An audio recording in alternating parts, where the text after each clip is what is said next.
But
Anybody else want any more of this heat?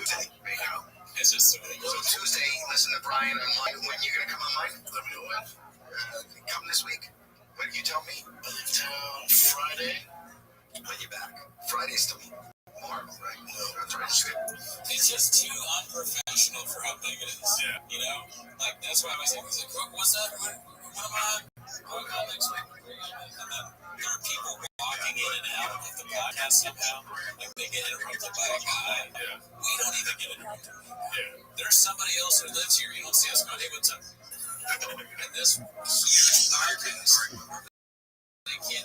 How he's blowing. He's like, what are you guys talking about? You're stupid. He's like, all right. So this one is posted by El Pochi. It's called This How We Guys Made It. Dude, I'm not going to go through like just because on YouTube. 1,000 word list. Go on the road here. Like a hot knife through butters. Should have been the community network. It's from this way. It's like that's a point. You know what? I love that we wear sweatpants. We wear sweatpants. These are nice. It's making me a little angry since this is the outside. Why do you want us? Walls around your nuts. Why not? Should I be in black? It's not the color. You know what? He's wearing a jumpsuit, which is very Dave Chappelle. He's not a jumpsuit. This outfit's actually pretty good. I'm wearing out the fan. No, it looks cool. It's a gel. Don't chase your hands until these aren't attached. I thought they were. Sorry, we were in another room. It's not dark. My bad. I didn't know you were giving me the ones over. This is not attached. Don't my undershirt and my underpants are attached. It's yourself. It's not like a onesie. Being a legend up here on the stage, we got Jimmy up here. I appreciate you pulling up, gang. You know, yes, like, my clothes are down, but I want to say hello. And I like your PFP, sir. How are you? I'm good, bro. Yeah, sorry I jumped in late, man. I saw everybody in here. I was like, man, I gotta come support the space. And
I think it's just everybody's like ready to bust because it's not, it's happening all the time.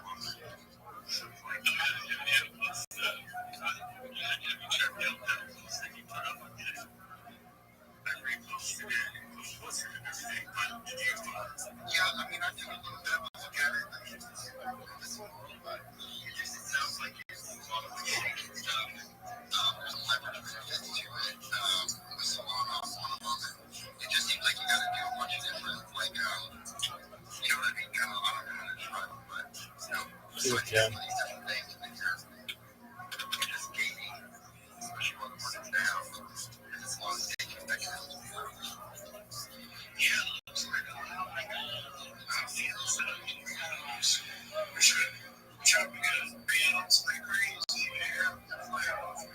Monsters. Let me talk, bitch. Yo, dog, how about you let me talk?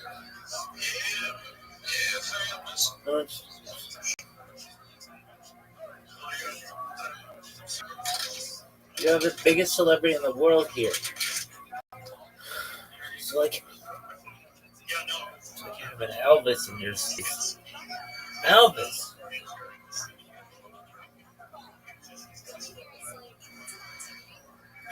Come on, you little bitch. Let me in. Let me talk. Baby. Baby, baby, baby, baby, baby. Baby, baby, baby, baby. Come on, you little bitch. Gordon Gartrell. Gartrell, what you know about Gordon Gartrell? And when I leave, y'all, and when I leave, come together like butt cheeks.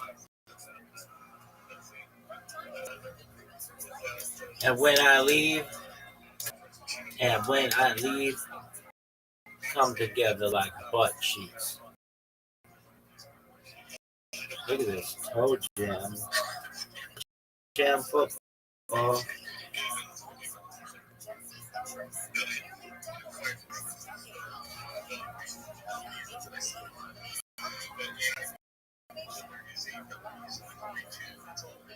And when I leave, come together like butt cheeks.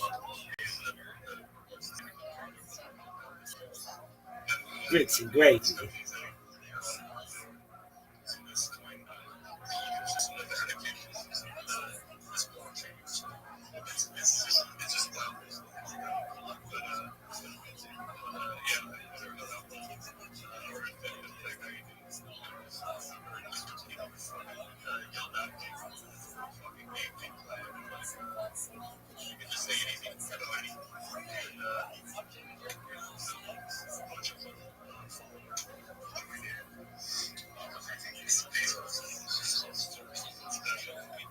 And when I leave, come together like butt cheeks.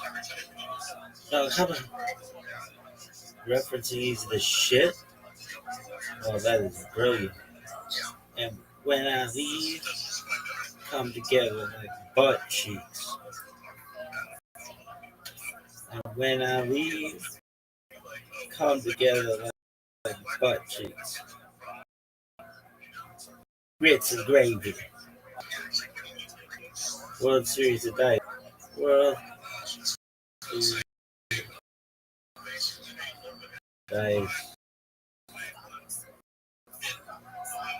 World Series of Dice. I leave, come together like butt cheeks. When I leave,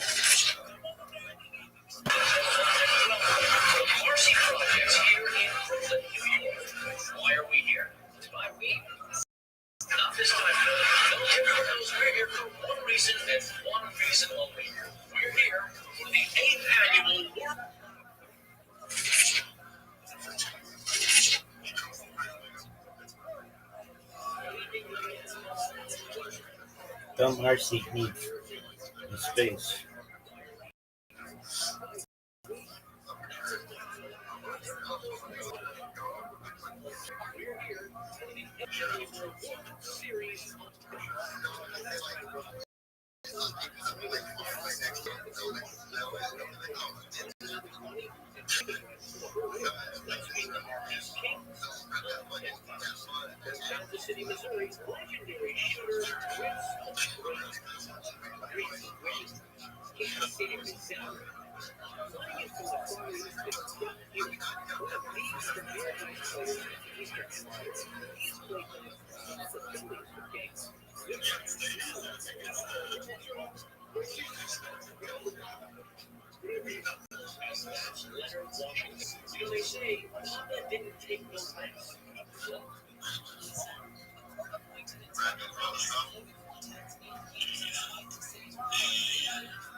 Thank you for the opportunity. Do you mind if I share my project with you?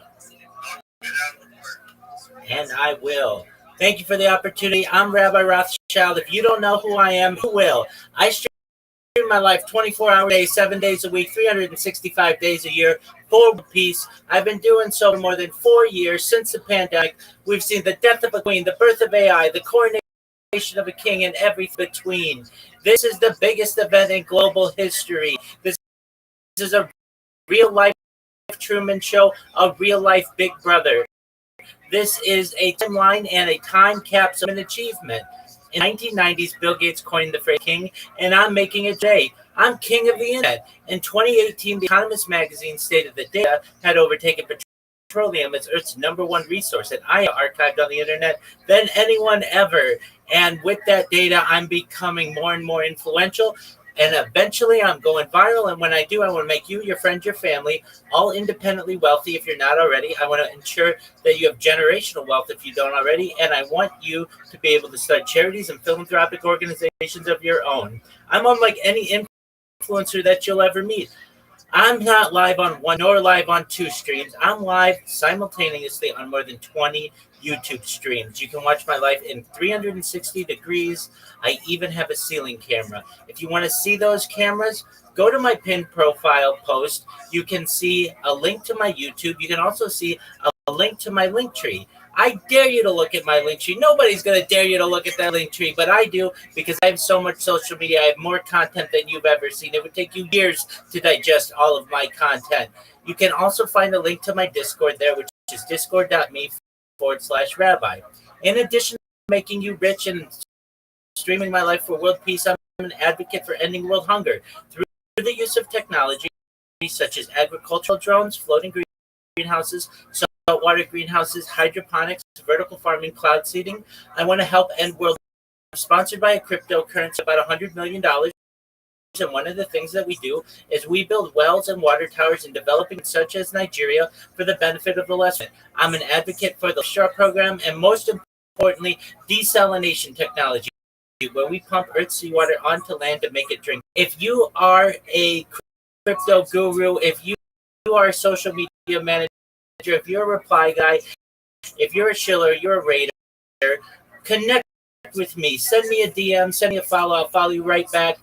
My Discord, all this that I give for is free. I want to be a mentor, a coach, all for the cost of nothing. I never will charge you anything, or will any of the strategies utilize. But most importantly, I want you to know that I'm here to support. I'm here to have an optimism of the future.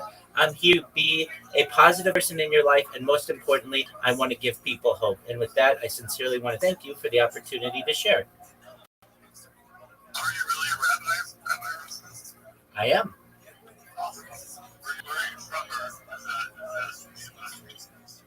I'm from the United States, based out of California, but I travel a lot.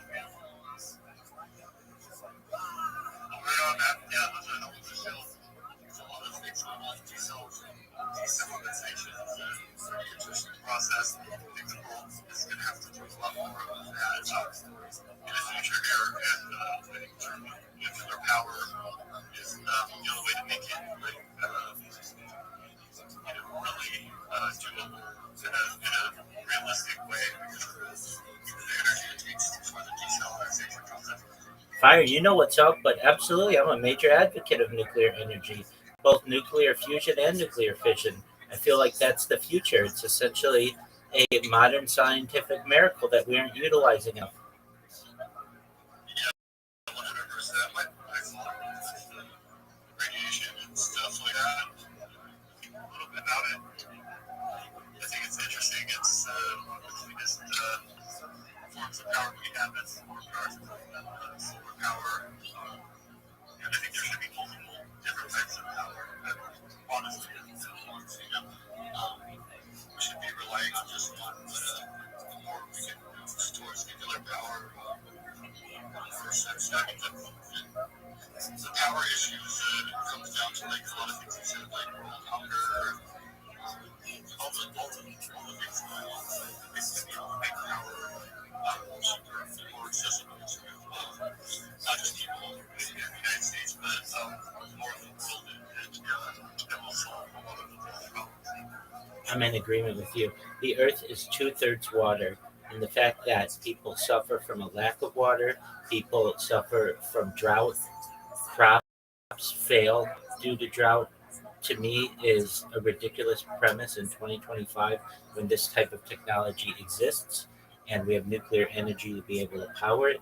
We need leaders who are willing to educate the masses on these types of technological miracles, and hopefully we can overcome the challenges and be able to eliminate anybody's death due to drought or thirst in the future.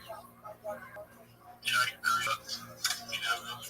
There's a Fukushima thing, which was kind of a big deal, but it wasn't as big of a deal as they maybe made out to be. People who are kind of afraid of nuclear power. I think building fault lines or a place that's could be super dangerous. These new nuclear power plants, these smaller ones that they're doing now are pretty interesting. They can, if you need to add power to it, you can add another plant to the same area and a stack of them, so to speak. AI is definitely going to require it. So it seems like the way we have to. I'm in agreement with you. I'm also an advocate for building nuclear power in more stable locations. There's nothing that says that you can't build nuclear power in Nebraska or Dakota, South Dakota, Kansas, places that aren't on seismic lines and be essentially power the grid from stable positionings and then just use underground power lines to be able to provide the necessary power where you need it in the United States or Europe.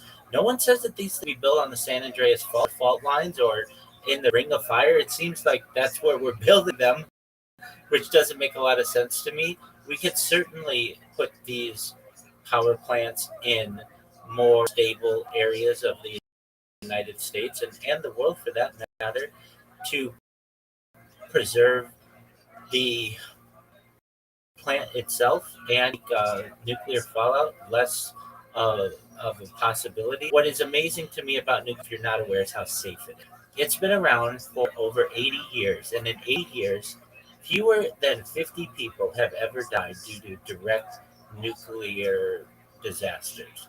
That would be at Chernobyl. It's about 42. You can look this up on Wikipedia. Fukushima had two, and 3 Mile Island had zero. Now, there's an argument to be, well, what if radiation in the years after and such? And that not counting, that is really difficult to that is really difficult to surmise. Whose engines that are put out by coal aren't doing more damage in the long term than what perhaps nuclear fallout happened in those disasters. But that's less than one human death per year. And that is that's an amazingly safe technology in comparison to the amount of people who just die in the coal industry from mining every year. It's hundreds and it gets into thousands when you look globally. It's a terrible tragedy when we have such a more efficient, safer way of being able to power and essentially limitless. It's a really exciting future, and I really hope that people begin to re allow nuclear power into their lives, into their homes, and not automatically feel that it's an unsafe alternative to fossil fuels? Yeah, as long as they do a good job with securing the spent uranium after they're done. We have the Yucca Mountain facility in Nevada, which is a place that they dug into the mountain. It's like those earthworm industrial they are, but big tunnels that are all reinforced.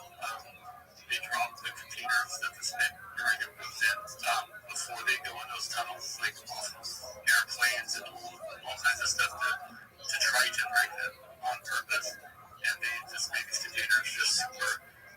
There's the pigs that the uranium goes in. They call it, there's a container on the pigs go in on top of that. So, yeah, as long as they do a good job of securing them and putting them in these sites that already exist. You start getting into problems with some of these protesters that are scary to people. They think it's atomic bombs. Just don't have the facts on things that they don't really get that they're causing more harm by protesting and more damage done to the earth with hydrocarbons and all these other things. And if they were to just get out of the way of nuclear energy. Agreed. There's major overreaction, in my opinion, on nuclear waste. If you don't know, usually the nuclear waste is essentially inert within a year of no longer powering them.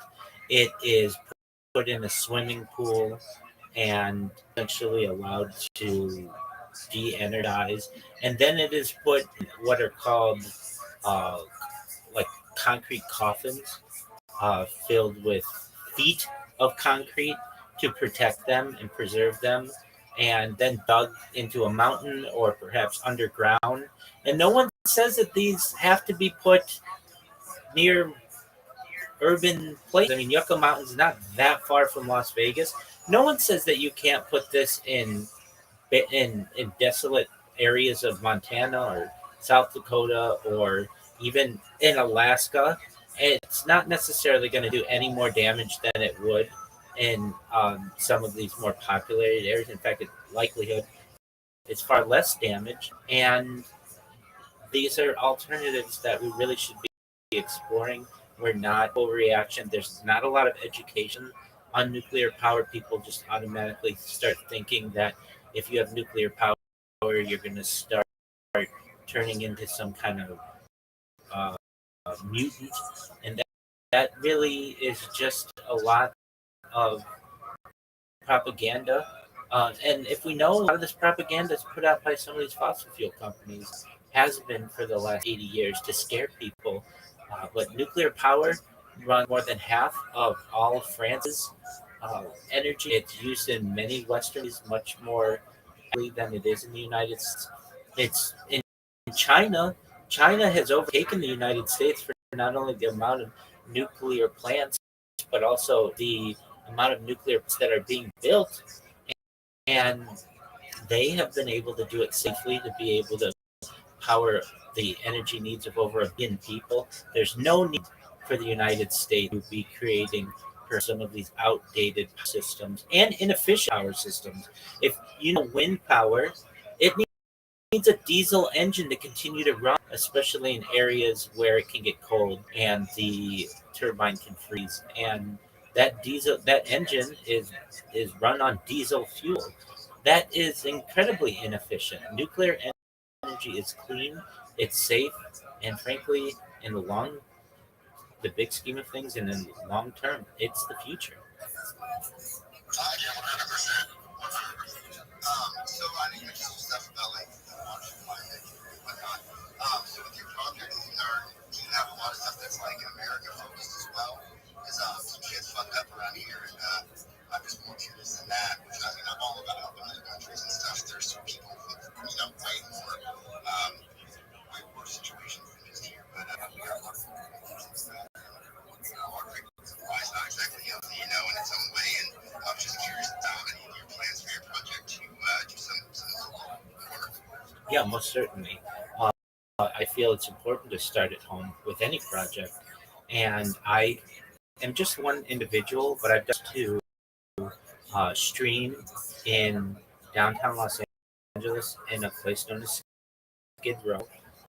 It's one of the most infamous homeless encampments in the United States. And to bring what's going on there and ways that perhaps people might be able to, it's a big lift. I think there's a lot of corruption, especially in the homeless industry, which is really what it is. There's a major gap. There's a major gap between the funding and getting those funds to the people. And there are so many not-for-profit and six-figure jobs that are preserved because of this funding, and it's really unfortunate. At least in California, we have had tax increase after tax increase, yet more and more homeless. It's very sad. So of is not just the tiny home move they put people in a small cramped area, but more the container home movement. So if you're familiar with this, it's the idea that at least here in California, we have many containers these that you would see on a cargo ship.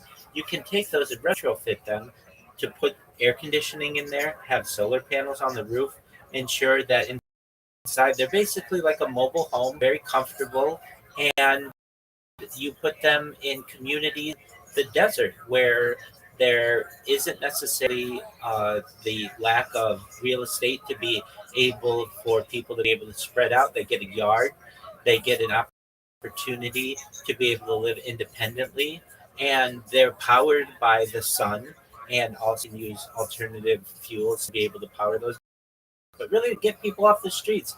There are people who need education. There are people who need therapy and counseling. There are people who need drug treatment. We need to help those people. So I certainly do what.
I'm in agreement with you. And for the people who say the money's not there, I disagree.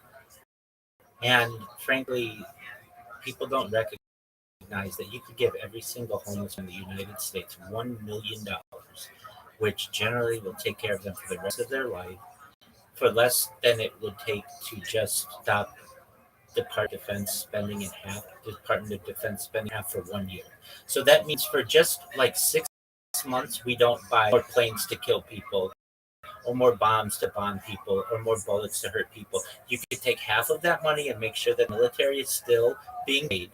And just for 6 months, not buy new weapons of war, and you'd be able to house every homeless man, woman in the United States for the rest of their life. You wouldn't even have to do this permanently, just for 6 months.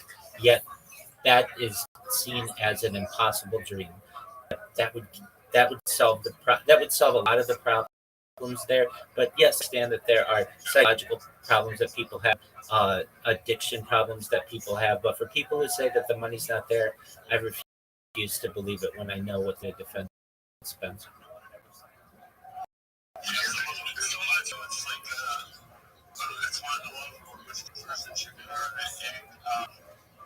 Like maybe minor psychological problems, maybe not, and exacerbated by drug abuse on a ridiculous scale. People's videos for certain people you actually cannot help, and it's just unfortunate. But there's a certain group of people once there's nothing going to be able to help these people. They don't want to help. They will take me out. They collect their social security checks and just making every penny on it of just getting something, I'm not talking high, I'm talking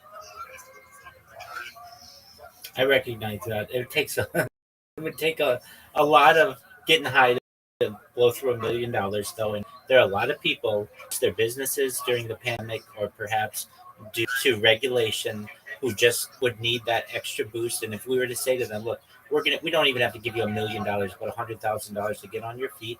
We're gonna give you a house in Bakersfield or somewhere, wherever it would be comfortable, where you could have some land and you could live the American dream. 85% of the people Skid Row would run for that right now. 15% might say, I want to continue to do drugs, or I'm happy with my fentanyl addiction, or I don't want to leave. And I completely understand that we could have outreach, but there's a significant amount of that population that just got hard on their luck. What ends up happening, frankly, is a lot of times people in another city in the United States get on a Greyhound bus, sometimes fund people to get on buses to just come to California. In fact, the city of Las Vegas will give you a Greyhound bus ticket to California for $1 just to get you out of town. And there's nowhere else. We're the end of the line. And then people.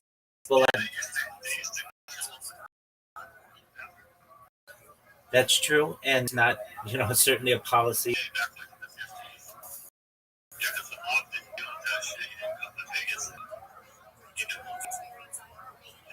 Trash it up. Exactly.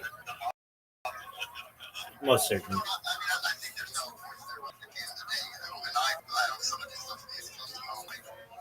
there's overspending in our government everywhere. And I mean, obviously, the military is one of them. I'm sure that we are vastly overcharged for everything. Because of business, we take advantage of the need and the importance. But, like going back to there is a lot of there's also a lot of people that continue to choose the cycle. And she gave somebody $1 million, right? He gave me $1 million. I'm not, actively using drugs. I got my shit together. I would probably, most of it's lost. It's about getting people right, getting people educated, getting them to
I recognize that. I'm certainly not against military spending to some extent, but nobody would invade us with months. We have more military planes, more than three times the nearest competitor. I'm just saying we could hold off on a few F-35s that the funding of which and the development was over $1 trillion. We'd not have the F-35, and every man would have a home, would have a home and $1 million. And I'm not saying that we would give them it in a lump sum to be able to blow. It would be something that maybe you get a certain stipend or whatever it would be to get on your feet. I just am in agreement with you that military spending has become overblown and it's not audited. The Department of Defense hasn't been audited. There is no oversight. And this is just an argument when people say, we have no money, we don't have the money. They certainly have the money. The money is there. It's just whether we want to allocate it to this major problem that we have in the United States. And again, I'm not saying cut funding to the forever. To be 6 months, we're not going to we would not be invaded. We wouldn't have terrorism. We still have the strongest military force in the world. We would continue to have that, but we have the homeless issue. And I'm just looking for alternatives. I'm not saying it's the only one. And yes, I'm in agreement with you. There's a major mental health issue. There are motivation for people, but there's a major group of people there. If you've spoken with them, they lost their restaurant, their small business. They went into medical debt and they got evicted, and now they're in a tent, and they don't really have a future. It, it most certainly, especially in a generation or two, and even that's going to be student loan. You can't default on your student loans aside from serious medical death, and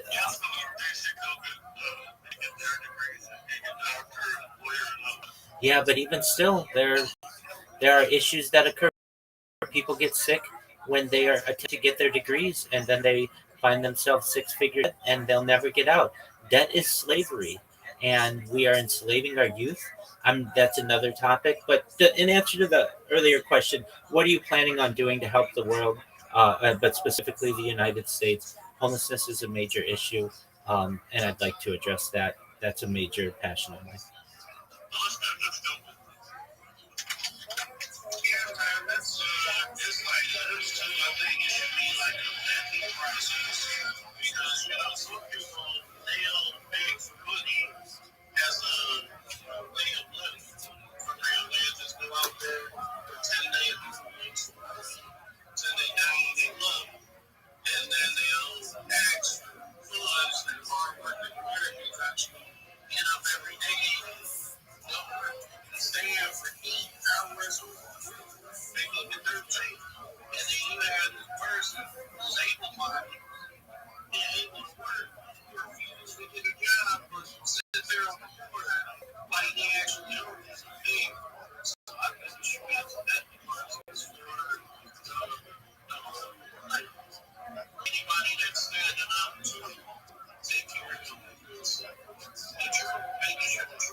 I'm in agreement with you as well. I mean, you shouldn't be able to cut this.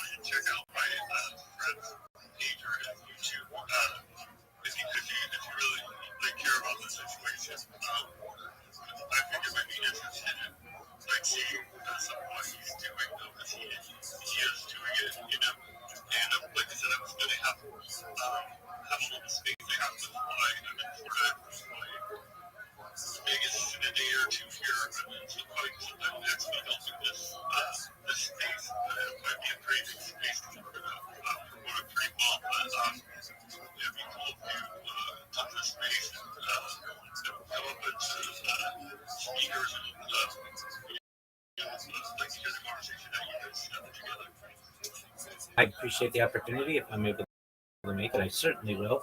To Dark M's point, and he raises an excellent point. How fair is it that you have somebody who's been breaking their back in a 9 to 5 job, supporting the country, paying is doing everything right, and then they're going to be passed up on a million. No, no, no, no. I disagree that as well. I'm saying that the funds are available to be able to help many of these homeless people, but that doesn't necessarily mean that we shouldn't be helping the small business owner and the person who is cleaning the toilets and the teachers and nurses of the United States as well. As I, without making this political, because I do my best to stay out of politics, but when we were promised as Americans this tariff system, the exchanges for the tariffs was not going to be um, rebates or we were supposed to no longer have an income tax. That's what was we were told, that we would exchange the tariffs for the income that was instituted upon this country in 1913. Prior to 1913, there was no federal income tax, and income tax is essentially it's a slope of slavery. And I don't agree with the fact that that is something that has been upon us. Our wages are essentially by the ends of previous generations and wars. 100%. If you take $100 bill today, in dollar in 1913, so basically is worth more than $100 today. That's more than 99.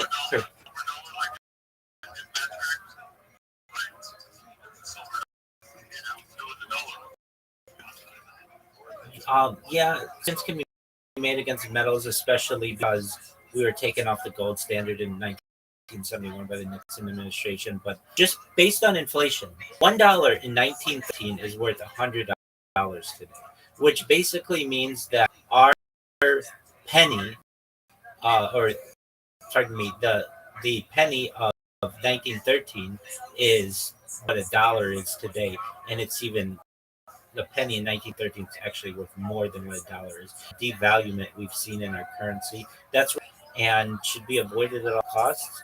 And fortunate, but we're getting into flirting with some aspects of inflation and points. We may in the future see hyperinflation, and that's where things get very scary. I personally, that's why I personally feel you all are positioned pretty well against this, being involved in crypto and NFTs and such. You're in the free space, and hopefully you'll be able to protect yourself simply against inflation. Because each year your money becomes less and less powerful, and that's a hidden tax against you.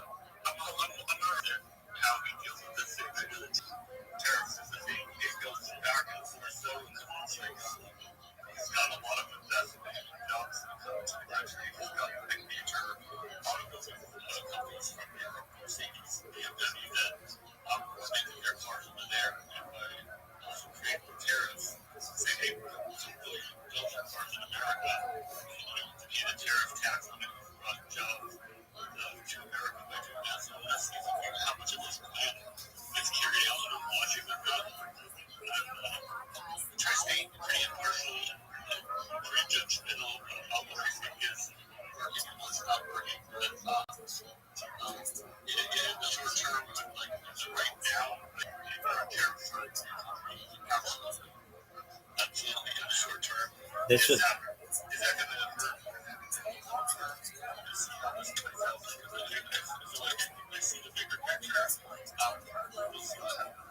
right. This was not what we were promised. And with that, my friends, I am going to let you go. Thank you so much for the opportunity to be able to share and have these insightful discussions.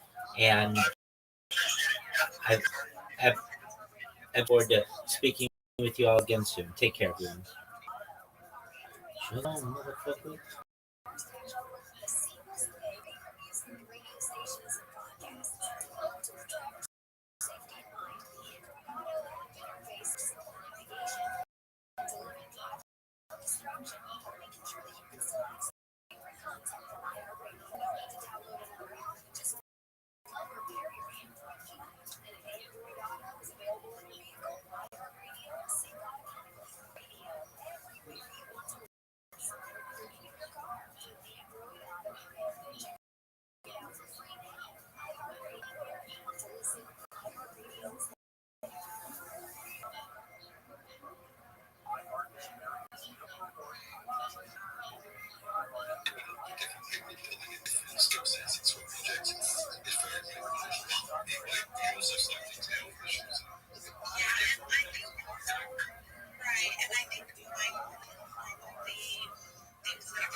Yo, how are you?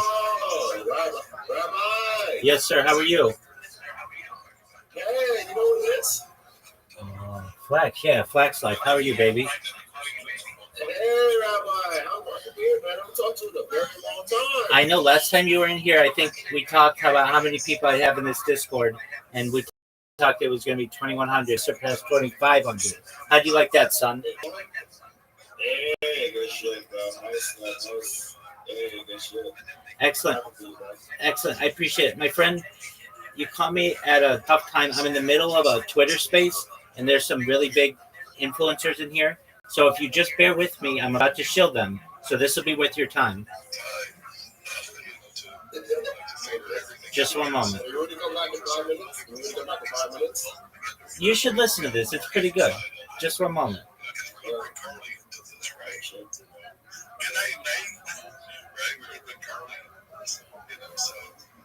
There's going to be a whole team of people that are going to be, out front, in space. I need to get a song research. I know what it was. My phone was going into this call, so I was preparing for that call too. So I was trying to read and prepare for that, and then Michael at the same time.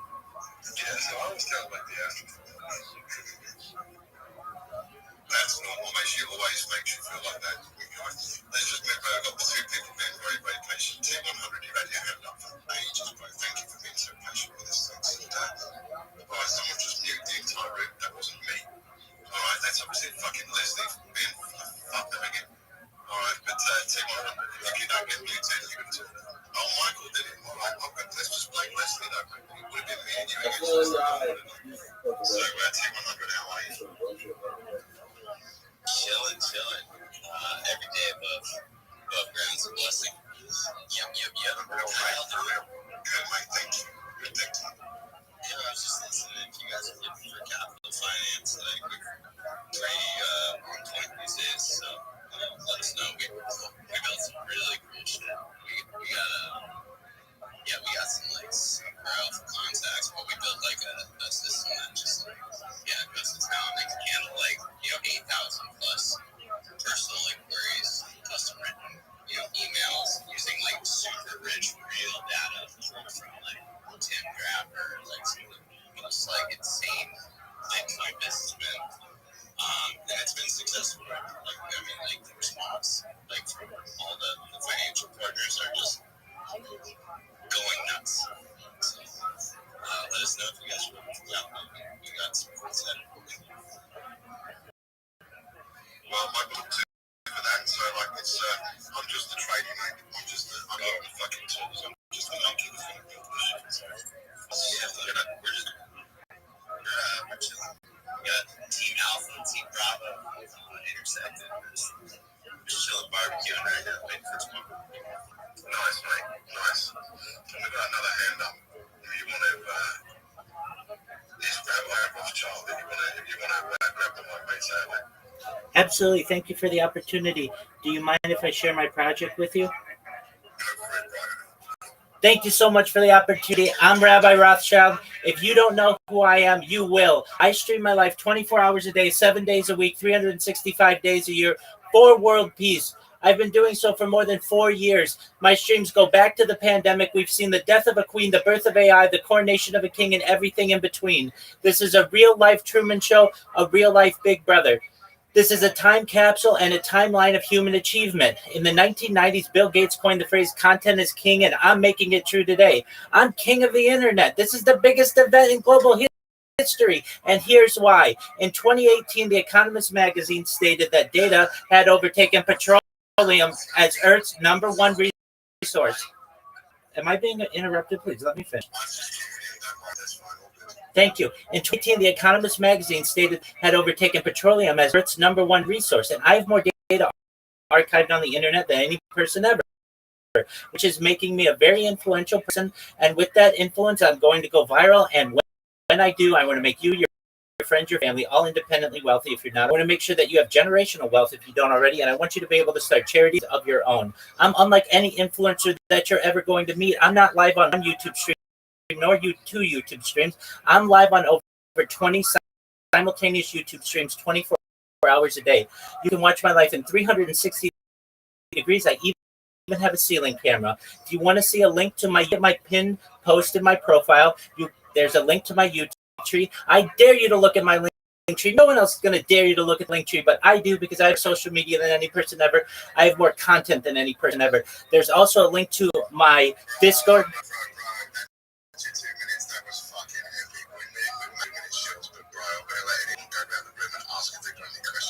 That was the energy there, mate, was fucking intense. I'm gonna go have a look. I'm giving you a follow. Like literally you go into a room and you start talking like that, I'm gonna fucking follow you, bro. I love that energy. So let's just see if anyone's got any questions they want to ask you now. That was the 2-minute show. It's well done, bro. That was fucking hectic. I don't know, did you pause for breath at any point? That's the first question. I do my best to maybe practice circular breathing as I do it. There you go. Leslie, Michael, that was fucking full on. What do we reckon? Ladies first. Leslie probably wasn't listening, right? Let's be honest. I'll go. So that was a very good show, man. Congratulations on that. I appreciate that. I appreciate you coming up here talking, sharing with us, about your project. It sounds like you said you had like the most content ever on the internet, and you've got your life documented and all this other good shit, but you got 800 followers, bro. Oh yeah, this is one of my 2,000 Twitter. I have accounts with over 10,000 followers as well. If you've ever been off Twitter, you'll get suspended every once in a while, and you'll have to use one of your backup accounts. So that's certainly one of my backup accounts. Yeah, for sure, bro. We definitely believe you right now. Okay, I mean, you don't have to. I have 40,000 plus followers on Twitch. I have 2,500 people on Discord. I mean, I do have numbers. At that point, just out of interest, if you don't want to do that, I'll chain you on. That's the only thing I would say. Get in there, we'll chain you on. Yeah, most certainly. So I'm sponsored by cryptocurrency, one of the OG meme coins. It's known as Harry Potter Obama Sonic 10. The ticker's Bitcoin. It's worth about $100 million. Nice, bro. Oh, and it's Ethereum. We just lost Leslie. Yeah, I was laughing, about, being, losing your account because this is my backup account. I lost my main account on Sunday was permanently suspended by hacks, fucktards. Oh, then we are two peas in a pod. And as you understand, there's no support at Twitter. You can be as nice as you want. I lost my blue check mark. I was one of the early adopters of Twitter Blue back when it was $1 under the Jack Dorsey era of Twitter. And Twitter support offers no support. It should be called anti-support. It's basically just a circular emails that you're going to get, and it's basically impossible to connect with anybody unless you're a celebrity or perhaps someone extremely influential. So what you end up doing is just starting out another account and building it back up, and it's basically a climb, and I'm not going to let it get in my way. How did you get to that point? I liked it, but it was so fast and it was almost robotic. I've got it in the time of 2 minutes. So I understand it. He had 96 minutes of content that he wanted to cram into 120 seconds. I slow it down a little bit. Sometimes less, more, right? Sometimes less. Vibe a little bit with the people, man. Well, certainly I understand, but basically it depends on what space you're in and how much they're going to let you talk. And keep in mind in there, I had an interruption, so I had to get through that and get back on my feet. So I knew that time I did my best to cram as much in there as possible. And in all these rooms, that's what they want. They want high energy and individuals. They can listen quickly. They know what I'm saying. Understand. They're picking up what I'm like. And actually, when a Twitter space is dragging and other Twitter spaces I've been in there, that brings a lot of life into them. So they enjoy it. Just depends on what people want. That's good, right? What do you reckon, mate? You're always pretty chill with your views on what people are doing. But how you been, brother? It's been a while. I see you wearing is that your Black Ops fucking night vision, brother? What the fuck's going on there? Tell me what's going on. Oh boy, yeah, we locked in. Freaking, with David now, we had football barbecue, getting Starlink set up, doing some things in here for the studio. Yeah, we locked in. Shout out Jim, yes, you rocking your CBO. Yeah, we're good, dude. We're pretty excited to get things going. Ran into some people at the grocery store, bro, and just like, yeah, I mean, like the narratives that we're talking about kind of they speak for themselves. They're captivating. Man. We had a lot of people at the Home Depot stop what they were doing and just listen to us talking. Like, a couple people were getting pissed off at the checkout ladies wouldn't do their job. They're just like involved in the conversation. It's pretty cool. Bro, man. Are you guys connected with my tradie boys too? I see a big man moved up right back from the. Are you kidding me right now, bro? Oh my god, this is excellent, bro. Fucking everybody. Oh my god, bro. So like my tradie boys are connected with my. Oh my god. How did I know this till just now, dude? Oh my god, bro. CBL is connected with everybody, dude. This is crazy. Man, you guys are just killing it right now. Dude, shout out to trading guys too, bro. So glad to be part of that project, man. You guys are killing it, man. I just absolutely love my tradies. You know, I'm a carpenter and a welder by trade and a firefighter. So, you know, I work my hands and that's what I do, dude. So, I mean, I love my tradies. And, you know, then we got crypto black ops in it. Like, are you kidding me, dude? This is just next level, bro.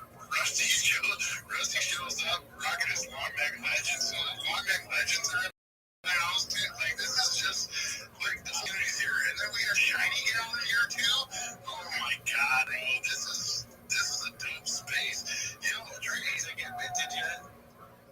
Dude, that's Secret Santa from the Crypto Black Ops. That vintage yet, or is that still in there? Did somebody get in there? That's fucking crazy. Did somebody get the second Trump? Oh, no, the second Trump's still in there. There's another Trump on it, I believe. There's another Mossad agent, I believe. One of the Mossad agents is minted out. The Wizards minted out. You see, we did a snapshot for that. Gandalf went through like a psychopath, minted out so much. He changed his name. His name was King Nobi, but he changed his name. His entire account, he changed it to rip that PFP. Yeah, I can't believe he did. Yo, that is gangster as fuck, bro. That's out there, dude. I heard the Santa shit, and I was like, oh, that's different. And now, if ever. So I don't know that boys, I just decide to run a random space, and then all of a sudden, all these fucking right accounts come together and have a fucking chat. Hey, sometimes that's always the best way to do it, right? Just set something up, see it comes. So, do you want to tell us a little bit more about what you've been up to, man?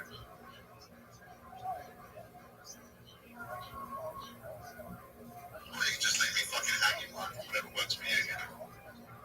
Trading. What have you been up to? I want to hear a trading show. Trading, tell me what you're up to. I'll do a trading show in a minute. Come literally in the middle of making a cup of tea. Don't stop it all. You know what? My internet kind of was going back and forth from Starlink, but I heard you in the back. I don't want to leave you. What do you say, bro? No, bro. It's gone now. It's gone. I can't read it. Like, you know, in the moment, it's gone. It's just fucking, yeah, next time, I was just saying what you've been up to. Like, that was all. So you want to tell me what you're up to and tell me what you're doing with your Black Ops stuff. Well, mate, tell the room. Tell us what you're up to. Shit, yeah. Dude, I mean, look, so I went up to Michigan to grab the Cybertruck.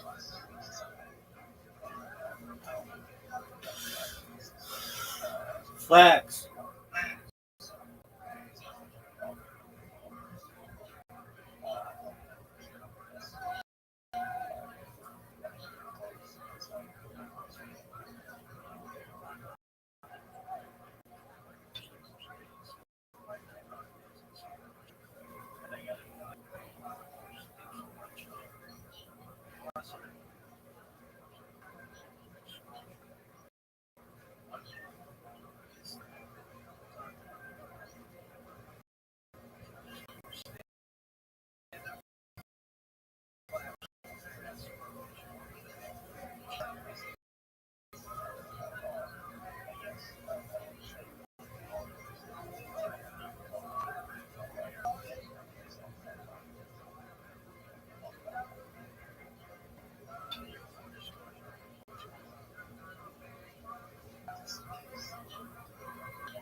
Right? However, again, states that Israel wouldn't execute the infraction, then a Noach would also not be held liable for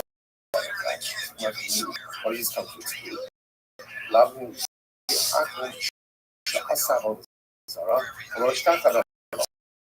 following case, made not hold the Zara, bow down to it. He didn't bow. So what do you do in a situation like this? When Jew, you look at a Jew, made an idol, but did not bow down to it. Certainly not good, right? Not the idols. But halakha, when I saw there's not liability unless a person actually goes ahead and bows down to it. He doesn't worship it, then there's liability. Again, as you just said before, the Jew doesn't have liability for it, and the Akum have liability for it. We're talking about hugging and kissing an idol. It says, what do you mean you're hugging and kissing an idol? Even if you got go back to normally if you worship together with God, you're liable. Everybody's liable. I love when we should look at that. Either it's talking about over here, it should look at that. I mean, this particular idol, hugged and kissed. So in this type of fashion, even if one hugs you, not your liability because one is trying to Zara, or normative worship of the Zara. Okay, incredible demon versus let's go back. Let's go through the list. So when it comes to saying out this, is that true that they know how argued in this? How we learn that time, Esther and so they got these on the model. While this was commanded 10 minutes of tomorrow, Sheva Shekibah again the Now, 7 of them were, now when we say they were given 10 minutes of really, there were 7 pre-existing mitzvahs that both Sigla and Dinim, Shabbos, Yudav, and then more added, Dinim, obligations to establish a judicial system, Shabbos, and Kibbutz Avayim. So the Gemara says, Din and Siv, how do we know that Dinim were added at Mara? Remember again, Mara is Mara was the first stop after Kriyas Yam. Like after we left the banks of the Red Sea, we traveled for 3 days in the desert. They couldn't find it. They came to a place called Mara. Why? Right? Why was it called Mara? Because the water was bitter. We don't know about that. Pasuk says they were unable to drink the water. Kimarim. Now translate that to the waters were bitter. But Hashem says that it should have just said Kimaru, the water, was bitter. What does it mean Kimarim? They were bitter. It says it wasn't the waters that were bitter. The juice was bitter. And when a person is bitter, even the sweetness of waters has a bitter taste. In other words, your perspective impacts everything. Positive perspective, the world looks beautiful and incredible. Positive perspective, even most daunting and challenging.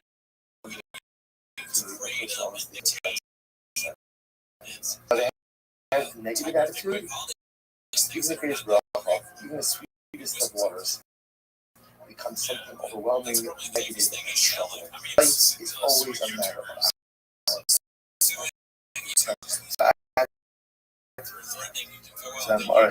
What do they get in? They said, some low coping spot. Okay? Shabbos. Keep it up. Siv, kasher, siv, kasher, malakah. So, we got kasher, siv, ka, the mara. And again, remember that's Rush. So, here, Torah, Shabbos, as well as by Kavya, as well as by Kibbutz Avayim, use Rush as a Sifra. What I'm saying here is Hashem commanded he is back in okay, so the point over here is how can you say Sigmar saying this over here? Lots of limits. The Jews received, the Jews already had 7 Noahide laws before in Mara. They got 3 more halachas. Or the 3 more halachas, Dinin, obligation to set up the system, keep it up honoring parents, and number 3, Shabbos, for a total of halachas by clock. So here's the problem. We just established that the court system was already one of the 7 Noahide laws. What are you receiving in Gemara? To which the Gemara says, "Look, no, lo nitzvah elo eat elo deigna nasra." The Gemara, what they got was more legal features. that halacha l'maisa, if you're going to keep the capital case, that's the of 23, right? The concept of witnesses and the concept of hasra. So in other words, the judicial system that was always part of nullified law. But the details of it, right? The specific framework that how they do. So then what is in when the Gemara says that again, Dean was added on. It looks like something that was shooting something knossos. Interesting. That Shabbos is made off were the status of the legal system was for normative law. Well, right again, financial in capital cases. What were they not powers to adjudicate knossos penalties? And in Mara had the concept of knossos penalties. Atati, Sifu, Bidin, Niboyale, and still it should have said Sifu Bidi, not Sifu Bidi. Again, it was just giving something extra like knossos. Then it should have said Skralot, Lahoshid, Dating, the whole class, or the whole year to year. Rather, again, interesting. As part of Shabbos is going to go after, you're giving me Mara, you're giving the obligation to establish a Beis Din in every city. It's called Fak, literally in every neighborhood and every city. Every city, local Batei Din. Local Batei Din. The Habnei Noach, or Bnei Noach, not obligated to do that already. Satan, you're changing the Tavi, Yisrael, Hoshib, Batei Din, Fak, and calls every year. Half the Sabri. That's not the Gemara says the same way, right? Who's obligated to go ahead and make in every city, every locale, every city. So today, right?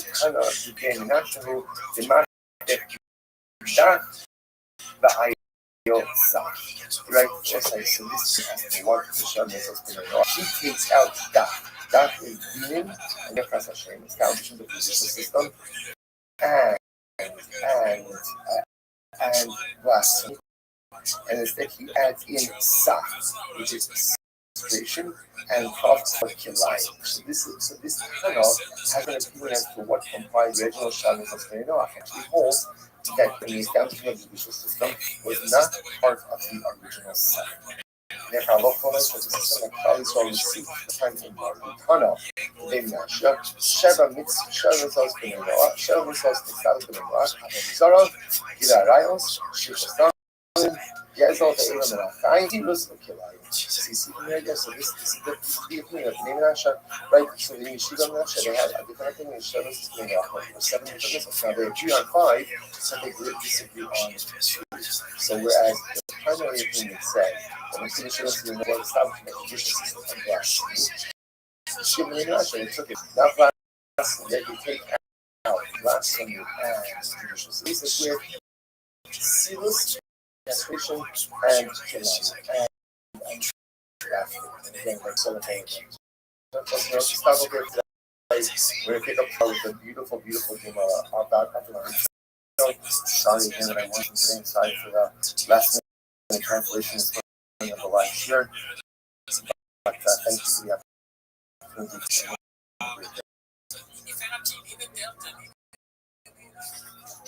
None of these guys are. The best part about Brendan Schaub and watching all these clips weekly is that you're like just getting into a certain part of it, and then Brendan opened his mouth. You know what I mean? You know, like usually when there's a bunch of guys gonna be misogynistic, hey man, I told my brother that shit the fuck up.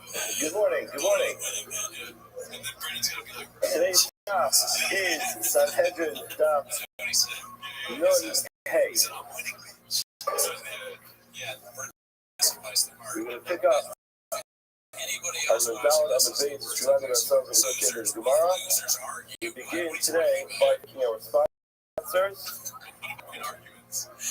We thank our sponsors, the Thompson family, who are shown for sponsoring overshooting overstructures of 5785 and has a sponsor for service centers for all car insurance. We also thank our legal worker sponsors. We thank Barrel and our Cook also for sponsoring overshooting the sweet creation of Barrel and Ryan's website was yesterday $8 shop. We also thank the sponsor for Tafiomi shirt today, Adam Parker for sponsoring Tafiomi. In memory of Harry Potter, Yasmiel, Hirsch, Benny Sam, and Hallelujah. We also thank Yona Oakley for sponsoring Tafiomi today for a request for a sports letter to Yossi Oakley, introducing Ben Gittel is having back surgery today. Dusty should have a full speed recovery, pain-free, and back to taking out the garbage. These are our days. On a serious note, we wish you the family sponsorship. Mazel tov to Rabbi Dr. Rifkin, the birthday baby boy. Thank you so much for the sponsorship. Yes, we'd like to share tremendous information. Our family is thrilled to welcome another boy to the family. We're excited to celebrate with you, breakfast with you, first showing up, and look forward to bringing you back to Clientele, and there's a chance to bring back to parents as well. There's a little bit of fear back on. Oh, yeah. Yesterday they told me that I was out of line. I was waiting with that Yomi shit. Sorry. I'm glad that he's no longer That's the only thing I was out of line for yesterday. Extreme position to take. Maybe we're kind of yesterday we ended up in Gemara, but they not focused all the way at the bottom of the Yama between Rav and Shmuel about when you have a Zafar who is the recipient of Mishka Zafar, does it follow the halachas of Mishka the Isha, or does it follow the halachas of Shokes of a Zafar? In other words, we know that when it comes to a girl, halachically, the bia with the girl is only considered a bia from above the age of 3. When it comes to a boy, the bia is only considered to be bia from the boy is go out somebody only from the age of 9. So when the boy, the recipient, does his action, the action of being the mishkav, where he would have to be 9 years old, or does the action follow the halachas of mishkavei isha, because mishkav what will be from the age of 3? Does the act of acting like the woman make that the zakah has the halakha of a woman, or does it always follow the halakha of the zakah, and they're to be 9 years old, regardless of which position you play? It says, Haile Kavasei Rav wants to bring a raya to zakar. The way to read this is zakar. The way to read this is zakar. In other words, we're referring to what we mentioned yesterday, Rakala. Whenever it says zakar, referring to the act of the zakar being in the position of the Mishkan Isha, the halakha is sudden in the Yom Echad from 9 years and 1 day. Now, typically we read this as a continuing sentence, but Raki calls it Mini Ketani. So that's one case. In one case, which is zakar, then take a son of Yom Echad. Haba al behema, base kedaka, base kedaka. The person has a relationship with the animal, whether the relationship with the animal in a normal way or an abnormal way. Well, Isha, the Dias of the Hema, and the woman who brings the animal upon her, again, Bain Kedaka, Bain Kedaka, whether it's the normal way of Dia or it's not the normal way of Dia. The halakha is, Kayim. What do you see clearly over here? Look at opening Sharaya, like Rav. So when it comes to a Zafar, it is 9, not from 8 of 3. That seems to be the end of our trial. As one goes a little further, and we use this right in the perspective to disprove another Shita. And Lord says, Doris was Nachman Bar Kista. And that's Bar Kista made the following drasha. The Isha, it says, its name is Shkavai. The Hema, Mishkavechad. But the Isha says a Mishkavei Isha, which is a plural. And when it comes to it, the Hema, it says Mishkavechad, the Pasuk uses a singular term. The Master Laura Papa asked the following question. If you're using logic, that doesn't make sense. Isha, or Barki, a woman who is normal for a person to engage in intimacy with her, you should say, I'm naive. I mean, Damafrino, on a normal way of being intimate with a woman, find an intimacy in a way that's going to be usher, in such a case, it would be simply forbidden. The Hema is a lot more to eat. The Hema of the health is not normal. There's no such thing as a normal way of being intimate with an animal. So the person's going to go ahead and do that. And then, law connected with necklace. If you look at any type of intercourse with this animal, in other words, saying, oh yeah, person to be intimate with an animal in the normal way. The whole thing doesn't make any sense. Normal, the whole thing is not normal. The way this is, when it comes to an Isha, to the over there on the recipient. So again, it comes to an issue to a woman is a normal way of a woman enjoying intimacy. So that would be Kedarka, or not be Kedarka. However, when it comes to an animal, the whole idea is really this person who's engaged in this animal behavior with this animal. Now, what's the difference? If from the animal side, it's going to be what a woman would consider to be normal. Yeah, the whole thing from the human perspective is not normal. So therefore, it's making a difference between the normal way of being intimate, the abnormal way of being intimate, also doesn't make any sense. Therefore, a Papa says, it should really be the opposite. Now, the truth is, it doesn't really need, look at first, it says, Adarabba Isha the Orpa, it's obvious in all of Shas that the Isha is Tayyab Hashnei Mishkabah. Why does the Isha sin? In other words, the Rama is not really trying to tell you that the person is going to be intimate with the woman to whom it is also to be intimate with. It can be intimate with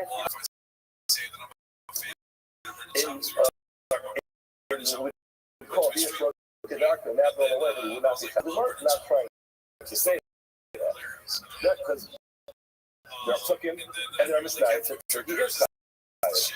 The Papa can't argue with that. Rather, the Papa Hafi Papa, this is what Papa meant to say. In the Yesh Pachali's behavior with the Hema, you would like to differentiate between an animal and a woman. It's for Hava and a Beba. Your life is the other way around. In other words, not that he's saying it would be the opposite. If you're going to use logic to go ahead and determine which way would be, so in that time, then the opposite should be true. That by Isha, it should only be the normal way. Being intimate, all things is absurd. So therefore, there's no such thing as the normal way.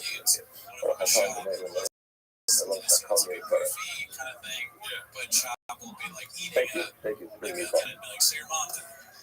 However, as much as that would make sense, the problem is, we learned it's a Zakar as a interpretation of Yom Echad. If he's 9 days here from 1 day, law of a Hema, or someone's relationship with an animal, is very clear. Take the doctor, the normal way, or the abnormal, again, anatomically the normal way, the abnormal way, Lagisha, the Hema, make his doctor, look at that, Allah is, regardless of what you would have thought, regardless the logic would have been, Allah is still going to be the same. That in any way, a person being with a woman or with an animal, in the case it's going to be forbidden. An animal always going to be forbidden. Woman, depending who the woman is, in any case where it's done, any kind of picture, or the local whether it's the normal anatomical way or the abnormal anatomical way, Allah is still with you. That the Chayyim, their violation of the Yisr, and that they're in other words, the logic that we said, so when it comes to an animal, it should be both. When it comes to the Isha, it shall be one, and they split. Okay, more continues. Some other Ravina in the Rambam. Ravina asks the following question. Ama'ara b'zachar mahu.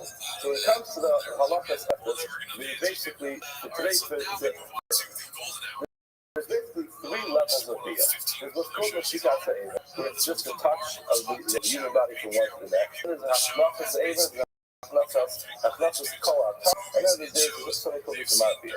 So the Shika obviously is the initial touch, and then there is the part where it starts to penetrate, and there's the full penetration. Ma'ara is is what that is, either it's the initial touch, initial penetration. The halakha, when it comes to a nida, it's very clear to the pasuk. It's Mekara Harab. Rashi reads it down. It's Mekara Harab. It's very clear in the pasuk. A person does not actually complete the beat for a person to violate bia with a nida. So the person has harab with and nida, the regular violation of being bull. And nida is if he is cards. Now, the Gemara wants to know what the person does is har'ah with the zakar. Again, the zakar is us. It's this one, we're actually talking about that. And then Allah, the Gemara asks you, to what extent does the person have to be intimate? If it simply touches, or because it's my focus, or the penetration begins, is that enough? Or does it have to be what we refer to as a marafiyah, as a complete full penetration? The Gemara says, what's the What's your question? Mishkele Isha. The Gemara refers to that as Mishkele Isha. Now, there's got to be a reason why the Gemara could possibly refer to it as Mishkele Isha. Mishkele Isha, we know when it comes to being intimate with a woman, it's forbidden. Halakha is even haram. It could be a problem. It says, Ella, I'm an Arab, the Halo Mountains. More like, no, what's the halakha? With animals, it's just haram. There's no Gemara, but it's haram. What's the halakha? Gemara says, Amalei. I don't understand your point. And this got me a place other that place you might do it. You know, the box very clearly shows that place other. Now, it says very clearly. The box looks hair, so it says very much power there.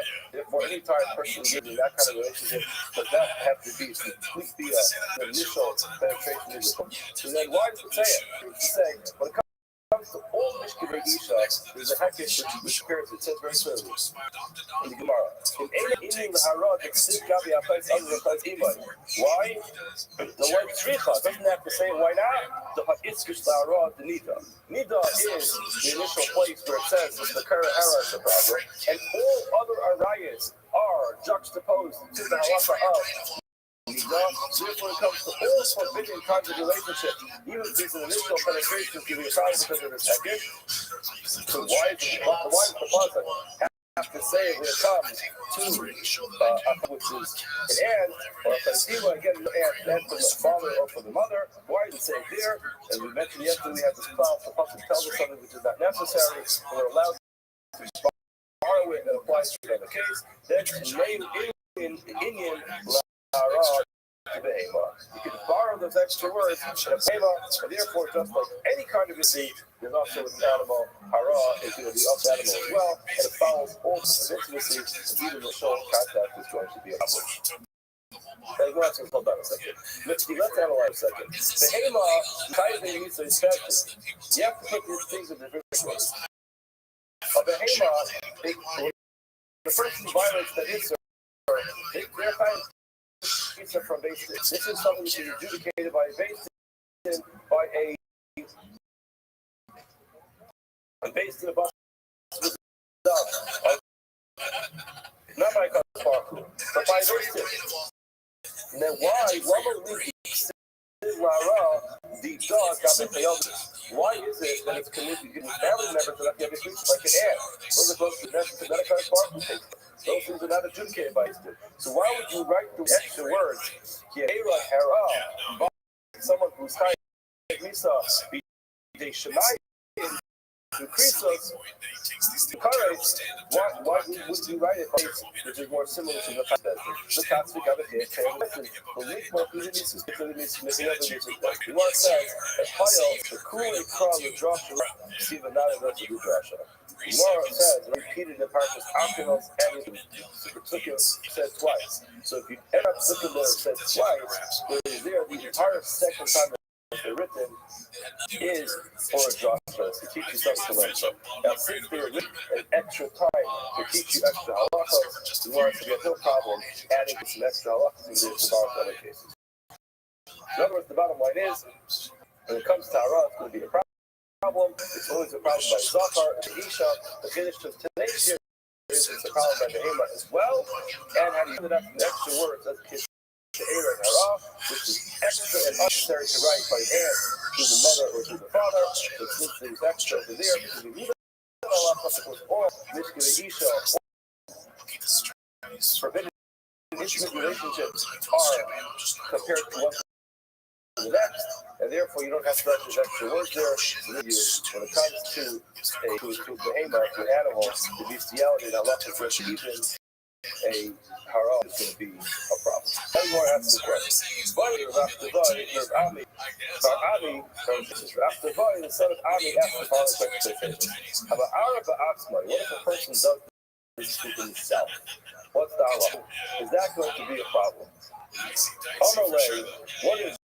What did Rav Sheshes respond to him? Kabbalah. You drive crazy. In other words, that's the simple understanding. There's a bunch of different ways of understanding Kabbalah. Either it comes from the word Yosef, which is a type of Ganav, or it's just like, why are you asking questions? Look at Rashi.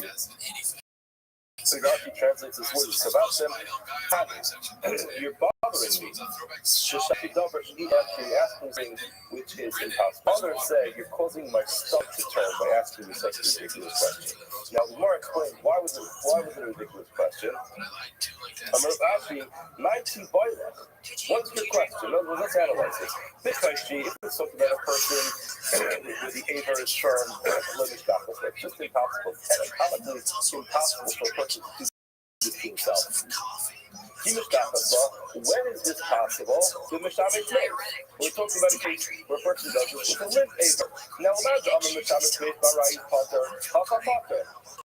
When it comes to oral halakha, the person's intimate with a limp Aver, they're partner. So of course, this is the same exact halakha. But imagine I'm Archai, to those who say a person is tired for intimate relationship with a limp Aver, then Halakha dirty. Here, it should be tied twice.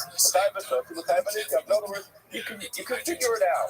In other words, if it's impossible, the whole case is impossible. You bother with that. If the case is possible, then how is it going to be possible? The only way it's possible is not considered to be a bia, according to most cases. Therefore, it's not halachically to be a bia, according to these opinions either. And if it is halachically a bia, so it is. In other words, why are you bothering to ask this question? I think this is actually brings us up. It's just an important discussion place. What are the likelihood these cases happen? Now, very important to know. I don't think these Gemaras are bringing up. Get out of here, my shit. There you go. The culture within this type of I mean, I hope not. I haven't lived through that all the years of this shit.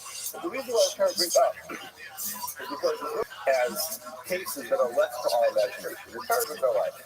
And the Torah governs every possible scenario. You can't have a situation where in one generation a person comes up with a bizarre idea and then go ahead and make up the halakha. Every single case going to be dealt with in the Torah. Look from here, we're talking about the Yam, the Torah covers every single case. This is Torah, the Torah needs to Lumas and Yisrael needs to know what the Torah is on every single case. Every generation is going to come up with something new. Our generation will come up with a lot of new things, and we always have to know what the Torah says about every single type of situation where, because something sounds very, we talk about that in the Gemara. It'll be brought up, it's nothing which is relevant to the Gemara. You know, it makes our stomach turn. Now, it makes our stomach turn because the case is impossible to happen. In other words, it's just simply impossible for it to physically happen. So don't bother asking the question. Can you go just to figure it out? It's just impossible and it becomes irrelevant. So as long as something is possible, we have to know what it says about it. And that's what we're doing here. To go to these cases, as much as these cases, for the most part, sentence are to us. Which goes none of the years. It does everything. Bottom line is, the look like this is Torah. The need halakha is every single case. As it might sound, what is the halakha? Because Baruch Hu from us in this particular case. Therefore, more or less of these cases, last two days have to go through cases because it's many of us our stomachs turning by. We need to know what the Torah says about it. When it comes to a case, it's impossible for perhaps that's the mark of the case. Maybe this is Torah. I need to it's able on his side. I need to learn this because it's just impossible. That's why he responded to them and said, you don't have to ask this question because either it's possible or the halakha is whatever. The word goes up. You want to ask the following question from Moshe. Idolater goes ahead and engages in a relationship with the Mahu. He put the animal to death. Now the Gemara is even explain this question. Why not? Takala, the kala binan, v'haka takala ika, kala leka, odilma takala alpha fish and kala. Remember in our Mishnah told us 2 reasons why an animal put to death when there is a case of these two human beings and One of them, the Hayel, but also Takwa Ayata. One is because a person went ahead and sinned by way of this animal. In other words, this animal is a vehicle for sin, therefore we put it to death. The other way of learning it was that it's just a desire this animal to walking through the street, and people can say, oh, this is the animal that this person put to death over. Now, Takala is the first one. Kala is the shame, which is the second one. The question just is, do you need both, or do you need just one? When the Mishnah told us that there are two reasons, was the Mishnah telling us you have to have both reasons, or is one of them enough? What's the difference when it comes to an akum? When it comes to an akum, perhaps there's going to be a case of takala, but there won't be color. Why is there no color? Why is there no shame? Now, what Rashi says is that it could be that in certain eras, in a period of time, that different idolaters did this. Different idolaters, there have been bizarre captures of Bizarre. Many some idolaters did this, so once it's considered to be a shame for them. And more than that, it could be that even though there was some type of human dignity shame that came along with it, will the Torah go ahead and go out of its way to worry about the shame of an idolater? Is that what we're going to be worried about? To go ahead and put an animal to death for the sake of the shame of the idolater? That's the more important. No, Sheshet said the assuming of the Mishnah proves this point. Not Ilanas. When it comes to trees of Avodah Zarah, they ain't often, they don't eat, they ain't shorten, they don't drink, they ain't eating, they can't smell, and still over a Torah, house space, throw the color. You have to destroy them, burn them, and again get rid of them. Since the person went and violated an interest in them, so come a time, something that goes ahead and brings the person from Darkei Kayim to Darkei Hisa, from the ways of life to the ways of death, of course, this animal will be put to death, just like a tree. So therefore, what the truth be saying is, Takala is enough. Color is not necessary. I don't think that's much shame when it comes to Avodah Zarah. In other words, there's no dignity aspect of Avodah Zarah.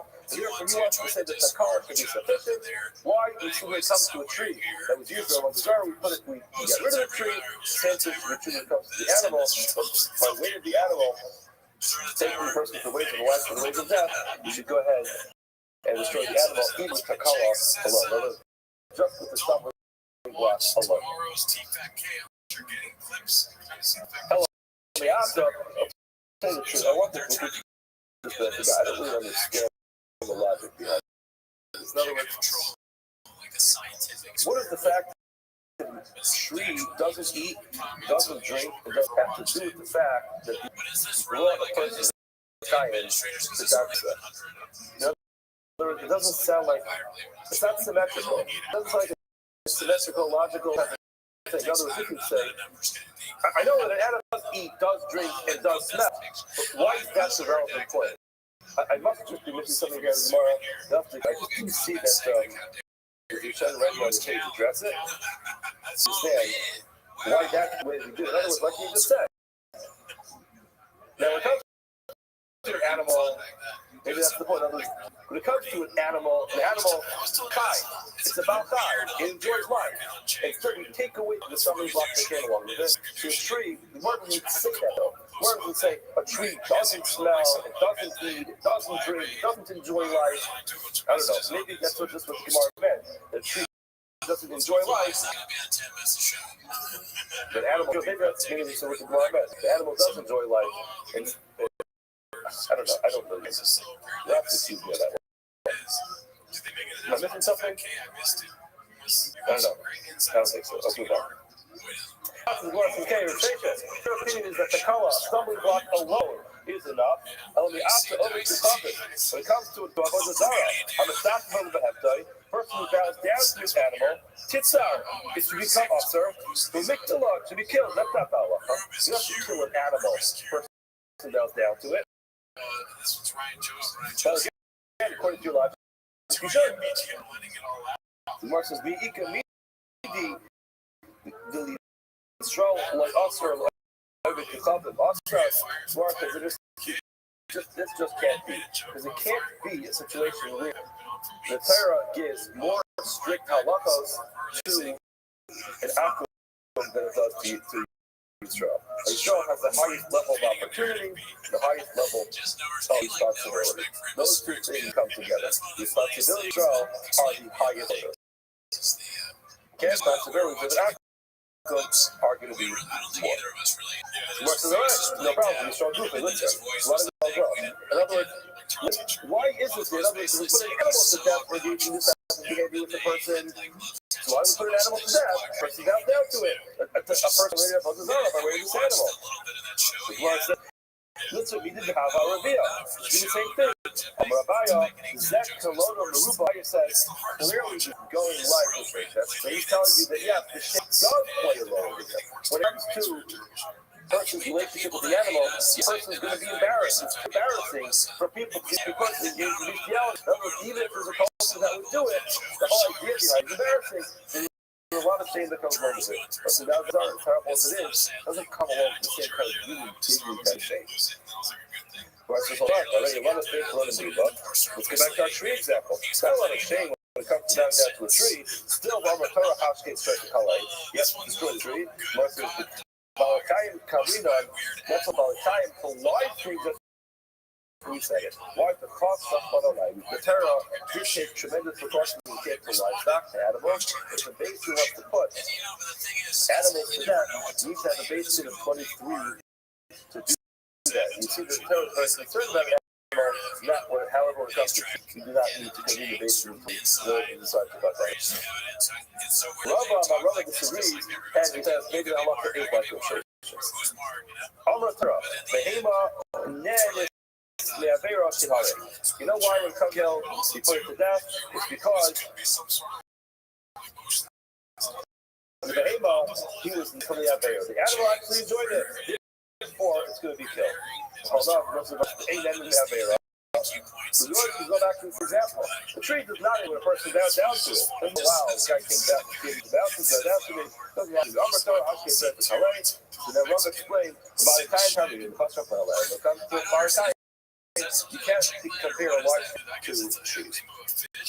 Now we wants to try to bring the raya to their cases. In other words, now our Mishnah told us, which is Kala exchange, and here's the fact that which one?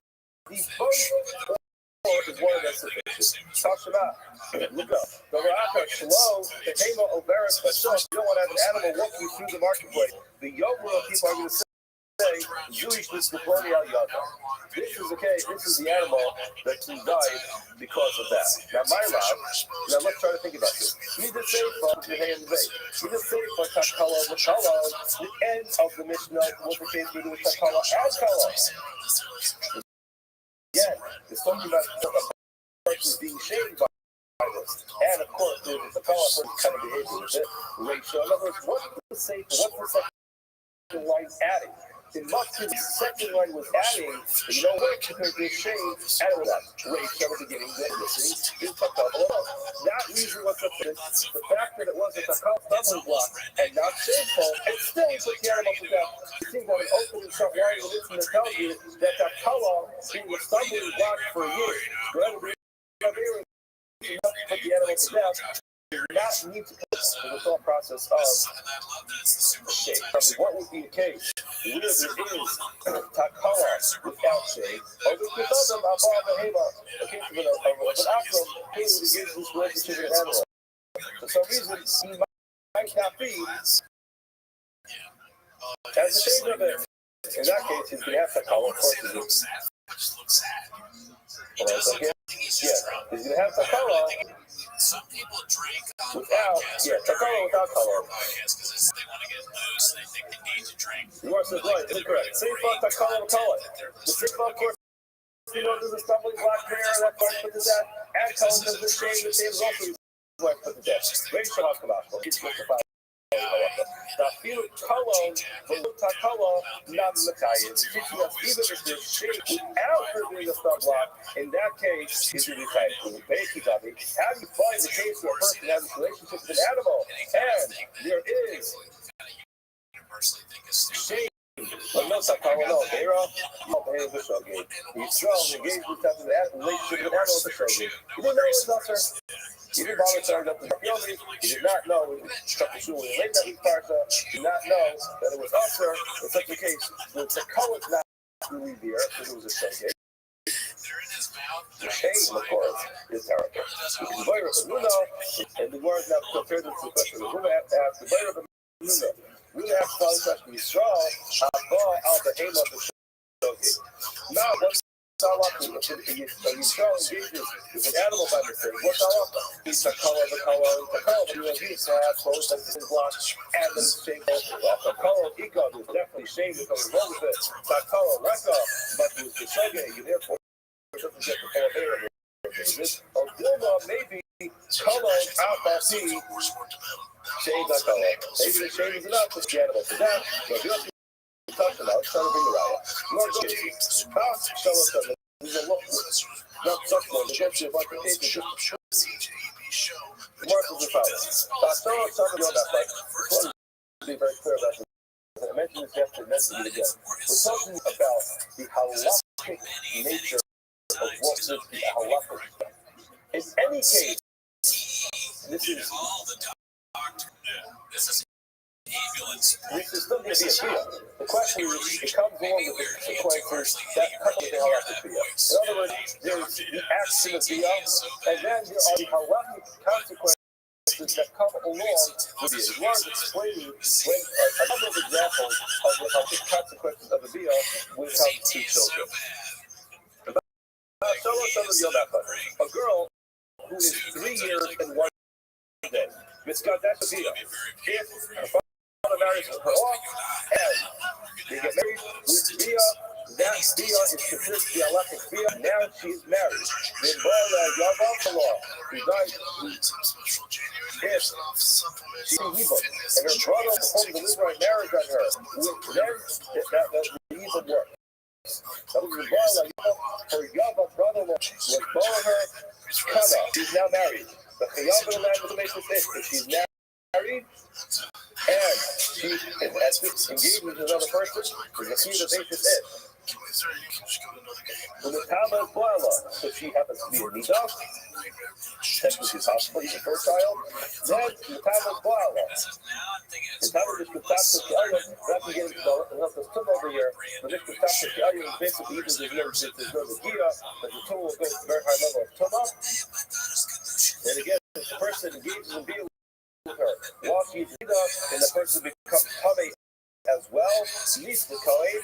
If she gets married to a Chelach to Truma, then she gets married to a Bia, and yes, she gets to Truma, but after if someone who is possible, who she's not allowed to be married to, engages with her at this age, becomes disqualified for marrying the Kohen, if one of the forbidden engaging with her, then, or any other riots, then you must not that type of Bia with her would be considered to be on Bia is because of death of that. She's exempt out because she's a child. After the You travel a lot? No one go back to this. It's not typical with her. I go to the bathroom 12 times a day. With her.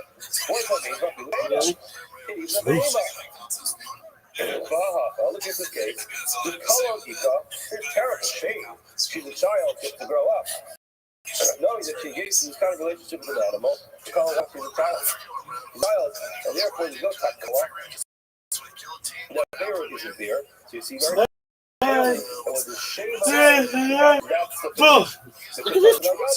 all of the varieties put to death by way of this kind of relationship. So there's an animal relationship with her, and she's a child, so in this case, it's clear there's no psychology, she didn't do whatever, she's a child. Yo, dog.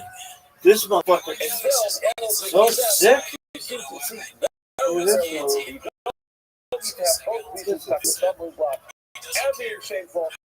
Being shameful is enough, but in this case, there's no there. There's no.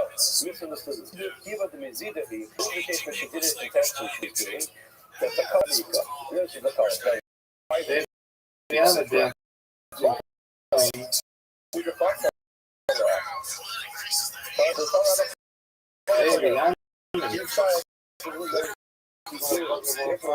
person, even if she did this on purpose, Maybe it's a children, but she's actually punished for it. But again, you can't resort the call to the court to intentionally engage in this kind of behavior. Listen, is it Takala, and yes, she did do it on very punished, she went on to be punished. Okay. Allah, these are behema lochas. We want to go to a person, but not to a behema. We want to go to one more case. Some of them talked about the raya, and now you have Takala and Kala, or it's Kala enough. You have to have a spend the shame, or is the shame Allah, the shame alone enough. Then takes the shame. The power of life would have come to a male. So he's 9 years old and 1 year. How about Yavimto? He goes and engages in it.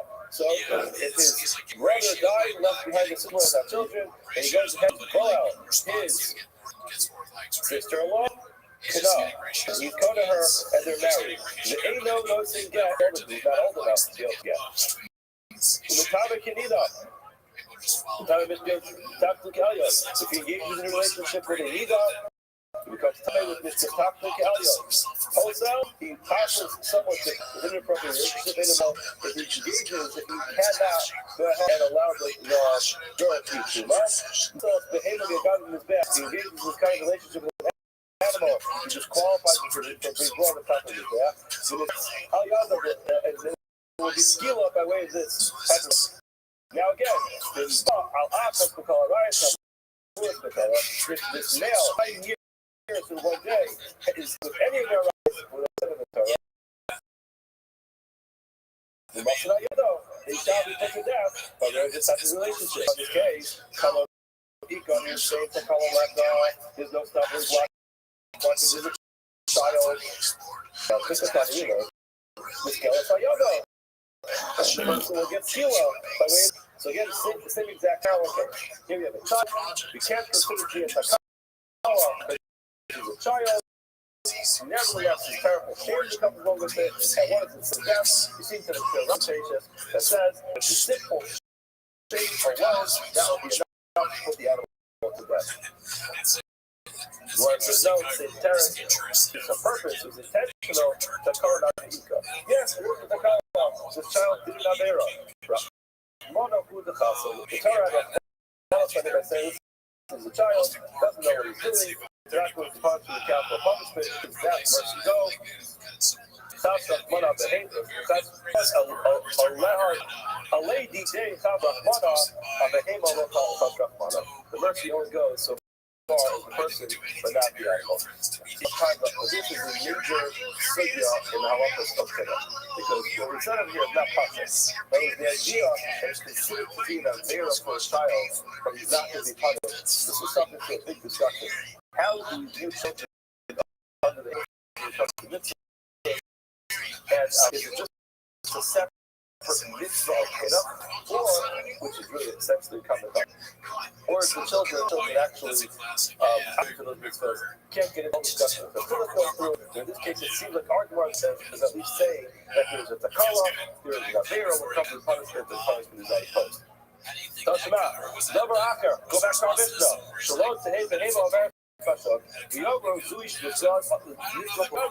business is the reason you put the animal to death when it's the subject of bestiality is because you don't want this animal roaming the streets. People pointing it, saying, "Oh, this is the animal. That's how we're engaging them." My law, yes, earlier. Be the same to call Kala, since the second line of this was only is adding factor that it's a stumbling block and shameful, raise the color of the color. The beginning is a case where it's shame for the actual avera. Basically, he wants that case.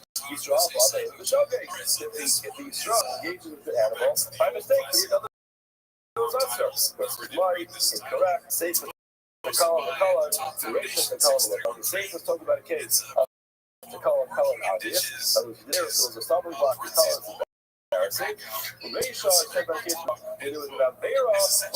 There's no shame. Basically, what's the case with this Mavera?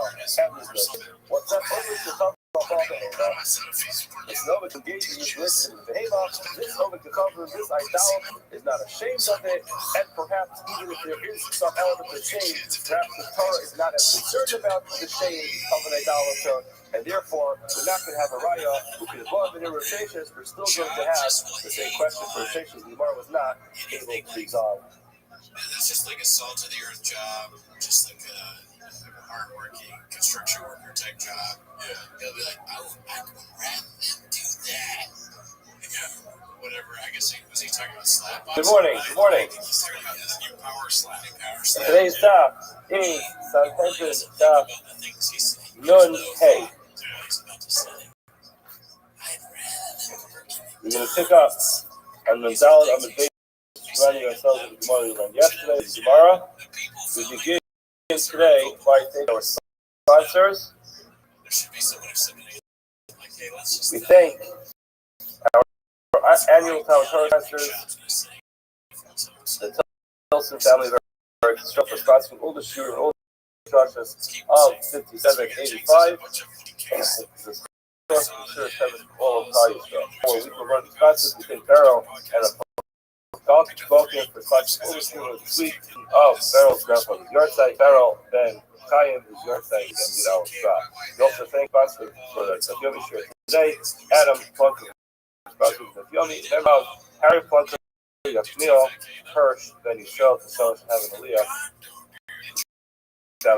We also thank Yonah sponsoring Daf Yomi today for a four shlema for Joseph Nissen Ben Yafa Shingle Gittel having back surgery today. Got full speedy recovery painfully and back to take the garbage speedily in our days. And on a serious note, we wish you a full shlema as well as part of the we also thank Yomi sponsorship. Wishing tremendous mazel tov to Rabbi Dr. Lift and the birth of the baby boy for his sponsorship. Yes, we'd like to give the event birth yesterday. Our family is thrilled to welcome the Richter family. Mr. Seven look forward to celebrate with you. So it's also this week. We're coming up and look forward to bringing Nachas to Klal Yisrael. And the rest of Shem should do Nachas to his parents as well. Well thought out agreement. Yesterday, someone told me that I was out of line. I was wearing my jacket during the filming year. Sorry. That's the only thing I was out of line for yesterday. I'll take it. Yesterday we end up tomorrow with a Maslokas, all the way at the bottom of the Yamud, between Rav and Shmuel, about when you have a Zachar who is the recipient of Mishka Zachar, the Mishka Isha follow the halachas of Shochei of a Zachar. In other words, we know that because halachically, the Bia is only considered to be from above the age of 3. When it comes boy, the Bia is only considered to be Bia when the boy is Boel somebody only from the age of 9. Boy is the recipient, does his action follow in the being the Mishkav, where he has to be 9 years old, or does the action follow the halacha Mishkevei Isha, because Mishkevei Isha was within the age of 3. In other words, does the act of acting like the woman to make that the Zachar has the halacha. The Zachar always follows the halacha, and therefore you have to be done regardless of which position you would be playing. And the Gemara says, Tanya Kava says, the Gemara wants to bring up a raya to Rav. Zachar, the way to read this is Zachor. Whenever it says Zachor to the act Zachar being in the position of Mishkevei Isha, now, from 9 years and 1 day. Now, you typically would read this as a continuing sentence, but Rashi tells us we should read it mili katani. So that's one case. You have one case which is Zachar, Bentesh son of Yom Echad, or Haba al Behema, Ben Kedarka Ben Kedarka. The person has a relationship with the animal, whether the relationship with the animal is a normal or first half normal way. Shav and Bias and Behema allow women to bring an animal upon her. So again, vein Siddhartha, vein whether it's the normal way of Bia or it's not the normal way of Bia. The halach is Shai. What do you see clearly over here? Opening Saraya, like Rav, when it comes to Zafar, it is still going to be from the age of 9, not from the age of 7. That's going to see the Gemara's Raya. Now the Gemara goes on a little bit. I'm going to use this bracket that we just mentioned to disprove another statement. Now the Gemara says, Darash of Nachman, Darash of Nachman, Barakist. Nachman Barakist made the following drush. The Isha, it says, Shnei Mishkavah. The Hema is coming back like Isha, which is a plural, and with the Hema it says Mishkavah as a possible use of the singular term. Now, Master Plural asks the following question: using logic, that doesn't make sense. A woman who it's normal for a person to engage intimacy with her, we should Mishkav L'chayiv. I mean, what? On the normal way of being intimate with a woman, the person has that kind of intimacy, and it's going to be usher. In such a case, would be forbidden. The Behema, the whole thing is not normal. The whole thing is a normal way of being in an animal. So if a person is going to go ahead and do it, then l'chayiv law, I'll connect you with that. Any type of intercourse with this animal. In other words, the whole idea of saying, oh yeah, a person could be intimate with an animal, kidar, there's a normal way. The whole thing doesn't make any sense. It's not normal, the whole thing is not normal. Now, the way Rashi explains this, it comes to the element of hana over there on the recipient. To a woman is a way of a woman enjoying intimacy. So that would be kidarka, or not be shalom kidarka. However, when it comes to an animal, the whole idea is a person who is engaging in this animal, this behavior animal. Now, what's the difference from the animal side? It's going to be what a woman would consider to be normal. Again, the whole thing from the perspective is not normal. So therefore, it's making the normal way of being intimate doesn't make any sense. Therefore, a Papa says it should really be the opposite. Why were you stressed? Yeah, I've been awake for like a long time. I'm not been sleeping properly. I'm trying to grind, like I said. It didn't mean a lot to me, so I'm trying to give my 100% because I know what I want to achieve, right?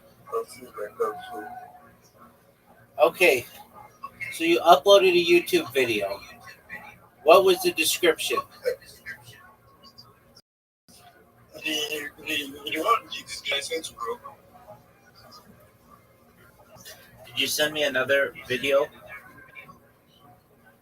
No. The reason why I called back was because since that you said what you were typing, I don't really understand. So I want you to give me just exactly what you want me to write. Like just tell me about word for word so that I can just write so that you give me the desired outcome. I understand.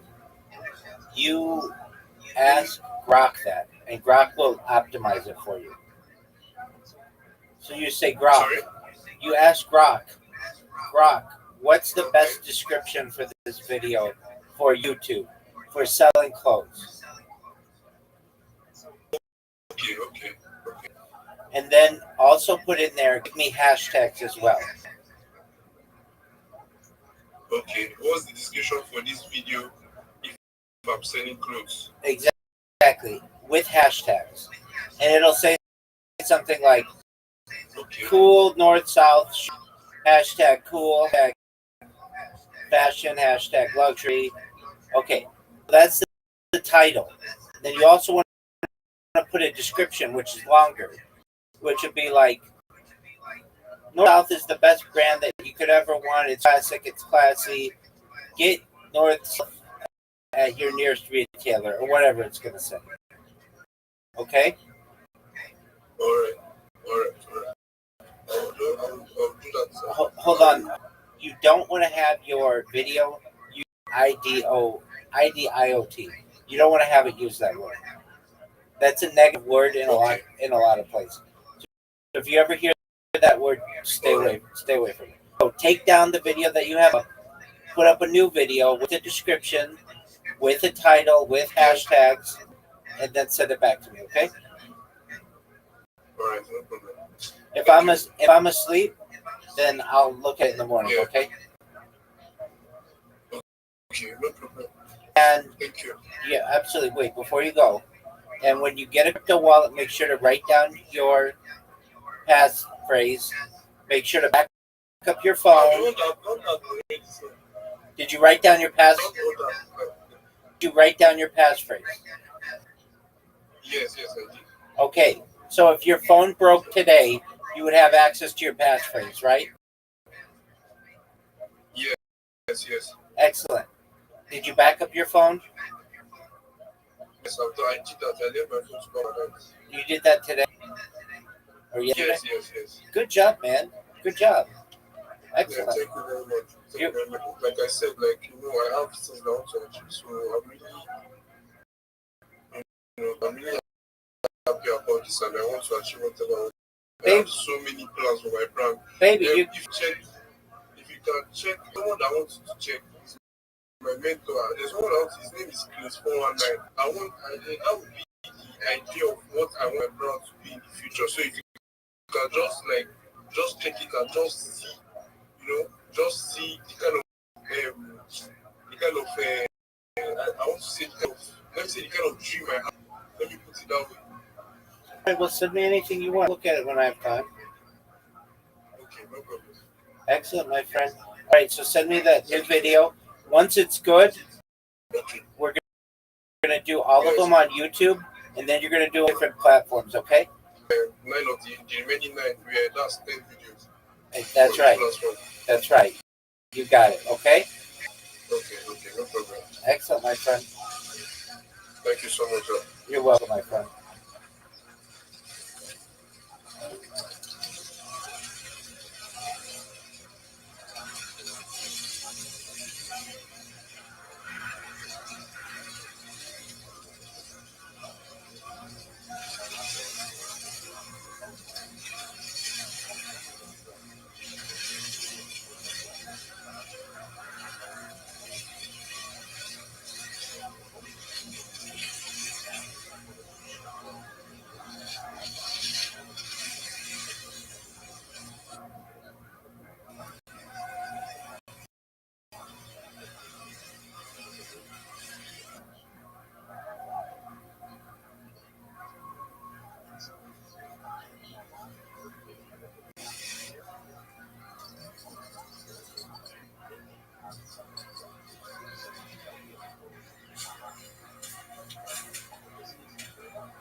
Now what are the things?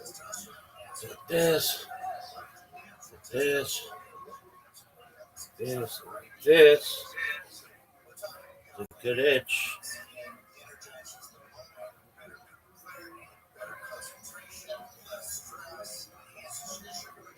This.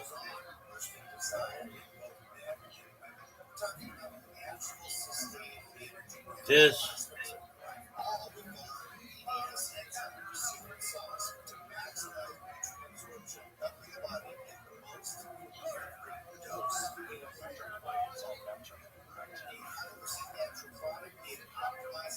This one. Athleticism is fine. You made the right call.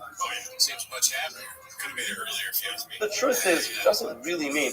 You look at Tosfos. He says, Yeah. "Adarabba Isha Deborcha." He says, "Hapshita b'kuli shas."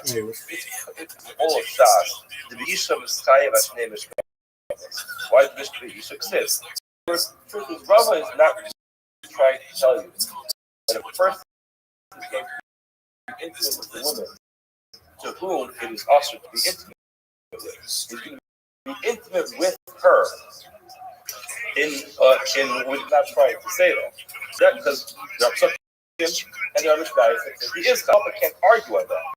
Rather, his point is El Papa, how does Papa meant to say? If you would like to differentiate an animal and a woman, if not, how will it? Your logic would have dictated the other way around. In other words, not that he's saying that the halal would be the opposite. And again, if he's going to use logic to go ahead and determine which way it would not be chayiv, then the opposite should be true. That only through the normal way of being intimate, to find animals, since the whole thing is absurd. There's no such thing as a normal way. Thank you for giving me coffee. Limora says, however, that logic would make sense. The problem is, Tanya, we learned in the Brisa, Zohar, as we just mentioned, that if he's 9 years in 1 day,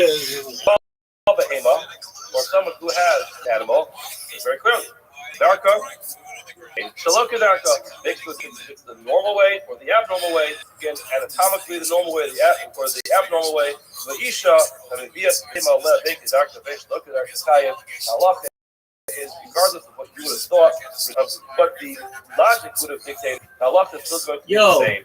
That in any way, what up, big dog? With the woman or with the animal. Kicking ass, taking names, baby. Every day is a holiday, every meal is a feast. How are things in your neck of the woods? Say what? How are you? I'm fine. The same something on Twitter. Check it out.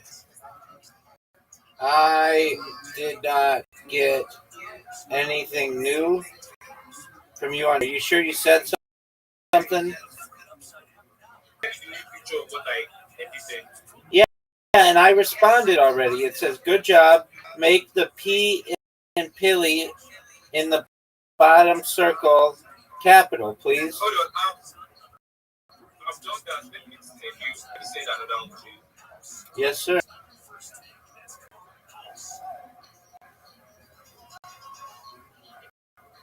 Yeah. Would be,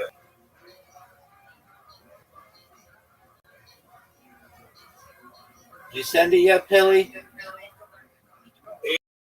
yeah, check it out. I said again. Okay. Okay, sent. No, dog. Read what my message said. You asked me to change the small letter to capital letter. Stop. Stop. Pilly, stop. Okay. Read what message said. The one that says good job. Okay.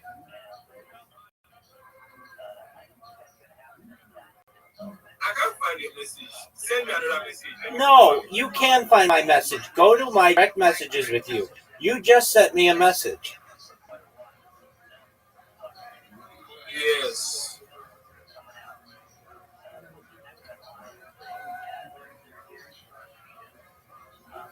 Right? Give me a sec. Take your time.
Ravi, Yes, sir. can you copy the last message I recorded to me? I will, but why can't you read it? I only saw the message sent to you. I never seen the message. Okay.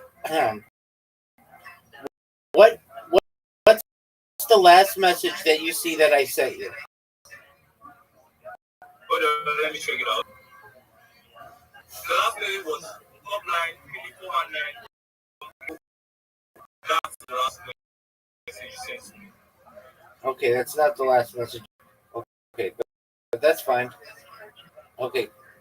Read your messages now. What does it say? Okay.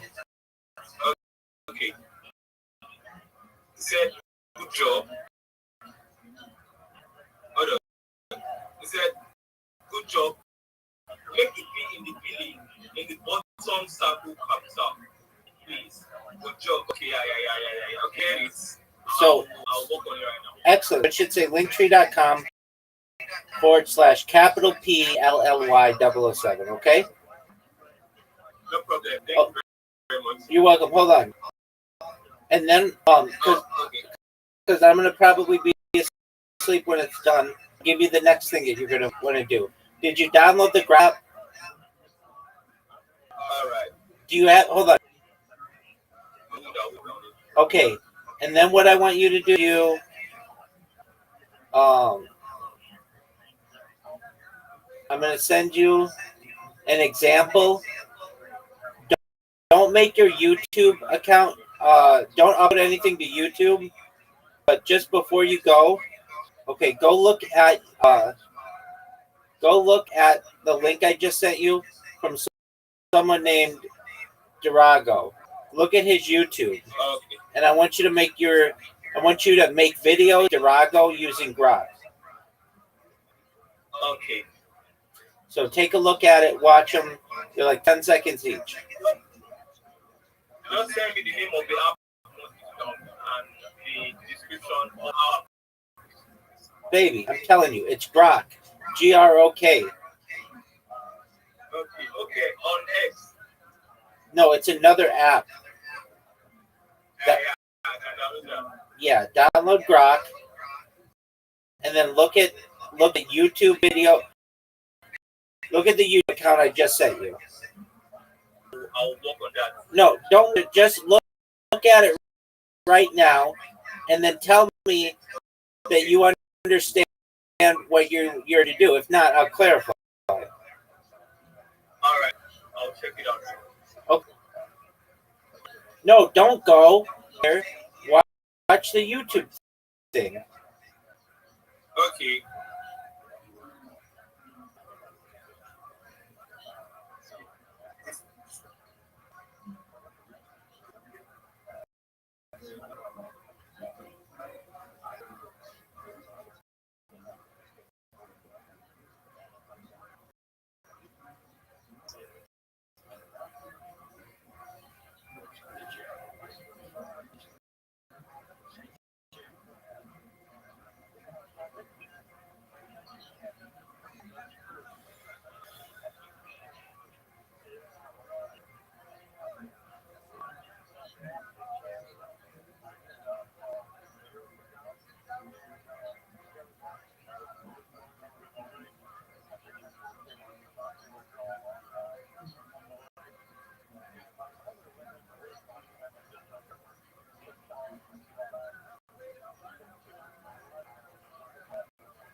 I just.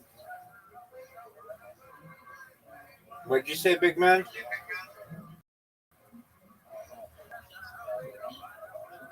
Paley, what'd you say?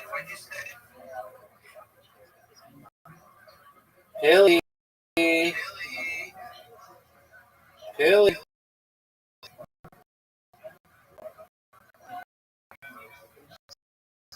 Hold on. Repeat yourself.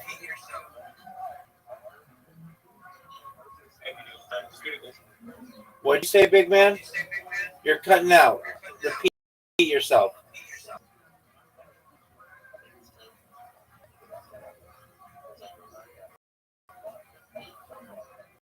I said I watched the AI video and I noticed that it was actually created by Source, an AI platform. Yeah, that's what we do it with Grok. Okay, that was fun. These north-south shirts, perfect style for any. Okay, so you know what to do. You make 10 of them. You make 10 of them, and you send them to me, and I'll tell you which ones to use, okay? Exactly like that AI video, right? Not exactly. Make it whatever you want.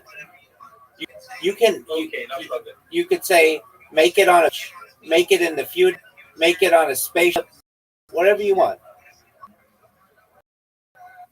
Okay.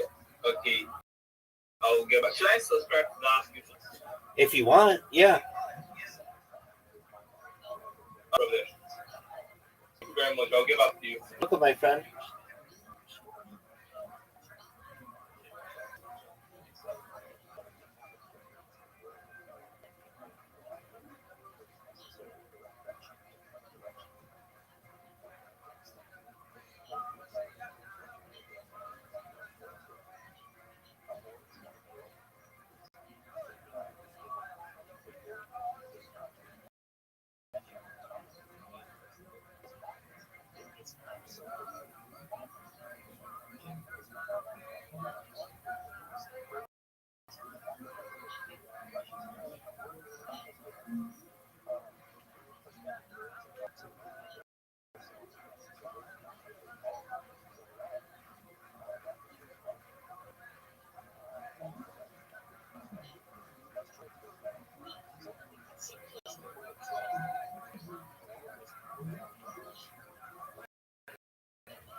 Tell Grok to make a better title and description for it.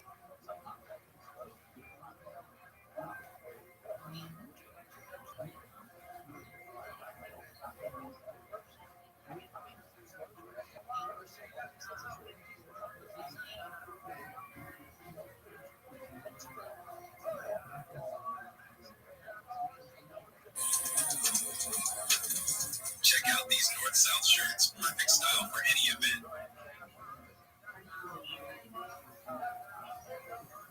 You did not put a description, period. I said ask Grok to put a description with hashtags, period.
Yo, how are you? Rabbi, if place starts, because Putin has a photo of Donald Trump blowing Bill Clinton, I'm sorry, the only way to start World War III. I'm not for war. That is a funny way to go to war. Okie doke, Zoot. Did you see the email? Yep. Check out North.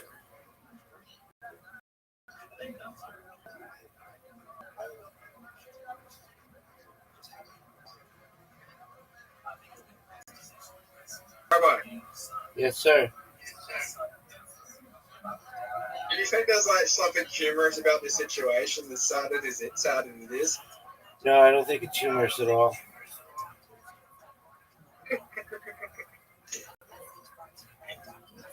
I'm look.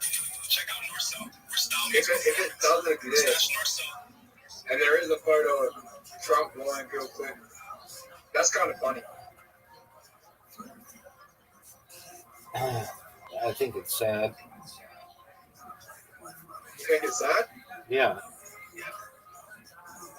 Well, Global Free starts with that photo. I am going to be disappointed, but it's going to be funny. It's a funny place in history.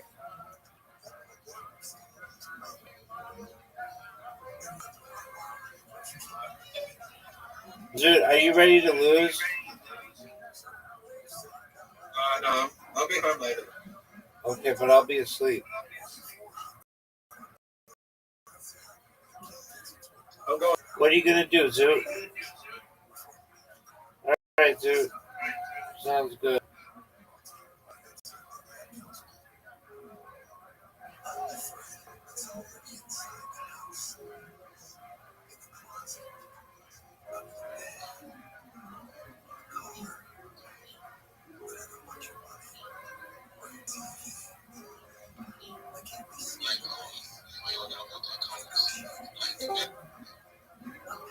Yo.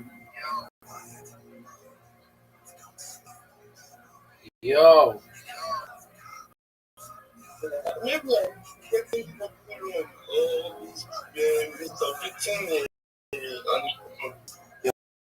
What are you? I used to write what is the description for the video this North South apparel and provide hashtags too. Oh, what's it saying?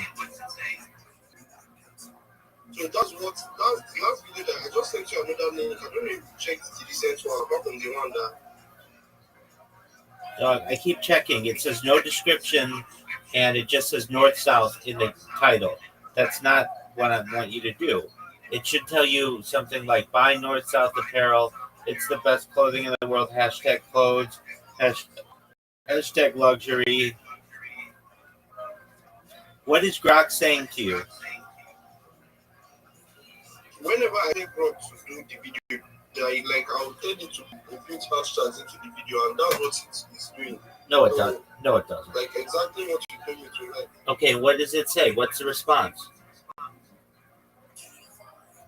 It should just make the video and send it to me. No. You say to it, provide me with a title for this video for YouTube. Okay. Provide it for YouTube. Okay. Yeah, after providing the title, I'll say provide me with hashtags too. Say provide me with a title and hashtags for this video. And also a description hashtags.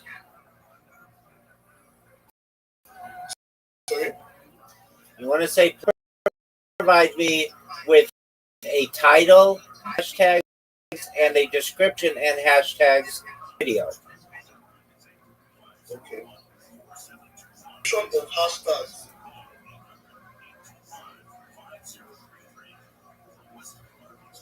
Thank you. What's it say? No, motherfuckers. This is the worst.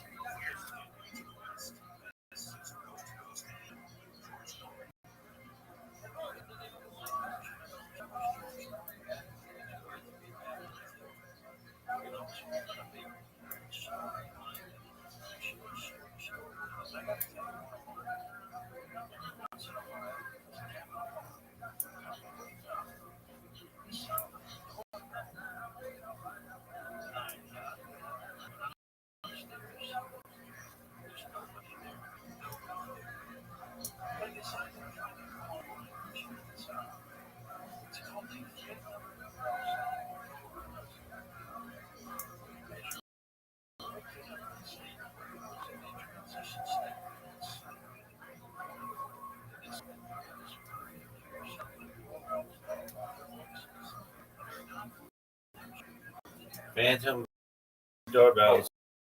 Always going to be forbidden. I The woman, believe that. depending on who it is, in any case where it's done, any Do you type believe what this whether it's motherfucker Darka or Shtaloka Ish. with the normal anatomical There way, you the go. abnormal anatomical way, that halacha still would be in violation. Yes, sir. And that there, in other words, the logic that we This said that when it's an animal, when it comes to an issue, also it makes no difference. Okay, Gemara continues. Amalei Ravina, the Rav. Ravina asks the following question: Hama'ara b'zachar mahu. When it comes to the halacha of bia, So you gonna we've stand? referenced a couple of these. There's basically Perhaps. today for there's basically three levels of bia. There's what's called Nashikas Ever, where it's just a touch of the human body from one to the next. Achnasas Ever, there's Achnasas Kol Tara, and then there's something called the Gemar Bia. So the Nashika obviously is the initial touch, and then there is the part where it starts to penetrate, and then there's the full penetration. So what is either the initial penetration. West Side Pin. Now, East when Side it Gangster. comes to a nida, West Side Pin. East Side it's very Gangster. clear. It says in the pasuk, it's West Rashi East Side says, of course, Gangster. we mentioned it soon. West Side Gangster. In the pasuk, a person does not have to actually complete the bia. A person to violate Motherfucker almost waterboarded himself. West Side. has hara with nida, already in violating both nida and the zechi of cards. Nora wants to know what happens if a person does this hara with the zachar. Again, is also it's this one, right? We're talking about that. So now the Gemara is asking to be intimate if it simply touches, or because it's machlokes, or the penetration begins. Is that enough to be what we refer to as a gemabia, as a completion of complete full penetration? The Gemara says, "Ma'ar b'zachar ma'ar." What's the halacha? The Gemara says, "Ma'ar b'zachar." What's your question? Mishkevei isha ksiv. The Gemara refers to that isha. Now, there's got to be reason why the Gemara, the pasuk referred to it as Mishkevei isha. The Mishkevei isha, we know when it comes to being with women, to whom it's forbidden. Ella is even hara to be a problem. The Gemara says, Ella ama'ar behema ma'al. The Gemara wants to know what's the halacha regarding the animal, just hara. There's no Gemara bia, but just hara. What's the halacha? The Gemara says, Amarlei, Einoi in la'ara, the ziv gabe achais avid, v'achais imay, deloit tzricha. The pasuk says very clearly when it comes to achais avid, v'achais imay, it says very clearly in the pasuk, ha'ara, the lashon of the pasuk, yes, she'erai, so it says very clearly that lashon there. Therefore, anytime a person engages in that kind of relationship, does not have to be complete. Even the initial penetration is a problem. So then, why does it say it? What does it say? In other words, the Gemara means to say, when it comes to all Mishkevei Isha, there's a hekesh which occurs. It says very clearly, Harad that Siv Gabi Achayis Imay. Why? The light Tzricha doesn't have to say the Harad Nida. It is the initial place where Hara is a problem, and all other arayas of Nida. Therefore, it comes to all forbidden. Look at this athleticism. This initial penetration is going to be a problem because of this hekesh. So why does the pasuk have to say it when it comes to achayis aviv, which is an aunt, or achayis ima, again another aunt from the father or from the mother? Why does it say there? As we mentioned yesterday, we have this cloud. The pasuk tells us something which is not necessary. We're allowed to borrow it and apply it to the case. Then to neu inyan lahara to behema. Borrow those extra words and apply it to Ema, and therefore, just like any kind of business, also with animal, hara is going to be also with animal as well, and it follows all the other halachas of intimacy. Even the initial contact is going to be a problem. Hold on a second. See, let's analyze this for a second. Behema, mechayve mitzvah is best.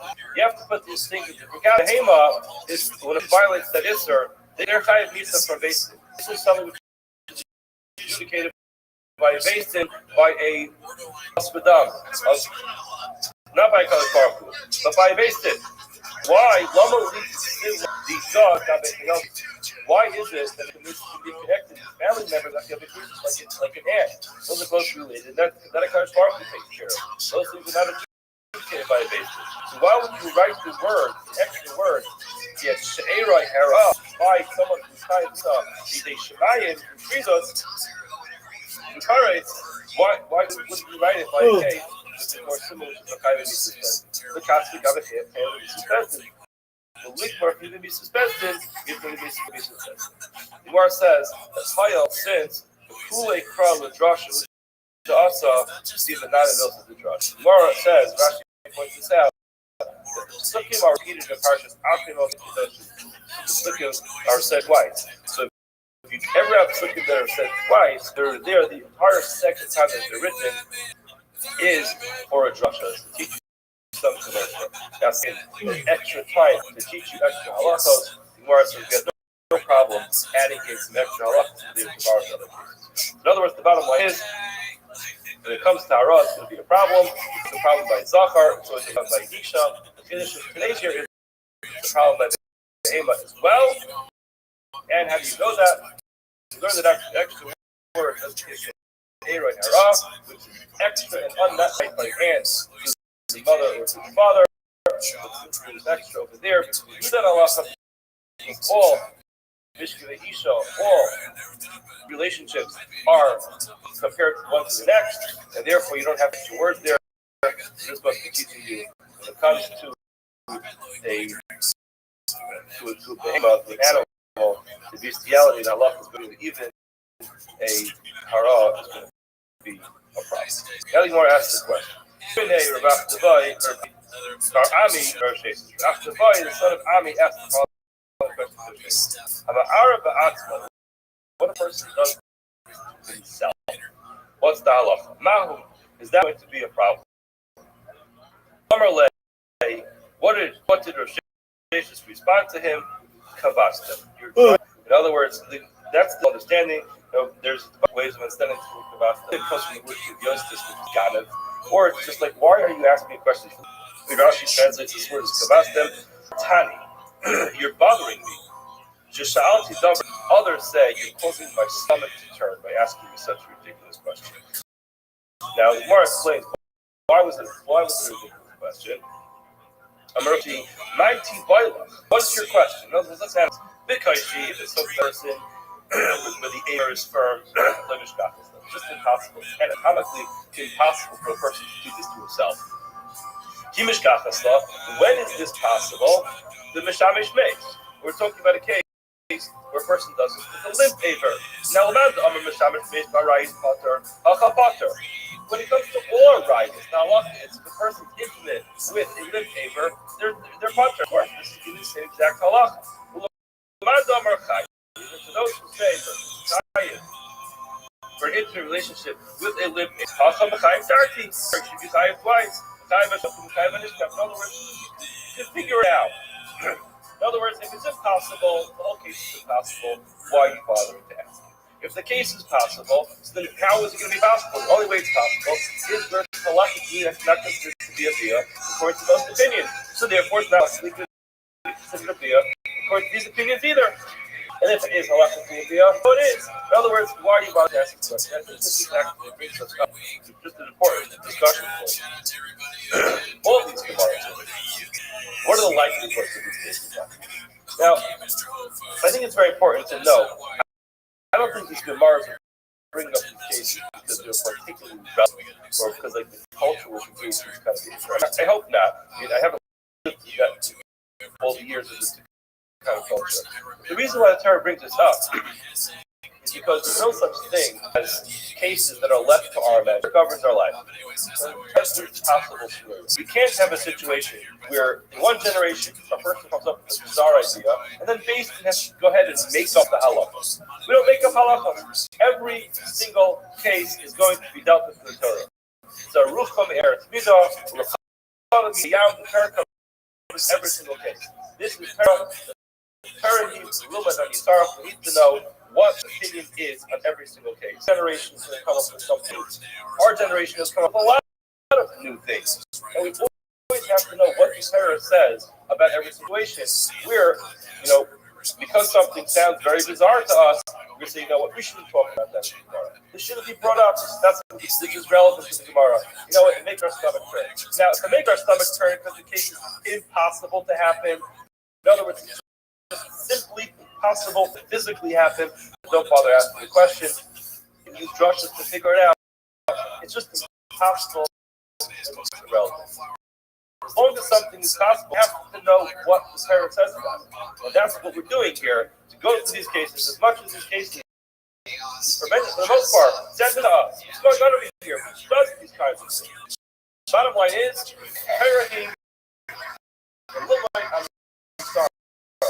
Torah needs to know what halacha is every case, as disturbing as it is the halacha.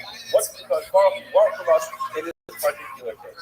Therefore, with most of these cases, last to the testimony of that, go through cases, must know our stomach turning by. The bottom line is, we need to know what Torah says about it. When it comes to a case where it's possible for it to happen. That's the Gemara says. Okay. Maybe this is Torah. That will I need to let any time. I need to learn it's possible. That's why we should have said you don't have to ask this question. Either it's possible or halacha. Gemara goes on. Bominei Rosh Hashanah. Gemara asks the following question from Rosh Hashanah. Ovid Kifatim Haba al Behema Mount. Faith.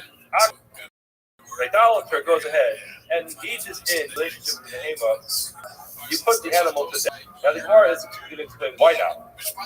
Kala, the kala none, the half the kala ika, kaleka, ozilma takal papishin kala. In our mission told us why an animal is put to death when there is the case of the hour between a human being and an animal. One of them was the hayel v'asu takala ayat. One is because a person went ahead and sinned by way of this animal. In other words, this animal is a vehicle for sin, therefore we put it to death. The other way of learning it was that it's just the design animals walk into the street and people can say, oh, this is the animal. Now, takala is the shape, which is the second one. The question just is, do you need both or do you need just one? When the Mishnah told us that there are two reasons, was the Mishnah telling you have to have both reasons or is one of them enough? What's the difference? When it comes to an akum, perhaps there's going to be a case of takala, but there won't be color. Why is there no color? Why is there no shade? Now, what Rashi says is that it could be that in certain eras, certain period of time, that different idolaters did this. Different idolaters, there have been bizarre types of bizarre. Maybe some idolaters did this, so it wasn't considered to be a shame for them. And more than that, it could be that even though there was some type of human dignity shame, will the Torah go ahead and out of its way to worry about the shame of an idolater? Is that what we're going to be worried about? Go ahead and put an animal to death for the sake of the shame of the idolater. That's the Gemara's question. Remember, Sheshes says to Yisrael, the Mishnah was this way. Not Ilanos. When it comes to trees of Vodazara, they ain't open, they don't eat, they don't drink, maybe reason they can't smell, and still Amra Torah, Hashkes, throw the color, destroy them, burn them, and again get rid of them. Since the person went and violated an interest to them, something goes ahead and brings the person from dark Yikayim to dark Yimisa from the ways of life, the ways of death, of course, animals put to death. Just so, and therefore, he seems to be saying is Kala is enough, Kala is not necessary. In other words, it isn't as much shame. When it comes to Zara, that's shame. In other words, there's no human dignity of Zara. And therefore, he wants to say that the Kala should be sufficient. Why? Because when it comes to a tree that was used for Zara, we put it in. We got rid of this tree. Same thing should be true when it comes to animal. By the way of the animal, taking the person's life to ways of death, you go ahead and destroy the animal with takala alone. In other words, just with the stumbling block alone. Elamiata, I'll say the truth. I want to get to this. I don't really. What does the fact that a tree doesn't smell have to do with the fact that the animal brought a person from Dark Yitayim to Dark Yimisa? In other words, it doesn't sound like it's not symmetrical, right? Symmetrical, logical type of thing. In other words, you say, I know that an animal does eat, drink, and does smell. Why is that the relevant point? I must have just mentioned something here tomorrow. Enough to excuse you, right? Just see that you showed it right here on the page address. I presumably understand why that's the way we do it. In other words, to an animal, comes to an animal, the animal is Baltai. It's a Baltai. It enjoys life. And still we take away the life from the Baltai. Why? Because of the stumbling blocks that came along with it. So the tree, the Gemara doesn't say that though. The Gemara doesn't say a tree doesn't smell, it doesn't eat, it doesn't drink, it doesn't enjoy life. I don't know. Maybe that's what the Gemara meant. A tree doesn't enjoy life. An animal does enjoy. Maybe that's the Gemara meant. The animal does enjoy life. I don't know. I don't really. Not to use that one. Missing something? I don't know. don't think. Elami Abar says, okay, inflation. Your opinion is that Takala, stumbling block alone, is enough. Elami Asa Ovid Kutavit.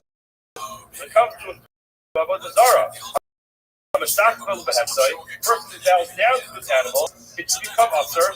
Will make the law tell you don't have to kill an animal, the person bows down to it. Well, again, according to your logic, you should. Mar says, Me'ika midi, the Yisrael, like Oscar, Ovid Kutavit. Oscar, Mar says, this can't be. Because it can't be a situation where the Torah gives more strict halachos to an akum than it does to you. Israel has the highest level of opportunity, the highest level of responsibility. Those two things come together. The responsibilities of Israel are the highest order. Can't be the responsibilities of an akum are going to be more. Mar says, all right, no problem. Israel could be Israel as well. In other words, let's just think about this. Why? In other words, you put an animal to death for engaging with a person on death when a person comes down to it. A person violated a Zara by way of this animal. Gemara says, so we did have a Ravia. Do the same thing. Ravaya, Zek, Kalono, Maruk, Zek, Kalono, says clearly not like Ignatius. And he's telling when it comes to a person's relationship with an animal, yes, the person is going to be embarrassed. It's terribly embarrassing for people to be put to death because they engage in bestiality. In other words, even if there's a culture that would do it, the whole idea behind it is embarrassing. There's a lot of shame that comes along with it. Person bows down to it, as terrible as it is, it doesn't come along with the same kind of human dignity type of thing. Right, says, hold on. Already, a lot of things. Let's get back to our tree example. Not a lot of shame when it comes to bowing down to a tree. Still, the Torah.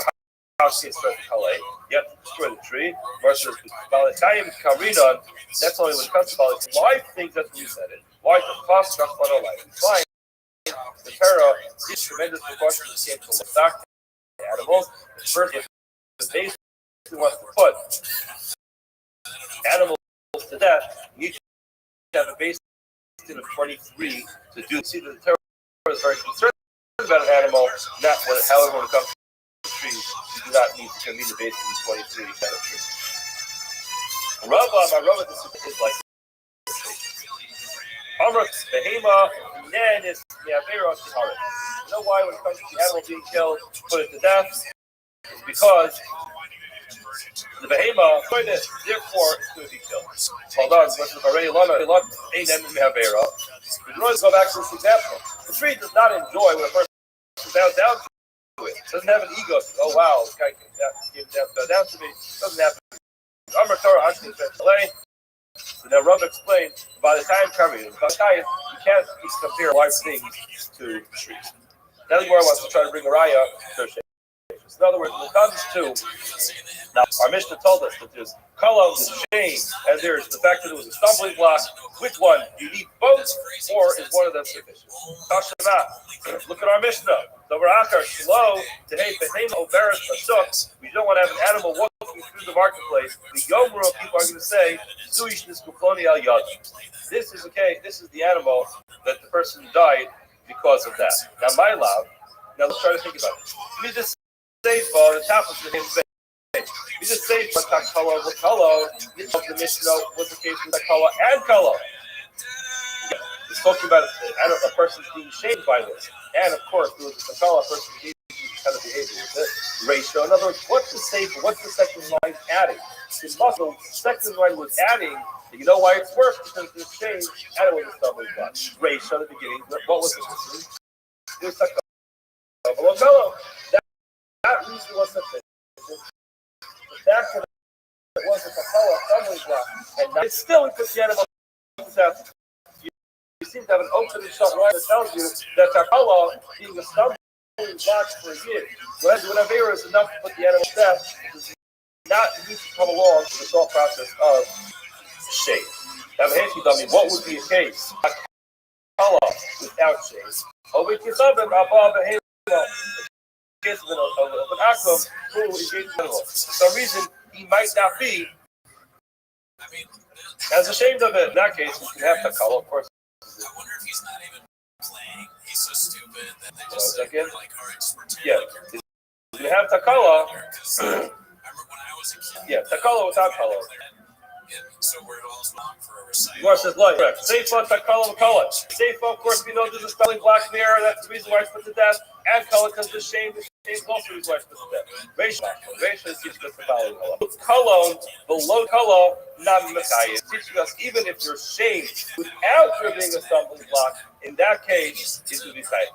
Basically, how do you find the case where a person has a relationship with an animal and there is shame? But no takala, no avera. Yisrael habal b'nei b'shogeg. Yisrael who's having a relationship with an animal b'shogeg. He didn't know it was usher. He didn't bother showing up to Daf Yomi. He did not know it was come to shul in late that week parsha. He did not know that it was usher. In such a case, the takala is not really there. It was a shogeg. The takala on the shame, of course, is terrible. And the word now compares it to the Buddha asked the Bayer of Luna. Luna asked the following question: Yisrael, Abba al Behema b'Shogeg. Now, what's the halacha? Is an animal by mistake. What's the halacha? You need to call it you just have both the stubborn and the same halacha. Call it equal. Definitely shame is a call it but with the shogeg, and therefore it doesn't get. Well, Dilma maybe kolon afapi shame takala. Maybe the shame is enough for the animal to death. Although we also touch about, let's try to bring it right. Tomorrow goes through two cases. This is a lot, not such small crisis, but it goes through a bunch of cases just to prove this point. This is what is clear about this? We're talking here about the halakhic nature of what we would consider to be a halakhic deal. In any case, this is still going to be a deal. It is whether halakhically it comes along with the consequence. In other words, there's the action of biyah, and then there are the halakhic consequences that come along with the biyah. The Gemara is explaining a number of examples of halakhic consequences of the biyah when it comes to children. Basel, who is 3 years and 1 day, Miskadesh is biyah. If father marries off and they get married with biyah, that biyah is considered to be halakhic biyah. If her brother-in-law, if she fell to Yibam, brother-in-law performed the liver and married her, with then that the Yibam works. Her young brother-in-law was Baal her Kana. She's not married. She's married, and she's age engages in another sin, is the Chiyuv of Eish's Ed. She happens to be a Nida, technically possible. For a child, then Thomas Fowler. Thomas Mishkutaxik Elyon, again, the over here. Mishkutaxik Elyon basically no Nagia, as the tool goes to a very high level of Tuma. And again, if the person engages in biyah with her while she is in Nida, and the person becomes Kamei as well, this is the Kohen. If she can do a Kohen of tell us the Tuma, then she get married by way of biyah, then yes. Get the if someone who is hostile, who she's not allowed to be married to, engages with her at the seat, she becomes disqualified from marrying the Torah is one of the forbidden relatives, then or any other arayas, then that type of biyah with her would be considered to be halakhic biyah to put to death with that. The Surah, she's the Surah. She's obviously because she's a child. After the Kol Arayas, after the Kol Arayas, the word for Torah. Any of the Arayas. What does that mean? Even the Behema. Look at the Kolon Kita is terrible. Shame. She's a child to grow up, knowing that she engaged in a relationship with an animal. She's a child. And therefore, there's no takala. The Avera is, you see very clearly, the shame alone, that's the color, that's sufficient. Because how you move up to Nayada, or the right to put to death by way of this kind of relationship. So if there's an animal relationship with her, and she's a child. So in this case, there's no takala. She didn't do an avera. And still, the animals being put to death. You see very, very clearly, you don't need to have both reasons, takala being the stumbling block and being shameful. Shameful is enough because in this case was no avera. Gemara says no. This is the case where she did it intentionally. So takala amika. Yours is takala. Now why is it? Who the fuss allowed? The Torah Rahmanas on her. The child doesn't even know what she's doing. Therefore, the Torah, even though she did this on purpose, the acts of children are actions of children. She's not going to be punished for it. But again, you can't say there's no takala because, of course, she intentionally engaged in this kind of behavior. Therefore, there is a takala. And yes, she did do an avera. Will she be punished? She won't actually be punished. Okay. Allah the dove the hema lofas. Where does one go? How far does the rest of the Torah go? It goes to a person, but not to a man. Where goes one more case? So it's Amar Rabba Tashamal being a raya, whether or not you have to have kala and kala, or is kala, you have to have a stumbling block and the shame, or is the shame alone? Tashamal, then takes the son of your record. He's 9 years old in the day. Abal Yavimto, he goes and gives Yibama. So, brother died behind the sister of our children. And he goes ahead and Boel, his sister-in-law, Kana, and they're married. The ain't no thing get actually Yasha, the cancer, so he gets older because he's not old enough to be able to write again. Matapa Kanida,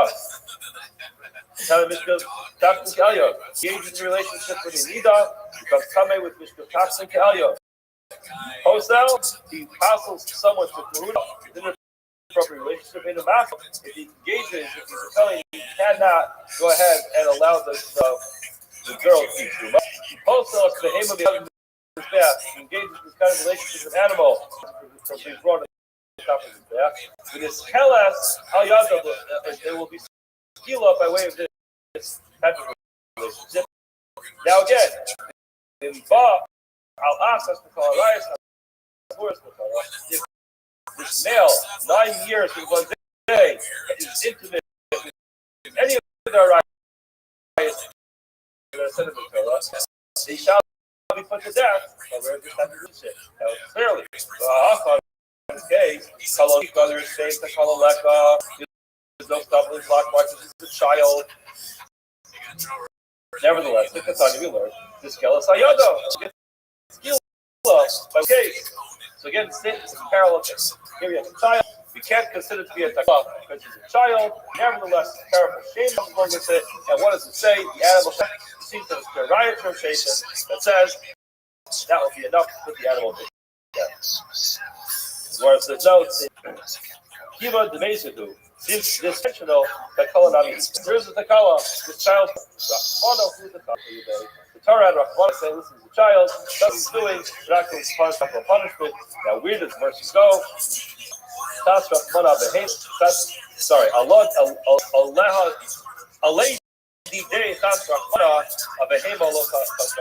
mercy only goes so far in person, but not the end.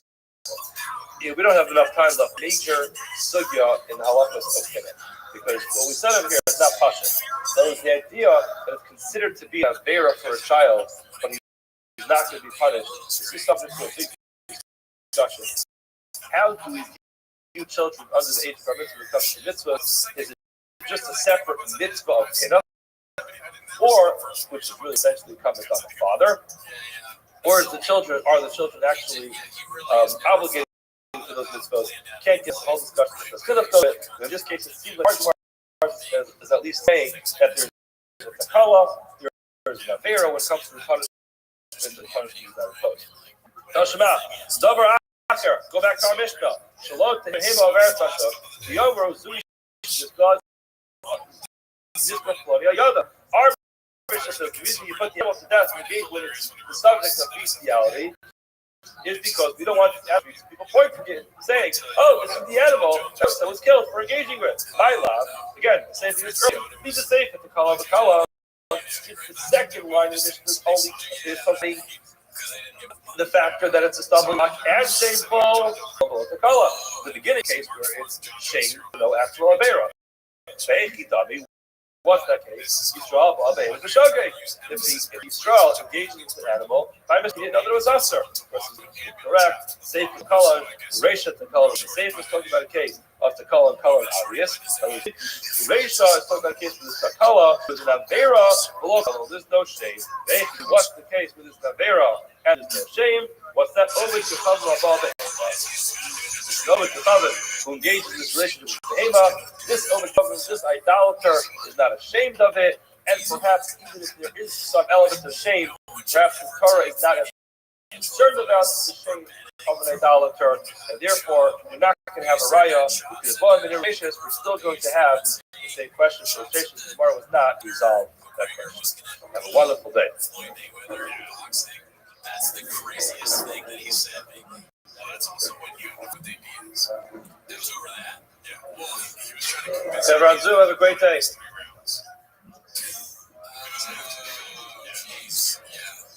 Well, and also Mario Lopez. Yeah. Shout out to Bone CK. He's in the beige frequency stuff. Oh yeah. He's been commenting on the Disney. Also, shout out to Elephant, right? Elephant Graveyard joined him and Ryan Joseph. We're on the live streams. Hopefully, we're not targeting their names. Like, don't put that. We're not one of our guys. We're great guys. Never met him. Also, too, I wanted to say to the audience before we finish here that one of these Thursdays we're going to live stream the Gringo Poppy on Twitch. If you guys would be interested, you can come letting us know. We're going to set that up sometime. And one last plug, the Patreon. Pretty soon, we're going to do the Gringo Poppy. I'm going to just basically What did you get today's stop? Sanhedrin, Nadal, thanking all of our sponsors. We thank the amateur sponsor for the year of 5785 until Mishpacha of Eretz Yisrael, close to Restored Terrace full of Am Yisrael. We also thank the learning sponsored by Leah Roseborough in honor of his upcoming marriage to Miriam Ruth Benward today. Mount Yisrael Eliel, Shivana by Sarah to Yisrael, Shivana a tremendous amount of knockout, house to be filled with bracha, atzlacha, simcha, and culture. We also thank our weekly learning sponsors. We thank Beryl and Rachel Gawker for sponsoring the shiur of this week in honor of Beryl's grandfather's yahrzeit. Beryl's grandfather was Beryl. Then Chaim, the father of Rachel, his yahrzeit is today without Shaf and Shalosh and Hagdaliyah, and the family should have a mechaba. Today's daf is daf Dalet. We are going to pick up literally the first word of daf Dalet of our in the Sefer Sanhedrin. Yesterday we were discussing the machlokas that took place in the Mishnah. There's machlokas in the Mishnah between when you do the Chachamim, what the halacha is, if a person is boel his mother, is he chayav once because it's his mother, or twice because it's his mother, and also his father's wife. So it's tricky to recap the Mishnah. This is about the Gimel of an hour. It says,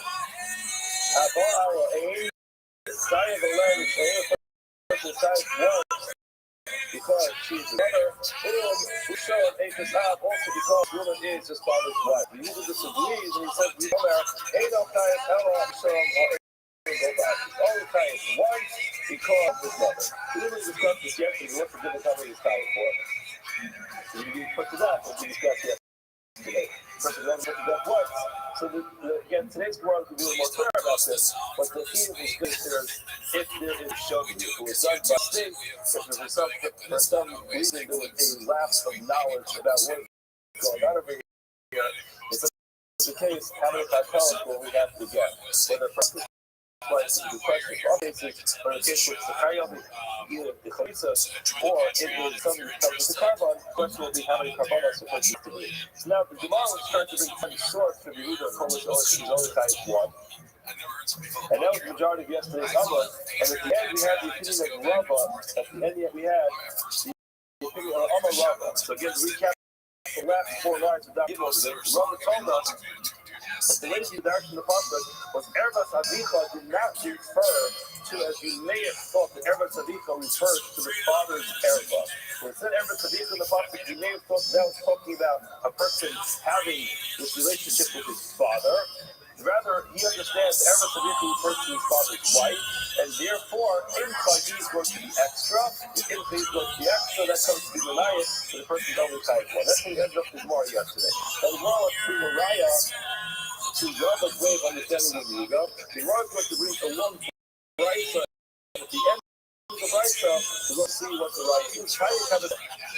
We learned a Brisa like if, it says in the Pasuk if. What is this referring to? Again, this is the Pasuk. You have the Pasuk on the side. So it's like looking through these numbers. We'll talk about this. It says Asher Yishkaitis Other, Erbas, Other Gila, Mois, Yumsu, Shneim, Dmeim Bam. So it says it is and and Yishkab as H's Other, who will sleep with his father's wife, Erbas, Other, is revealed in nakedness of his father, Moski Masu, Sushneim, Dmeim Bam, they both have the feet of Nisa. Now, if you remember yesterday, we also quoted the Pasuk, which is this was pasuk in Vayikra Parakstop. We also quoted the pasuk yesterday of Erbas Avicha, the Erbas Incha Lo Tzigale. So that says Erbas Avicha, which reverts simple translation should mean the father's Erbas, Erbas Incha, and the mother's Erbas was Tzigale Incha. So it says again, Incha, the mother was Tzigale Erbas. Now we're asking the other pasuk. Now let's read it together. It says the pasuk in there. What is it? Per se, what does it come to exclude? When it says ish, it always comes to exclude a child. After Yishkab as H's of it, who will sleep with his father's wife, Mashma bein H's of it, this clearly says it's your father's wife. So regardless of whether this woman's question is his mother or not, bein H's of it, Shalom love. That is if it really is not his mother. In other words, in any case, it's going to be this penis. Now, how do you know? Emo, how do you know that a woman who's not, his mother, who's not his father's wife, Tamalomar, Erbas, the pasuk repeats itself at the end and says, Erbas of the Zila, forget it. This is the pasuk. It says, it is actually Yishkab as H's of it, a person will sleep with the wife of his father. Why does it have to say everybody? What's the necessity, right? That's Tamaloma, everybody. All the which are extra words, that's now extra. For Hakish to actually make the second, to make the juxtaposition. And once we have this, but what we never is near ourselves. And therefore, we can live for a mother who's not his father's wife. Okay, so what's the law? The pasuk tells us, you're a fan of Misa. How are they part of the Misa? Which Misa is it? It's Gila. The person goes to death, it's Gila with them. Now, I'm the oldest Gila, and that's the Torah. Simply what we said yesterday. How do you know why you're doing this? Because it says no to us. Like the death is Gila. Maybe it's community capital punishment. More amortized and bomb. You have to absorb it before it's made a bomb. And then by the over you've done his bomb, it says that over you've done yesterday. Clear out. It says very clearly the person shall be stoned. Therefore, we learned, Mala love the Gila, just like when it comes to over you've done, a person who lives in the deep, there's some type of surgery we discussed yesterday. It's some type of communication with the dead. Just like over there, it's Gila. After the skill to learn, in this case, a person is just for engaging in such an activity, how does this skill? Now the word says, all right, everything works out. We're still in the middle of the right side. We found the owner. We found the person who charges what the punishment is for engaging in this kind of behavior. As hard as here we have a word. Now we have a cloud. So whatever there's a halacha or an internal and you're the punishment, you can't jump on the punishment and give you the punishment. You have to have a possibly right that there's an issue in the prohibition to do it, and then if the person goes to violate that, it becomes a punishment. Now we have the punishment, we never have the Akar of the warning. Here's that comes from. This is Tamalomar, Erbas, Avicha, Lo, Sigali. It's like ever since. What's the Galid? Ever Shiafu revealed, Ever Savicha, Lu, H's Avicha. This is what we were talking about yesterday. We mentioned the question Ever Savicha and Sigale. Person should not reveal the Ever brother. Now, the simple translation of that word is the father's Erba. The father's asked, this is the role again. Having the relationship with one's father. That he was without the Sabika, or Eno Erba Sabika Mother. How do you know this is talking about the father's actual Erba? Or as the verse just told us, it's referring to the father's wife. The father's Erba can be referred to his own Erba, or can be referred to the Erba that he has access to, which is his wife, which would have immediately gone to never count. Erba Sabika, but says here, Erba Sabika, knows the God is not revealed. And all our law, Erba, all the Gila, says the way upon says Erba Sabika. These are the two psukim that I mentioned at the beginning of the year. You have these two psukim. One of them is in Vayikra Yutas, and one of them is in Vayikra Kach. So two psukim apart from each other. And Mal Allah, the East is across the Dabar, just like later on, here is talking about his wife. Shafkan, Ishus, across the Dabar, but here as well, it must be talking about Ishus, and therefore it is not talking about person engaging in his relationship with his father, rather it's talking about a person engaging in a relationship with his father's wife. Now, what the Gemara goes on, but that was the main point. The point that we just brought out was that what it says, clearly in Pasuk, Erba Shavika. Yeah, when it says Erba, Patient Avika, sorry, Erba Avika, the Erba Avika of Segali, Erba Avika was not referring to the father himself, but was referring to Ishus, and that's we even have that entire point perfectly Rabbi told us yesterday in the Drasha for Rashi Luther. There's one the master. We take from that lesson this woman who's married to his father, they take this other thing every month, whether it's the father's right. Now, Emo, She'eno, this other denial. We really have an Ashara thing for this person's mother who's not his father's wife. So again, they must have had this child out of before there was no such a place the child was born. So again, the same that we asked earlier, that we have for it, now they know where you can have that power for it. They tell them, because the Talmud, Erebas is the Dalai. The Ereba of the mother cannot be revealed. In the Ella, Mazhar Shasa Kasam. In the Mazhar Kasam. Now we know that the Mazhar, that's also Kasam, Emo, Emo Hs, up to Emo, Shahi, Hs, Shahi, Hs, other, only Shinayim. How you know that the punishment is going to say, no, never can ever Savicha, but Sagal never will ever other Gila, that is one explained. Nada is Hara, just like in the case of the Hara. Akasa's emo. When it came to the warning, Akasa's emo and it was of it. Emo, the father prepared and equipped a mother who was the father's wife, just like the regular mother. She ages of it, just like a married mother. To the father, owner, the emo, when it comes to punishment as well, the father makes the emo of his mother. The emo ages of it is not married to the father. She ages of it exactly the same as a mother who is married to the father. Now, in other words, now you have this extra witness, because again, Erebas of it refer to wife, so then in the mother's now gone, because it's the same thing. As much as this will equal to the Bible, the Bible will show, and this is also the end of the section where he comes from, since he uses Erebas of Bichos to say that refers to the father's wife. So now, in the extra, you have the extra, now you have after all this to tell you, you get a step, and saying, only one year, the person who engages in this activity is this woman, so there's only one year, not two people, one for mother, one for father's wife, so it would be one. That is the opinion of this is the Tanya, this is the that would actually bring you to back up the witness, the final record, which is sorry, Rabbi Randall on the previous episode. So one price, but also bring it back to the exact conclusion. Abika tells us already what you heard in your life. The zero between Eli after Eli, the person who engages in relationship with his mother, who's also his father's wife, then he can be tired because of his mother, but not tired because of his father's wife.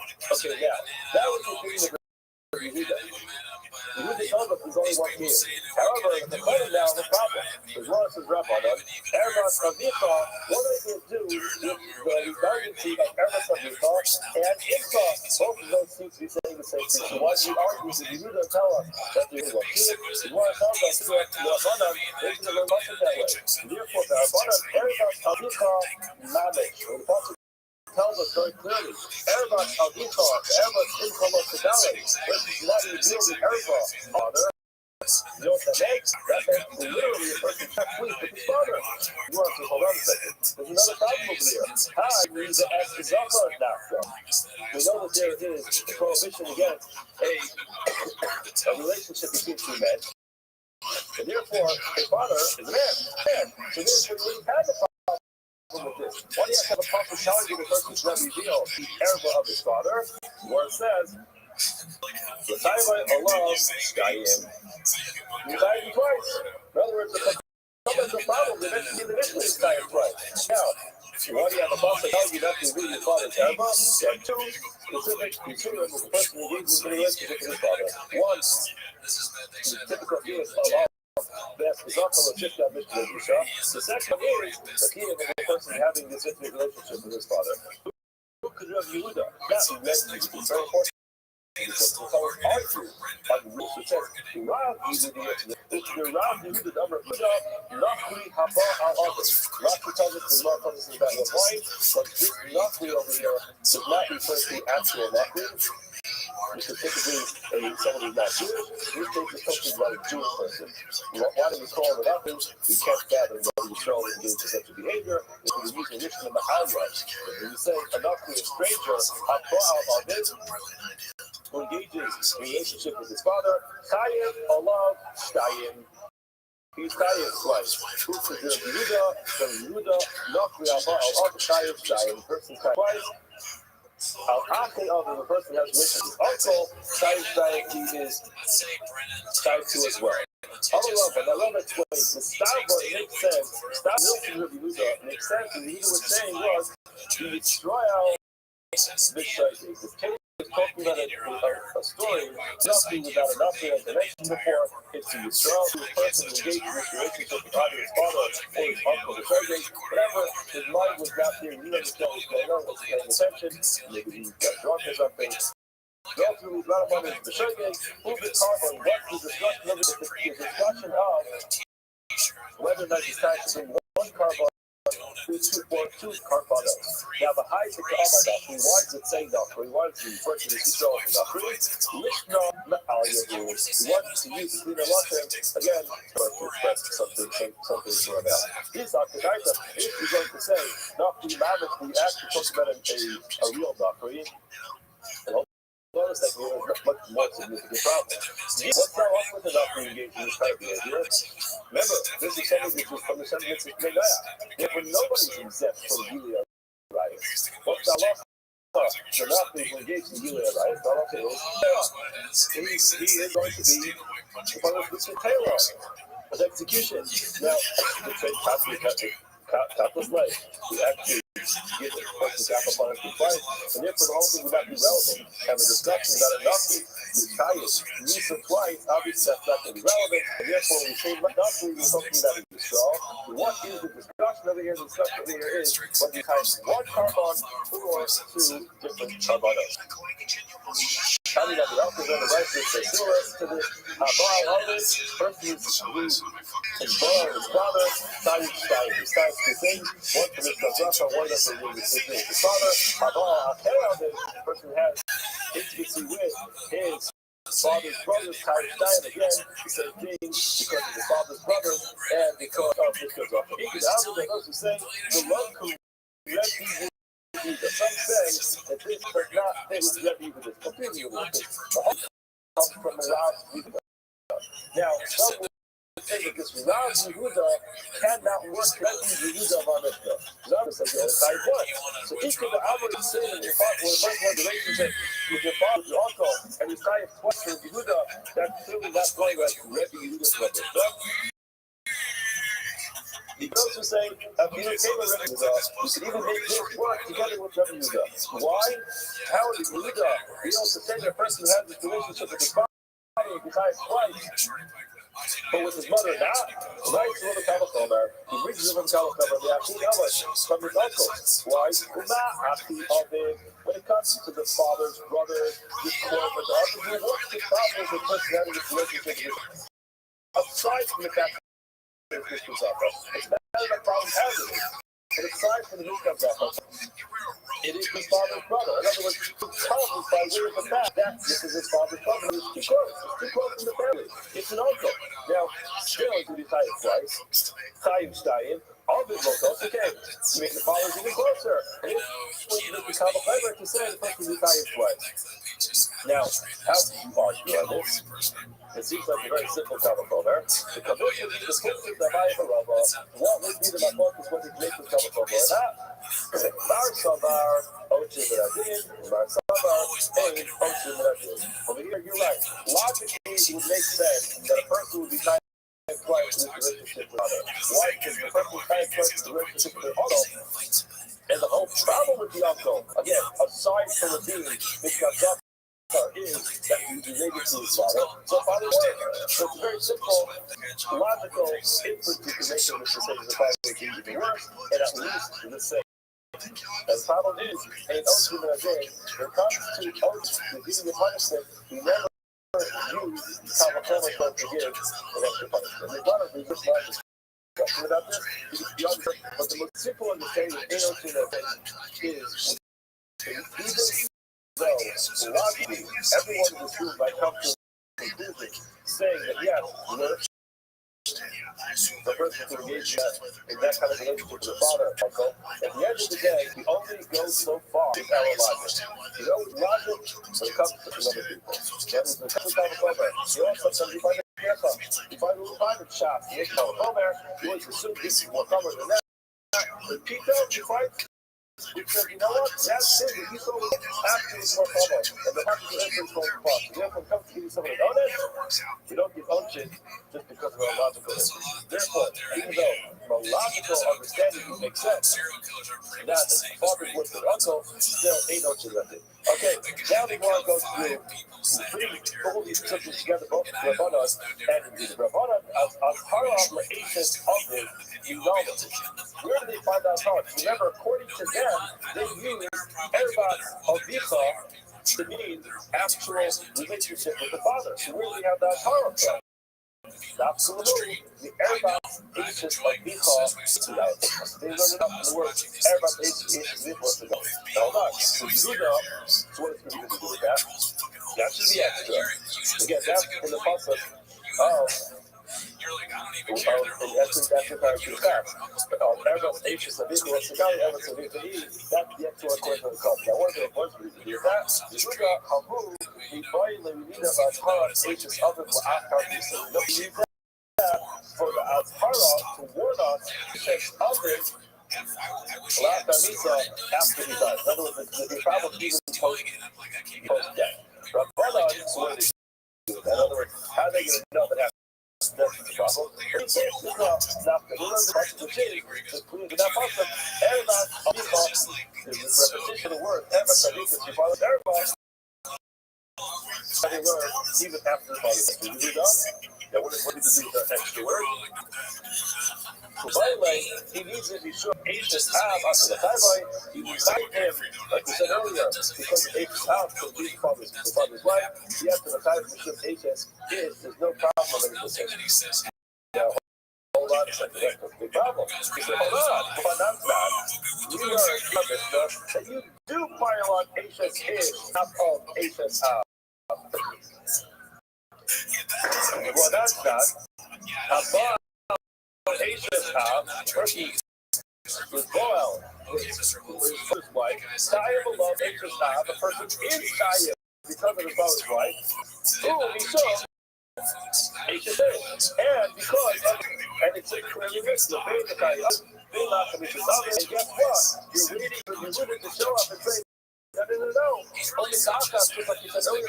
The Mishnah, when it comes to a mother's going to touch twice, you expect to even come up and say, his father's wife, his only type once, is not twice because of his wife. But while calling Yehuda, he does not come and argue.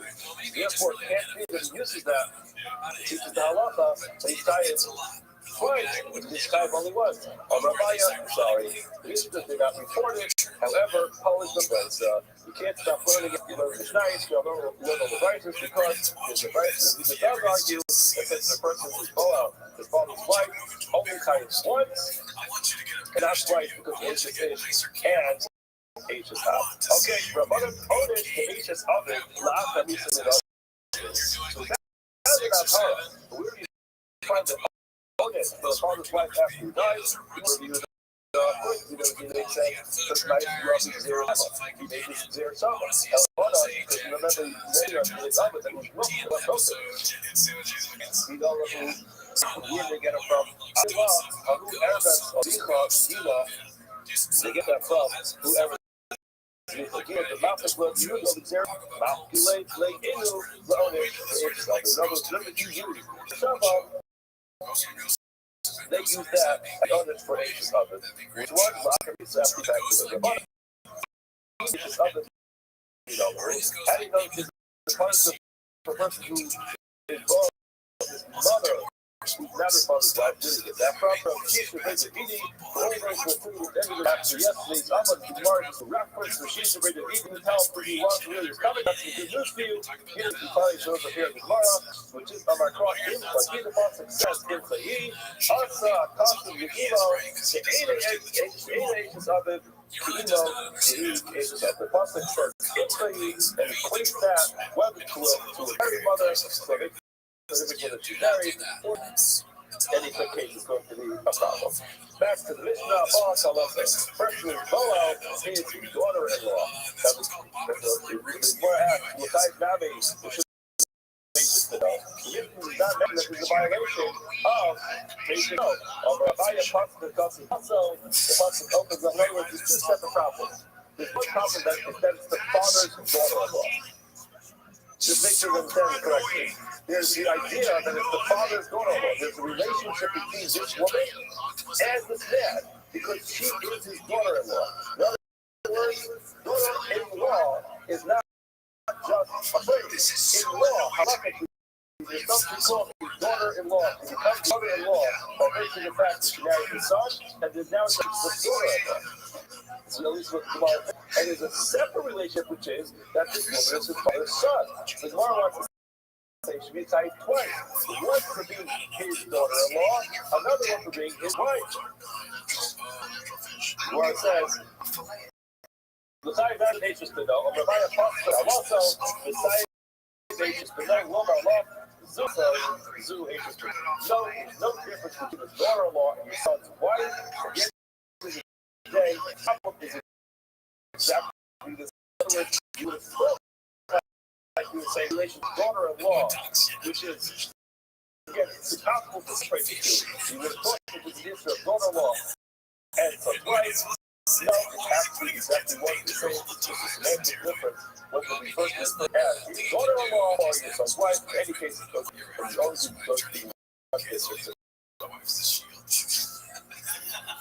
Listen, continues. Boel of Zophar, Boel of Leos, the Al of Behema, the person is Boel, an animal.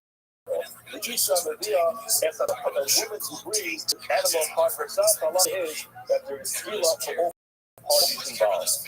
Now the Mishnah, in perhaps 18th fashion, the Mishnah asks the question, is Hagam Bote, the name of Akata, the person did something wrong here. Animals can't do a Piros. Why is the animal being punished? An animal is just an animal. Animals can't make good choices. Why is the animal being punished? Gemara says, El Latina Ba, La'ada, Takala, Alaga, the Fika Amar Kasa Tisaka. This animal was the vessel by which the person did a terrible Avera, and therefore the Pasuk said, the animal was put to death. The Ra'aka is one as another explanation for this. The animal put to death. Why? Look to hasten the overall zoo is this formula. Without the this animal that is proposed to put to death. We saw similar concepts, not exactly the same thing. When it came to something was also our ace. That when it said the person should be hanged, we don't use the person there. We just think last week that. And if the person is ever going to be hanged, ending is literally for a second. It's after the person's already dead, then you immediately take it down. Why not? Because you don't want to just say, you know why this person hanging? He went to heaven, the God name was there, Hashem comes out about that because it kind of publicizes the story. We don't want to publish a tremendous story like that. This is a similar concept that the person who engages in this kind of behavior with an animal and it's going to be put to death of it. So whenever this animal looks by this cow, that's the for this cow. You know what happened with that cow? Everyone's tapping each other. That's the cow that's going on the block. Hashem comes out. First of all, this happened. And second of all, the person after he puts to death, it's the desire. It's the desire for the person, the people to go around talking about that. And therefore, we just go to the animal to death. Why is that fair for the animal? Life's not fair. Life's not fair. The human dignity takes precedent. Again, remember, the human dignity of an Avarya. And again, we didn't even mention this so many times. It's so rare that a case like this will ever happen. And even if a case like this happens, the probability of the Misa, the capital punishment, actually being carried out, in other words, to qualify for the capital punishment to happen, is very difficult. Get to this because it's very difficult to actually adjudicate the case, which is the result of the death penalty. So even in rare cases, the person who was so raising, they were warned, like then and there, the agent was there, was took him, and there's nothing else, no possible cases that came up. The person went ahead and did it in front of the agent, and the agent could not be caught up on anything. It's not the case still. You dignity takes precedent. You dignity is the Avarya takes. Zachar, you know what? How do we know that we love for a person who engages in the Zachar? Shmuel says, we learn it says in the pasuk, just to read the pasuk, it says, Ish asher yishkav Zachar mikveh isha. And an ish asher yishkav Zachar will sleep with the Zachar mikveh isha. It means that a person sleeps with a woman. So Ava also, the foundation what we've done, Shneim, Nomahu, both of them have given the punishment of Misa, Meir, Bab. She punished with her blood. Now, the Gemara down to the punishment of Ish, but that's the punishment of Ish, Krab, and Kata. That means a Kata. Asher Yishkav and Zachar, it's an interesting thing, we had to do this yesterday. Why do you have to exclude the cover? So actually, at the end of today's Gemara, if you get to the end of the Dado, we'll describe this a little bit more. But I mean, do it. Kedar always excluded. Why tell the pastor for this? There are those who say that an interesting idea, which is basically since this is some semblance of the Noah. So you don't find the concept of Kata and Zachar by the Noah. So you might think the concept of a covenant about mitzvah boy is only a Jewish concept. What is this when it comes to our mitzvah? But that's only with regard to the chiyuvim that are relevant to a year. Maybe when it comes to the chiyuvim that are relevant to a ben Noah, that's always going to be the case. And therefore, it makes no difference between a katan and a gadol. Therefore, ish, prat, l'katan. That includes the child. Asher, yish, God has the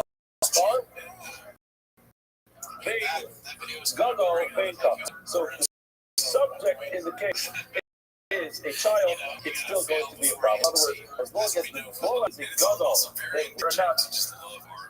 The subject is a couple of Isha, but it says with Mishkei Isha, Magin the Katan, Shnei Mishkavos Isha. The pasuk teaches you that there are two types of Mishkavos Isha. In other words, the pasuk teaches the Mishkei Isha is said by Isha, it's possible for a person to be born Kedarka and Shalom Kedarka. By Zachar, obviously the only way to be born is that's Mishkei Isha twice to tell you that the Mishkei Isha, the second type Shalom Kedarka of the Isha is also considered to be a Bia, which is a problem, and that's going to be the problem by a man. So Amar Bishma comes to tell me, he says, this pasuk of Mishkei Isha to teach me halacha by Zachar. A person who engages with a Zachar shloka doctor, because that's the only way to possibly do it. And that's the insert of Mishkat Zachar. To teach you something about Mishkei Isha as well. We reference Mishkei talk about Zafar, what we learn by the way, or you mentioned that when it comes to Isha, the person engages with a woman who's not allowed to engage with, whether it's Kedarka or Shlokadarka, or it's going to be a battle. You've also Pasuk tells us you're going to be tied the skila. The tied skila, the skila, more definite hold on. Is it really skila? Or is there Eno Elam maybe this is referring to all the mitzvahs which are relevant to maybe it's going to be straight for Harris or Barak, but never cut the bomb, it's okay for the bomb, never know if he's done the bomb, it's mentioned the drasha that he's 10 times before, so the Yodani is being bombed, now skila, the skila, just like the Yodani, the punishment is skila, so those two over here, it says being bombed, and the other one is going to be alright, so the mark down on the page, Onik Shaman is fine, the passage is very clear. Haradi guy, you can find it as Hara for this stuff. Again, as you mentioned, you can have a passage that wrote it, you have to run a passage that as Hara, the woman, Lomar, passage that to ask, the Zaka, the Sistafir, the Yiddish, another passage. It says very clearly, it doesn't come with positive, but it's very clear instruction. That's Zaka, the Sistafir, the Yiddish, so Eva, it is about the mountain, as Hara was Shokara. Fight is bad as Hara for the person who is the Shokay, as Hara was Mishgab united. How do you know that the subject is war as well? And with the Shokay, the active member of the group, that was fine as Hara because it said that's Zakar Los Diskar. So how do you know that the Nishkab, United Kamalomar, will be a punish the day itself? Versus should not engage yourself with this good. The day itself, Omar, to back yourself with the word Kabi actually is good. The Gab, Kadosh, Hayu, Meharit, Afshus, the Kok, Edas, and Goyim, Hashem. You see clearly that the word Kadosh and each aspect is referring to Amos to abominable actions. And therefore, that adds in, that extra is added. Even though we have this possibility here in the Walker, the self-system of the question that when you place the day show, when you place the day show, is in the bottom. So that's Hara for the even small. That's what he's small. It's very important to keep this in mind. So you will see very soon that these drushes that we have enough to do, but clearly important extra passage of low cutting. That extra low cutting is the no passage. The Azar. And when the Kibo disagrees, and he says, hey, Azar, you do not use to have the possibility of winning the but if we got that thing yet, I read about the Zaka to Chicago. We read the possible with the degree of Chicago, which could be shut. So again, when you use the degree of low Chicago, to refer to the action of a level, whatever who's active. However, Kali Bay, low, C, K. In other words, there's no unison with her. So therefore, it's possible that you could actually read the same word, low, C, K, so it has one definition of what this study is. The activity that C, K should not subject to the activity, therefore, the Azhara, both for the K and the Ishmael. So we have an Azhara for the subject, Azhara for the and we have an Otis for the subject, and that's very clear. Now, Behema, we know, no person who engages in this action with the Behema, Sky, Skill, Taramana, for Tessamasa, Pitch. There's a more practical concept. So, for the child, after UK, Chicago, the Behema. Here's his Shakiba with the Behema. Made you feel like kind of the animals in the nose, kind of definitely no screen is a red or something to the animal. No size, there's no age, which is more random than the other one. All of them are going to be a problem. Pastor says, no, you're not this Gila.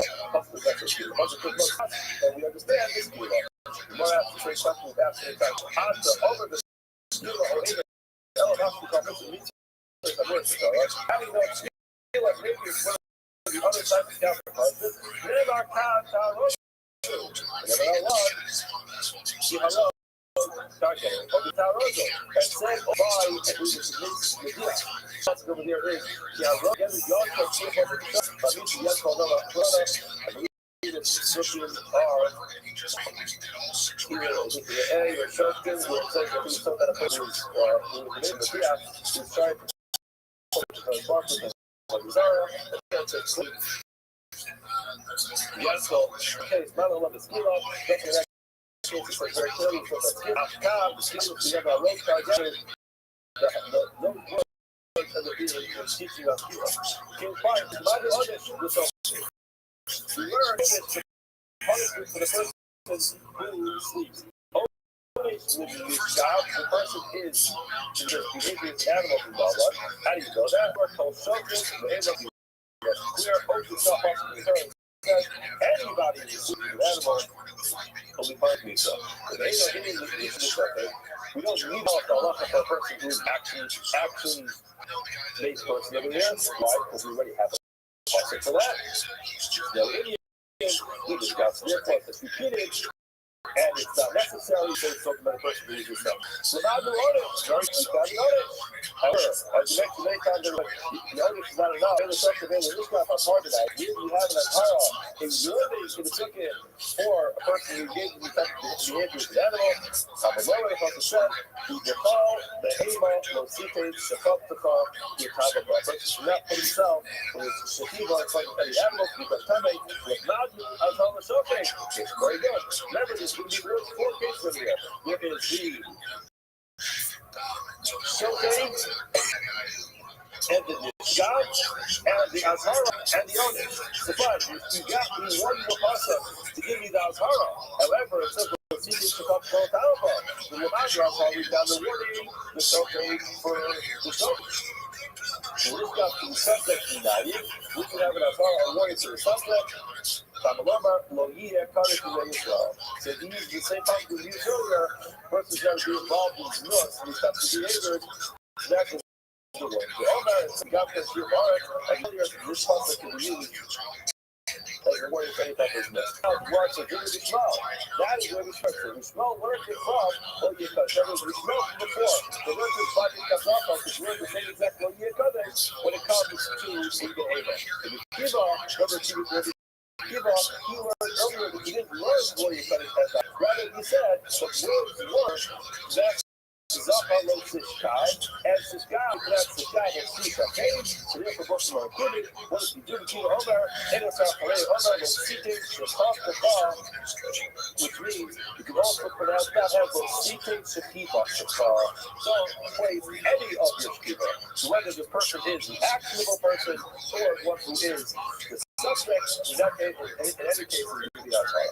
Now, the mark is going to exercise, which is generally we don't find, and we have drachas, that we get so deep into the drachas that we find enough community in the drachas here, because there is a halachic nafkamina, we want to go through it. Habal Zafar, a person who is Baal Zafar.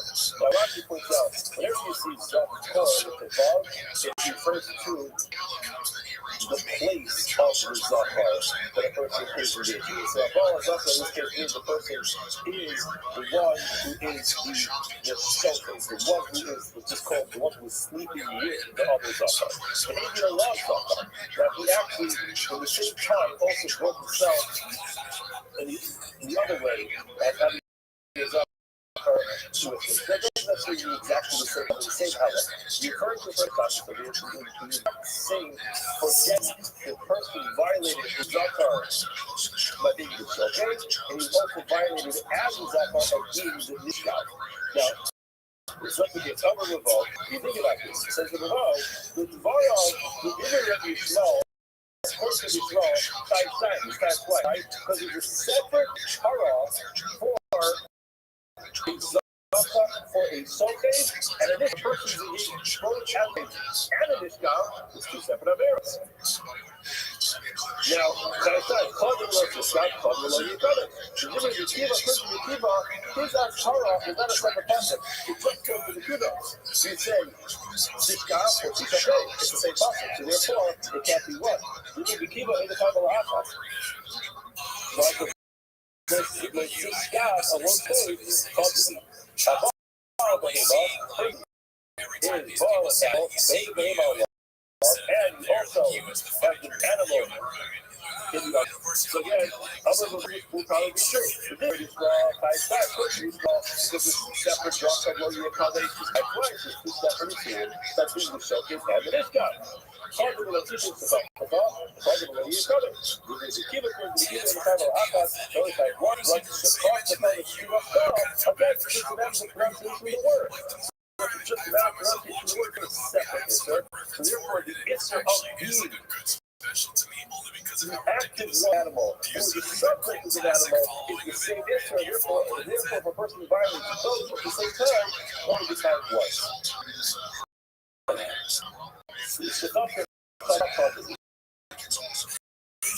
Abaixo do segundo do rival do César, a baixura do rival, nada de verificar a bola. E no encontro de Israel, in other words, even though we are coming, and that's as part of Segabaya, we are coming to God. And therefore, you can't apply that today. However, it's not as well as how it's given out. You tell me that it's not free. You can't use life. You are coming to warn a person better than this kind of engagement with level that it's no. The Azara, that was used to make stuff before. You know what I'm saying? Now it's really consulting days. That's very cool. You call them in the name of most of us. The name of the stuff. You need to use this Azara for people to show the action. They're in the way. You just have to look up. That's the real custom ticket. And you're possible with this impediment. That's what. They actually the process, you can always apply it to the same opinion, but to the same concept, but a different part of that. In this case, you don't need to yourself because you're already under a Torah, and you have an artist, and therefore you apply to the Rishab to the subject. Now, the after applying the Rishab to say, hey, why did the Torah do that? Why the Torah use one to showcase to describe the subject? Not showcase Odesh here, just like we saw with Sukkot, with Torah, that there's Odesh and Azhara. This got Odesh here. The subject is Sukkot and the Azhara. More so now. A Nirva with Zachar, a person is Nirva to a Zachar, is the subject of this Zachar relationship, the Behema. He's also Nirva in the same columns to him. So again, all of the ready above, the Lord says, the difference between the person with the style, you need to tie it twice. Now here, it's separate and served. When you put your kid on, it makes sense. It's separately served. It's not no, you're talking, it's separately served. Calling us this guy, calling us, he just talked Africa. Small, quickly small, this is what kind of beginning, but these brothers last. And the Kaya. It's easy, we've done it. There's no time, we've already done it. We've already said, easy like you cut it twice. But there's no move, you just look it up. Easy, where you cut it. Abaya Omar, a few like you didn't put the smell, not a tire style. You still have to tie it down if it's the second book. That's out of a random six, showcase in the name of the female.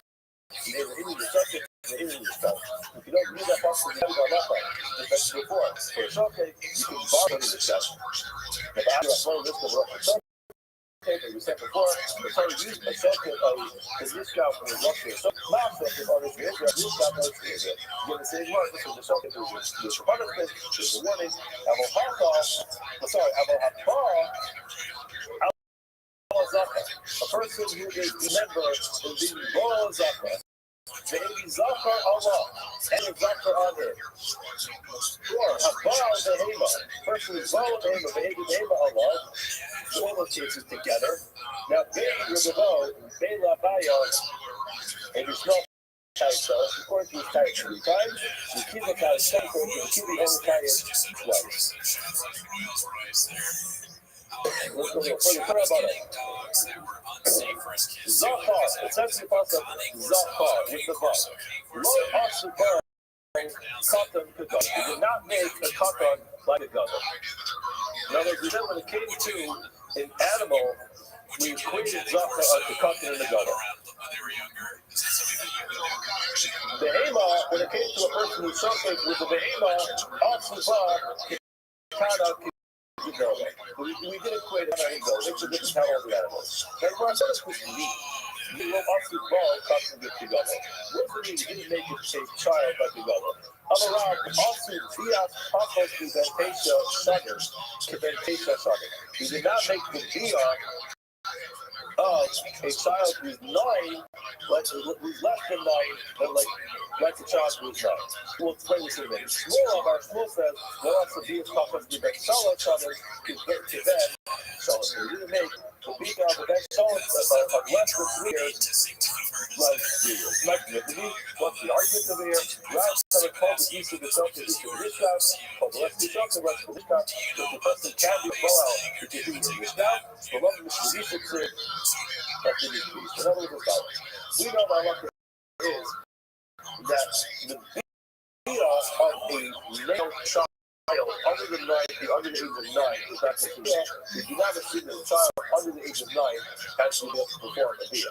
Similarly, how Rafa teaching a beta of a girl process the shalom is not considered to be a beta. The question just is, when you have the child who is the subject, as disturbing the whole conversation is, the question just is, do you put a male child to a female child to say, well, since the male child can form a bia above the age, cannot perform a bia until the age of 9, therefore the subject, if the child is the subject, and will be considered to be a bia until the age of 9. What we say, and all that, if you make so just like the girl, read the Torah, and not that. That's my focus. That's what Gemara says. If you want my focus, Rav says if the child's old enough to be the showcase, he's old enough to be the this guy. But the rest of the showcase, he's not old enough to be the showcase. He's less than 9, but if the male's going to be older as Zago, you read with him, and then less than this guy is not. Again, no one's condoning this. The question just is whether the Zacchaeus meet this case, then less of the Nishkav does not qualify to Nishkav in that age.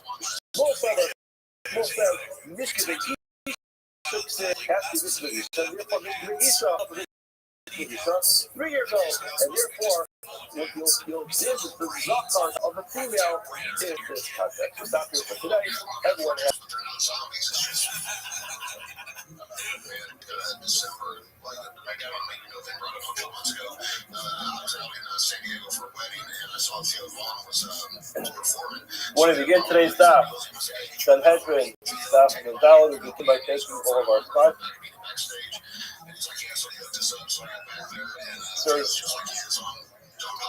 We thank the annual Talmud Torah sponsor for the year of 5785, the Tosin Mishpacha of Eretz Yisrael, is close to the Service Terrace School of Am Yisrael. We also thank the learning was sponsored by Elio Roseborough in honor of his upcoming marriage to Miriam, who was today. Malchus of Elio, who's left to the by Snema of Yisrael, who's left with a tremendous amount of Nachas, house of Yisrael, Bracha, Hatzlacha, Simcha, and Kol Tov. We also thank our week of learning sponsors. We thank Tal Gawker for sponsoring the shiurim of this week in honor of Beryl's grandfather's yahrzeit, whose Beryl's grandfather was Beryl. Ben Chaim Zechariah Brooklyn's yahrzeit is today. I'll stop and show you to have an aliyah and the family should have in the Kabbalah. Today's stop is $1. We are going to pick up literally the first word of the Dalit of an Aleph. That's my focus was that took place in the Mishnah. Is my focus in the Mishnah between the Yuna and the Chachamim. What halacha is, the person is Boel's mother, is Hitayim once because it's his mother, or twice because it's his mother, and also his father's wife. Mishnah, just quickly to recap the Mishnah tells us, in Gimel Amud Aleph, it says, because she is his mother, also because this woman is his father's wife. Only time once because of his mother. We discussed this yesterday. What's the difference how many is time for? Indeed, we discussed yesterday. Versus what? So again, today's world will be a little more clear about this, but the key is going to be here if there is a shogeg. If it was by mistake, if it's for some reason there was lapse of knowledge about what's going on over here. In such a case, how many cartels will we have to get? Whether a person decides Malchus twice, the question. In other cases, or in the case where it's either the Chayavi Krisos or it is something that comes with the carbon, the question will be how many carbonos the person has to do. So now the Gemara was trying to find the source of Yehuda only type 1. And that was the majority of yesterday's Amud. And at the end, we had the opinion of Rava. At the end, we had the opinion of Amar Rava. So again, to recap the last 4 lines of Dr. Gimel, Rava told us that the way that Yehuda darshan the pasuk was Erbas Havicha did not refer. You may have thought that Erbas Havicha referred to the father's Erba. When it said Erbas Havicha in the pasuk, you may have thought it was talking about a person, this relationship with his her. Rather, he understands Erbas Havicha refers to the father's wife, and therefore, Imcha he's going to be extra. Imcha he's going to be extra. That comes to be the Naya. The person's only side for. That's what the end of the Gemara yesterday. And the Gemara wants to bring a raya to Rava's way of understanding the Yehuda. The Gemara is going to bring a long brisa. The brisa, we're going to see what the raya is. How do you come Rava? We learned a brisa. Doesn't plus a ish. What is this referring to? Again, this is the pasuk. You have the pasuk on the side. Here, this is another subject to talk about this. It says Asher Yishkav as Eishes Aviv Erbas Aviv Gila Mois Yumsu and Me'avav. So it says in the man, so Yishkav as Eishes Aviv will sleep with his father's wife. Erbas Aviv Gila is revealed the nakedness of his father. Mois Yumsu Yumsu Shnei Me'avav have the key of Misa. Now, remember yesterday we also quoted the pasuk. This was the pasuk in Vayikra Parashat. We also quoted the pasuk yesterday of Erbas Avicha, the Erbas Inchalos Gale. So that says Erbas Avicha, which refers, simple translation should mean the father's Erba, the Erbas Imcha, and the mother's Erba. Los Gali Imcha. So he says again, Imcha. She is the mother was together. Now we're actually the other pasuk. Now let's read it together. It says the pasuk again. What is it? Hey, what does it come to exclude? Prasmachatan, when it says it, it always comes to exclude the child. Actually, Yishkav as Ashes of it, who will sleep with his father's wife. Nashma bein Ashes of it. This clearly says it's his father's wife. So regardless of whether the woman or not. It's just nothing. Whether this woman is not, in other words, in any case, it's going to be this deal. How do you know? How do you know that a woman who's not, his mother who's not his wife, Hamalomar, Erbas of it. The pasuk repeats itself at the end. It says Erbas of it. Reading the pasuk, what does it say? It says the ish after Yishkav and Asher. The person will sleep with the wife of his father. Why does it have to say Erbas of his Gila? What's the section? The Gemara says Kavalomar Erbas of his Gila, which are extra words, extra, Mahakish, actually make the package to make great juxtaposition. Once we have this, the law and therefore we can learn that he is for a mother of his wife. Okay, so what's the halacha? It tells us most yumsu. They're a bias visa. How are they punished with visa? Which visa is it? With skila. The person is going to be put to death with skila with stone. Now, after Omer with skila, or similar to Torah, similar to our visa. Yesterday, how do you know? Why are you assuming that because it says most to us that you will be put to death with skila? Maybe this should be one of the other types of capital punishment. Our answer never counts me and bomb. This possible. Before it's May and Bum, and then Yisoni May and Bum, it says that Obi Yisoni we mentioned yesterday, clear, since very clearly a person shall be shown. Therefore, we learn, Mala love is feeling when it comes to Obi Yisoni, a person is engaged in some type of sorcery, as we discussed yesterday, in some type of communication with the dead. Just like over there, it's the Skila, we learn, in this case, for engaging in such an activity is going to be punished with skila. Now the Gemara says right, everything works out. We're still Onesh Shamai. Found the Onesh. We found the pasuk tells us what the punishment is for engaging in this kind of behavior. Here we have a warning. We have a cloud that whenever there's a halacha or isser in the Torah, and there's a punishment, you can't just have a punishment. Yes, you have a verse that clearly writes that there's an isser prohibition to do it, and then if the person violates that isser, then it's become with the punishment. Now we found the punishment, we never found the altar of the warning. Where did that come from? The verse of Kalomar, Erebas Avicha Lo Sigali.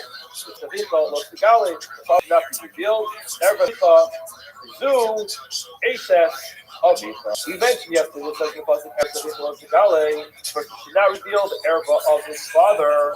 Now, the simple translation of that word is the father's erva, the father's actual erva. This is a warning against having to do with one's father. Whereas with Aksha Omer, how do you know if this is talking about the father's actual erva, or as the Christ himself was referring to the father's wife? In other words, the father's erva can be referring to his own personal erva, or can be referring to erva that he has access to, which is his wife. Which one does it mean? The question never comes. Erebas of the here, Erebas of the blows the guy, not be revealed. Never law, Erebas of the Gila, such a later part of Erebas of the Gila. These are the two systems that I mentioned at the beginning of the Shir. You have these two psukim. One of them is in Vayikra, the Chas, and one of them is Vayikra, Chas. Two prokem apart from each other. And Mala Allah, Jesus cover, just like later on, here they're talking about his wife. Now, Ishus, accustomed to Daber, from here as well, it must be talking about Ishus, and therefore it is not talking about his father, rather it's talking about a person his father's wife. Now, this is what Mark goes on. In other words, that was the main point. The point that we just brought out was, when it says, clearly in Pasuk, Erebas Avicha. Yeah, when it says Erebas, Erebas Avicha, the Erebas Sigali, Erebas Avicha was not referring to the father himself, rather was referring to Ishus, who you can have that Azhar for this is perfectly Rabbi told us yesterday in the Gasha for Raj. And then the Gemara said, Bain Ashus Aviv, you would think from that lesson that this woman who's married to his mother, Bain Ashus Aviv, whether the father's wife. Now, She'ena Ashus Aviv Dinayim. Here we have an azhara warning for the person, for this person's mother who is not his father's wife. So again, they must have had a wedlock. Therefore, it was no specific place the child was born. So again, the same way we asked earlier, that where do you have for it? Now the Gemara wants to know where do you have the azhara for it. In 9:11, the person tells us, Erebas Imcha Lo Sikale. The erba of the mother cannot be revealed. Eli Ella Bazara Shasa Kasav. Eli Bazara Shakasav. Now we know that. Now we have that azhara. That's also Kasav Emos Eno Aces of it. Emos Sihi Aces Sihi Aces of it. Onus Bidayim. How are you going to know? That's a punishment. Going to be the same. Never can ever savisha, let's not learn ever other skila. Now, the Gemara explains. When it came to the warning, the pasuk compared and equated a mother who was the father's wife, just like the regular mother, she just like a married mother to the father of Onish. When it comes to punishment as well, the pasuk makes his mother who is not married to the father, she exactly the same as the mother who is married to the father. So now, the Gemara says Imchahi. In other words, the word Imcha, because again, if Erebas of his urge to the wife, Imcha, the mother is now going to the same thing. And Gemara says, this is ultimately the end of Rabbi Yehuda. That's what he comes for. In other words, he uses Erebas Avicha to tell you that refers to the wife. So now Imcha is extra. You have the Imchi being extra. Now you have a Jeris Sakasa finally after all this to tell you Yehuda is correct. and saying there's only one chiyuv if this person engages in this activity with this woman. So there's only going to be one chiyuv, not two chiyuvim, one for mother and one for father's wife. Rather, it's only going to be one. That is the opinion of Yehuda. This is the Tanya, this is the Paisa that we're actually bringing to back up the way that how we learned this. Rava learned this on the previous side. So it's a long Paisa, but ultimately to bring us back to the exact conclusion. Erebas Avika tells us already this refers to the life. Im Chaydi is indulgent, and therefore we have this very circumstance which is the person who engages in this relationship with his mother, who's also his father's wife, then he's tired because of his mother, but not tired of his father's wife. Okay, now that was the opinion there. Yehuda told us we want kid. However, the as Morris is Rebbe, Erebas Avicha, what are they going to do with the dogma of Erebas Avicha and Imcha? Both of you say the same thing. Why do we argue? Yehuda tell us that the Gemara tells us, according to Rabbi Rabbanan, they didn't learn the pasuk that way. Therefore, the Rabbanan's Erebas Avicha Mamish. The pasuk tells us very clearly. Erebas Avicha, Erebas Tagale. Person should not reveal the Erba father. That meant literally a person should not sleep with his father. Gemara says, hold on a second. There's a problem over there. I need to ask the Zachar Nafra. We know that there is prohibition against a relationship between two men, and therefore his father is a man. He is a man. So therefore you already have a problem with it. You have to have a problem telling you the person should not reveal the erba of his birth, where it says, love twice. In other words, the fulfillment of the problem is already time twice. Why do you have a pasuk telling you not to reveal your father's hair? Part two, the Surim with the person engaging in a relationship with his father. One, it's typical here of the Zakal or sister. The second, the key of a person having this intimate relationship with his father. Who knows Yehuda? Not Red Yehuda. It's very important because the fellows argue on Red Yehuda. It says Rav Yehuda here to the person. The Rav Yehuda, the number of Yehuda, Nachri Haba al Ovid. Rashi tells us in Mark that we're lying, that this Nachri over here does not refer to the actual Nachri, which is typically someone who's not Jewish. In this case, it's talking about a Jewish person. Why do we call it he can't fathom that he's such behavior. Therefore, we use a list of the aliyah. When we say a Nachri, a stranger, engages in relationship with his father. Tayev, Allah, Tayev twice. Twice. Al-Ake of the person has relationship with his uncle. Tayev is as well. Amar Rava. Rava explains, Stavra, it makes sense. Stavra Milson with Yehuda makes sense. What he was saying was the Yisrael case is a story. The Snufri was not a Nufri, like I mentioned before. It's the Yisrael, the Jewish person engaged with his father or his uncle, whatever his mind was here. He didn't understand what was going on, wasn't paying attention. He got drunk or something. Ultimately, the bottom line is the Shageg, carbon. What's the discussion of whether or not you type one carbon or two different carbons. Now, the high Amarda, he was three. Lishna Ma'al he wants to use cleaner lashon. Again, it's very hard for us to express something to him out. These Akadaita, if you're going to say Nachri Mamish, you actually talk about a real Nachri. And hold on a second, you have a much more significant problem. What's the halacha with the Nachri engaged in this kind of behavior? Remember, this is something which is from the same difference from that. Therefore, nobody can say from Julia rights. What's the halacha? The Nachri who engaged in the halacha is he is going to be punished with ketela, with execution. Now, the trade Katla's slave. We actually give the person the capital punishment twice, so the whole thing would not be relevant. Have a question about a Nachri who's tired. Misa twice, obviously that's not going to be relevant, and therefore when we say Nachri, we're talking about Israel. What is the discussion over here? The discussion here is whether you type one carbon or two different carbonos.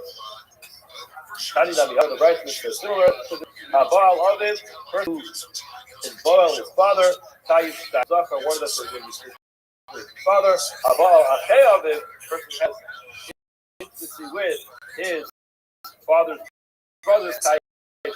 Tayyip again, same thing, because of his father's brothers and because of Mr. Zachar. The love from Rebbe Yehuda. Some say that this does not fit with Rebbe Yehuda. It's confusing with it, because the whole thing comes from Rav Yehuda. Say that this Rav Yehuda cannot work together with Rebbe Yehuda of our Mishnah. Garbage just like the type. So each of the Amri, some thought when a person has this relation with their father or with their uncle, and he's tied twice from Yehuda, that's really not going like Rebbe Yehuda. What do you think should be? Each of the Amri, there are those who say, after you take a Rebbe Yehuda, you can make this work together. Why? How did Yehuda be able to say that a person who has this relationship with his father would be tied twice, but with his mother not? From his uncle. Why? When it comes to his father's brothers, the poor, but the other. What's the problem with this person having this relationship?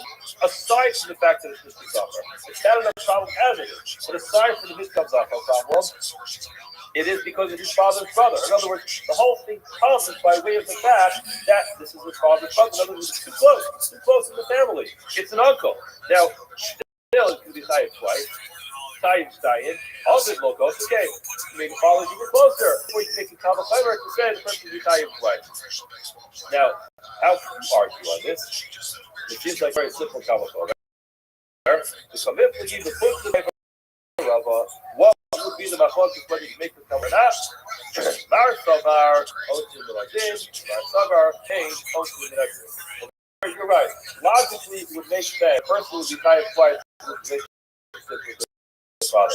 Why? Because the person carried such relationship, and the whole problem with the uncle, again, aside from it being Zachar, is that he is related to his father. So the father would be even worse. So it's very simple, logical inference you can make of this to say that the father is even worse. The reason for this thing.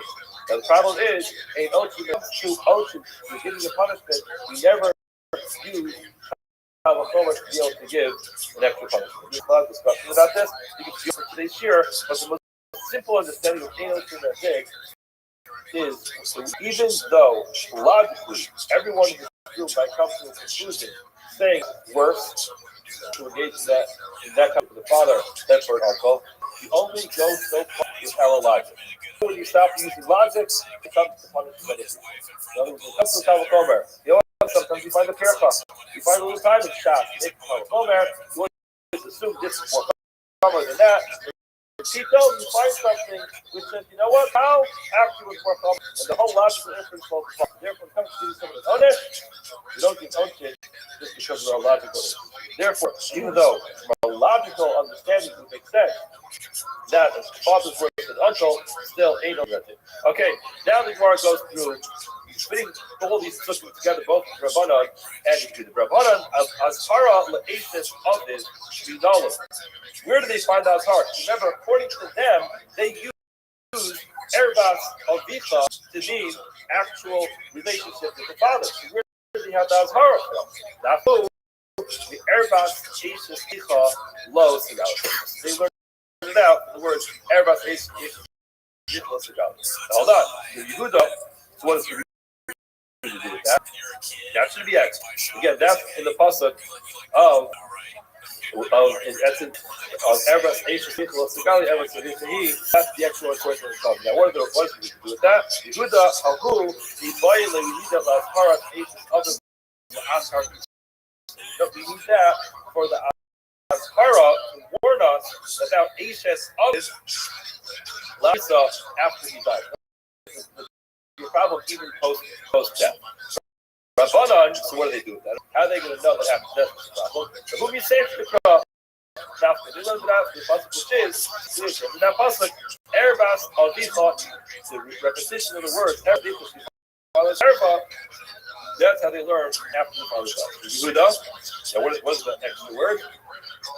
Whom you violate, then we show Ashes Av, Chayvai, you can chayiv him, like you said earlier, because Ashes Av was being father's wife, yes, and the chayiv is there's no problem with Ashes. Now, hold on a second, that's the problem. More going to say, hold on, but that's not. We learned in our mitzvah that you do pile on Ashes Ish on top of Ashes Av. Well, not that. Baal Ashes Av, is Boel, his father's wife. Tayev Olav Mishum Ashes Av, person is Tayev because of his father's wife. Mishum Ashes Ish, and because of Ashes Ish. And it says clearly this: the babe B'Tai Oven, Babe Lachim Oven. And guess what? You're waiting for Yehuda to show up and say, no. Just like we said earlier in the Mishnah, to a mother, it's only times once, not twice. You expect Yehuda to pop up and say, when he comes to his father's wife, he's only times once, and not twice. And Ashes Ish, below Polar Yehuda. So it's not coming to argue. Therefore, it can't be that he uses that. He uses the halacha. He's tired. Right. He's tired only once. Rabbiya. Sorry. Mishnah did not exist. However, polyglot rights. Kids learning after the night, they'll learn all the rights because the rights. Because argue that says the person is Boel, his wife, only tired. And not twice Ashes Ish and Ashes. Okay, Rabbanan Onen Ashes Onen La'achar Midolu. So it has in the Hara. Where do you find the Onen, her father's wife, after he died? Of course, this one review doesn't make sense because it's nice, loving Zera Shama. He made this Zera Shama. Rabbanan, remember earlier on today's oven that it was left open. Rabbanan, you don't know where do they get it from? Who Erebus of Gila. From whoever is the kilo of Yehuda, the Zereshava, calculate late inu the onish. In other words, whatever you do, Zereshava, they use that as the onish for Ashes Oven. Which one? The Achamis after he passed away. Rabbana, onish the emo, the ema Ashes Oven, how do you know there's a punishment for a person who is born his mother, who's not his father's wife? Where do you get that from? Over a piece of great defeat. All those who are sitting at the end of the after yesterday's Amad Mars. Reference to Shishra Davidi, didn't tell us who he was, where he was coming from. Got some good news for you. Here he is, he finally shows up here at the Gemara, which is Amar Kra Im Chagi. The Pasuk says, Im Chagi, Asa, Kasa, the Emo, the Ene, Avik, the Emo, the Pasuk says, Im Chagi, waits that, whether to a married mother, so make sure that she's married or not married, anything is going to be about. Mishnah Baal Kalasa. Boel is his daughter-in-law. The Gemara asks, "L'chayv nami?" The Mishnah does not mention the violation of Ashes Beno. Rabbiya Pasuk Kalaso. The Pasuk opens up. In other words, there's two separate problems. There's one problem that it's the father's daughter-in-law. Just make sure that it sounds correctly. There's the idea that it's the father's daughter-in-law. There's a relationship between this woman and this dad because she is his daughter-in-law. In other words, daughter-in-law, not just a phrase. In law, there's something called the daughter-in-law. It becomes his daughter by virtue of the fact that she married his son, and now it's a direct relationship with both. And there's a separate relationship that this woman is his father's son. The Gemara wants to say she be tied twice. One for being his daughter-in-law, another one for being his wife. Gemara says, the Zayin should Ashes Beno, Rabbiya Pasuk Kalaso, the Zayin Beno, Lomar Lof, Zui Kalaso, Zu Ashes Beno. No difference between his daughter-in-law and his son's wife. At the end of the day, the problem is exactly the same. In other words, you would have thought, like we were saying before, it's a direct relationship of daughter-in-law, which is, again, it's impossible to separate the two. You would have thought that this is her daughter-in-law and son's wife. No, it's actually exactly one and the same. The answer is different. Whether you refer to the person as daughter-in-law or your son's wife, in any case, it's going to be permitted. It's always going to be one different. Mishnah continues. Boel al Zafar. A person is Boel a male. Allah behema. The person is Boel an animal. The Isha Mevia behema b'skila. A woman who brings this animal upon herself both parties is that the Mishnah, in a perhaps atypical fashion, the Mishnah asks a question: if Adam okay, the Behema Machata, the person did something wrong here. Animal here. Why is the animal being punished? The animal is just an animal. Animals can't make good choices for an animal. Why is the animal being punished? Whereas this animal was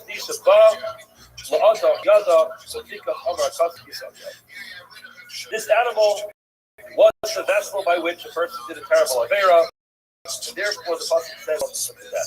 So the Mishnah has another explanation. That's why the animal was put to death.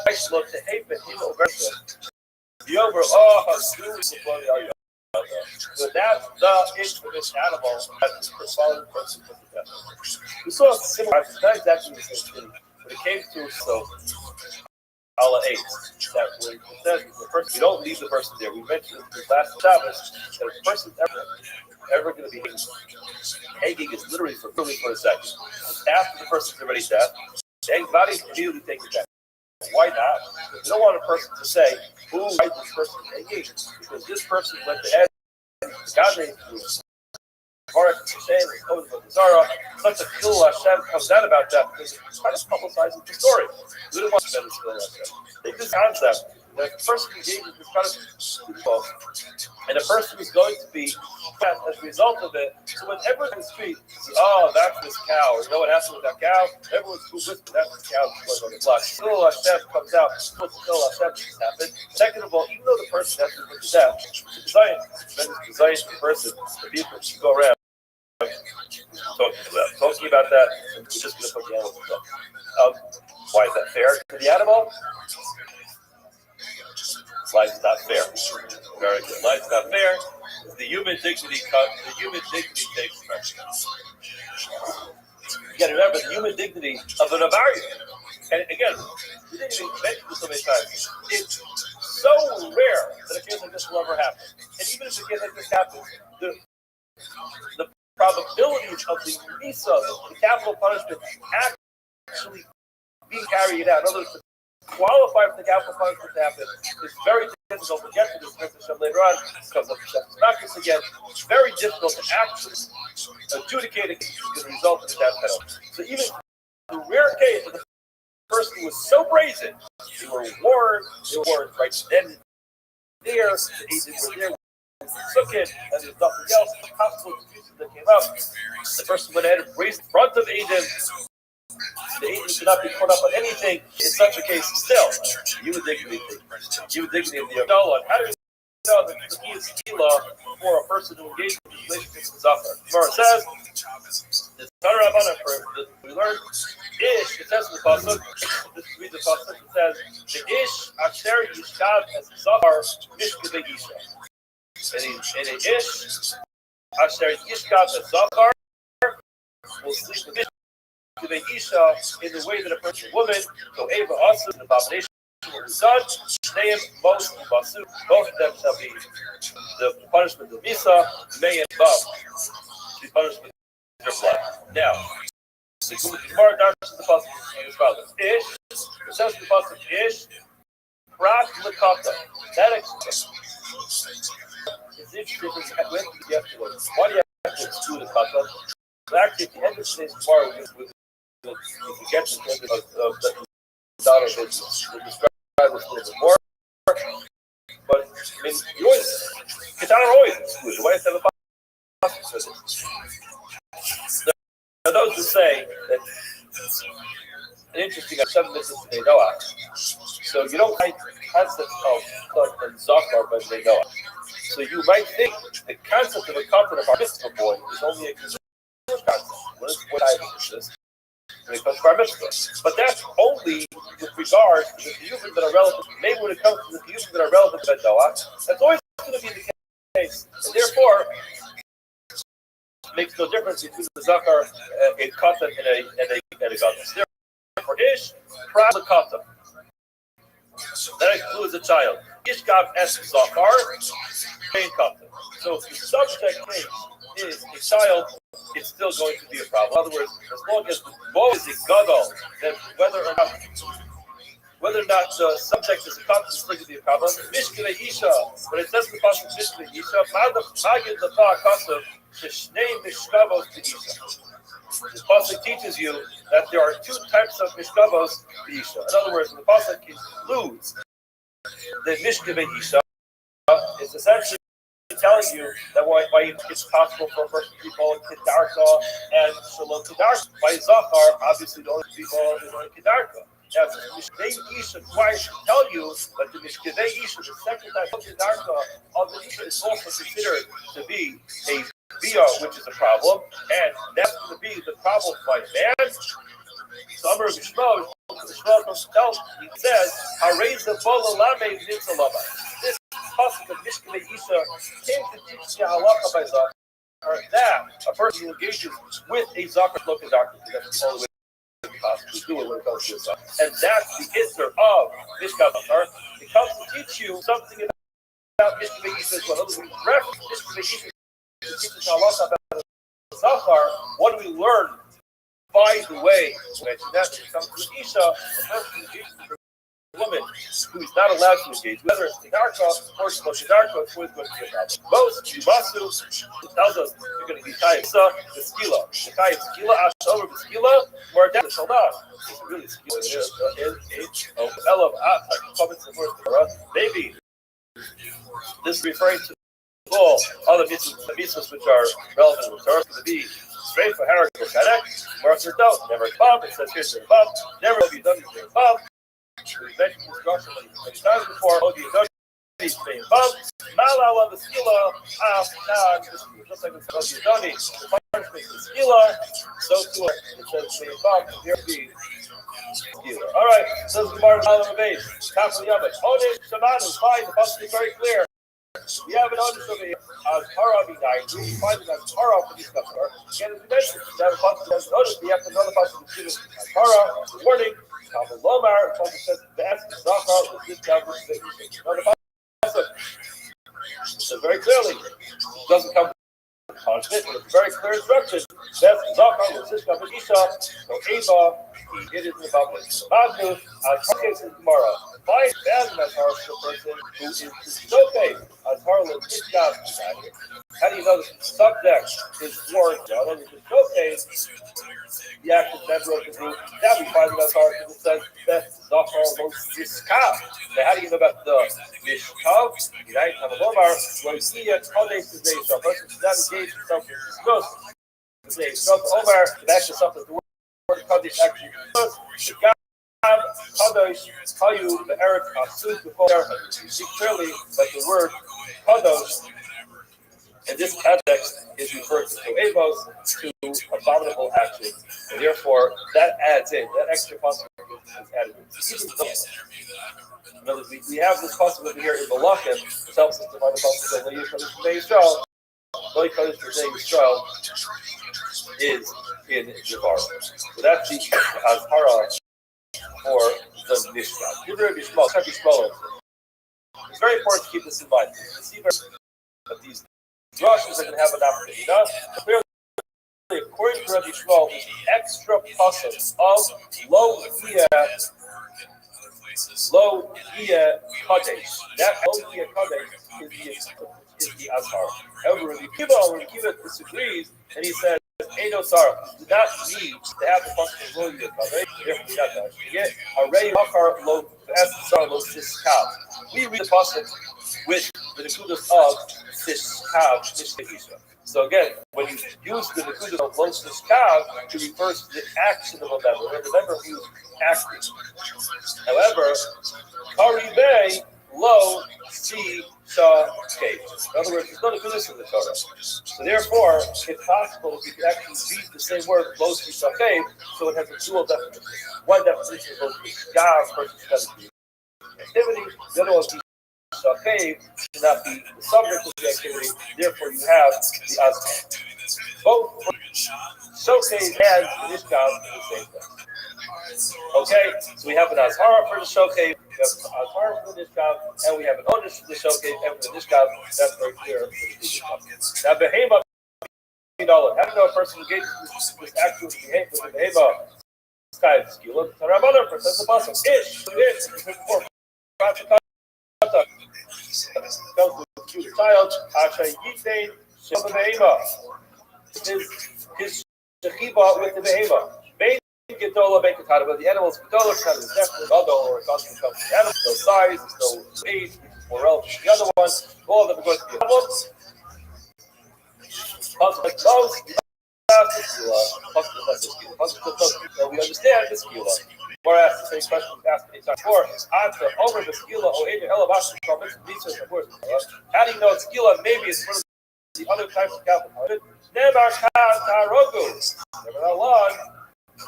Kiharog target. Over here it says also by yeah. Plus over here is Kiharog. Rose target. God for keep over the shona. Beats get called over Bafona. Leaders looking are either he's talking about a person who is who's trying to help his way to the market on the Zara, and there it's clearly Yankov Adam Bakora. In that case, Malalama Skila, just like in that case, it's very clearly it's from Skila, Al-Kab, Skila, Yama, Rose Targanu, those words end up being teaching us. Okay, fine. The person Manu Onish, so you learn to Onish, the punished person who sleeps. Onish, this job, the person is the subject of this behavior. Animal one. How do you know that? I believe the aim of most people is clear. It says anybody who sleeps with an animal will be punished. We don't need it to tell us how lucky for a person who is action based person over here. Why? Because we already have a muscle for that.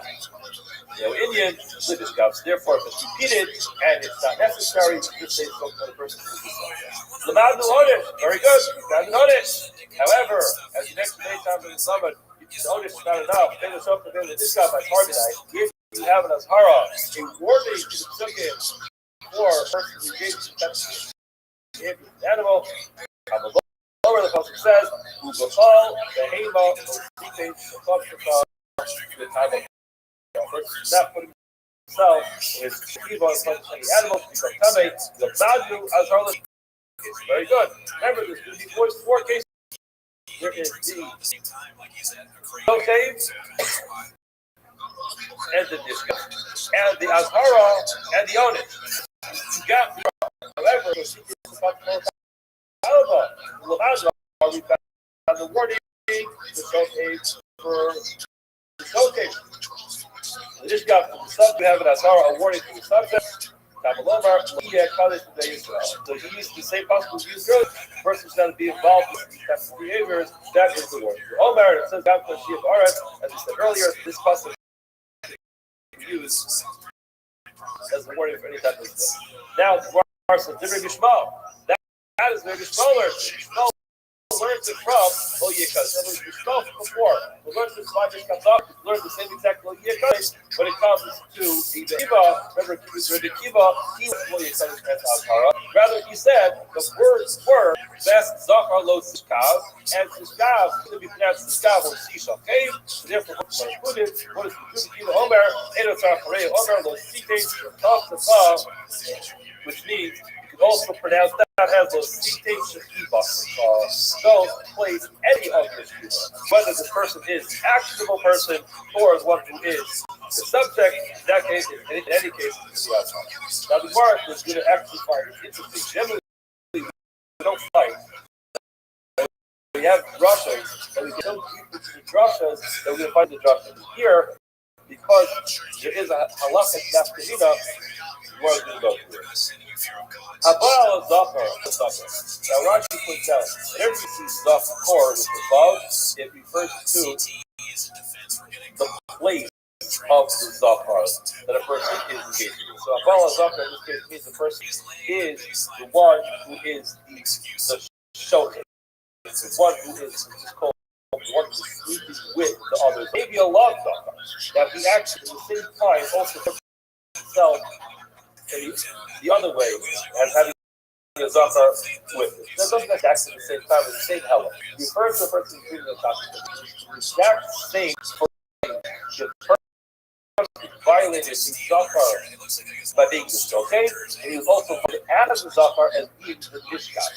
Now, in such a case, Amar Ravo, you think about this, it says, well, the Dvara, the Diver of Yishmael, of course, of Yishmael, types twice. Why? Because it's a separate Azhara for a Zachar, for a Shofet, and a Mishkan. So if a person is to be both as a Shofet and a Mishkan, it's a separate Avera. Now, times, hard to know if God, hard to know you come in. His Ashara was not a separate pasuk. It's just for the Kudah. You say, this God, or you shall say, it's the same pasuk. So therefore, it can't be one.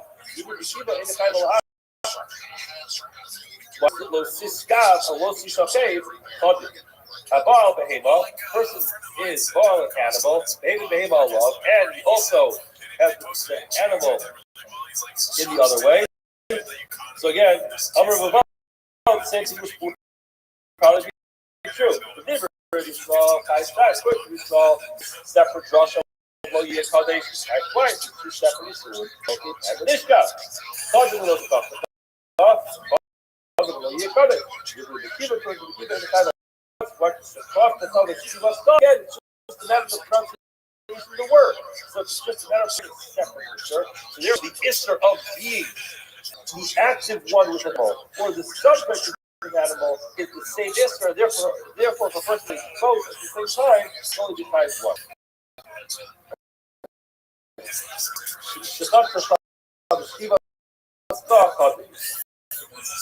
Abai disagrees with the Ravo.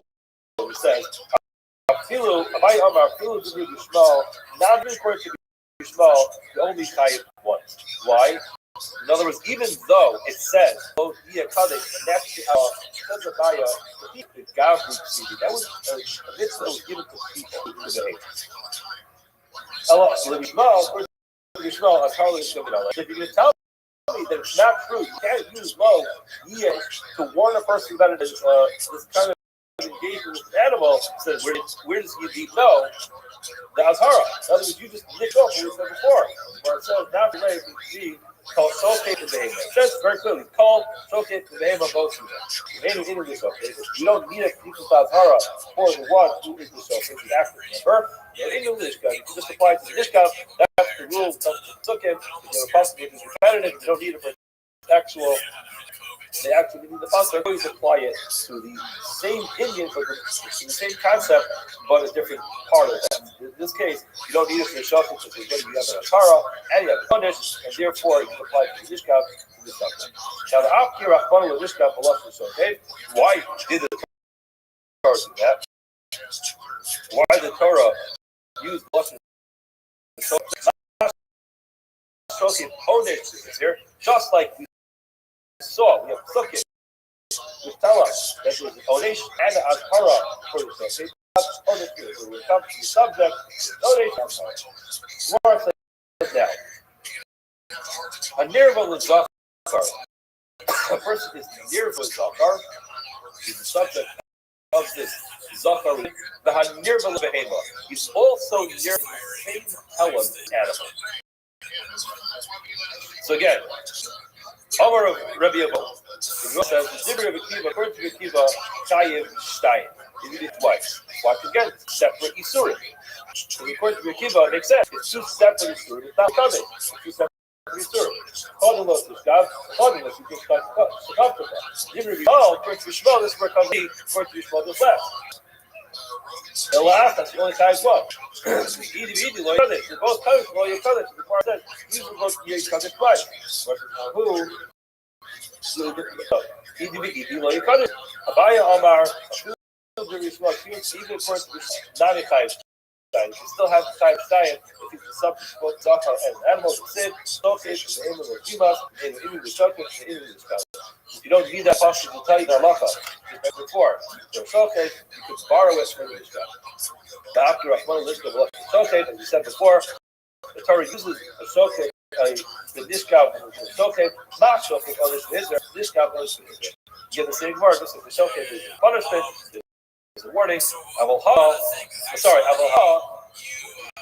Zaka, a person who is the active member in the Baal Zaka. Behevi Zachar Allah, and the also brother Zachar on him. 4. Habal Beheva. First was Bal Beheva, Behevi Beheva Allah. Two of those cases together. Now, Bein Rebbe Bein Labaya, and we smell type, so of course we smell the type. We keep a type, we keep the only type twice.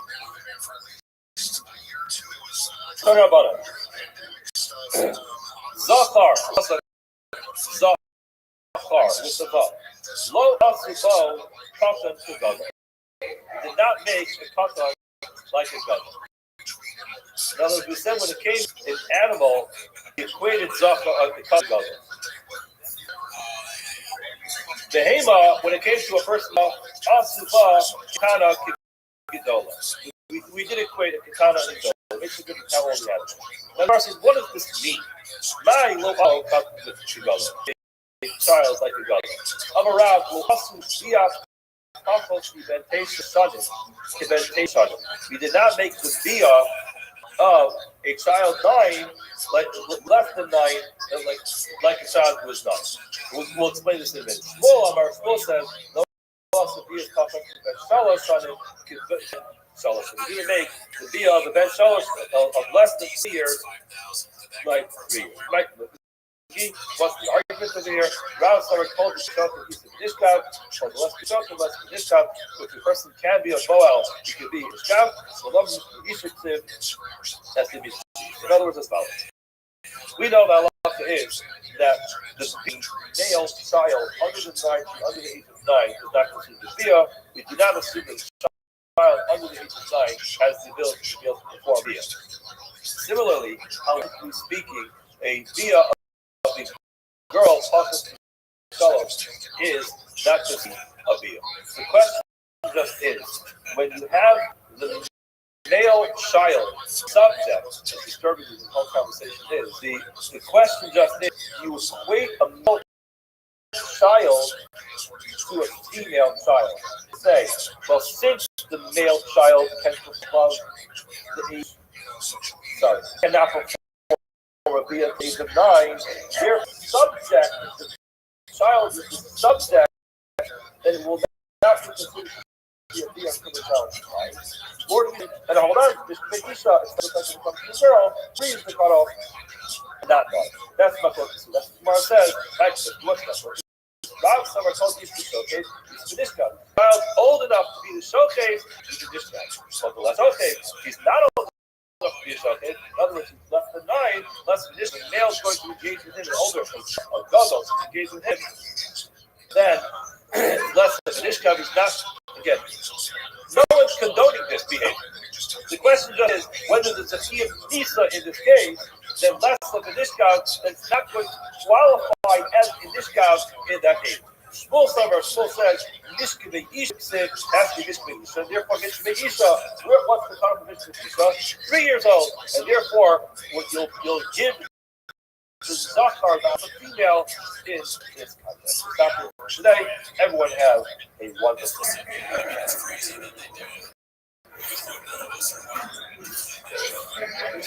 What's so fun? Some people fear of failure. Some people are motivated by, one day I disappoint their parents, but most of the kids I think are motivated by hatred of shamanism. I think really what it is for most of them, I've noticed, is there's a lot of people, there's a lot of guys out there that would love to have, let's say, maybe not a wife like Shams, but a wife that supports what you do, and she does blind. Okay, good morning, everyone. Today's shot is that we left off yesterday on Dr. Days, and we're going to be 4 lines up from the bottom. What we were dealing with there was Mishnah. We had a maslosis between Tanakama and Rabbi Yehuda. The Tanakama held that if someone has relations with his mother, that person is liable for 2 lavim, for 2 lav. What are they? First of all, because it's his mother, and second of all, because it is the wife of his father. We also talked about the fact that it could, they could also be HSC. But that the Tanakama holds that you're chayav for both, for the father and for both that he's chayav for the father's wife, mother. And the Rabbi Yehuda held that he's only chayav for the mother. We spent time yesterday trying to figure out what's Rabbi Yehuda's source. So the first source that we tried to bring was Abaye, and actually we have it here. But in our Abaye tried to bring it from the pasuk in Vayikra Yutes, where it says Imcha Hi. It is your mother, to say that you're only liable for imcha.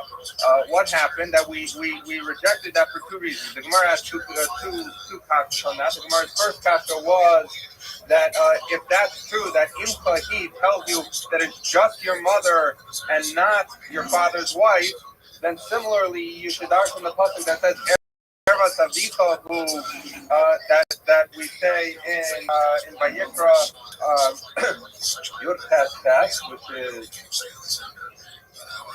so that therefore if so Erva Savita who should tell you that Erva Savita should tell you also that you're chayav only for your father's wife, but not for the mother, which would produce this strange result as it yesterday, that you would have a man who has relations with his mother who's not his father's wife, is chayav, or with his father's wife who's not his mother's chayav, but if it was his mother who was also his father's wife, then he wouldn't be a bizarre result. That was question. Question number two was, if imcha he is to tell you someone is only chayav for relations with their mother, but not to their father's wife, then why would then the Rabbanan would have to go with that pasuk, and they should produce the same result, and they should say like Rabbi Yehuda that someone is chayav only for their mother, but not the Savika. So we rejected her. The Gemara is actually going to go with that answer to say that it's in B, but we're going to do it that Rava says. The Savar of Yehuda, the that he's chayav only for relations with his mother, comes from the pasuk as follows: Erva Savdicha. So that's this pasuk. But what's different now is that we've generally understood Erva Savdicha lo Segala, that a person should not have relations with his father. What Rava is saying that Rabbi Yehuda holds that those words, Erva Savdicha, we're going to see in today's how we learned this. But Erva Savdicha is a reference to the wife of the father, where it's his mother or not. So this is Eisha Savdicha. And then, so the Gemara says, Eisha Savdicha. Umaisi love Gzer Shava. We're going to see soon that Gzer Shava, how does he know that Erva Savdicha is friends to the father's wife? Mashma Bein Eisha Savim Shehi Imo, Bein Eisha Savim She'eno Imo. So in other words, it seems to imply that regardless of whether or not it's his mother is the wife of his father, right? So that's how you know of the father. And then Imo Sheina Shesalvis Minayin. What happens for his mother who is not the husband or father, i.e. that this child was born, the child who relations with his mother was born out of wedlock. Ervas Imcha Segala. So that's the second part of the pasuk. So we said that's how mother who was not married father. Then the pasuk continues imcha hi, and the way we're understanding now is mishum ima at machayva mishum eishes, that he's only chayav for his mother, not for the wife of his father. So what do we have? We have the first pasuk, the way that we're understanding that Erva Savdicha is a reference to father's wife, whether his mother or not. Erva Imcha lo Segala is a reference to his mother, whether married or not.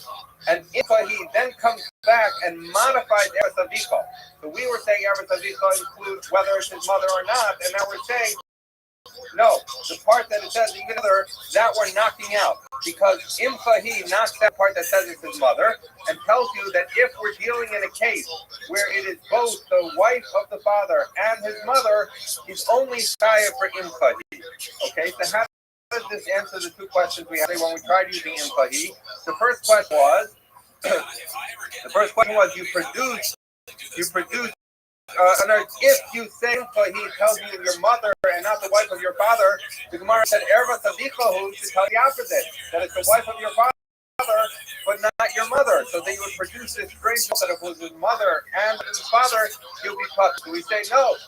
Now it's not a problem because once you understand that Erva Savicha is a reference to the wife of the father, right? So now you have wife of the father and not a wife in the same pasuk, and impa modify something that's in the pasuk would be wife of the father. However, Erva Savichahu cannot be modifying. In other words, the Gemara's kasha was let that modify a case where his mother, who's the wife of the father, it's not mentioned in this pasuk, right? Because this pasuk is only the wife of the father, not actual mother.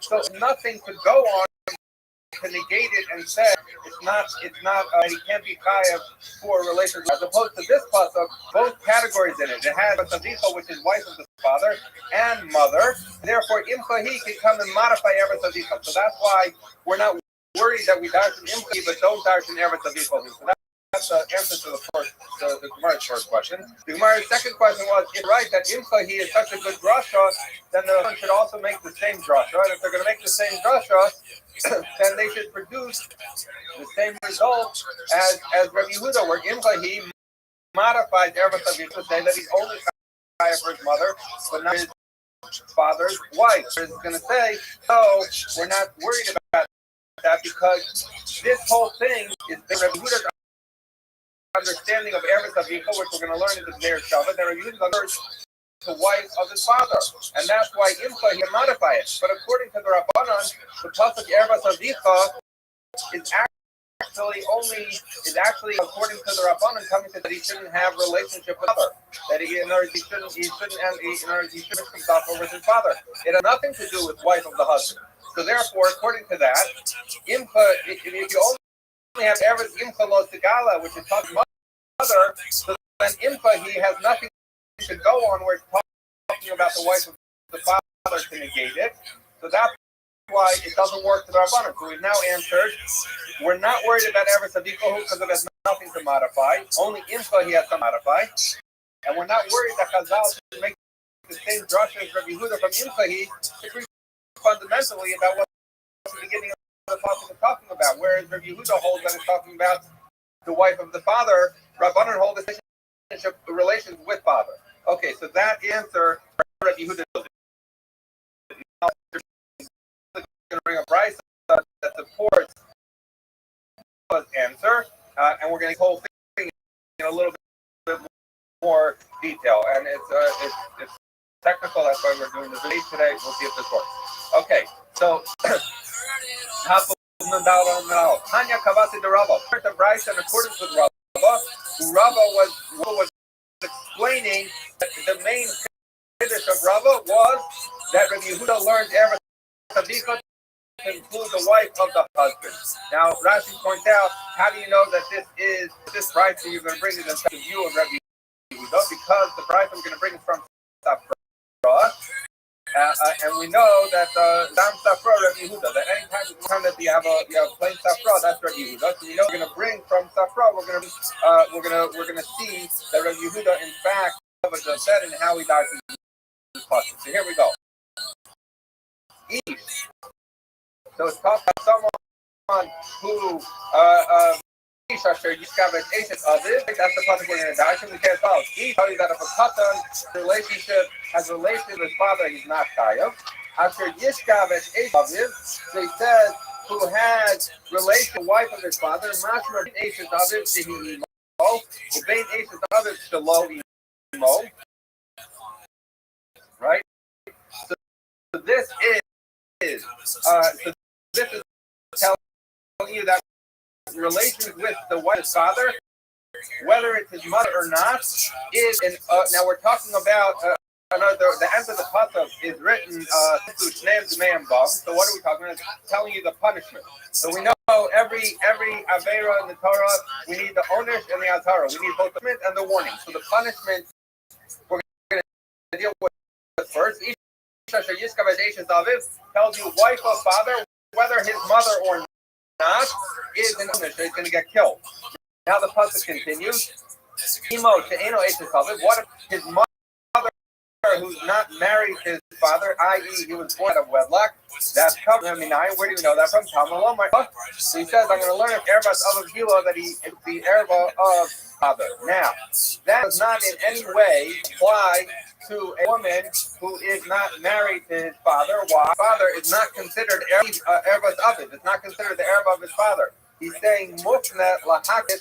Therefore, these words, these should be enough. Why do you need to say it must be coming based on their Shabbat that we're going to learn shortly to tell you that not only the Chayav for his father, but also Chayav for his father. And then the Gemara is going to continue down to the Pasuk. Most Yom Tov, that they will surely die, the Skila. That this is with stoning. Now the Gemara says, the Gemara says, well, how do I know it's stoning? Now we should know this from yesterday, what the Gemara is about to say. The Gemara says, remember, you don't need the Mayhem Bum, that we know that it says here, the Pasuk continues, most Yumtu Shnehem, the Mayhem Bum, and we know that the Pasuk by Ovi Adoni, which explicitly says that when you have someone who serves Ovi Adoni, or Adoni, that commutes with the dead, that person, it says that you stole them. So just like by Ovi Adoni, is stone, so here also you stone. And we had this yesterday when we were talking about the limud of Ovi Adoni is from the words the Mayhem Bum. Okay, so that we are Malahel, the skill not coming. So that tells you that this is okay. So the Gemara says, so we now have Onish Shamanu. We've heard the Azhara Minayim. Where do we know the Azhara? So the Onish, wife of father, whether it's mother or not, mother, whether wife of father or not. So now how do we know the Azhara? Avicha los tegala, that erva of the father you should not uncover. Erva avicha du eshes avicha. So he says this is talking about the wife of the father. So right here, by the way, is we're going to know that this right is Rabbi Yehuda, because we say just now in our base, Rabbi's answer, the tidbit of Rabbi Yehuda is that he understands words erva avicha means the wife of the father, not talking about having relations with his father. So therefore, this is the proof, by the way, that Rabbi Yehuda, with this whole purpose for bringing this crisis, so we want to show, like Rabbi Yehuda Darshan, these words, Eretz Avicha, mean the wife of the husband. So the Brisa says, Eretz Agala, Eretz Avicha, you Eshes Avicha. This is a reference to wife of the father. So the Gemara says, well, how do I know? So he said, well, how do I know that? Maybe it is a case of that is talking about he shouldn't have his father. So the Gemara says, no, because Nemer Khan, Eretz Avicha Lo Tigala, the Nemer Aleph, Eretz Avos Gilo. So he said that he's going to make it. Remember, we said these words were extra. We're going to make their trouble. We're going to see the example now. So he says as follows. It says, Erbas in Erbas of Gala, it says, Erbas of Gala, following like that. So it says that there. We want to figure out is that talking about a wife of the husband. He says, I'm going to make their Shabbat, the Erbas of his Gila, this part up here. Once I have that their Shabbat, this part is very clearly talking about someone who has a relation to the wife of his father. So we say just that the pasuk is talking about wife of the father. So too here we're going to be talking. Here we're going to be talking everything.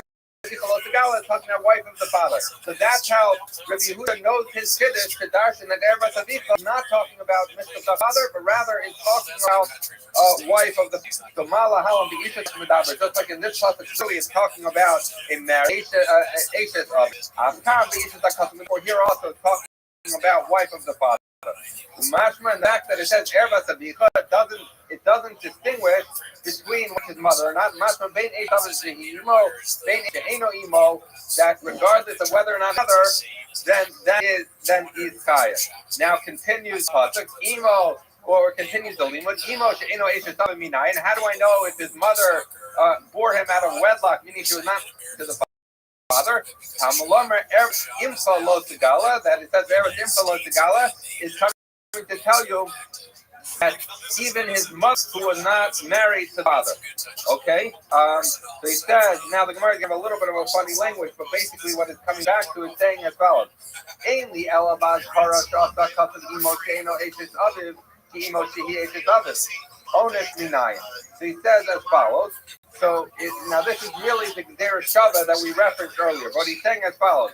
I see in the Azhara, in the Pasuk of Azhara, that it compares his mother that is not the wife of his father to the mother who is the wife of the father, because you have both of them in the same Pasuk.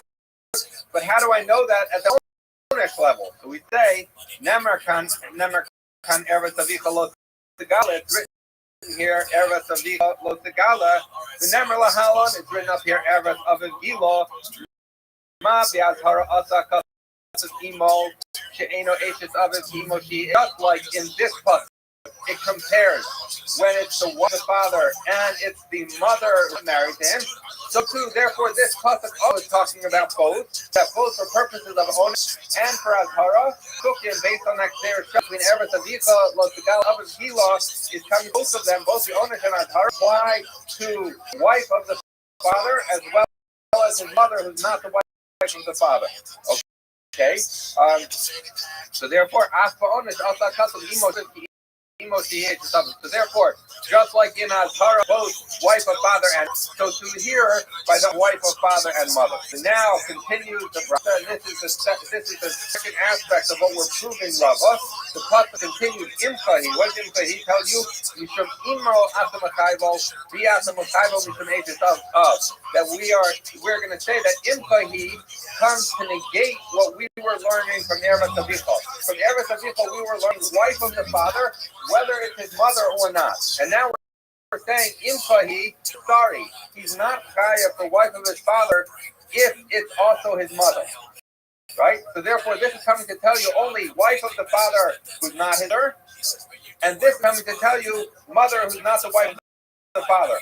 But if there would be only a case of mother, Imchahi negates the limud, the wife of the father applies even when it's his mother, and therefore, if this negates that aspect of Eretz, what are we left with? We're left with that when a person has relations with his mother, who's also the wife of the father, that person is only for Imchahi, because Imchahi took out of Eretz Avicha the liability with his mother, who's married father, Eshes Avicha.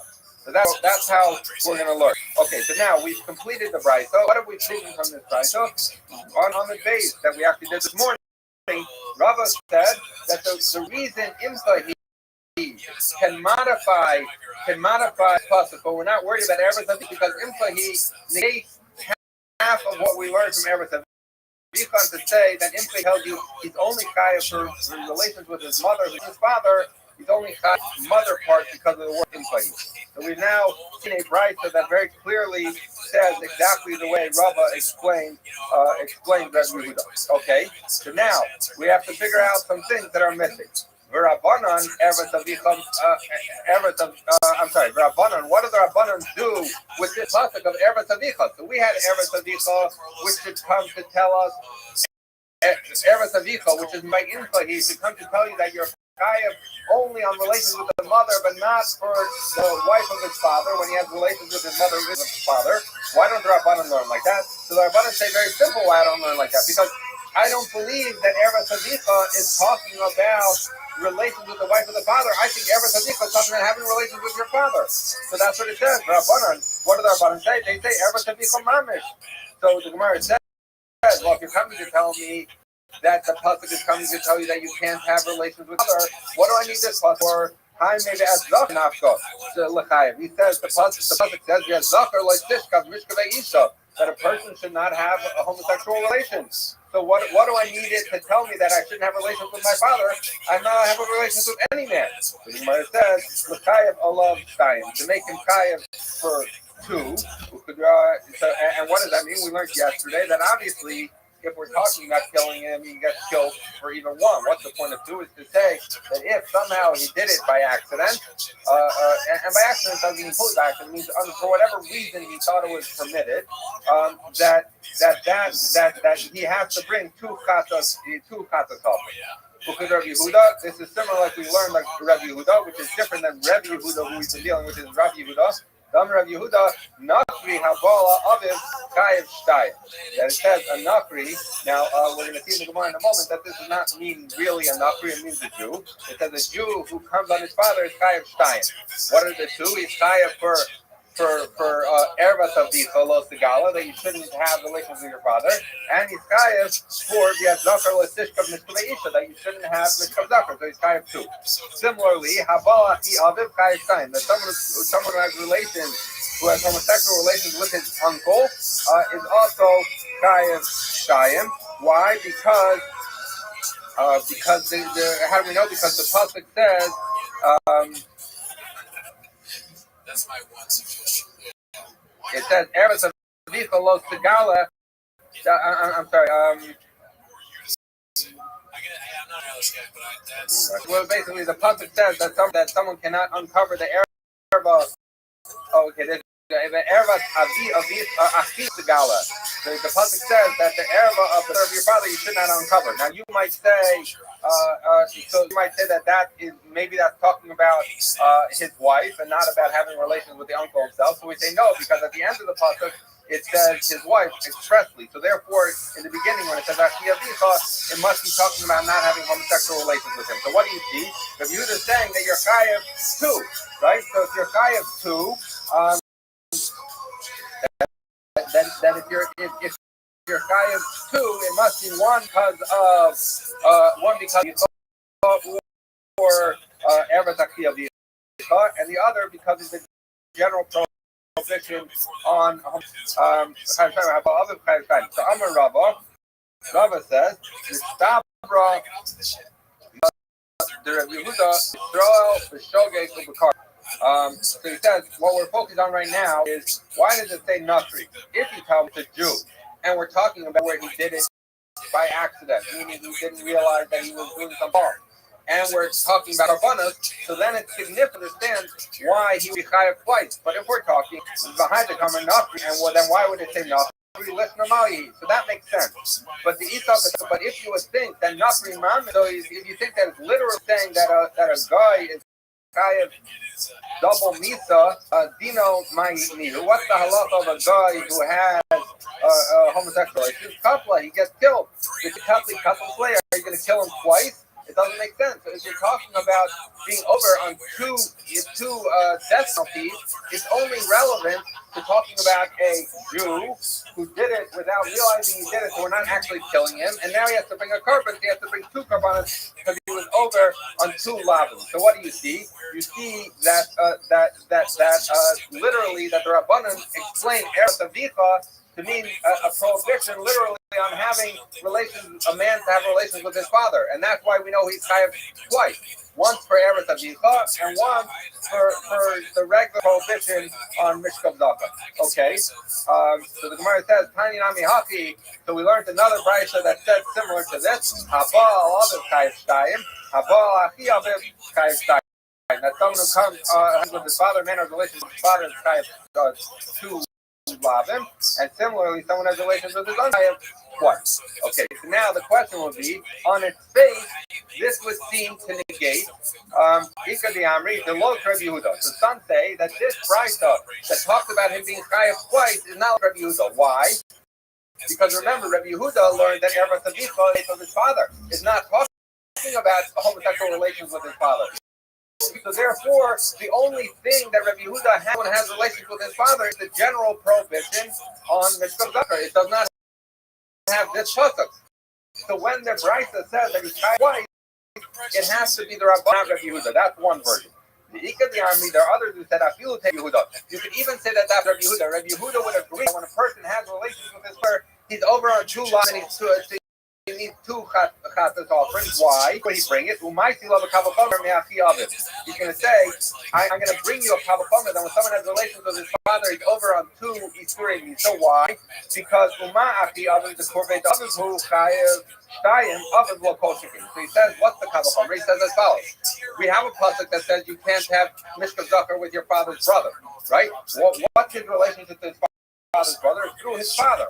Right? So if he's chayav for relations with his uncle, he surely should be chayav for relations with his father. So therefore you have a kavachomer that from the uncle that the father also has a few of these. And then you add on top of that the general prohibition on mishkav davar. You end up with two sources for Chiyuv Misa, even according to Rabbi Yehuda, who does not understand everything because he's talking about relations with father.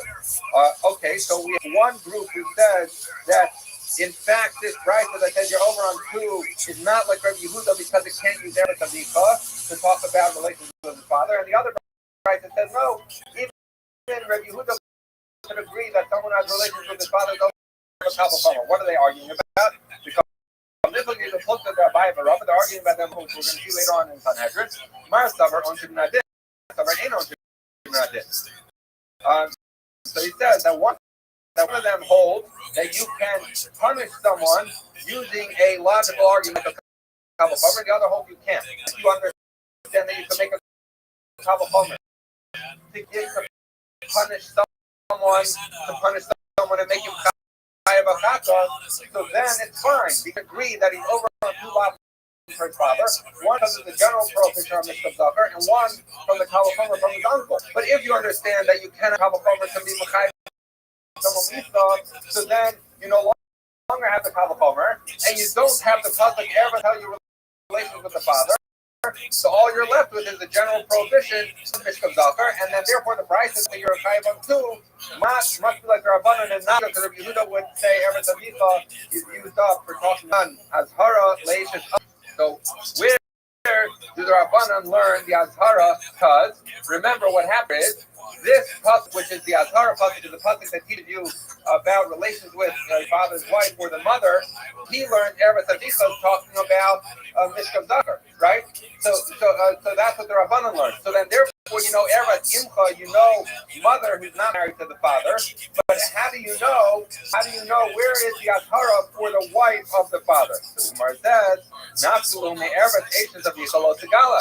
We have this other pasuk down here, Yud Tes, which says Eretz Eishes Avicha lo Segala tells you that's the Azhara according to the Rabbanan to tell you that a man cannot have relations with the wife of his father even if it's not his mother. Okay, so we say Rabbi Yehuda. So why does Rabbi Yehuda have to learn it from Eretz Avicha? Why doesn't he learn it from a very explicit pasuk? That's because everything should be called the Gala. The Gemara says he learned that Ahu Mivoile Lachar Leish Lachar. He needs that pasuk to tell you that is which we actually saw in our mission yesterday. The man has relations with the wife of his father. That applies even if his father dies. So if his father marries a woman who's not his mother, and then his father dies, he has relations with that woman. He's been over on the Isser of Ashes of it. That's how Rabbi Yehuda would use this pasuk. The Gemara says, Rabbanan, where would the Rabbanan know the halakha in our mission? A man is chayav for relations with his wife's father even after his wife. So the Gemara says, "Havu misayf the Torah Eretz Avicha." The end of the pasuk says, "Eretz Avicha is by Eretz Avicha." Those words are extra, and so therefore the Rabbanan used to learn a man is chayav for relations with his wife's father even after his father is no longer living. Rabbi Yehuda, what about Rabbi Yehuda? What does he do with those words? Eretz Avicha. So he says he's coming to teach you that these words, Eretz Avicha, come to tell you that when a person has relations with the wife of his father, who's married to his father, so that he's only chayav for relations with the wife of the father. He's not chayav for the general prohibition on HSDs. That's what Rabbi Yehuda learned from the word Eretz Avicha. Now, hopefully, someone will ask the question, maybe, that yesterday's Mishnah we said expressly not like that. Well, no, we learned in the Mishnah. Habal Eishes of, someone who comes has relations with the wife of his father, chayav alei mishum Eishes of, u'mishum Eishes ish. That the person is chayav both for Eishes of and for Eishes ish. Bein b'chayav and bein lachar misas of it, whether the father's living or not. And what happens? This is an uncontested statement in the Mishnah. And Rabbi Yehuda never argued. So if Rabbi Yehuda learned that when a person has relations with the wife of his father, only for wife of the father, general prohibition on HSD, so then Rabbi Yehuda, who should have argued on the Mishnah and said, hold on, you're only chayav relations with the wife of the father. So the Gemara says, I'm Rabbi Polik for Brisa. Definitely, Rabbi Yehuda does argue, and it just happens to be in the Mishnah he didn't say, but in a Brisa somewhere it must be that he said. Okay, Rabbanan Onesh Deishes Elvis Nisa Minalu says that we talked about that to Rabbi Yehuda. We talked about the fact that Rabbi Yehuda learned from Eretz Eshes of Lo Sigal that that was Azhara. So we have as follows, that we're talking now about the halacha of that whether that Eshes of Lachamisa, that if a man has relations with the wife of his father after he died, so Rabbi Yehuda learned that from Eretz Eshes of Lo Sigala. The Rabbanan learned it from Eretz Avichahu. So now the question here is that the Azhara. Remember, we need a punishment also. So where do we learn the punishment? So now the Gemara says, "This Rabbi Yehuda mighty love their Shava." So Rabbi Yehuda, it's not a problem because Rabbi Yehuda would learn the Azhara from Eretz Yisrael Tegala. How would he know the Onish? Because remember, we had a Gzeir Shava that we compared Eretz Yisrael Tegala to Eretz Aviv Gila to tell you that there's a Gzeir Shava between Onish and Azhara, and if you know one, you know the other. So therefore, once Rabbi Yehuda knows Eretz Yisrael Gala comes to tell you that there's an Azhara, there's a warning not to have relations with the wife of the third, so then the Gzeir Shava, there's also an Onish. But according to the Rabbanan, who A, make that Gzeir Shava, and B, running it from the word Eretz Avichahu, that's how they know Azhara. But how do they know Onish? So we say, where do they know it from? Amri Lacha, Hahu Eretz Aviv Gila, the Maptik La Rabbi Yehuda, Zeva Mapkila Inhu Lo Onish is Aviv Lachamisa. He says that if you remember that Rabbi Yehuda used these words, Eretz Aviv Gila, which were extra, to connect their Shabbat between Eretz Aviv Gila and Eretz Avichal. That was to teach another law that this pasuk is not talking about Mishkan Zachar with his father, but rather is talking about wife of the father, and it was also talking about the Gzeir Shabbat to show how you know the mother even without marriage. But the Gzeir Shabbat according to Rabbi Yehuda, the Rabbanan didn't darshan that Gzeir Shabbat. So as Rabbi Yehuda pointed out, these words are extra. And the Rabbanan did not use it for Gzeir Shabbat. So we're saying these words, Eretz Aviv Gila, are extra, come to tell you the Onish, the punishment, because remember this pasuk is again a punishment pasuk. It says, most Yom Kushneim the man bomb. So it's coming to tell you the Onish for someone who has relations with the wife of his father, even after his father died. So these words are extra. Okay? Rabbanan, Onish Li'eshes Aviv, Onish Li'imo She'ena Eishanalu. Okay, so remember that we had, according to the Rabbanan, we had the Eretz Imchalo Segala was an Azhara that he shouldn't have relations with his mother, who's not the wife of his father. And we have an Azhara of Eretz Imchalo Segala that the wife of the, Eretz Imchalo Segala, which Rabbanan is going to be an Azhara for his mother, who's not married to his father. And then you have Eretz Imchalo Segala to tell you that there's an Azhara on the wife of the father, right? So we have Azhara for both mother and wife of father. But Onish, remember, we only know the Isha's after Yishkaret Eis Aviv, which tells you wife and father. But how do we know an Onish for who is not married to the father? So I'm Shisha, by the way, we reference to Shisha Brei Davidi. I told you we were going to learn today. That's it. Amar Kra, the pasuk says Imchahi. The pasuk says it is his mother. Asa Kasav Le'imo She'esha Eishes Aviv. Imo She'es Aviv. It says as follows, that we have Eretz Imchalo Tegala, which is talking about his mother, and then it publicly says Imchahi, his mother, so that comes to his mother no matter what, whether his mother was married to his father or wasn't married to his father. So that's how they learn Onish for the case of the mother who's not married to the father. That's how the Rabbanan from Imchahi. Okay, so now we're finished with our chart. Okay. Haba al Kalato. So some with his daughter-in-law. So what is the pasuk that says by son? It says Erva kalasa lo segala, the erva of your daughter-in-law you should not uncover. Eshes simcha he lo segala ervasa. It's the wife of your son, you should not uncover her erva. So what do you see? You see two things the pasuk is telling you. It's repeating itself. But what says Erva kalasa lo segala? And then the other one says, Ashes Pinchahi Lo Sigala, implies that there's two lavim that someone is over when they have relations with his daughter. So the Gemara says as follows, why did you tell me the Mishnah that he's have two lavim? One for his daughter-in-law and one for having relation married woman. It should be one for married woman, one for his daughter-in-law, and another for his daughter-in-law, because there's two things in the pasuk that imply there's two lavim to the daughter-in-law.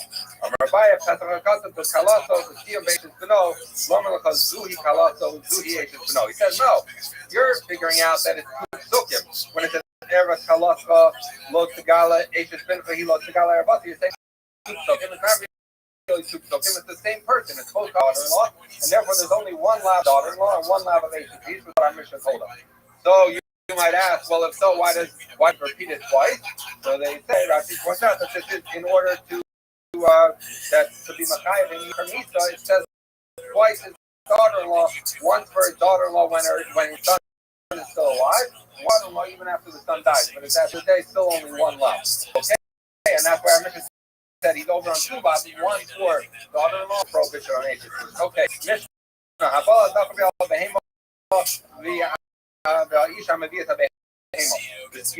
We said in the mission before, we had 18 cases. This is the first 3 of them. Someone who has relations, who engages affirmatively in an act, homosexual act, and someone who engages in bestiality, and a woman who engages in bestiality by bringing on her. All of those get you. Now the Gemara asks the question. The Mishnah, he says, now the Torah tells us that if someone has relations with a behema, not only does he get killed, but the animal get killed. So the Mishnah in part, this is an interesting halacha. He said, what did the animal? I get it. The man dead. What did the behema do? We'll see what this means in the Gemara, but it says that this animal person to sin, therefore the pasuk says it should be stoned. We'll see in the Gemara what that means. Another possibility. We don't want it to be that people see Bessie the cow walking around and people say, oh, Bessie, that's the one who Reuben, whatever, had relations with. So, again, we'll see in the Gemara what these two answers are about, but that's the reason the animal gets killed. Okay, so the Gemara says, Zakar Minola, and how do I know that someone is Chayav Kila for Mishkav Zakar? It's Hunter Abanim, because the price of Dark is the button.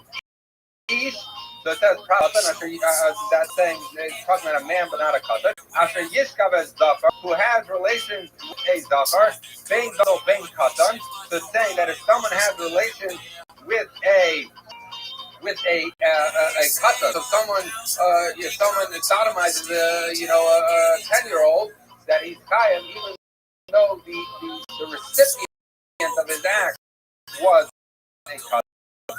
Conversely, the cousin was 10 years old and had relations, had a 30-year-old, so then your old is Chayav, even though the person who was performing the act was a cousin.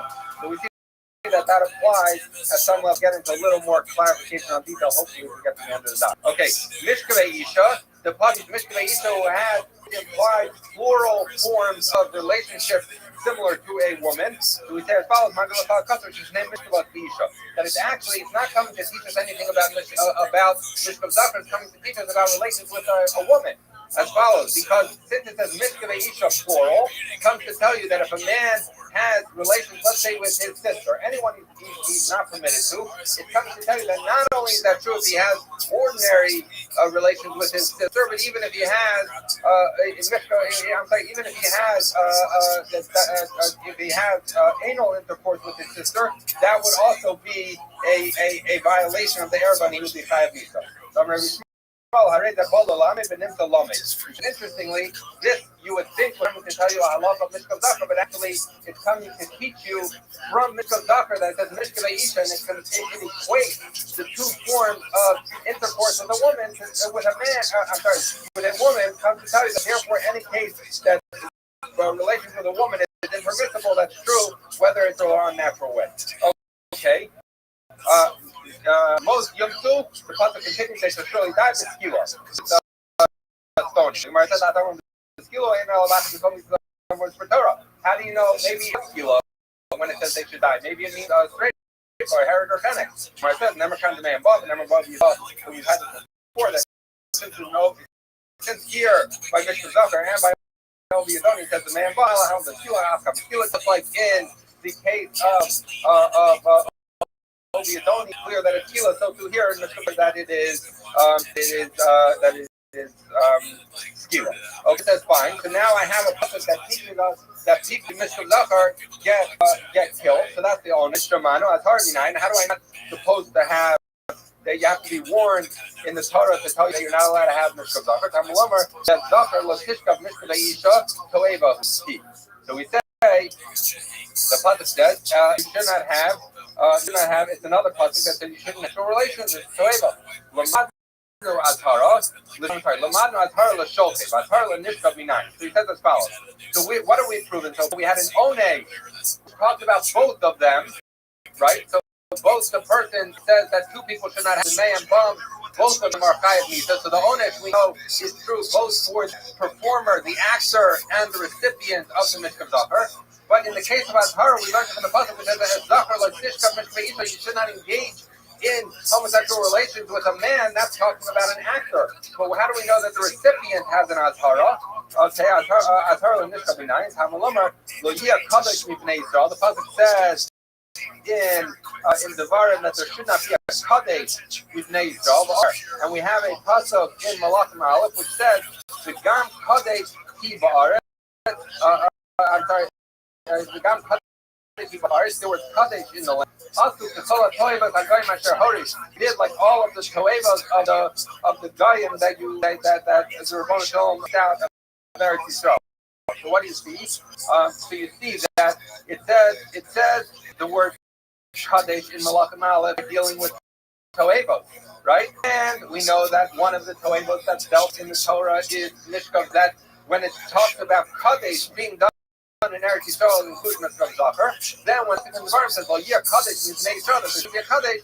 It's coming to tell you that there should not be Mishkav Zachar. So you see that it is a Azhara. How do you know that it's for the recipient? Because since we see by the Oneg that it's true whether the person gets punished, whether they're the actor or the recipient. So too here in Azhara, it applies. It says Kadesh. Well, yeah, Kadesh. It's saying even the recipient. Okay, give it Rabbi Shmuel. These words are small. Rabbi Shmuel, give it that. Hey, no, sir. I don't need to come onto this whole Loya Kadesh business. Why? Because Harei Omer, it's written in the pasuk. We brought the Azhara, which we understood to be talking about the actor. From the Yazachar Leisishka Mishmeisha, he says the Yazachar Leisishka Mishmeisha, Kribe Lo Tishachev.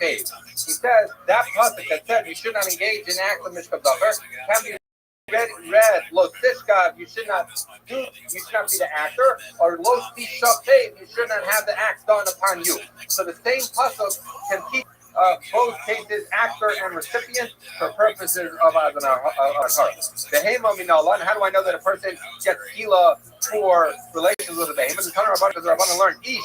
It says a man, Pratla Katan, to tell you that if a Katan has relations with a Behema, he's not Chayav Misa. The pasuk continues about Shegitin Shekut Behema, that he, so he says that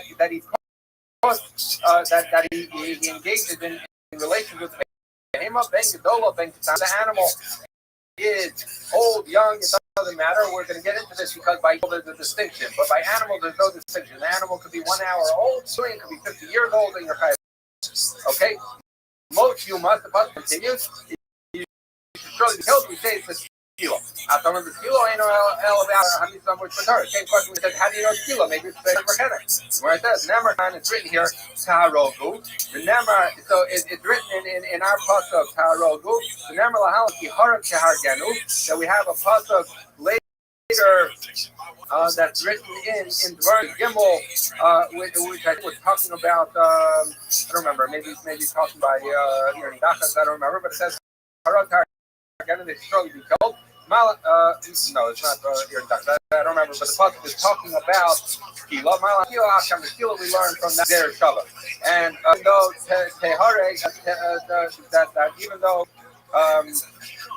that Taroku, it says here, technically speaking about the Behema, we assume that the man and the Behema get the same punishment. So you see that a person gets the punishment of who engages in relations with a behemoth. Lamanu ones l'shokev, ones l'nishkav minala. So he said, okay, this pasuk that told us that the person died is talking about that's talking about ish. That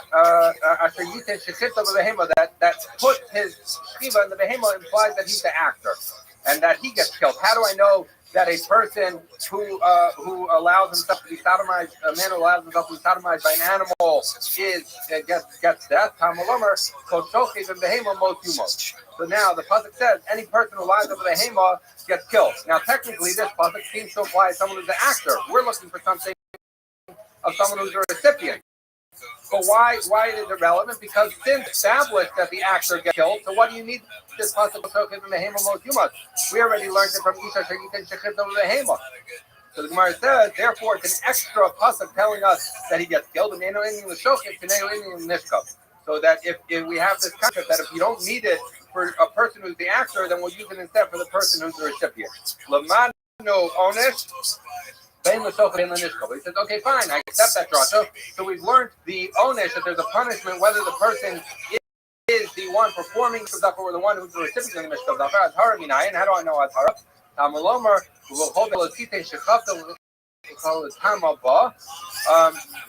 okay, so it says that in any animal you shouldn't put I'm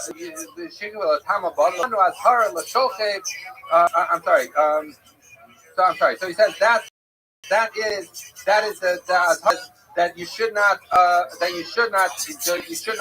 have relations with a behemoth l'tamabah. So that's the azhara for so we see that a person should not be the actor. Nishkav minayin. How do I know that it shouldn't be the recipient? So we've now established onus for both actor and recipient. A warning for the actor. How do I know recipient?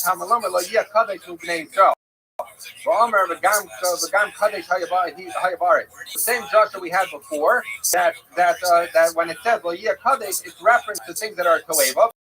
Before we used it for Mishkav Zafar, now we're using it for Mishkav Behema because that's also considered a Toeva. And once it's a Toeva, it's covered under the Gam Kadesh Shibare, which then translates back to Leia Kadesh is a form of Azhara.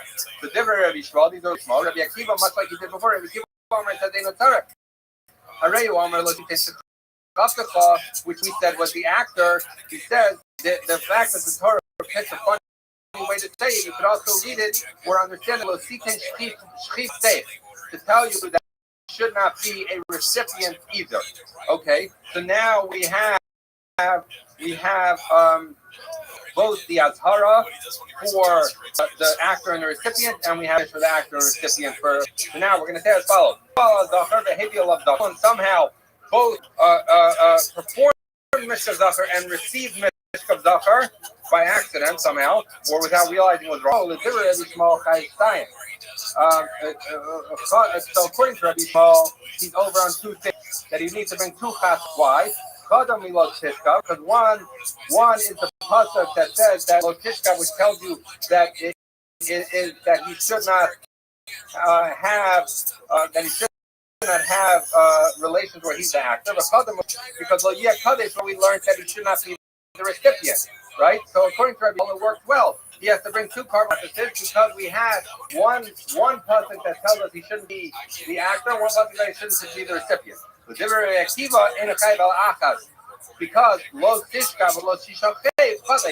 because according to Rabbi Akiva, the isser of being an actor or recipient both come from the pasuk. It's just read two different ways, but that's still at the end of the day only one lav. So therefore, this is a nafkamina between how Rabbi Shmuel and Rabbi Akiva learned it lemaisa, which would be is that if in the same period of unawareness that it was usher, he performed and had performed on him an act of homosexuality. According to Rabbi Shmuel, there are two separate lavs implicated here, and therefore he brings two chos. And according to Rabbi Akiva, though he holds both are usher, he brings them from the same lav. Okay, similarly, someone somehow without realizing that it was usher, both had engaged in relations with the behemoth and had a behemoth engaged in relations with him.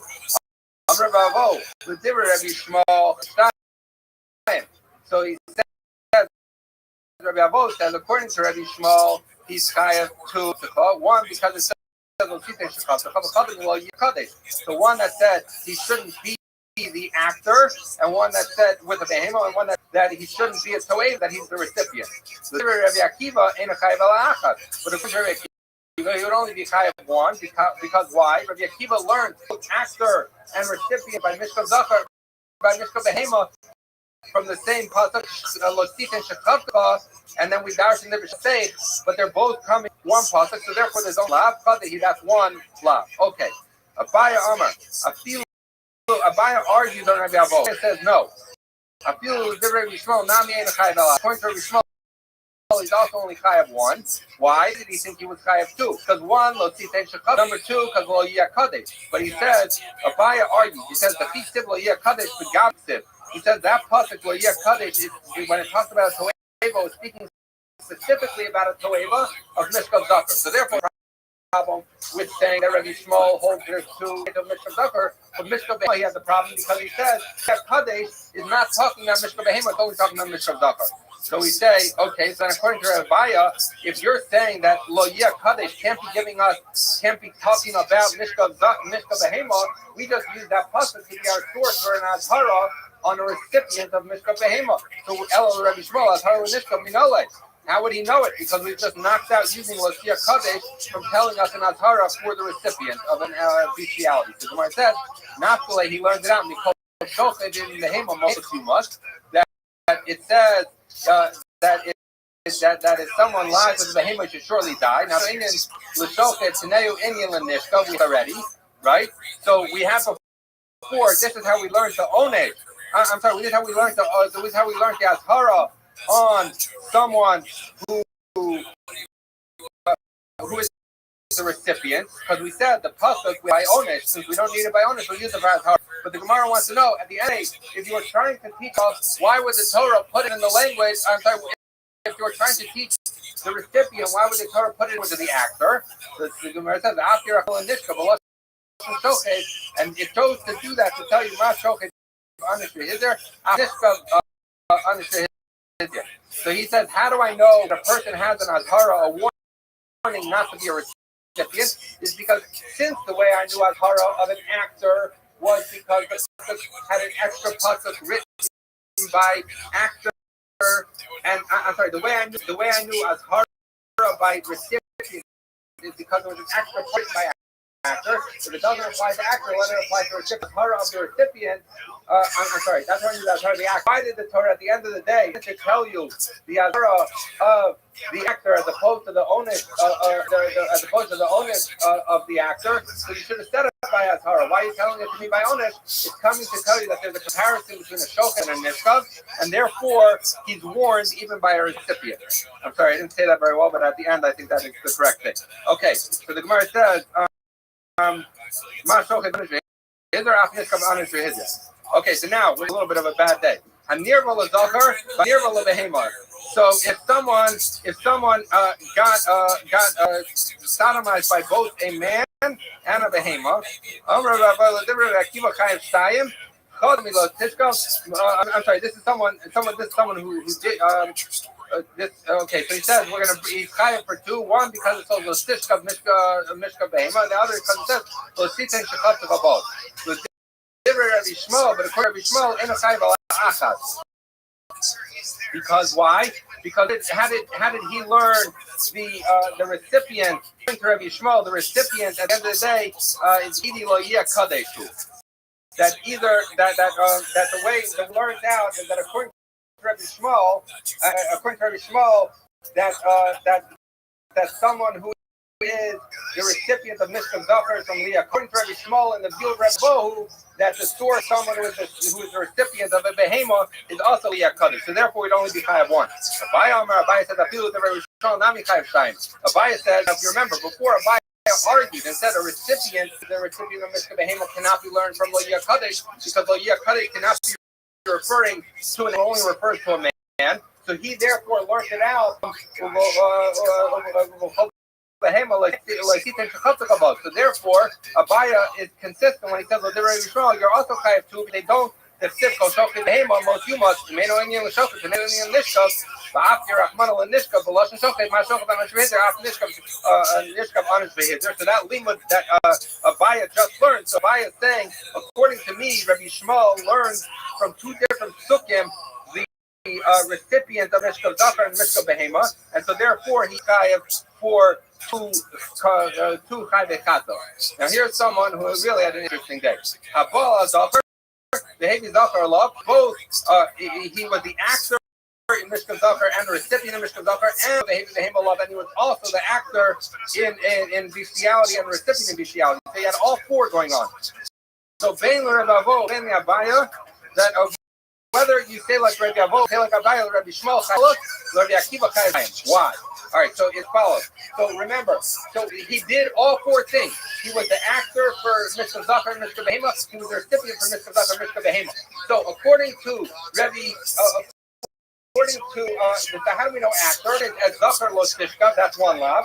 That's the actor by Zachar. How do we know the actor by Behema? Says the Chomo Leisikin Shekhatava, that's two lavins.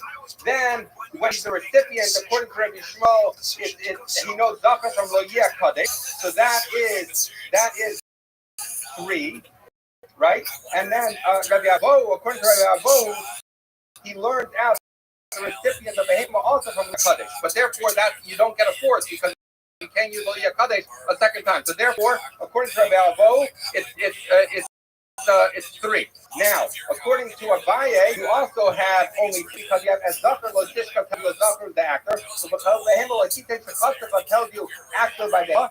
Lo Yeh Kadesh tells you a recipient by Zachar. Where did Abaye learn the recipient by Behema? He learned it from Behema, which is the same word for where he learned it by Behema. So he also only has three. But according to Rabbi Akiva, he's only chayav for two because why?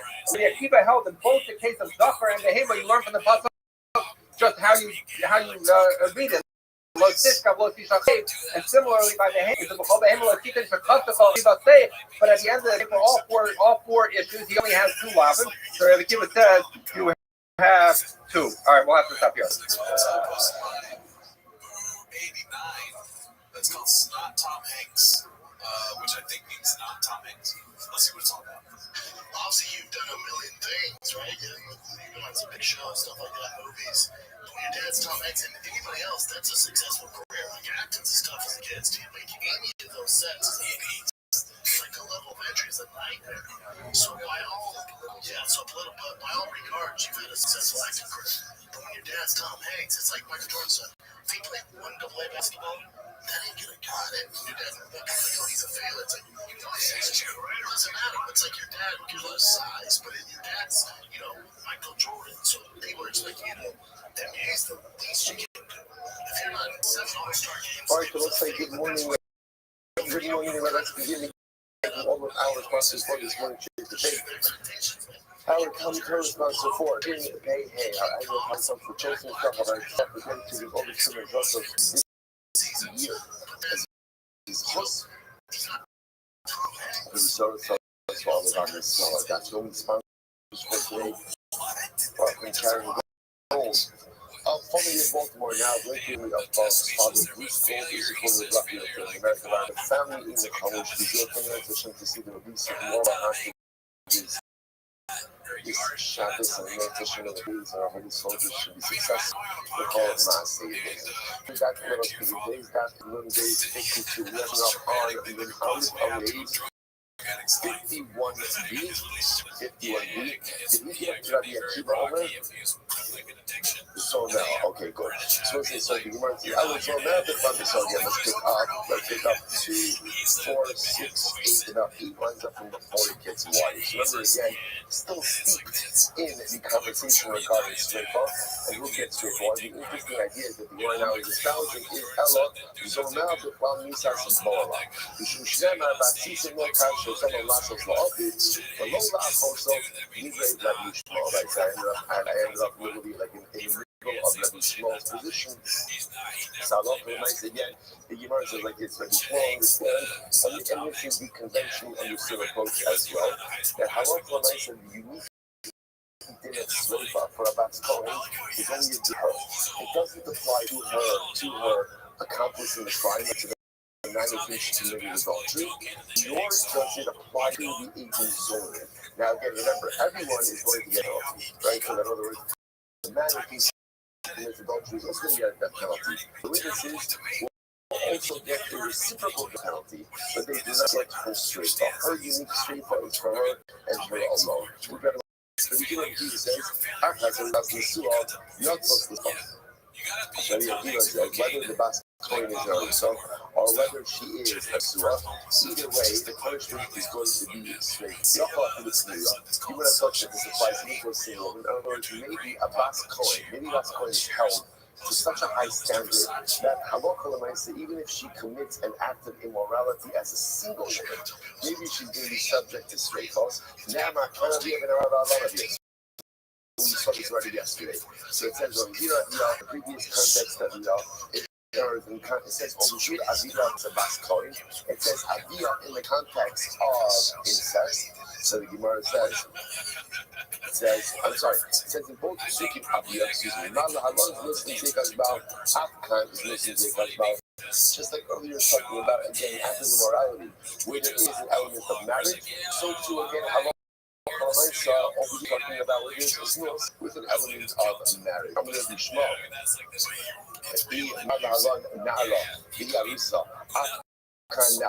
So first one line of us at the bottom of Nun Aleph number 51b. I says if that's the case, maybe she's just like the one part of the context is that she's a Nara and she's a result. So too over here, the second part of it should also be only applying to the Nara and she's a result.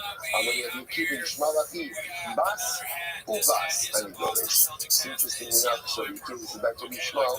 The pasuk could have just said Bas, but it says Ubas, the Bob. Now Bob is usually and comes to include. So another part is talking about Ingara, who is an underside. The extra part constitution that in all cases of a married bas coin. So you might say, you make sure to business is already slow, since that and it says, interestingly enough, sorry, the human name, second one by Bas Ubas, notice the straight part, so Goya, Ugashin above, the first focus is that's a good option. So become Ugashin an extra for a this call out for straight part. Again, I just want to be clear, remember, no one disagrees on the fact that you're that. Remember again, what's the disagreement over here? What's the death penalty? So the Gemara says, in Mashma Lahabi is a Suah, maybe it's Habuya. In Mashma Lahotzi as Habuya is a Suah. So remember that this. If we're going to that to include in the Suah, then by definition also include a Puya. Right? It includes all types of bas coin, which is unmarried. The Mashma Lahotzi is Habuya, is going to exclude a single girl, Hotzi is a Suah.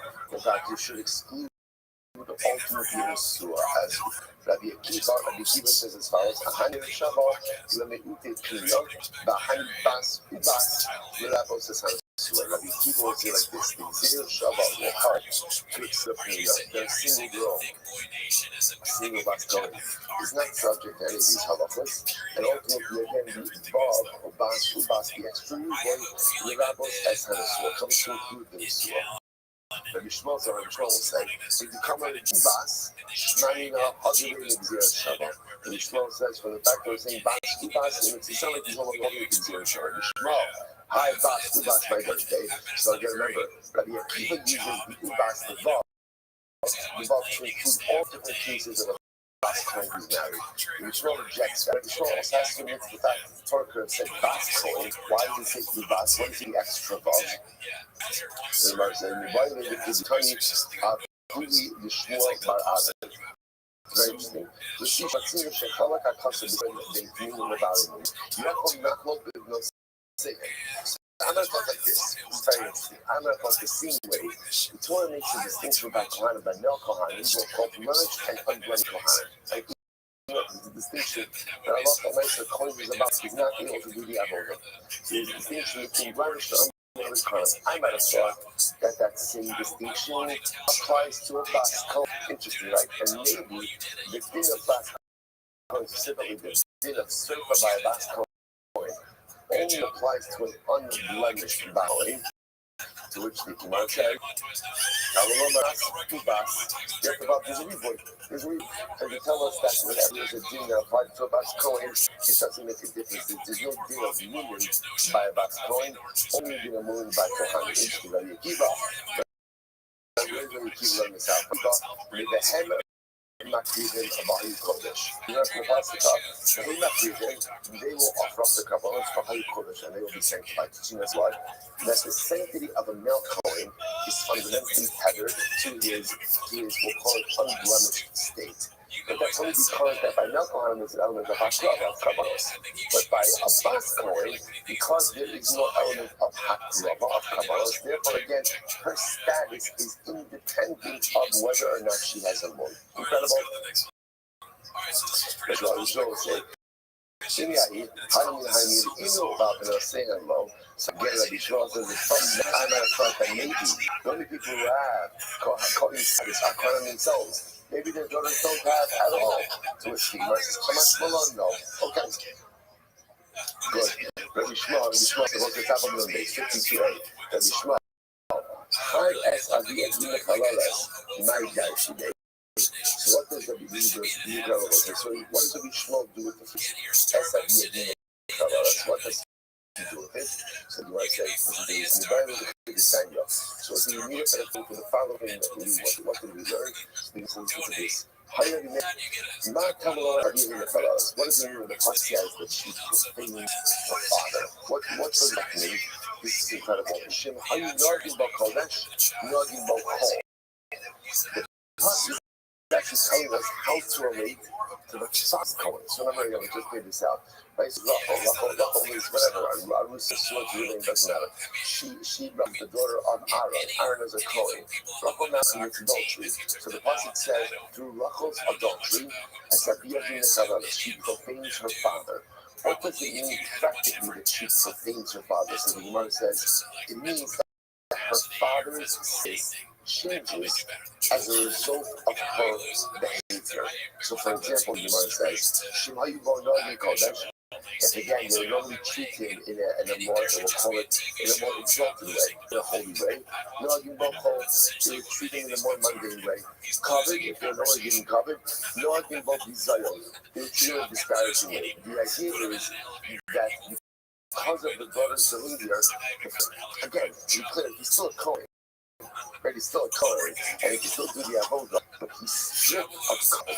We don't give him covered anymore. So the Gemara says, why is that? The Gemara says, you say, right? Cursed is the person who birthed such a child. Cursed is the person who raised such a child. Cursed is the person who will be again such a person issued forth from their loins. All right. So I say, in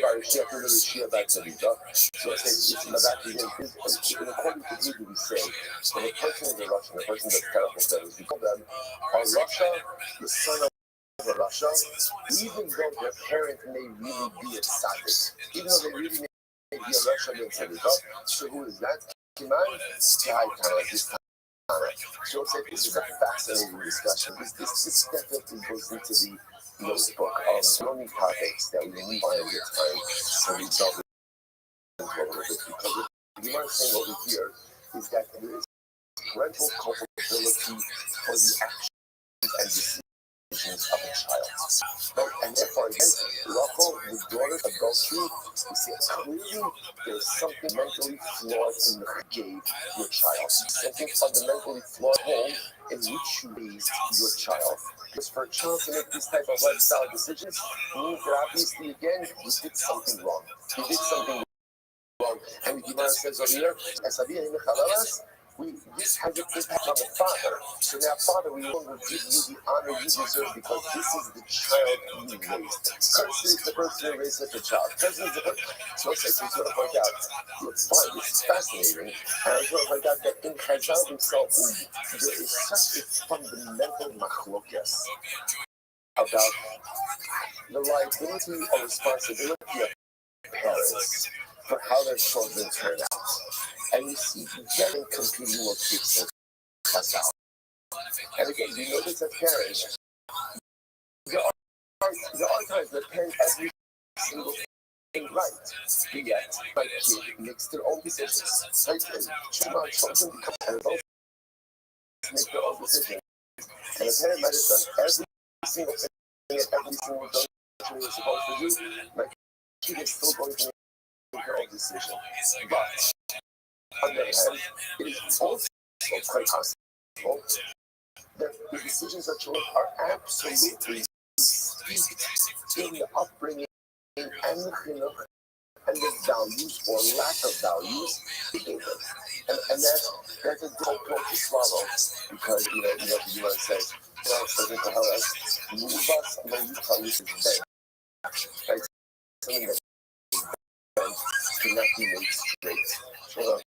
So the Gemara says, what does that mean? Right? You live in a world that you hope in general or Yiddishkeit that whenever I do wrong, I can always say, Shahovid Mamzer. Shahovid Mamzer. So if you always remember literally, which is what means Shahovid Mamzer. The person that are listening is a Mamzer. No matter how bad you feel for what you did, no matter how much sugar you do, you get what? You can't undo it. The Mamzer is there. So I'll tell you, as I get older and look back on raising a family, I feel like sometimes it's not just that a Mamzer, but it also is a giving sometimes the other thing you can't undo is the way you raise your children and the things influence you allow it to your home, the things you allow your children to do, don't allow your children to do. That you can't undo chidduch. It's one of the hardest parts because often we parents on the job and you realize my mistakes afterwards. The Jews were saying is after I created the Mamzer, in other words, again, I'm not going to actually, it's sort of says after I made mistakes, and then I realized I really made significant mistakes. And the incredible part is, you can't undo it. You can't. Chinuch is one of those things where a lot of times, and again, I could go back and have conversations with my kids and say, I try to tell you, those things they weren't right. They weren't right. And I want to be clear that they weren't right. No matter how much I'm owed to my kids that they weren't right, I created the chinuch. I created the whole paradigm, and I can't yet. So there's this fact. So again, and then there's this idea that a parent do everything right, and the child still makes their own decisions. So who said that Rachel's actions reflect on her father, Aaron Cohen? There's also an approach in Chazal that says no. But a child does now, a child uses right because it's a direct reflection of the chinuch that he or she has received in the home growing up, which is right. They're both right. There are elements of both of this, which is why, again, chinuch we give our children, the example we set for our children, the behaviors we model for our children, the homes we create for our children, the lifestyles we create for our children, everything goes into the chinuch. And again, if it's good grace, but if it's flawed, you want to tell us? We, the parent, held responsible. Incredible. Let's go ahead. You make this how it's going. So what's in my parent becomes you make this how it's going. Why did the Mishnah end off? It's interesting, right? So the Mishnah ended off by saying, this is the mitzvah of Skila. So why does the Mishnah end off this way? This should be turned off. Mikmar Hadim, Motzir Oso Nisaklo. Because remember again, what did we say before? So for that if Allah is liable to Skila, we take him up to Skila. This is the previous Mishnah. Not the last Mishnah, we did 2 Mishnahs ago. Based on Skila Hayat Devar Kekolot, but I become by the Mishnah, it says how to swim. Tananam is doing how to skull. So he wants to look at even though this Mishnah spoke about assholes, but it was really on the heels of the Skila Mishnah. Right? So therefore we had Skila, then and then we wanted to close out the discussion of Skila. And that's Mishnah ends off by saying, not kind of scholar. That is the end of the Skila discussion. And I'm going to say, now we begin.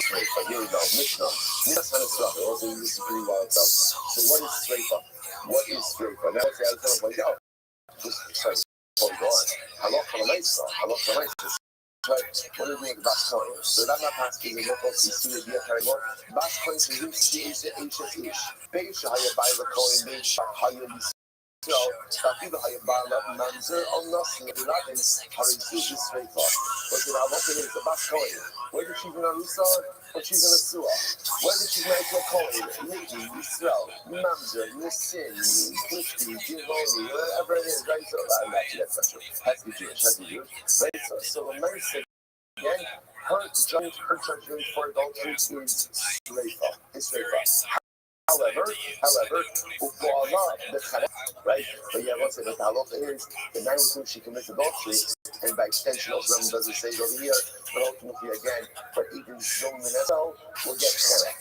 Chenek strangulation is the normal punishment for adultery. So the only person who gets this unique punishment for adultery is the bas queen herself, whatever, you know, but everyone else, they lost chenek. Good, that's the Rambam. Mishnah kind of dropping.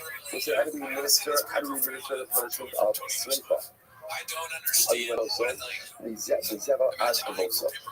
ahead and we immerse him in manure up until his thighs. We immerse him in manure. Now, what's that? So it actually says over here, so he's happy to keep up with us. What we see is we need to keep him immersed. So when we keep him immersed, that he can't move around, is we put manure up until his legs, up until his thighs. That we keep him mobile. The milk is and we take a soft rope. We take a rope and we put it inside of the soft rope. So then we take a rough rope and then again inside that rope is a soft rope. The soft rope is both going to go around of the party. The cold stuff all that, and we wrap it around that choices. So just to let's say moving this kite straight up. Step 1, put it in the air to his knees and then Step 2, take a 2-by rope. The outside rope is a coarse rope, the inside rope we're tying it around his neck. 2 people stand on either side of Ruvain, each one holding an end of the rope. And what happens? Each one holds the rope until the results until Ruvain is forced to open his mouth. Right? So the act of pulling the rope will force him to open his mouth. So we'll see what this expression means, but quite literally means we ignite the rope, encircle the silk spirit, and we throw it down his throat. So since the split part, interestingly enough, is you think of like a burning at the stake of a person. It's actually not what it is. We're going to see it's a pouring of molten lead down the throat of the person. That's straight up. So he's immobilized, force his mouth open, and we pour the molten lead. It calls it a seal. We'll see a whip. We'll see why it calls it that. He's not going to the Oregus and Sof Meir, it goes then down into Kishka. The Chomeres has been in there, but essentially he is killed from the inside. Like his insides are incinerated, but he's incinerated internally. And you look at this says, after you see a done what are you the kind of bone you shall see that the means is not like it was his medical. Right? But the thing says is you're trying to move to the straight part, but you end up what? You end up strangling the guy. Which by the way is a different misa, right? It's connect. So the problem is if somebody is hiding straight off and you end up giving him isn't that problem? So what should you do? If I say pig and the seventh, and pry his mouth open. Pry his mouth open. Umanda is Apsila, the Zarka is so pig, the Alagas is so nail, Nikom Naref as getting there. Rather, what do we do? We use count. Now, obviously, somehow they must be immobilizing him also, right? Because if you're not immobilizing him, he's gonna run, he's gonna move, and the whole thing. Remember again, the molten lead needs to go down his throat. Because if it doesn't go down his throat, then it's going to burn him on the outside, and that's not straight up. Straight up is internal incineration. Right? But yeah, you really said you can't do that. The rope into the wrist, strangulation, so step forth is not opening the time. So I'm not going to go to the side. Myself, that's calling Atos. So Zisa, if you flip, I believe it's Mulos. So Rabbi Elazar Ben says this whole one time. It was about Troy, who committed adultery, and therefore against Shilpa. And what they do is surrounded with witches, Zisa Fuha, and they burnt her. the breaker. So the laws of themselves seems to indicate that the din of Sreifa ultimately again is actually burning someone. To which the Gemara says, I'm not making sure how your bases are also shot properly. That was a mistake. Now remember again, it's a mistake in the manner of execution. It may not be a mistake in the execution itself. But the point that you are making is that was a misunderstanding of what Sreifa was. Says the Gemara, right? See that. So first of all, what does it mean when it's a wick? I'm not the Sira Soiver. A wick, calls it a wick of lead. But actually points out over here, what they would do, so sorry, Mr. points out, what they would do is they would take like a long piece of lead, and they would mold it, and they would knock it down. So they call it Sira because it was wrongly resembled. Okay, we know that most of the first response is a little bit mind-blowing. Because again, how do you sleep incineration? Where does that come from? Out of Korach. So you set up Sreifa, and Korach means the same. And when Korach means rebellion against things, and again, his assembly, some of them were swallowed up by the earth, and some of them were incinerated. That's associated with it. But it's also actually people are snooping. Now, I don't remember again. What happened with Korach was that a bunch of people brought to Torah. The people who brought to Torah, everybody's jockeying for the position of playing level. So everyone brought to Torah was incinerated. So it was killed by Sreifa. So on the Allah was swallowed up by the earth. Others who brought to Torah were incinerated. So he says Sreifa over here. It says there's a little bit of just by Korach. So they were killed by internal incineration. A fire went into their bodies, took them internally, but their body was still intact. So too over here, the way Sreifa is done is internal incineration, but the body remains intact. Okay, so that's the first step that you kind of count. But the Lord Amar asked the Sreifa, so he was being honored. Then we go to Sreifa from Nadav and Aviv. Nadav and Aviv, remember again, also went ahead with whatever they did, right? So it's exactly what they did, but whatever they did was unsanctioned service of HaKadosh Baruch Hu, and they were killed. So the Gemara says, this is the hour. So take a show of good kindness. Not going to be fire generated them internally, but bodies were intact. As time, Sreifa's the show of a good kind. So to overheat again. So internally, ultimately again, the serum was internally, but the body remains intact. So it's just funny what walk is interesting. Everyone is agreeing on the concept that Sreifa is internal incineration. What's the makar? It's Korach. Rabbi Elazar says, Rabbi Elazar Aleph. So what's the mantra with the others Korach Minole? So what's here's what's interesting. How do you know? The Torah tells us that the people who offered up the Torah were burned. But how do you know that it's eternal incineration? Tichsiv as machtos hachotim ha'ila b'nafshosam. Shenesmasha mitzvahs beguf kayot. So the reduction b'nafshosam. So reduction again, that ultimately again internally, their nefesh, so to speak, their soul, which means just their internal life was snuffed out, but ultimately again their bodies were remaining intact. He doesn't learn what else to say. I speak of none of them. They were literally burnt. Why benafshosam? So what the pasuk says benafshosam? Sheneschai b'Sreifa is kinafshosam. That the L'chai Sreifa ultimately again because of what they did, right? Because of his kinafshosam. It wasn't his kinafshosam. Listen to this. My say the Khanfi Aladi Na'al Korach Alai Shmuel. What does it mean? Let's look at Rashi here. The Khanfi Aladi Na'al Tishu Kambat Shalidinas Mal Shahida B'Rishman Korach La'adasa. The discovery is what? So this how do you know? And this Khalifa is flattery. So literally the pasuk over here that you are going from the country because of the flattery that showed to his followers. So Korach Alay Shinimo. He bears smile. If he is a reference, Gehenna Ben, the Haborah, go ahead and onboard. Hanukkah onboard his followers. Food and drink. He put out a nice spread in his tent. I don't know, whatever. Schnubbits and poppers, whatever he did in the desert, right? So go ahead in the desert, and that's how he went ahead and he onboarded his followers. So in other words, the Khalifa guy is sometimes Khalifa speaks to the soul. Right? In other words, everybody likes to feel good about themselves. So if somebody goes ahead and flatters me, even if it's not real, it still feels good.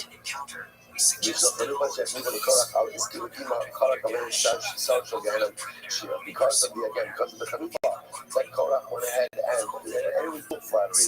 He flattered them, they flattered him, and because of this, again, the Sar showed Gehenna bared his teeth in a smile because Gehenna recognized he was going to get many more inhabitants.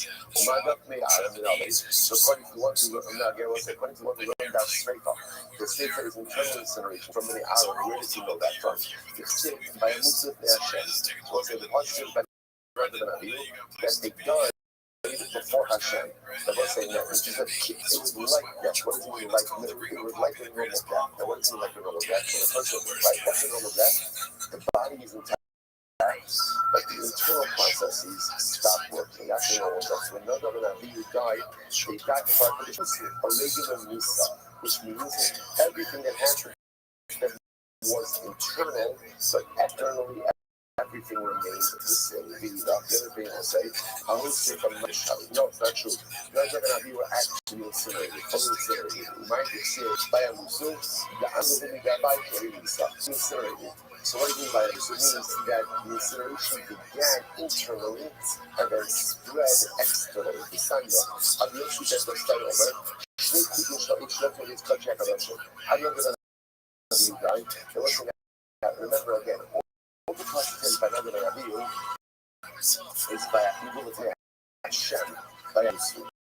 They came by Hashem, they came too close. Now, the Holy Hope is exactly what is that big is. So, for our purposes, now the fraction is almost irrelevant.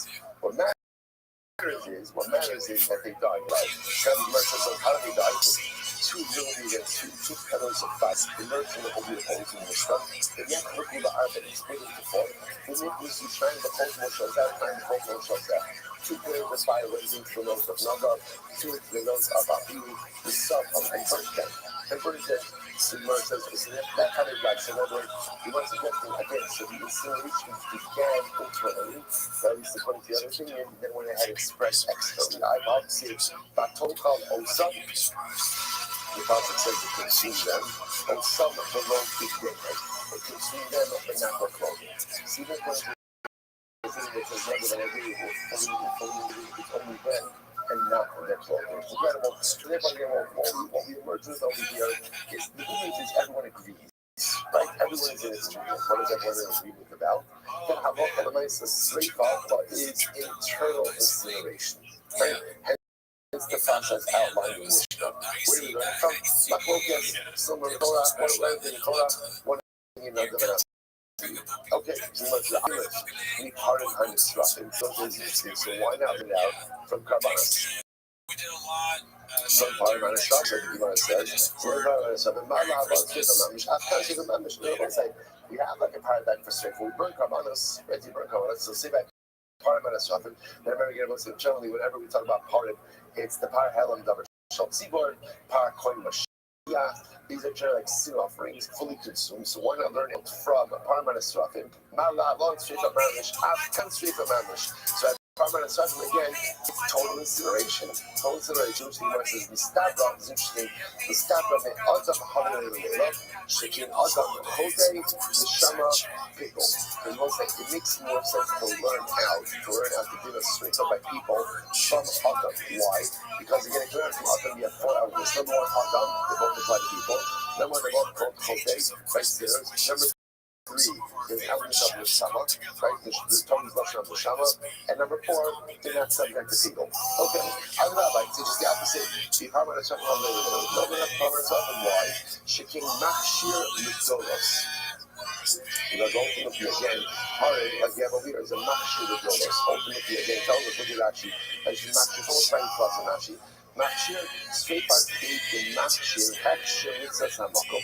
So again, the action of the base of the death penalty is what we call a Machir. It's a preparatory act. In other words, it cleanses a person within Parliament. So small will be in Parliament. About Sripa Tahani Lati, the other rule should come to have into Samakot. But the Sripa by Korah and the Sripa by Nabi were not carried out by David. They're carried out by Kodesh Baruch Hu, to which the Imam says, Hanas Lafish, and there's some more comparisons to Sripa David to other cases of people dying than to Korah. Man, the other thing, Hanas Korah, my family, the other thing, Korah. So it says, the one who learns out from Hanas Korah, why doesn't he learn it out from Bnei Aaron? Straight from managed because he will say that by Bnei Aaron actually simulated, fully simulated. I, the ministry, was the name of Bnei. So okay, so if you want, even if you want to say that Bnei Aaron was fully incinerated, so why not use that as paradise? See, it's just like none of the Nabi were fully incinerated. Therefore what? Therefore what? Straight from means complete incineration. Rav Nachman Arababu Abadra, the Hakping of the Hakak Kamokal, Baller and Low, Misla Yapa. So it just keeps coming up over and over. Right? You have to have a Kamokal, Baller, Baller, to love yourself. Even that, you have to kill him. Which means again, to choose for him a proper death. So the act of internal incineration, most at least does what? It leaves a body for burial. Because the burial person is able to have a burial, as much as the burial separate cemetery, as we saw, but still never that's the Hakfare Akal come over. But in the Akal, you did not make zero Shalom. It was a position of Nachman. Why did you go? You like to zero Shalom, straight past the Shalom of Kaim, straight for you. Because like not. If I didn't have the Xer Shabbat, I would have thought like this. That internal incineration with an intact body is not called Sreifa at all. Even should be after like a Mocha, love for Sreifa, and again, and that's that I would just say, because of the how do you perform the after like a Mocha? Just add on more wood to the fire. Want the fire to burn brighter, to burn more in place. They also end up like the person will die faster. Come on, the after like a Mocha means internal incineration will leave the body intact. Okay, so let's just therefore all for myself. The bottom line takeaway is everyone is agreeing that straight thought, the Misa straight part is internal incineration. That's internal incineration. And now the Gemara says again, what's the mucker for that? Again, that's not focus. Is it Nada Aviv or is it Korah? So ultimately again, that's not focus. And interestingly enough, because of this not focus, each opinion holds something that happened by that. So for example, the opinion that the mucker is Adas Korah, Korah's followers hold that Nada Aviv was fully incinerated. And the opinion that says it's Nada Aviv hold that Korach's followers were completely incinerated. So fundamental Machlokes over historical Machlokes, again, so Machlokes about the source, but agreeing about the halacha. Incredible. And also now one thing you mentioned about the Aviv, you might tell us a little bit of the story. The Kvar how you Moshe Ba'ar Mahalkim B'Derech, we're not about the Mahalkim, especially here tells the story in the desert. Moshe and Aaron are walking, so people say, can you imagine that scene, like the video, like the fire and Aaron are walking together. Imagine just what that must have looked like. So Moshe and Aaron walking, and what happens? None of them being out in Aaron. None of you, Aaron's sons were walking behind them. Sorry, the call you saw Aaron, and all the sons are walking by another. So now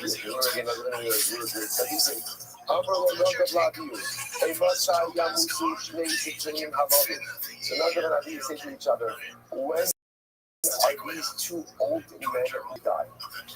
Speaking about Moshe, when are they going to die? And you and me will go ahead and lead the generation. We'll lead the generation. We're not going to talk to effect. So just there's so much to say about this world.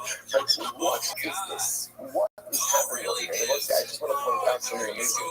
And this is just incredible how, like, the wisdom of the Marshal it's a long Marshal, but he happens to have this discussion about the fact that Moshe's children did not inherit it. Right? Moshe's children essentially kind of fade away into obscurity. We don't hear about them. We don't learn about them. They certainly do not become their father. I mean, there's a lot to be said to that in general about being the children of a great person. You know, on one hand, it could be, on the other hand, it could be a tremendous difficulty never living in your father's shadow, never really being able to live up to what he is or what he was. So just the idea over here, so another idea like this. Look, Moshe's kids are not taking over, or they're not taking over. And Aaron's kids that are around kids. And also, you might trust something fascinating, a fundamental flaw in Moshe. On one hand, Moshe obviously wasn't the kind of decision in the right way, because, by the way, and it's tiny, it's the amount of the daf that spoke about him, right? Again, you gotta take ownership for how your kids turn out. You don't have to take ownership necessarily for every single decision they make, but you absolutely need to own, to a very large degree, how they turn out. That's me. That's on me. Being the rock, that's on me. So everybody that say Moshe, obviously Moshe, again, the chilek is not it.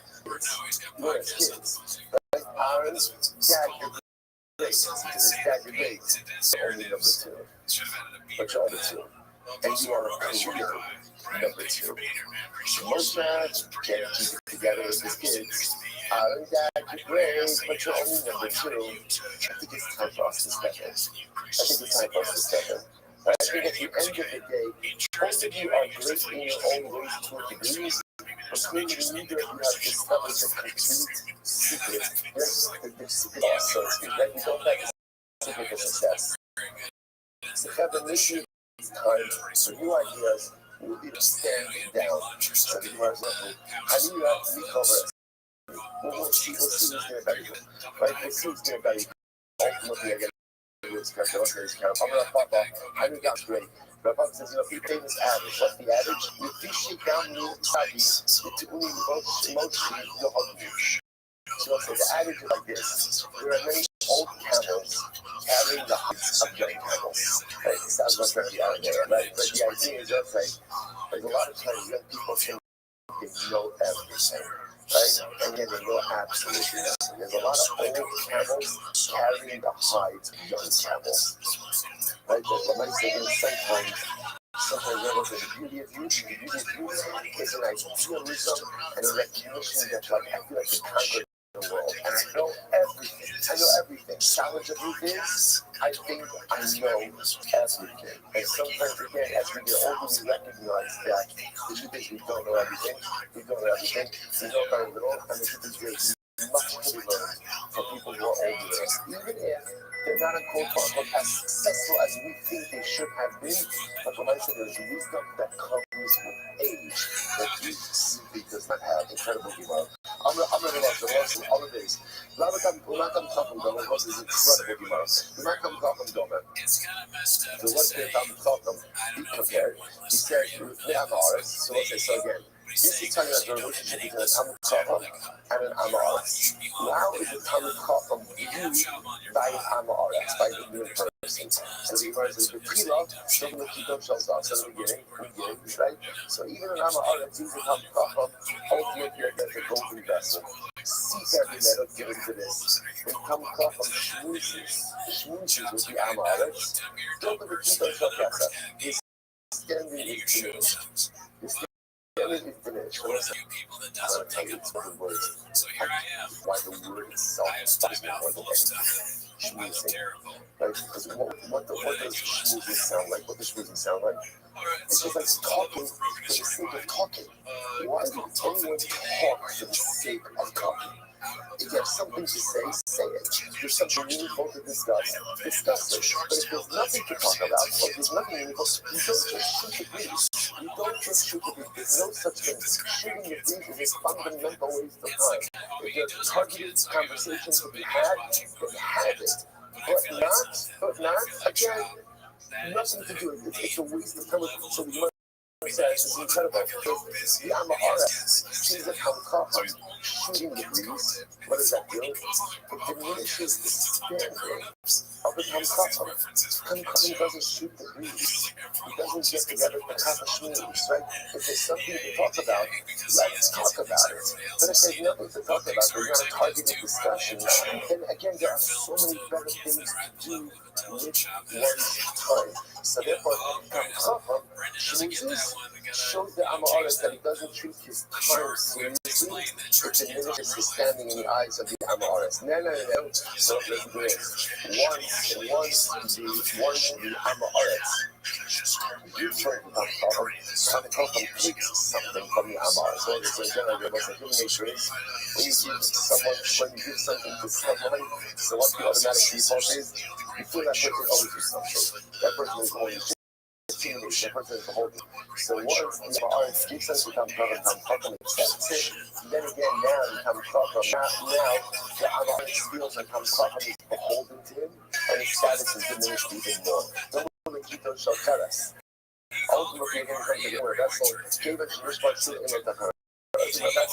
Once you break it, you can't put it back together. So it's like just a tremendous idea, right? So in the beginning, that Kamkakam is like an holding vessel Amaris. Kamkakam schmoozes, so schmoozes just like shows that he does not take his time seriously. His standing is diminished the eyes of the Amaris. Takes something from the Amaris, like I owe you could you put something for me? Then ultimately it comes up and becomes like an earthenware vessel. So I tell the story. In Nisa Bas Conchas inside. So there was this girl. This was literally a person. Her name was Rasa Bas. She was very according to the Greek culture.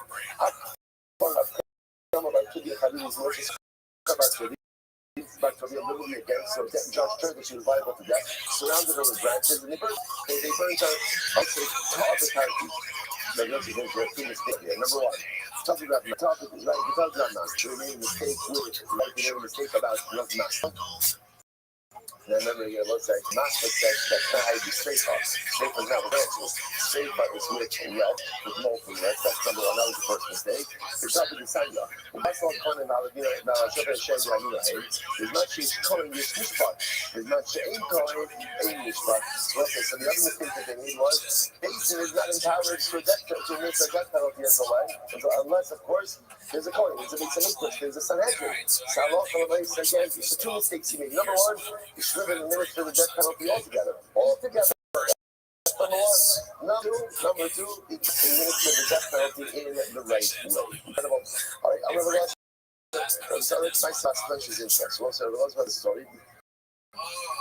Yeah, let's say this is the Mishnah.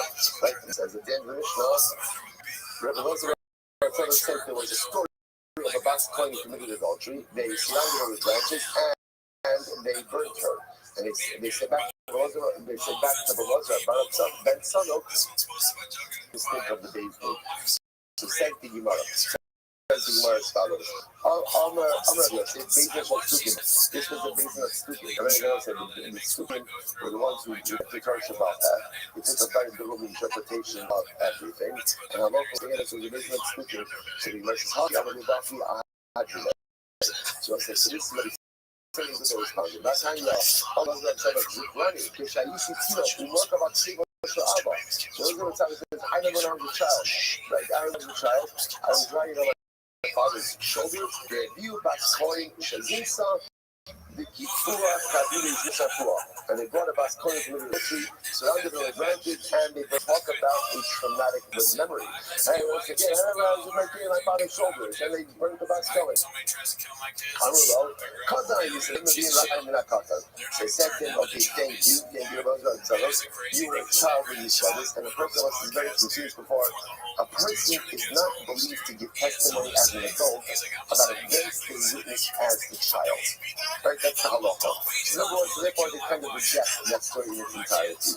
So the Gemara says, furthermore, Shnei Maisim Havi. That was the truth. The Lord something interesting in there are two episodes. He saw this once as a child, and saw this once as an adult.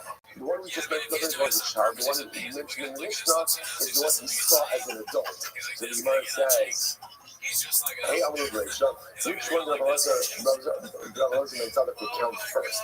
The childhood episode or the adult episode? Amalek Kishigot or Ashku Fubay. So the Gemara says, Amalek Kishigot Ashku Fubay. Amalek Kishigot Ashku Fubay. So again, you immediately vote for first, and they reject said there was a baby in Torah. Would you go and mention anything about women having their child? Rather again, Allah Ha'amu Bereisha Ba'amu Katan Isa Ba'amu Kiyashal God of Ba'amu Mishamo Hayat Baby Shal Osha Sha'afaki. Okay, so here's how it happened. So the first said, when I was a kid, I remember that they burnt a fast color. And they said, come on, we're not listening to you. You're not as an adult event that you saw as a child. Then again, the second time when he was a kid, when he was an adult, then he related and he said, oh, that was a big that made a mistake. Okay, good. Mishnah, mitzvahs, nerotins. So let's say now we did that was all. That's the end of Sleifa. That's Sleifa, that's how they actually went ahead and carried out the Sleifa next. Mitzvahs and nerotins. So let's say now we're up to Herod. Herod means decapitation. So how would they do this? The Gemara says, how you must be a social beside. They literally decapitate him with a sword.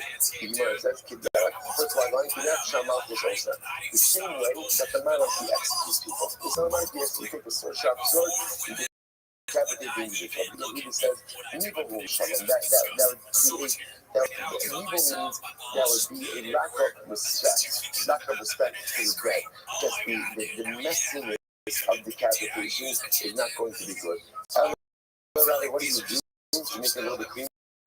Manitin Aslosha ala stand block, you put it in the ground, tell him to lay his head down on the block, but it's the culprits. You decapitate him with an axe. You do not seem to be better. They say, what are you talking about? Right? That's terrible. Like, a sword could be a lot cleaner, could be a lot faster, a lot easier. This is a much uglier death. So kind of, I'm going to go comment. The reader says as follows: I know that using of the axe is not nice. I know that it's a not nice death. About my ass, what should I do? I would also prefer to use a sword. But the one said is halal. What halal? Which means do not go in the ways of the Goyim. Not follow the ways of the Gentile nations. And since the Gentile nations, when they have capital punishment, they do decapitation by sword, we're not allowed to do it the same way. So the Rabbanon, what are you talking about? No, when are you not allowed to follow in the ways of the Gentile nations when we just want to replicate what they're doing? But we're already doing the same thing, and originally they replicated, following that standard practice is not considered to be Gentile replication. And therefore, it already says that by slaughtering the Torah. So because it says it by us, we're allowed to do it even though they do it. If you don't say, listen to this, hard to stand up, suffer now, Malachim, but only got paid more. So say, hey, please have me not. God said, well, we should go see Moshe Leiko. Well, say, remember again, there's an interesting halacha. We actually saw this reference earlier on the week. That halacha means when a king dies, we burn the possessions of the king. We burn the possessions. And the logic behind that is, because he's the king, no one else should use his stuff. Now, I will say it's interesting because that's what the Gentile nations are. Sign of respect to the king. But yeah, we're allowed to, essentially, we had it first. So the Gemara says, so you see from here that anything that we were doing already anyway, even if it's made by the Gentile nations, we're still allowed to continue doing it. Let's say the Gemara says, so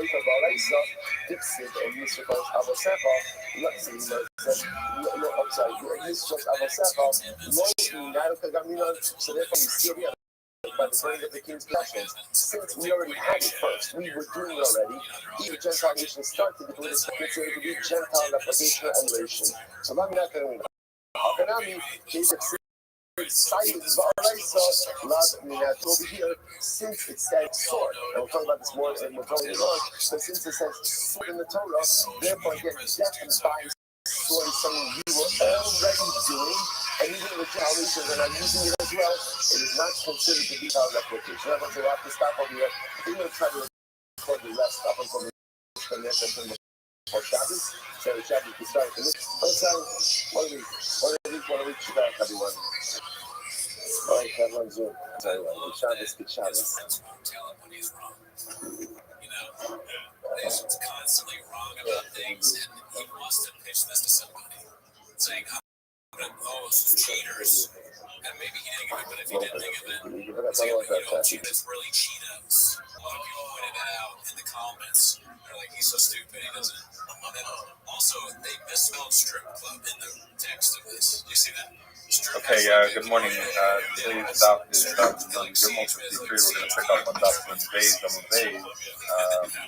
At the Mishnah.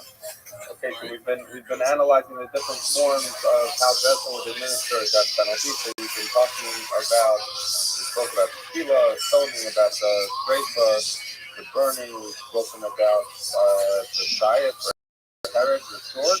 Now we're going to analyze how Besson used to perform the misa of strangulation. So the Mishnah says, mitzvah tanachnakim. How did it work? How did they do Kanek? Also, the Zevel Arak Kubolkov. The same thing as we had previously, that they would put him into some kind of manure or some material up his knees so that he wouldn't be moving around when this would happen.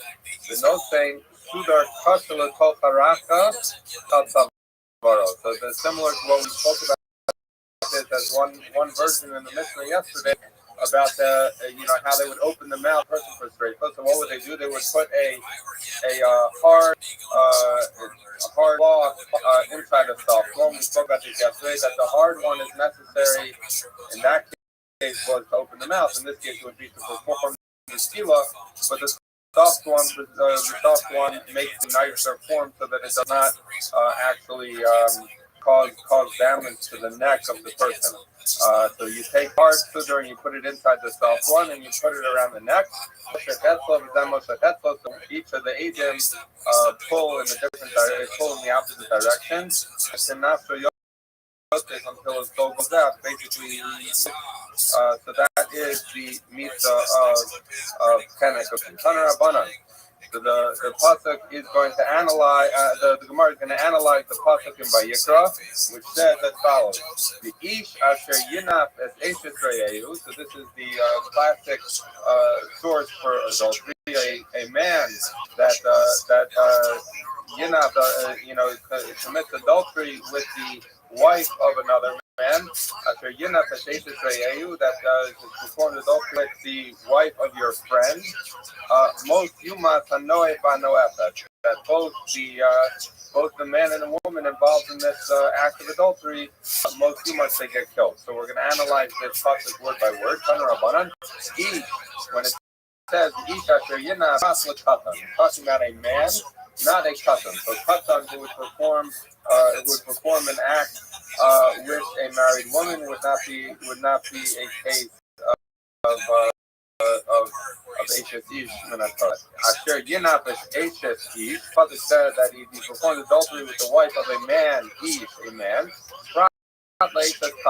This means to tell you not the wife of a katan, which Rashi explains to mean that this demonstrates that there is no kedushin by a katan.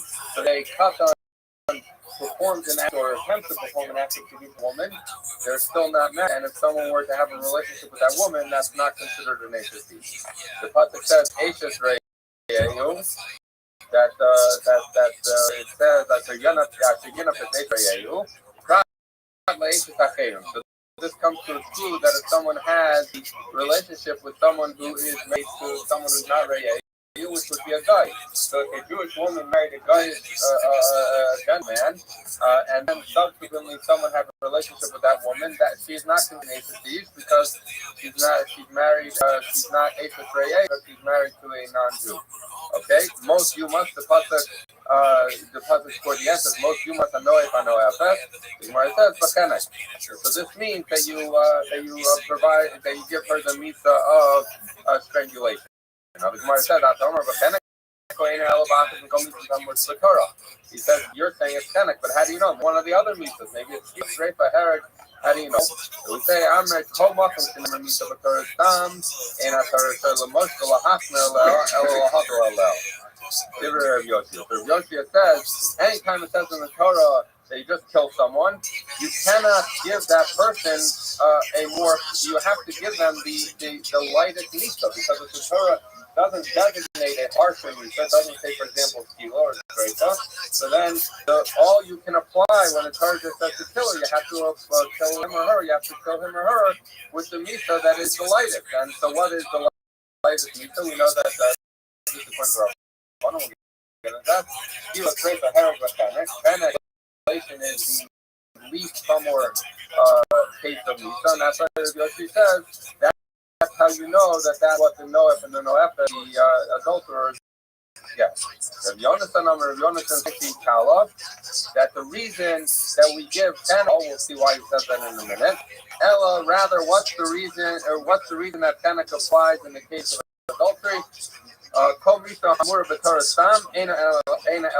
Because, and we encountered this rule before, anytime that the Torah does not specify specifically what the misa is, then it's the misa of strangulation. How do we know that? So Rabbi Omer, how does Rabbi Yonasan know? Rabbi Omer, Rabbi Yonasan, Nemar misa b'dei shemayim, misa b'dei adam, that the concept of the word misa applies when the Rebbeinu Shalom brings about the death. So applies the word misa when it is a bad bezin. Man misa b'dei shemayim, misa shem b'rosha. So just like as misa b'dei shemayim, an ordinary person, a person gets, just dies. So there's no physical impact or there's nothing that you see physically on the body. So therefore, too, when it says misa by a person and doesn't specify otherwise, it means the misa that has no rosha. What would that be? That would be strangulation. The Gemara asked, well, the aim of Shreifa, because we just spent time talking about the fact that Shreifa is the leg gets poured in the mouth, so that there should be only death from the inside and no recognizable impact on the outside. So maybe you should say that should be the punishment anytime the Torah doesn't specify. And where it says it can't be straight. Why? Because we don't about him to say from the cloud the halal because. Remember, what are we trying to do? We're trying to figure out the misa of a noef and noef, that's adultery, right? And we say tenek. Now we say, well, maybe it should be safe, because that's another case where the death is not recognizable. The problem is, we know that the Torah had a bas kohen in the ordinary category of someone who is an adulterer, and said, if I don't get something worse, what do? They get straight play. So therefore, a regular adulterer must see that they don't get straight play, and therefore they get tenek. So what we're learning out basically is that in order, according to Rabbi explained for Jonathan, anytime the Torah specifies the misa is tenek. Why? Because we have misa b'dei adam, and it has to be a misa that is not recognizable in the body. So that leaves us two choices, streifa or tenek. We say it can't be streifa because we know that a regular adulterer, is the pasuk we're darshaning, has a different or lesser punishment than a streifa. So therefore, it must be that the simplest punishment and the one that a no-effort gets would be a tenek, would be strangulation. Okay, top of Gimel. This Shlomo Rabbi Yonasan could become a fire to Rabbi Taima. So he says, okay, so Rabbi Yonasan, we know Rabbi explained the reason, because you learn Mita b'dei Shemayim, Mita b'dei Adam.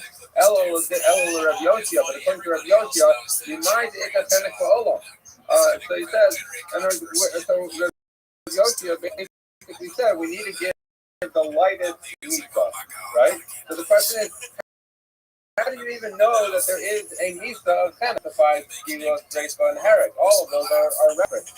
But it never references tenek, it never references your only basis in what should we do when the Torah doesn't otherwise specify the punishment. So if the Torah only specifies stoning, bringing, and sword, a Messiah, I would tell you that should be Sayef. In other words, why did he say, if all we're saying is it's the lightest punishment, then it should be sword, because we don't know about that. It says, the fact that the four mitzvahs is the halal Sinai. And then once we're left with the fact that there's all four, and Rav thinks that once there's all four, and we know that there's tenek, and we didn't specify tenek anyone, so it must be, it can't be that tenek is somewhere, because otherwise it won't come where the Torah has to specify. But in the fact that the Torah never specified tenek, but yet from halakha in that tenek is the lightest. Therefore, anytime the Torah specifies, according to Rabbi Yoshia, you cannot give a harsher penalties, you have to give the lightest penalty. Hence, the rule kind of doesn't specify that gives the punishment of strangulation. Now, Rabbi Yonatan said to Rabbi Yoshi, so he said not because Rabbi Yoshi said we give the lightest nisa, and therefore, what is that? That's panic. So Rebecca said, no, that's not the reason. Why did that? So if you remember, Rabbi Shimon in our mission held that panic was more chomer than Herod. And so therefore, he cannot agree with Rabbi Yoshia about the reason we always give panic is because it's the least strict, it's the least chomer, because according to Shimon, and that's how Rabbi Yonatan holds it as well, it's not the least chomer would be Sayat, so there must be a different reason, hence we rely on the comparison between these two different languages.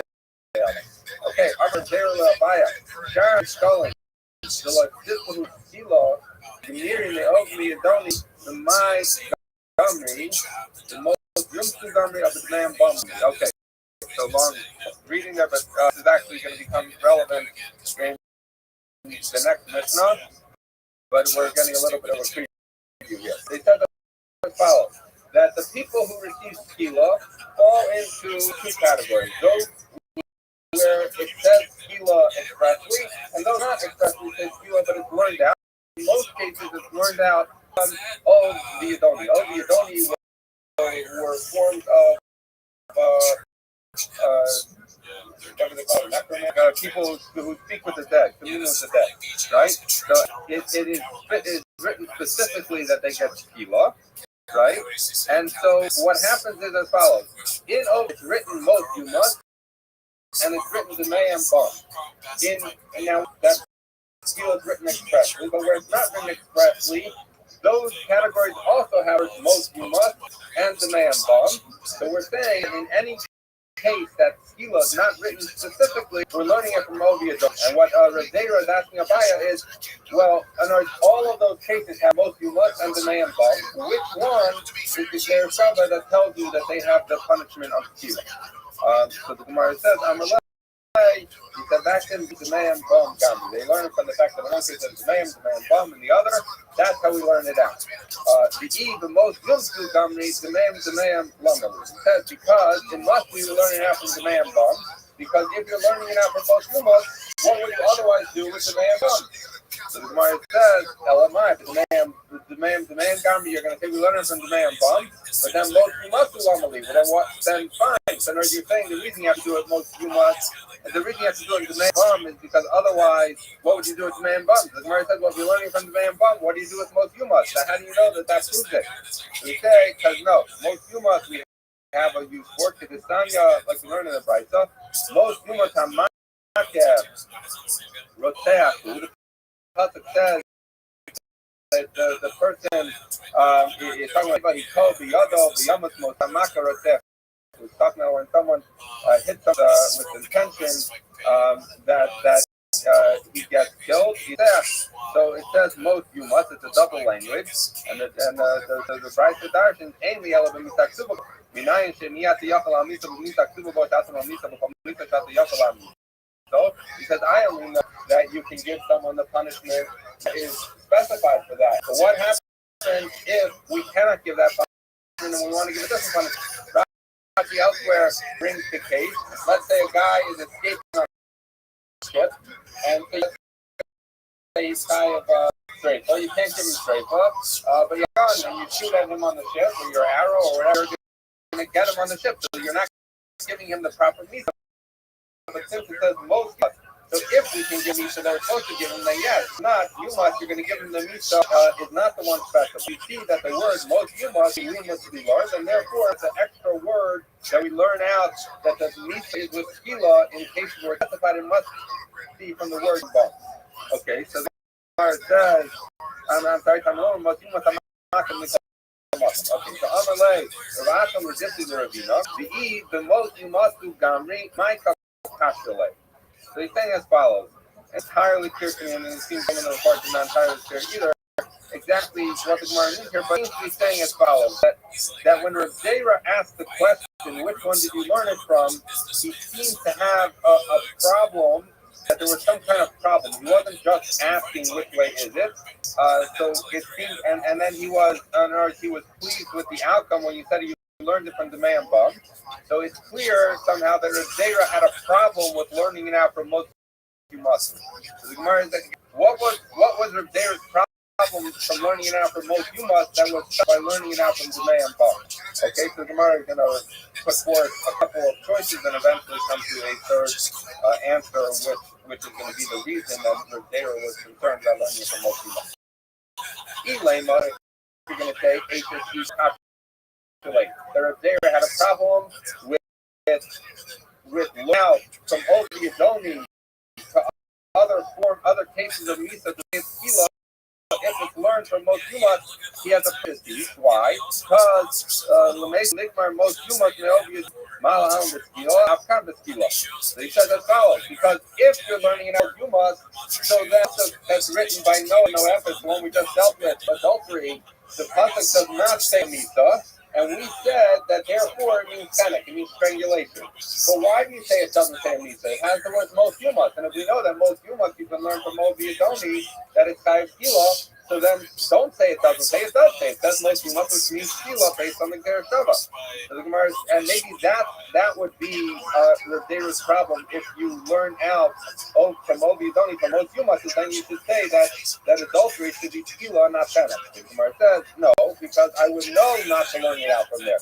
Mida Amar Rachmana Arusa Beskila Mafal the Nesua Lav Beskila. It's a similar line to what we said before about Streifa.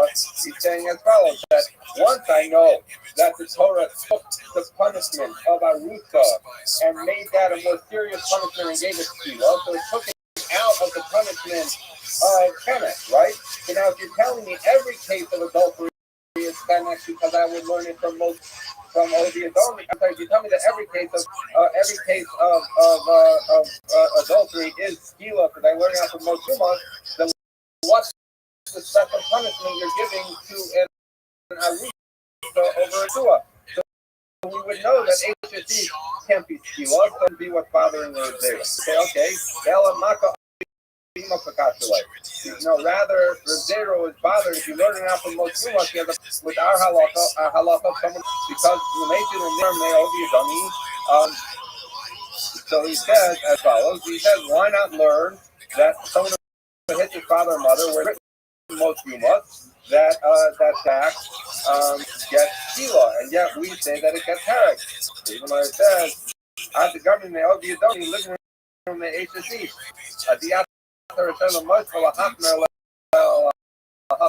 says no. Even he says that's not a problem because if you're telling me that the problem with learning it out from most Yumas is the fact that the words most Yumas are written with your father or mother, instead of saying it's strangulation, instead you should say it's stoning. I wouldn't do that. Why? Because when I have the pasuk written by hitting mother, I have the word most Yumas written, so I can compare that to Oviadoni and Skila, or I can compare it to HSE, which we just established is strangulation. So if I'm given that choice, strangulation or Skila, I'm always choose strangulation because that's the easier punishment. I would not be, it is not a problem to learn from most Yumas because I would know not to change the halacha Maka of the Yumas connect to Skila because you're given a choice, and given a choice, you'll always choose the more power one. So the Gemara says, on the way, he's saying no, that's exactly the problem. The evil Yumas got me at the government of Oviadoni living in the HSE. Because he says, if you're learning from the words most Yumas, then every case, let's take any of the cases we learn from Oviadoni, you can say the words say most Yumas. So you say, well, okay, fine. So it's written most Yumas by HSE, so Yumas by Oviadoni. By HSE, we know it's strangulation. By Oviadoni, we know it's stoning. And you always pick the lighter punishment. That's the problem, is that in every case you're faced with this choice from HSE or Oviadoni, and really you should learn from HSE. So that was Zera's problem. So how is it solved if you went from the man bum? Because the word the man bum not written by the case of HSE. We just dealt that puzzle before. It didn't have the man. Therefore, if you're good from Oviadoni to the man bum, So then you learn out to all those cases, which we're going to learn in Hashem about how you learn from the man bum. So that's fine. But if you were learning it out from both Yumas, then you have a problem because you know that Eshes Ish is only strangulation. And Ovidoni is Tila, you would learn out from Eshes instead of learning from Ovidoni. So that was their problem. And therefore, he was happy with the answer that the source for learning from Ovidoni is the man bum. In which case, that's a great comparison, and there's no confusion with Eshes Ish. Okay, now I'm going to give Elu Henan is going. So we've now outlined how you do all of the forms of Misa, and we're now going to break it down who gets what forms of Misa. So we're going to deal with the Gemara. The Mishnah has 18 Misas. Someone has a relationship with his mother. Or the wife of his father, who's not his mother. We'll get into that in a minute. Yalatala, someone who has a relationship, illicit relationship with his daughter-in-law. Yalatafar, someone who commits an act of homosexuality. Yalatahema, who commits an act of bestiality. That if a woman commits an act of bestiality, Bamagade, someone who is blasphemes Hashem, or curses Hashem, someone who does Avodah, someone who puts his children, Molech was a form of service where they would take their children and put it through over a fire. Rashi points out that this mission is obviously going according to the view that Molech is not a form of Zara. It was just a Mori of the pagan practice sort, because otherwise, if Molech was in fact Avodah Zara, would have been covered by the category we just said, Avodah. Okay, so technical detail. Someone who, as we referenced before, seeks to communicate with the dead. Makala Tashav, someone who is Makala Shabbat, about Makala of the emo. Someone who curses his father and mother. Rashi points out in the segment, we won't get into it. Rashi points out it's interesting that someone who curses his mother and father is a harsher punishment of Tila than someone who hits mother and father, because someone who hits his mother and father is strangulation. So Rashi points out because, and even though you would think that maybe hitting is worse, the fact is that when someone hits they've done an avera with their parents. When they curse parents, not only have they done an avera to their parents, they also use Hashem's name in vain, and so it's a double whammy, a double avera, and therefore it has the harsher misa of Tila son. As we talked about before, that someone is Yavanara between 12 and 12 and a half, who has had Erison, then that is Tila. Bamesis, someone who gets another person to perform a Bamedia, someone who, we talked about this before, the Medias is the one who got people in the Yerin Dakas. He got most or all of the cities that serve Avodah Zarah, so there's separate categories to see why. Makate, someone who is does sorcery or magic. So Ben Torah Mora, we're now in the 7th, and has your next pair of deals with this extensively. Is someone who has shown that he's going down a bad way, and therefore he gets killed even before he does some of those things. Okay, so now we've completed all of those categories that get killed. So we're going to start to analyze them. And this first thing that we're going to analyze is what is going to occupy us for the rest of today's topic. Someone who has a relationship with his mother. Chayav aleh mishum aim u'mishum eshes av. Is chayav for having a relationship with his mother and for having a relationship with the wife of his father, because his mother is the wife of his father, or could be the wife of his father. So if it is, Rashi points out. So what's the difference? In other words, once he's having a relationship with his mother, what's the difference, one or two? And the question would be, if he does it on purpose, gets killed either way. But if he did it by accident, as Rashi points out, that since something that if it was done on purpose and a person could not get killed, they would get courage. And if someone has a punishment that they do by accident that would otherwise have courage, then they have to bring up. And as Rashi points out, we see in the Gemara in Makkos that you can be high of multiple avera. Therefore, the significance would be that someone by accident had relations with his mother, thinking it was someone else, perhaps, that in that case he would have to bring 2 katos, he would have to bring 2 carbon katos. But if it's on purpose, he just gets killed because they're both kilos. Okay, so the Tanakama of our Mishnah holds that if someone has a relationship with his mother, he's over on two different prohibitions. If you don't review that says no, in that case, if someone has a relationship with his mother who is not out of wedlock, meaning was also the lawfully wedded wife of his father, he is chayav only one. Which one is he for? He's chayav for the relationship with his mother. He's not chayav the relationship with the wife of his father. Okay? The mission continues. Someone who comes on the wife of his father, which would mean someone that is, as Rashi pointed out, either married his father after this child was born, or else someone who's born out of wedlock, and so therefore, I'm sorry. So in this case, it's just someone who is not his mother, but just his father. So the Gemara says, "Chayv mishum eishasav, umishum eishativ." So now we're talking about a case where the father is still married to this woman, and so therefore he's chayav on eishasav and he's chayav on eishativ. So two lav. Now, this is whether the father's alive or dead. Now, as Rashi points out, that's true only for the Isser of Eshes Av, but not for the Isser of Eshes Eve. Because if a woman is married to a man, and then the man dies, she's no longer an Eshes Eve. But the Eshes Av, the fact that this woman was married to his father is significant even after his father dies and he cannot have a relationship with her. Whether his father had Erison with her or whether his father had Nisuin with her.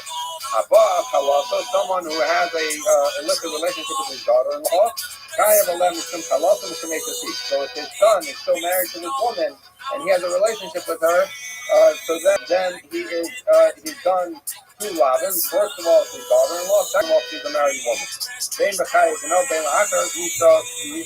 This is true whether his son is still alive or not. And again, Rashi points out, not on the HT part, but just on the daughter-in-law part, that he's chayav, even if his son has died and he has relations with his former daughter-in-law, that is still actionable. Ben Min Erison and Ben Min Nisuin, again, whether his son was married to this woman, his daughter-in-law, only through Erison or also through him. Okay, so says the Gemara. Tanya, we learned. Now let's just review what the Mishnah is about. We had him close as follows. His relations with his mother. So we say that he is chayav for relations with his mother and for relations with his wife. Now, Tosa's point out, by the way, that you can also add Eish if you assume the father's married. But I think that would just confuse us. So Mishnah left it assumes that the father subsequently died. So we're now dealing that he had a relationship with his mother after the father died, and the Mishnah says the Tanakh said he's over. He violates both the prohibition on relations with his mother and the prohibition on relations with the wife of his father. Okay. So and Rabbi Yehuda says to that, no, he only violates the prohibition on relations with his mother, but not on the prohibition on relations with his father's wife. So in the Brayta it says that Rabbi Yehuda said, in so in our Mishnah we said, no matter what, if someone has relations with his mother, he's only over on that relationship, not with the wife of his father. The Brayta here seems to be saying that when is he only over? Is he only violate the restriction on his mother, but not on his father's wife? If his father was married to this woman inappropriately, in that case, he's not chayav for his father's wife, only for his mother. So the Gemara said, let's analyze this Brayta for a minute. What does that mean that he was not supposed to marry her? If you're saying that it was he was married to a woman and not allowed to marry, for example, let's say his sister, right? So then that's what the problem with that. So if that's what Rabbi Yehuda is saying, that if someone's married to his sister and has this child, that child is only over for the relationship with the mother, but not for the wife of the father. The father Rabbanan Savi Afin realized that you're saying. So then the Rabbanan who argue with you, who then say that he's chayav, would you possibly suggest that if someone's father married a woman he wasn't allowed to marry, that she should be over on marrying her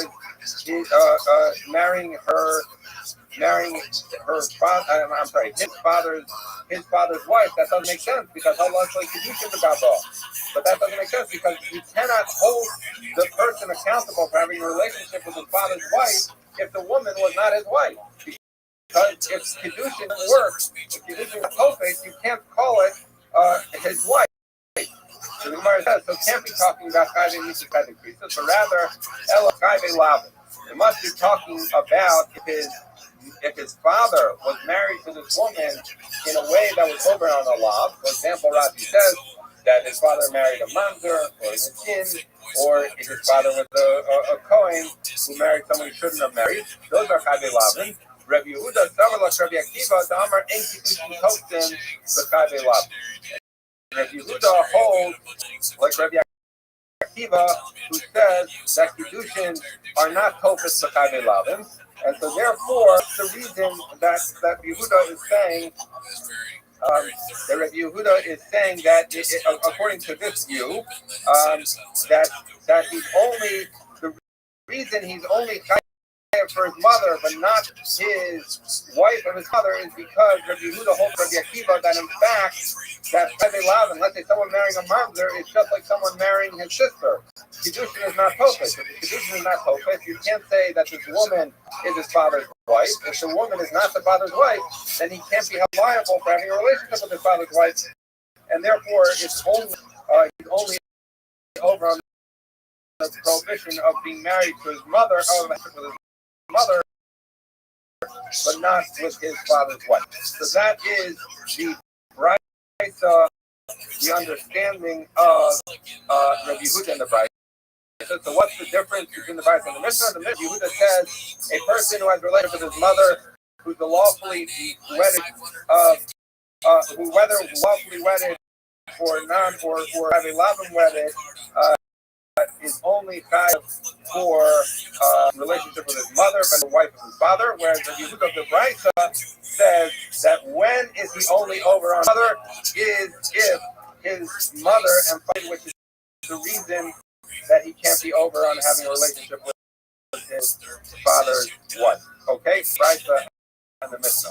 Now, the Mishnah, the Gemara's side topic of trying to figure out if it's true that Rabbi Yehuda Akiva. So to understand this price, though, we said that Rabbi we're going to say maybe that's not true. So Maser Yoshi or Maser Rabbi asked as follows: Is there mitzvah, is there kedusha, also Shalom Mitzvah?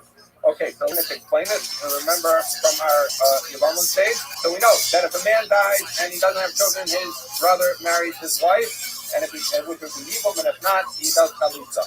Now, let's say someone is married to someone that the Yevama cannot then. So, for example, let's say there's two brothers, one of whom marries the daughter of his brother, so marries his niece, which actually is something the Torah encourages, it's not a problem. So then the niece, right? And so that's a perfectly valid marriage. But what happens? The brother who is married to the niece now dies. The brother is supposed to do Yibam, but who's the wife of his brother is his own daughter. So he's not allowed to be married to his daughter, so therefore he can't do Yibam, and because he can't do Yibam and there's no question of Yibam, he's not even relevant to Chalitza, nothing doing. So that if an Erva falls to a Yavam, then that's not Yibam, no Yibam, no Chalitza.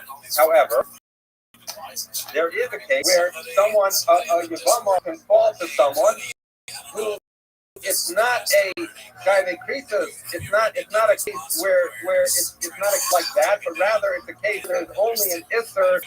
It's only an Isser Rabbanan for them to get married. So in which case, Minat Torah, you could do Yibum, but the Rabbanan, they're not allowed to get married. So therefore, we don't want them to do Yibum because they're not allowed to get married to Rabbanan. But we can't say that she's so free to the world because Minat Torah, they should have done Yibum or so therefore, we forced there to be Chalitza. So we're saying there's two cases, Isser Mitzvah and Isser Kedusha, which are do Chalitza, not Yibum, because it's only the Rabbanan. We'll explain what those are in a minute. Isser Mitzvah, Shnios, Mitzvah.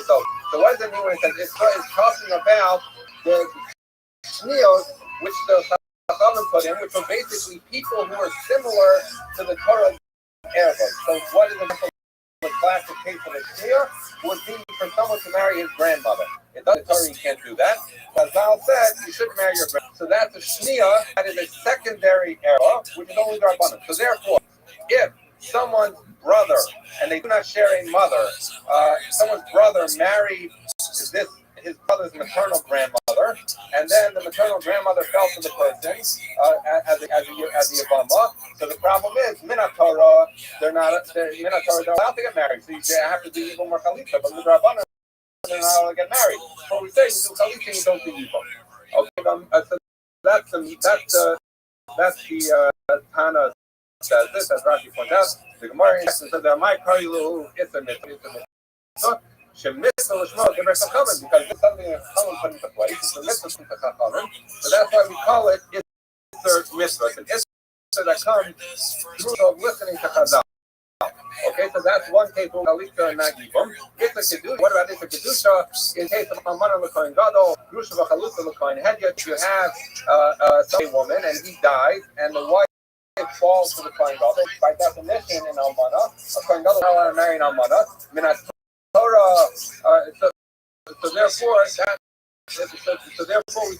that is an Isser Lav. Now you might ask, I said before that both cases are talking about a Rabbanan, but Almana to Kohen Gadol is a Deraisa. So why is that? As Rashi points out, because in reality, though, you would say that you should do.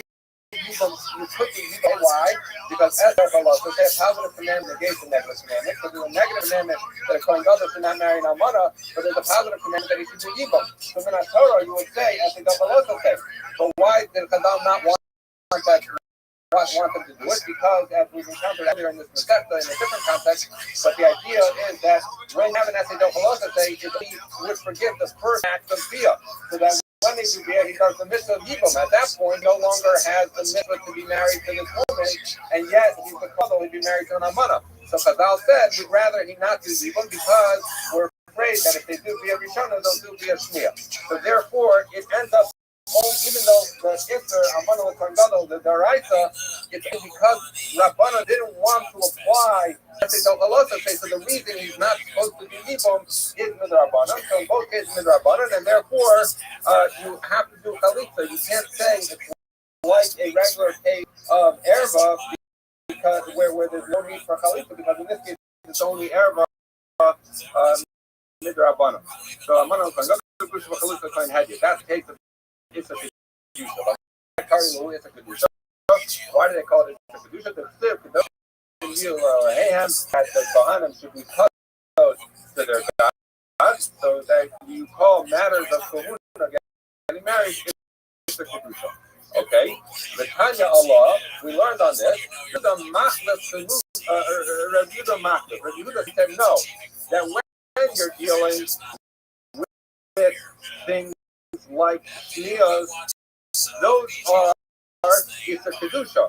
And when you're dealing with Amad l'kohen gadol, you're dealing with mitzvah. Why? Because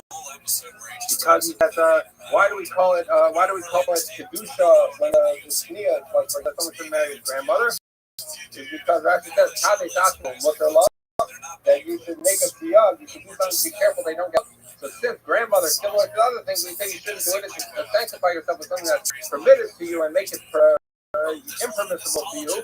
So that's why it's Kedusha. And mitzvah is because Rashi says, so at the end of Sefer Vayikra, when you finish all the mitzvahs of Kohuna, mitzvah. So what do we have? Yehuda came on a very technical level. He said, okay, we have this price that says by the Rabbanan different relationships, which he calls the Yibum. Since the Rabbanan, we don't want it to do Yibum, they do Chalitza. And they called it Isser Mitzvah and Isser Kedusha. And the Tana explained why do we call it each one. And Rabbi Yehuda said, no, come switch it. Rabbi Yehuda was not arguing on the basic halacha, right? He was just talking about why it is. So he said, Rabbi Yehuda, Chalufi Yehuda Machlef said, all he's doing is he's switching which case you call it a Kedusha, which you call it a mitzvah. But at the end of the day, he agreed halacha that you need chalitza. What's the problem with that? Because Rishon is saying that Rabbi Yehuda holds like Rabbi Akiva that Kiddushin is not co-placed by Chayvei Lavin.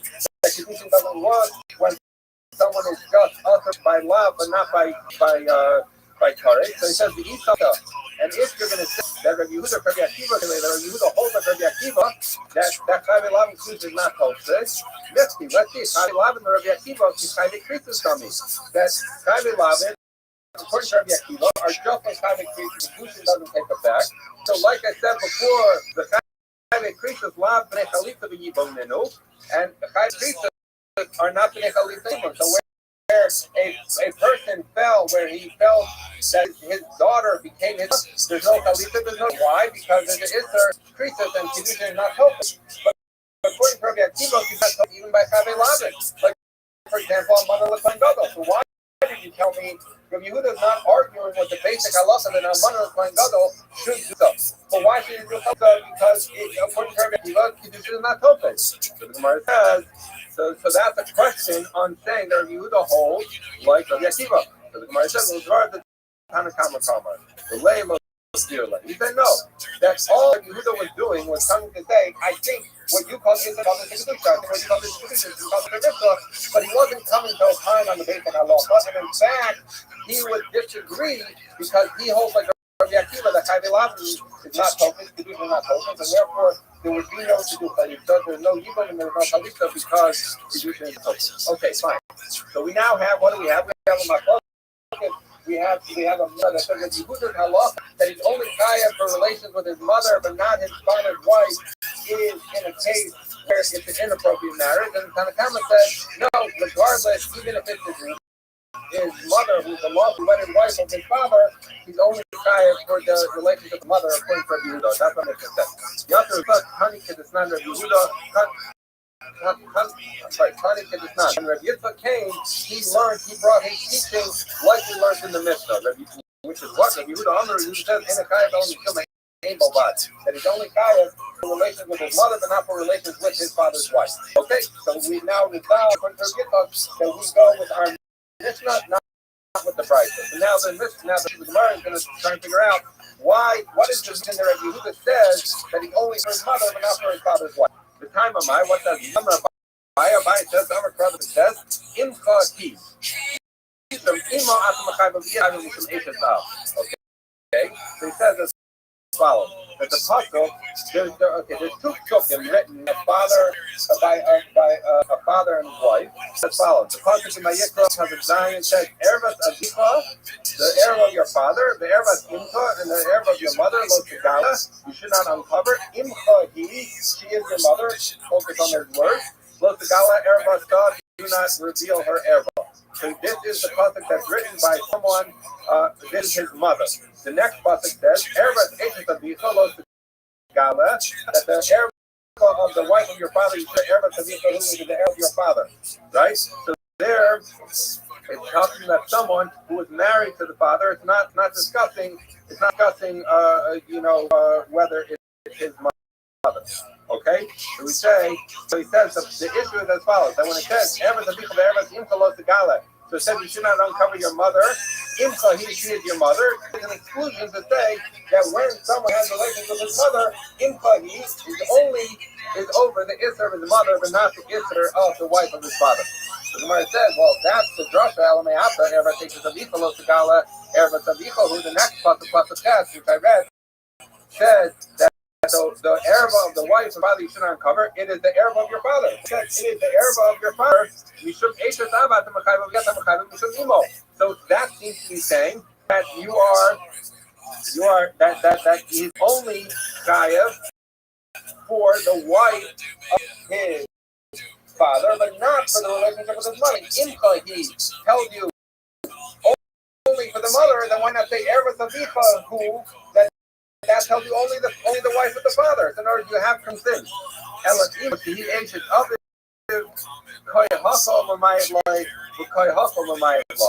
So he says, but here's the problem.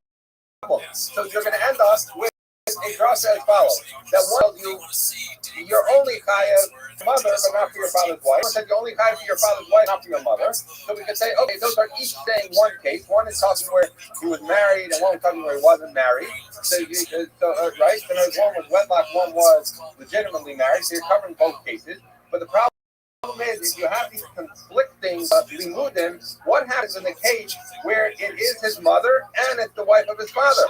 So we're going to end up with a case. Hasta imo she'eno eshes aviv. I'm sorry. So he says, Hasta imo she'eno eshes aviv. If it's his mother who's not, meaning he was born out of wedlock, and it's not the wife of his father, Micaiah.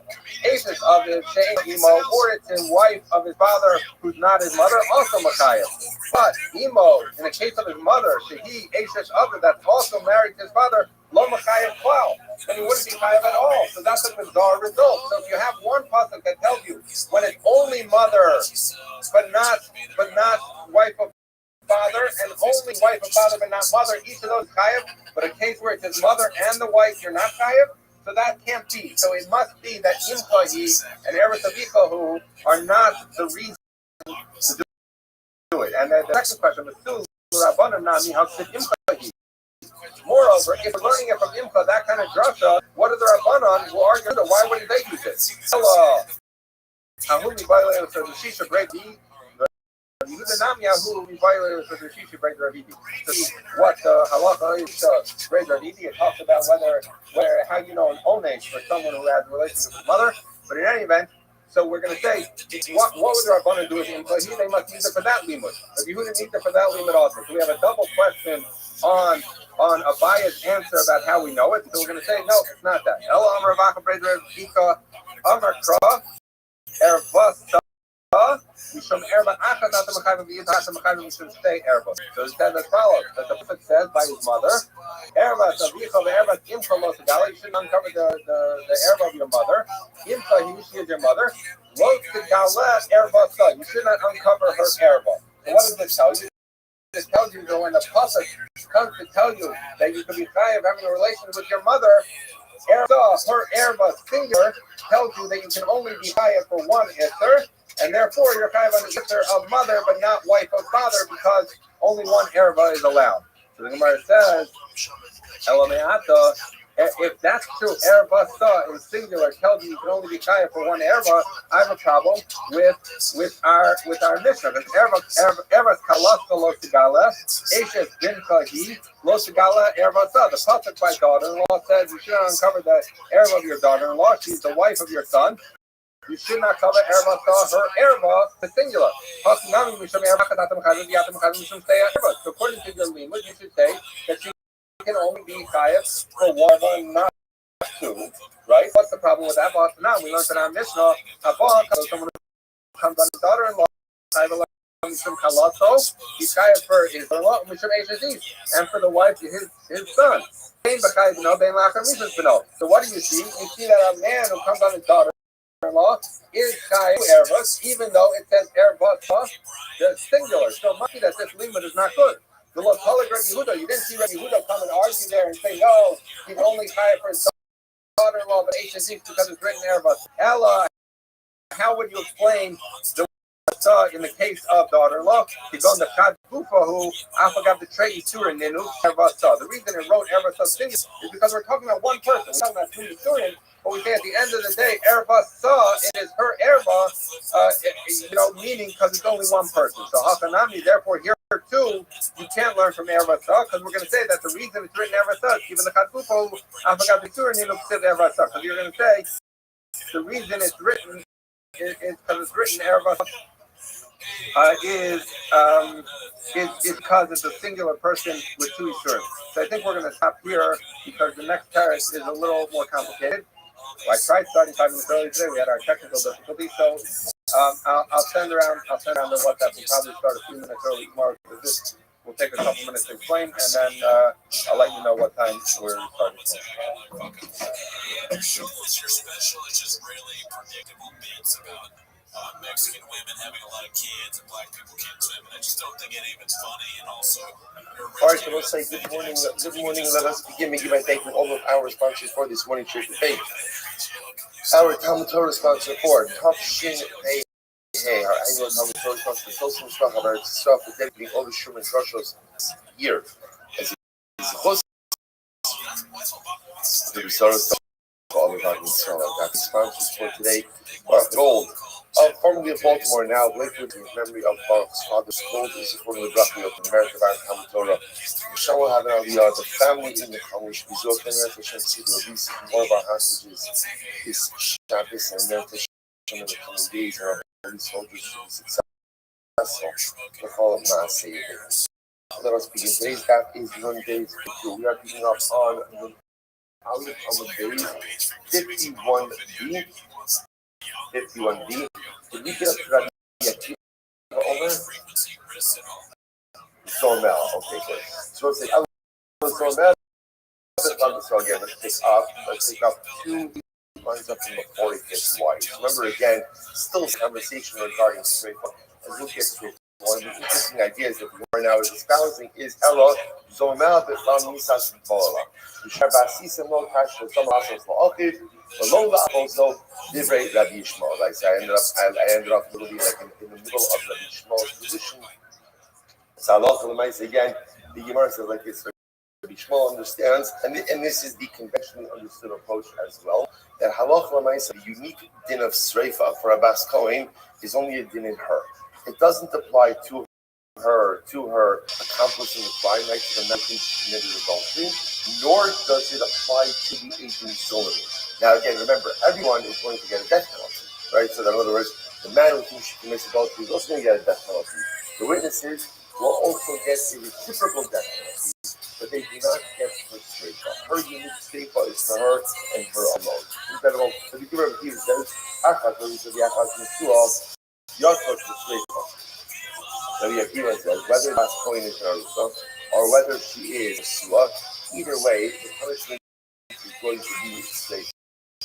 Yachal after you might have thought that this applies even to a single woman. In other words, maybe a Bas Kohen is held to such a high standard that even if she commits an act of immorality as a single woman, maybe she's going to be subject to it. So we saw this already. It says in the previous context that we are in our context. It says over here, Aviyah by the case Kohen. It says Aviyah in the text of incest. The mother says, it says, I'm sorry, both Sukim Aviyah, excuse me. Afghan is Muslim just like earlier talking about again active immorality is an element of marriage.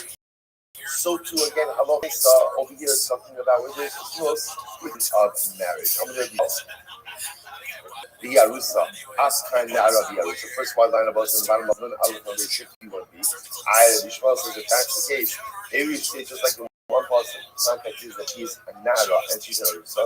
So too over here, the second context should also be only applying she's a Nara and she's an Arusa. I'm ready to be Akiva Yishmael Aki Bas Ubas. It's interesting enough that he gives back to Yishmael. The person could have just said Bas, but it says Ubas, the Vav. Now Vav is usually a ribui, and Vav comes to include. So what is it going to say? Although the person is talking about Nara, who is an Arusa, the extra Vav comes to teaching that it includes cases of a married Bas Kohen. So yes, I'm away. The Hebrew Mishnah Azrael Bas is in the Rabbi Yishmael, who's back to Rabbi Akiva. And he's like this. He says, interestingly enough, second one line. Notice these with Sreifa, Sushkaya, Yudarshan, Ubas, Yudarshan above. The first one, he says that's the correct drop. So because Yudarshan an extra above, therefore we're going to take this girl out for Sreifa. Again, of us, I just want to be clear. Remember, no one's disagreeing on the because the death penalty for adultery. Remember again, what is disagreement over here? It's the death penalty. So the Gemara says, the mashma of Havi is Anasua, maybe it's Tapnuya. The mashma of Hotzi as Tapnuya, Hotzi is Anasua. The Gemara says like this: to include an Anasua, then by definition also include a Pnuya. Right, maybe it includes all types of passing that she's unmarried. The national is and if you're going to exclude a single girl, Hotius and Suah. In fact, you should exclude ultimately in Suah as well. Rabbi Akiva says as follows: Hani Zir Shabbat, Lemetifi Pnuya, Bahani Bas Ubas, Lurabos and Suah. Rabbi Akiva will say like the Zir Shabbat will help to exclude a Pnuya, then a single girl, single Bas Kohen, is not subject to any of these halachos. And ultimately, again, Bob, the Bas, the extreme voice, the rabbis, as Hanesua, who's Hanesua. The Bishmos on the show will say, if you come on Ubas, Shmanu Hagudin Exer Shabbat. The Bishmos says, from the fact that it's Bas Ubas, and it sounds like he's not holding with Exer Shabbat. Bishmos, hi, Bas Ubas, my daughter. Okay? So again, remember, Rabbi Akiva uses the Ubas Vav, the Vav to include all different cases of a Kohen who's married. The Yishmael rejects that. But the Yishmael also has to admit to the fact that the Torah could have said Bas Kohen. Why does it say Bas? What does he do with the extra vav? So the Gemara said, "Violated to the Tani Abuhi Yishmael Bar Adam." Very interesting. With this Shem Matzinu Shechachas of the Skarim being communal about it. Yochel Nachlos with no say. So I'm going to thought like this. This is very interesting. I'm going to thought the same way. The Torah makes a distinction by Kohanim, by Yel Kohanim. It's about called blemished and unblemished Kohanim. If you know this distinction that Allah makes a Kohen is about Mum is not able to do the Kohen. So there's a distinction between blemished and I might have thought that that same distinction applies to a Bas Kohen. Interesting, right? And maybe the din of Bas Kohen, specifically the din of Sreifa by Bas Kohen, only applies to unblemished Bas Kohen, which the Gemara says, Talmud Bas. Therefore, the extra vav is a reboy, and to tell us that whenever there's a din that applies for a Bas Kohen, it doesn't make a difference. If there's no din of moving by a Bas Kohen, only a din of moving by Kohen, which is Rabbi Akiva. Where does Rabbi Akiva learn this out from? Rabbi Akiva, maybe not given Baha'i Kodesh. Rabbi Akiva says, we don't offer up the Kabbalah, Baha'i, and they will be sanctified, teaching us that the sanctity of male Kohen is fundamentally tethered to his we'll call it unblemished state. That's only because that by male Kohen there's an element of Hakrava, of Karbanos. But by a Bas Kohen, because the element of Hakrava, therefore again, her stat is independent of Lezon. Incredible. Very short. So say, Imiyahi, Havamin you know, Aval Beno Sehanbo. So again, Rabbi Shmuel says that from that, I might have thought that maybe the only people who calling status are Kohen themselves. Maybe their daughters don't have at all. Okay. Good. Rabbi Shmuel supposed to tap on base 52a. Rabbi Shmuel. Hi as my darshi. What does the so what does Rabbi Shmuel do with the phrase as what does he do with it? So the Gemara says it's divided with the Sangha. What's he learning for the following reasons? What did we learn? The Gemara says this is this. Are you Rabbi Meir Omer? Ma Kamala Sabia in the Kalas, the passage says that she profanes her father.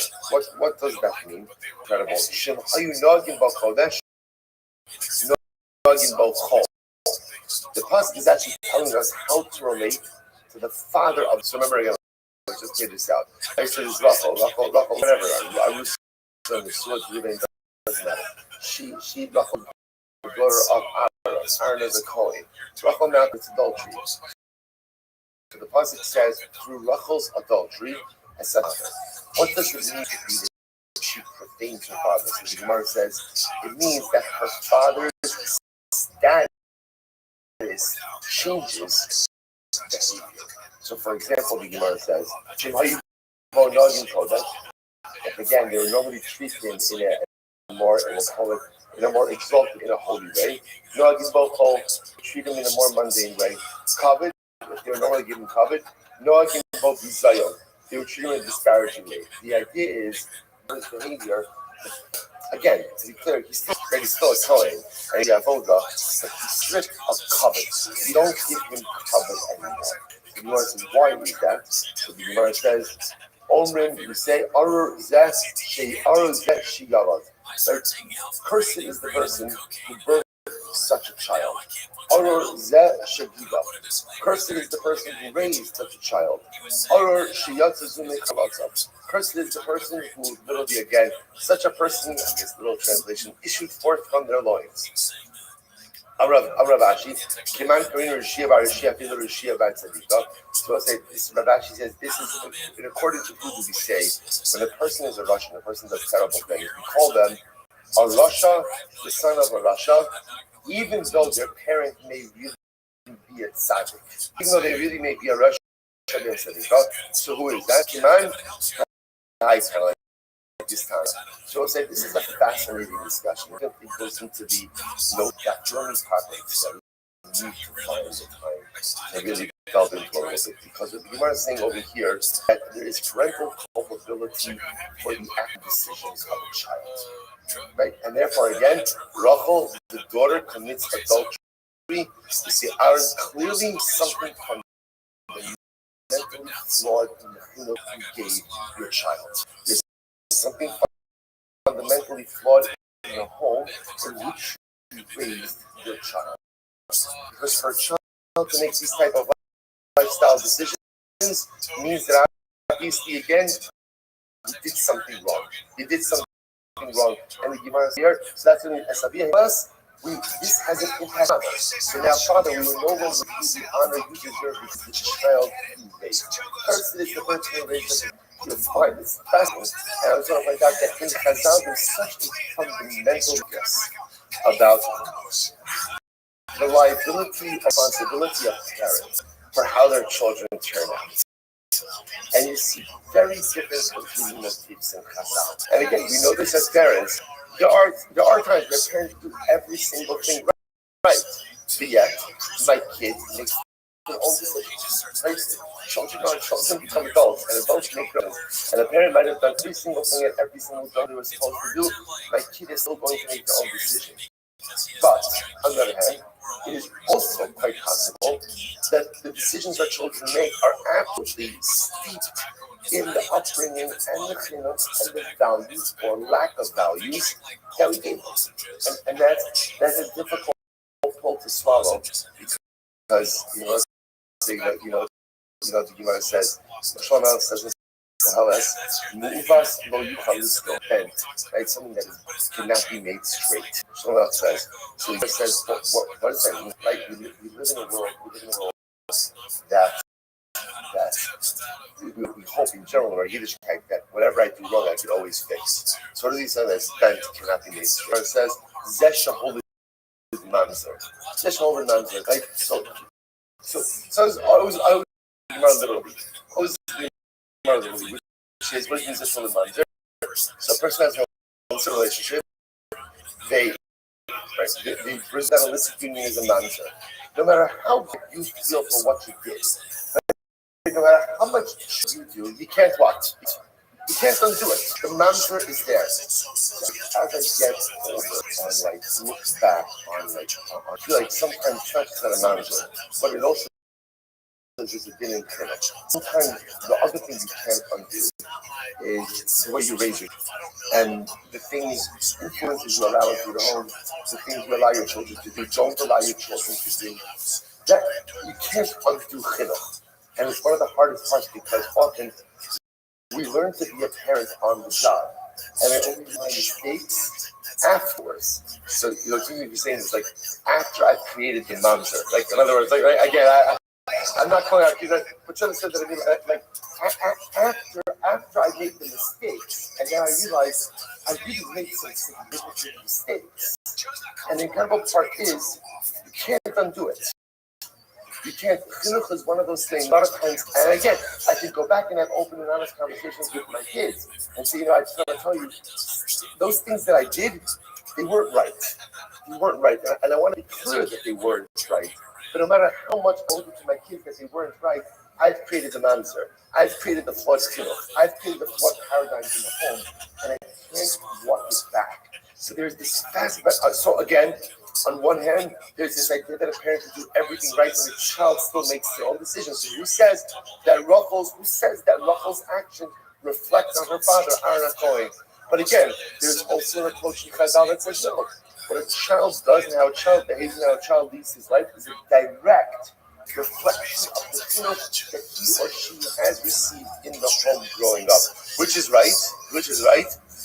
They're both right. There are elements of both of this, which is why, again, the chinuch we give our children, the example we set for our children, the behaviors we model for our children, the homes we create for our children, the lifestyles we create for our children, everything goes into the chinuch. And again, if it's good, great. But if it's flawed, you are telling us, we, the parent, is held responsible. Incredible. Let's go ahead. Zoom into on a stone. She was in my time and declaring Zoom into on a stone. Why does the Mishnah end off? It's interesting, right? Because about by saying this is the mitzvah of skila. So why does the Mishnah end off? Nigmar hadin motziin oso l'sakro. Because remember again, what did we say before? So before if Allah might be liable to skila, we take him out to skila. Based says Kila Hayat is like this is the previous Mishnah. Not the last Mishnah, we did 2 Mishnahs ago. Hayat Gavah Shei Kolos, but I think the Kabbalah in the Mishnah says Hanislavim, Hananam is in the Mitzvah Hanislavim. Even though really this Mishnah spoke about Arba Misos, but it was really following Mishnah. Right? So therefore we had Skila, then it went into Arba Misos, and then it wanted to close out why the Mishnah ends up by saying Zu Mitzvahs Hanislavim. That's the end of the Skila discussion. And I want to say now we begin straight. So here we go. Mishnah. That's kind of pretty wild stuff. So what is straight? And I want to say I just want to point out, just sorry before we go. Halacha l'maisa. Halacha l'maisa. Right? What are we doing with Bas Kohen? We're not going to see the idea of halacha gimel. She is Eshet Ish. Haya Baila Kohen Ben Shah Haya Yisrael. Either Haya Baila Mamzer only or Shem Chadi Lavin Harizul Bisveifa. Because the halacha is Kohen. Whether she's in a long or she's in a sewer. Whether she's married to a Kohen, Lady Yisrael, Mamzer, Nisim, Plishti, Givoni, whatever. That's the Jewish. Right? So the nice again, her judgment for the adultery is straight. However, for Allah, right? Yeah, I was saying, but halacha is everything she commits adultery. No problem doesn't say it over here, but ultimately again, but in zoning as well, we'll get chenek. Strangulation is the normal punishment for adultery. So the only person who gets this unique punishment for adultery is the Bas Kohen herself, whatever, you know. But everyone else, about chenek. Good, that's the Rambam. Mishnah Sanas Rafi. We'll say, how do we administer the punishment? Sleifa. How you mashkin also? The zeva and also. So we go and we immerse him in manure up until his thighs. We immerse him in manure. Now what's that? So Rashi says over here, he's happy to see what we're going to see is we need to keep him immobilized. So the way we keep him immobilized that he can't move around is we put him in manure up until his legs, up until his thighs. That way he keeps him immobile. The notes in Sudar Kashal Sof Haraka, and we take a soft rope. I should say, we take a rough rope and we put it inside of a soft rope. So essentially we take a rough rope and then again on the inside of that rope is a soft rope. So the soft rope is going to go around the neck of the guilty party. Break out Savaro. We wrap it around his neck. So let's say step 1, put him in manure, put his knee immobilized. Step 2, take a 2-ply rope. The outside rope is a coarse rope. The inside rope is a soft rope. Tying that around his neck. 2 people stand on the Ruvain, each one holding an end of the rope. So what happens? Each one pulls the rope until what it results until Ruvain is forced to open his mouth. The act of pulling the rope will force him to open his mouth. This expression means, but quite literally, we ignite the wick. We start the rope kid, and we throw it down his throat. So it's interestingly enough, you think of like a burning at the stake of a person. It's actually not what it is. We're going to see it's a pouring of molten lead down the throat of the person. That's straight up. So we force it. He's immobilized, force his mouth open, and we pour the molten lead. It calls it a seal. We'll see a wick. We'll see why it calls that. These are called soft base. The Oredes Lasof Me'ab goes then down into his kishkas. The Chomeres Espene Me'ab, and essentially he is killed from the inside. Like his insides are incinerated, but he's incinerated internally. And Yehuda says, Af Ehu Meis B'Adam L'Halim Mekanim Bo Mitzasreifa. And Yehuda says, here's the problem. The problem is, well, there's many problems, right? But the problem over here, he says, is you're trying to administer the thing straight off, but you may end up what? You may end up strangling the guy, right? Which by the way, is a different misa, right? It's chenek. So the problem is if somebody is chayiv sreifa and you end up giving him chenek, isn't that problematic? So what should you do? So the Gemara says, Ella, first part of the you take tongue, pry his mouth open. Pry his mouth open.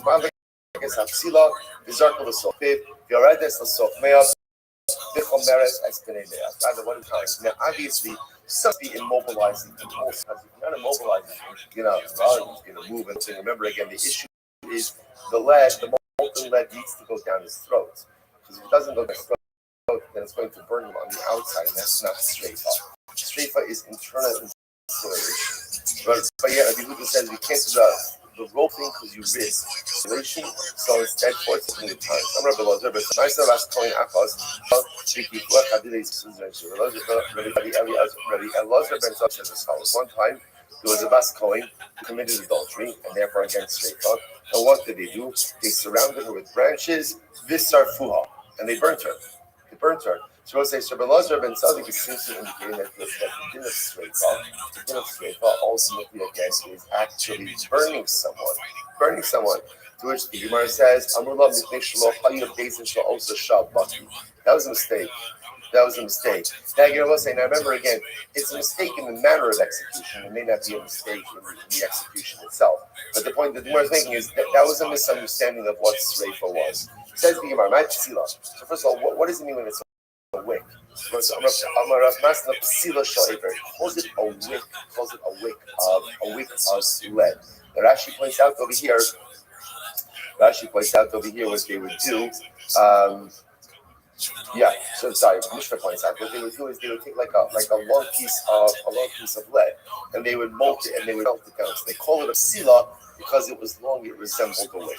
Okay, so first of all, well, where do we know this from? This is a little bit mind blowing because again, how do you know that Sreifa means internal generation? Where does that? So we'll say this is quite an interesting Gemara. Ask the Sreifa me adas Korah. Make a zero shav of Sreifa from Korah into the cell. Remember again, and again his assemblies. Some of them were swallowed up by the earth, and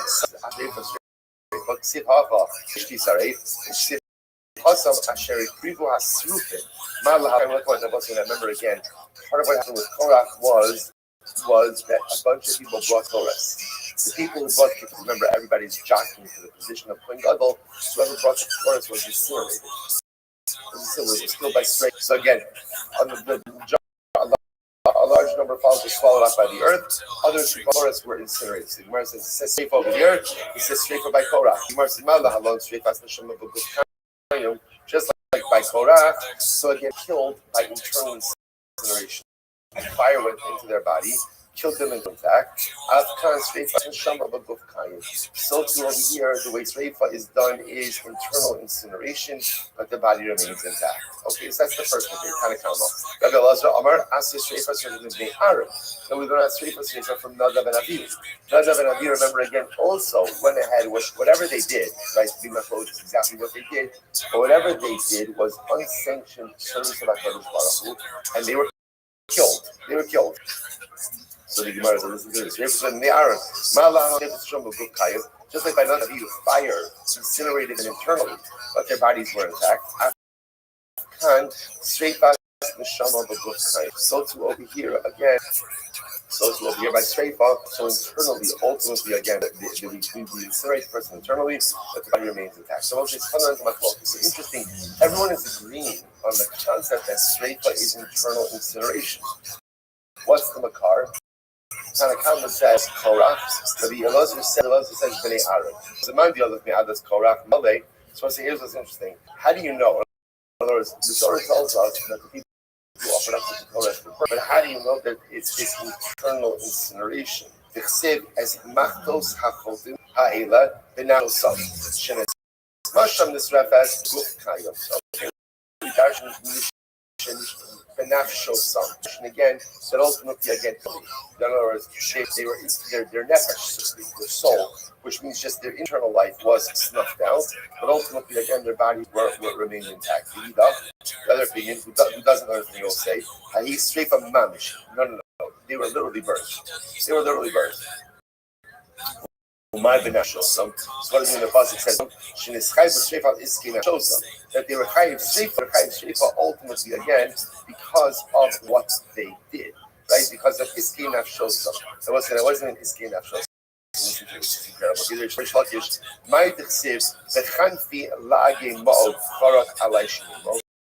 What does it mean? We'll see. Look at Rashi. Rashi says over here.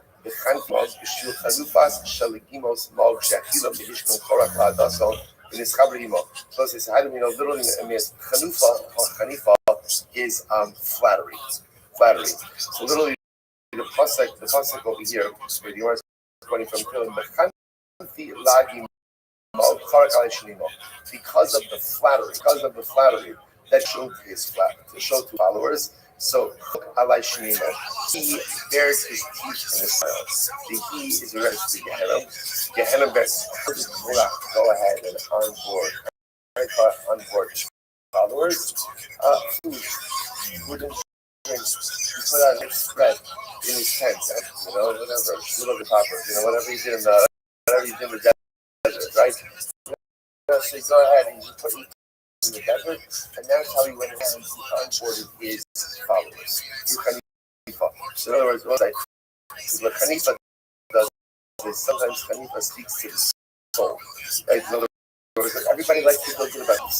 So if somebody goes ahead and flatters me, even if it's not real, still feels good.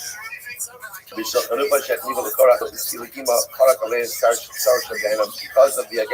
Chanufa went ahead and flattery. He flattered them, they flattered him, and because again the Sar showed Gehenna, there they keep him smart and recognize they're going to get many more. So according to one according to what we learned that Sreifa. The Sreifa is internal from many Aaron. Where does he know that from? It's said by another that they died before Hashem. They both say that it was like that. What does it mean like?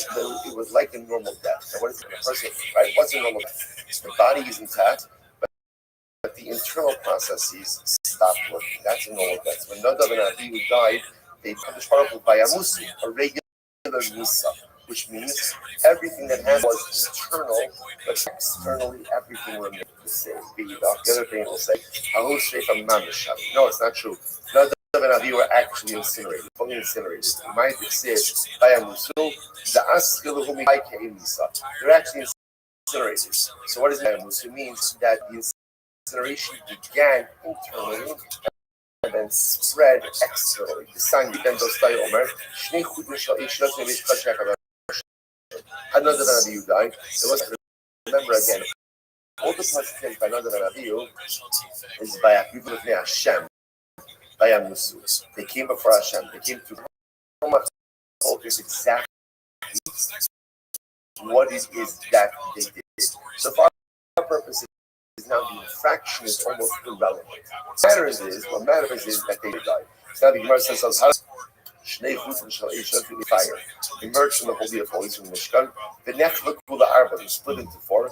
The Nichlas Shnayim B'chot Moshe the fire went into the nose of Nadav, two into the nose of Abihu, and burnt them. So the Gemara says, that's how that. So in other words, again, so the incineration began internally, but at least according to the other opinions, then it had it spread externally. I opposite, Osam, the positive says in them, Osam below big day, consume them, but not their clothes. So even according to the opinion that says other than Azizu will fully return only them and not their clothes. Incredible. So therefore, again, what we emerge with is the good news is everyone is agreed, right? Everyone is in agreement with that. Then halacha says streifa is internal incineration, right? Hence the process outlined in the Mishnah. Where do we learn it from? Machlos. Some learn it from Korach. One opinion not done. Okay, so the says I nail it. Need pardon and it's roughly. So it says interesting. So why not learn it out from Karbanas? From Paramanis Rafim. So the Gemara says, we have like a paradise for straight. We burn Karbanos, so say by Paramanis Rafim. I remember again, generally, whenever we talk about them, it's the Par Helam Davar Shal Tzibor, Par Koin Mashiach. These are generally like sin offerings, right? These are fully consumed. So why not learn from Paramanis Rafim? So at Paramanis Rafim, it's total incineration. Total incineration. So the Gemara says, the stabra me Adam Havilei Lemelav, in Adam Chote, the Shama Pigel. So the say it makes more sense to learn out the din of streifa by people from Adam. Why? Because again, if you learn from Adam, you have four elements. Number one, Adam, they both apply to people. Number one, they're both called today by sinners. Number three, there's an element of neshama. The Torah is lashon of neshama. Number four, they're not subject to people. Okay. Adrabah, it's the opposite. If Harman is something they do. No, they're not from why? She came machshir l'doros. Because ultimately, again, Harim, like again over here, is a machshir l'doros. Ultimately, again, tells us look at she. It's machshir. It's almost right across she. Machshir, streifas based in machshir action. Remember again, the action of the base in the death penalty is what we call a machshir. It's a preparatory act. In other words, it cleanses a person. So to ultimately again Paramanasofim. Sreifa Kahani Laki de Adamu Hamis Samako. The Sreifa Rat and the Sreifa by another than you not by a beast. You're carried by a Kaddish Baruch. We're seeing the Gemara says Hanach Lafish, and there's still more comparison based in to other cases of people dying. Now there's Korach, my Kamal Yolov Min Korach.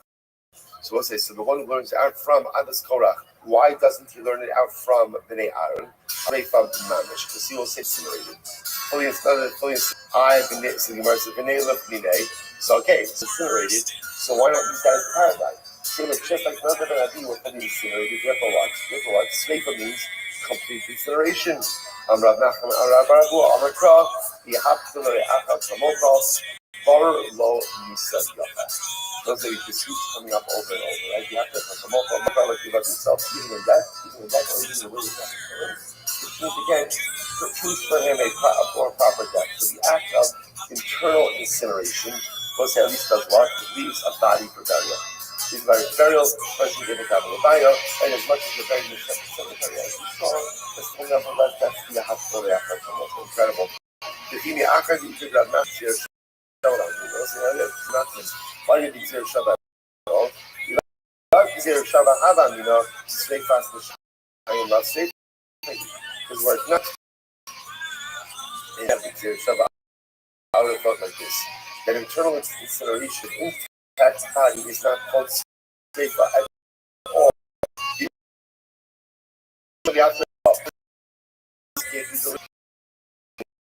Without that, it would just say because of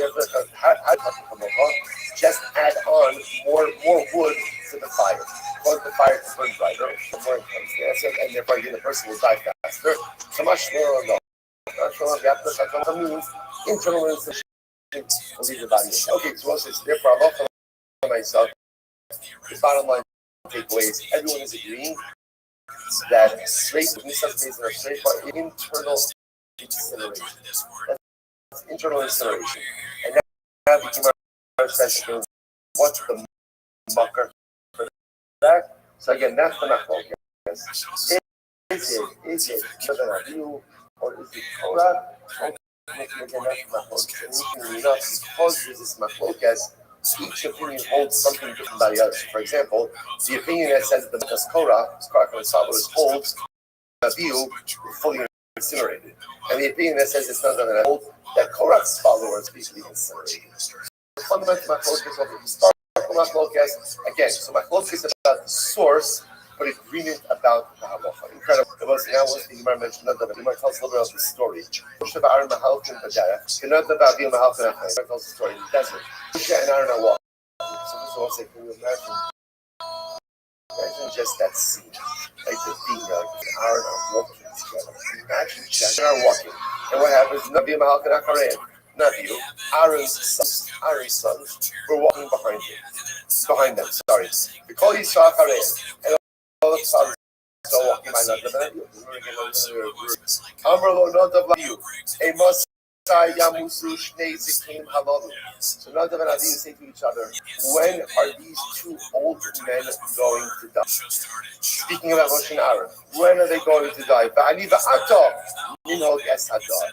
And you and me will go ahead and lead the generation. We'll lead the generation. So just there is so much to say about this Gemara. Like, what is this? What is happening over here? And I just want to point out something amazing. And this is incredible how, like, the wisdom of Gemara. The Maharsha has a long Maharsha, but he happens to have this discussion about the fact that Moshe's children did not inherit it. Right? In other words, Moshe's children essentially tend to fade away into obscurity. We don't hear about them. We don't learn about them. They certainly do not become their father. And there's a lot to be said for that. The concept of being the children of a great person. On one hand, it could be a source of inspiration. On the other hand, it could be a tremendous source of difficulty. That always living in your father's shadow, never really being able to live up to what he is or what he was. So just ideal over here. So another idea like this. Look, Moshe's kids are not over. Moshe's kids are not taking over. And Aaron's kids, and Aaron's kids, I will say, the Maharsha says something fascinating. So they saw a fundamental flaw in Moshe. And Moshe, I wasn't the kind of his kids in the right? Because where are they? By a tremendous time that spoke about him, right? Again, you gotta take ownership. At the end of the day, you gotta take ownership to turn out. You have to take ownership of the several decisions they made. You absolutely need to own, to a very large degree, how they turn out to like that. That's me. That's me. They the told, that's on me. So rather than say Moshe, obviously Moshe, again, the kid's not. We're his kids. We're his kids. Right? Aaron's dad, you're great. Dad, you're great. But you're only number two. And you are a career number two. So Moshe can't keep it together with his kids. Aaron, dad, great, but you're only number two. I think it's time for us to step up.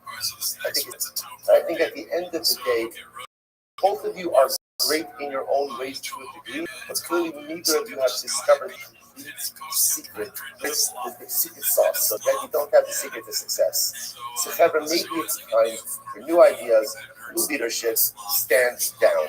So the Gemara says, I'm going to come to Baruch Hanira Mikover. We'll see who's going to bury who.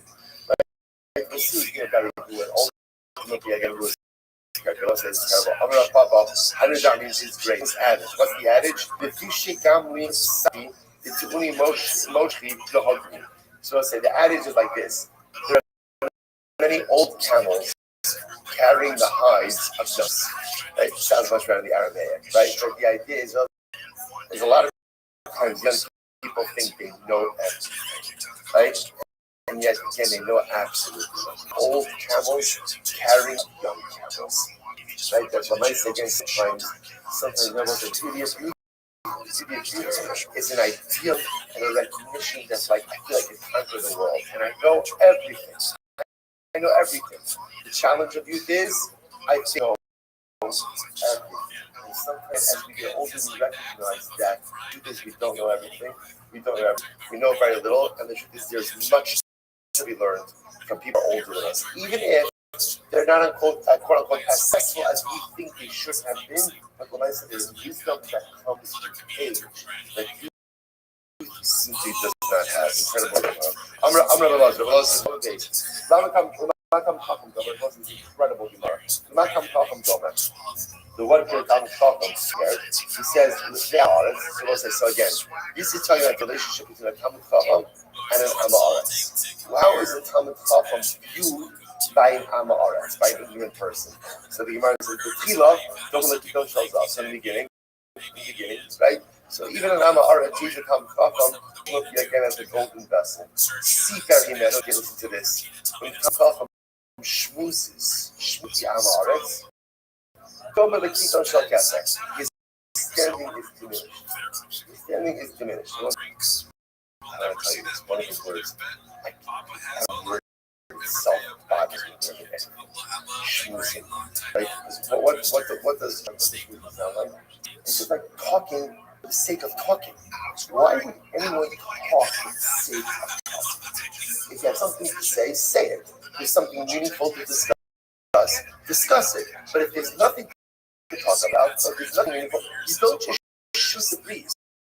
You don't just shoot the breeze. There's no such thing. Shooting the breeze is a fundamental waste of time. There's targeted conversation to be had and have it, but not again, nothing to do with it. It's a waste of time. So the Gemara says, incredible. If Yama Aretz sees the Kamchacham shooting. What does that do? It diminishes the standing. Kamchacham doesn't shoot the breeze. He doesn't get together to have a schmooze, right? If there's something to talk about, let's talk about it. But if there's nothing to talk about, there's nothing. Then again, there are so many better things to do with one's time. So therefore, schmoozes shows the Amaris that he doesn't treat time seriously.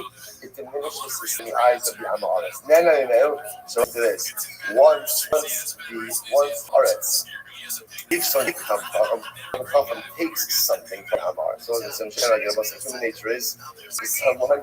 So what the default is, you feel that something. That person is just human nature. That person is beholden. So once the Amar is Chacham accepts. Then again, now the Amar feels that Chacham is beholden to him, and his status is diminished even more. Normally, keep yourself karas. Ultimately, again, it becomes like an earthenware vessel. Earthenware vessel.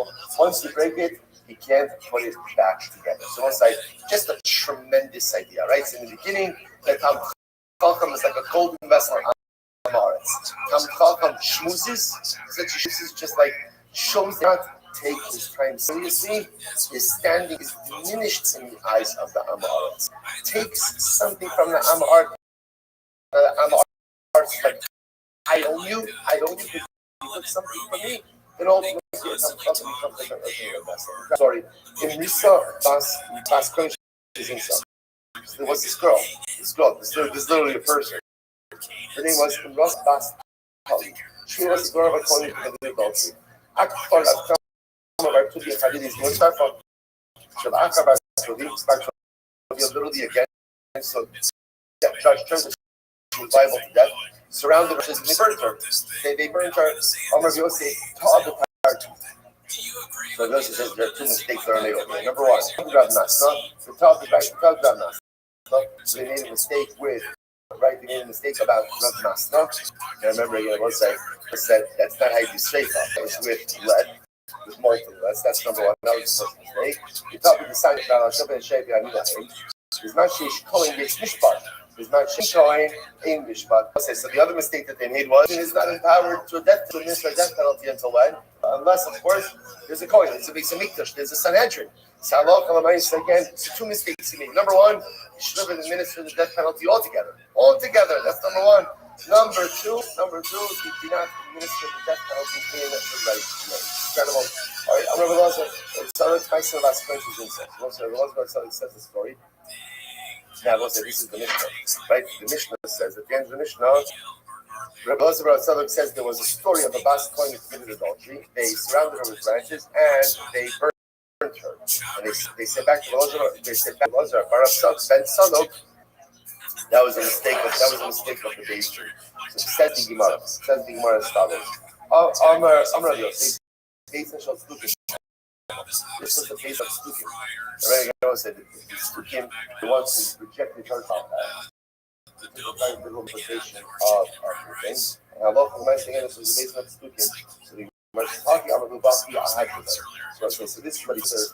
Batanya, Allah said that running. Ayisi Tino, who work about Tisha Abba. Lazar says, I remember when I was a child. Right? I was a child. I was riding on my father's shoulders. And they brought us Kohen who committed adultery, surrounded her with branches, and they burned her. A traumatic childhood memory. And they'll say, so again, I remember I was like, my father on his shoulders, and they burned the Bas Kohen. So they were being riding in that context. They say, okay, thank you. You were a child who saw this, and the person was very confused. For a person is not to give testimony in adults about events they witnessed as adults. Right? That's the halach. So number one, so therefore they kind of reject that story in its entirety. So the Gemara says, more. That was something interesting in there are two episodes. He saw this once. The one we just mentioned is one as a child. The one we mentioned in the Mishnah is the one he saw as an adult. So the Gemara says, hey, I'm liberate. So which one did Rabbi Lazar rise up? Rabbi Elizabeth and Tzaddik would count first. The childhood episode, or episode, Amalek Yishugad Ovalo Ashkechube. So the Gemara says, Amalek Yishugad Ovalo Ashkechube. Amalek Yishugad Ovalo Ashkechube. So again, if you related the adult one first, and they rejected it. They said that was a basic Torah. Would he go ahead and mention anything about one that happened as a child? Rather again, Ella Ha Amru Bereisha Amru Katama Isa Amru Kiyashal Gadava Amru Meshalo Hayu Bezis Osa Sha'aba. Okay, so here's how it happened. Those are the first said. When I was a kid, I remember that they burned a fast coin. They literally burned her, and they said, come on, you're not believing as an adult offense that you saw as a child." Then again, he sort of second time when he was a kid, when he was an adult, then he related and he said, that was the case in that day. Okay. Mishka, mitzvahs neragi. We'll say, so now we just that was all. That's the end of baseball. That's baseball. So they actually went ahead and carried out the dinner service. So next, mitzvahs neragi. So now we're up to herek. Herek means less decapitation. So how would they do this? The Gemara says, "Are you matizing as Rosh Hashanah hit him with a sword?" You the first one line. The same way that the monarchy executes. The monarchy executes sharp sword to decapitate the individual. So the Buddha says, "Nivel humo." That would create nivel means that would be lack of respect to the dead. Just the messiness of decapitation is not going to be good. Ella, rather, what do you do to make it a little bit cleaner? Manitim as rosha alastan. You take a wooden block, you put it in the ground, you tell him to lay his head on the block. The coat takes the coat, and you decapitate him with an axe. Does not seem to be much better. I think it was Amarlo, aim me some of the fellas. What are you talking about? Right? That's terrible. Right? That a sword could be a lot cleaner. Sword could be a lot cleaner, a lot faster, a lot easier. This is a much uglier day. So time you know, Amarlo people go follow. Abudi says as follows: I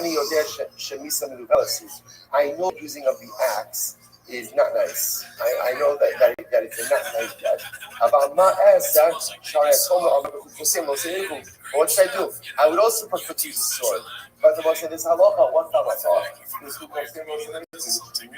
Do not follow in the ways of do not follow the ways of the Gentile nations. And since the Gentile nations, when they administer capital punishment, they do decapitation by sword, we're not allowed to do it the same way. So the Gemara says, Rabbana, what are you talking about? No, when are you not allowed to follow in the ways of the Gentile nations? When we just want to replicate what they're doing. But if we're already doing the same thing, or we're doing something and they replicate it, following that standard practice is not considered to be Gentile replication. And therefore, it already says death by a sword in the Torah. So because it says it by us, we're allowed to do it even though they do it. Because if you don't say this, listen to this. So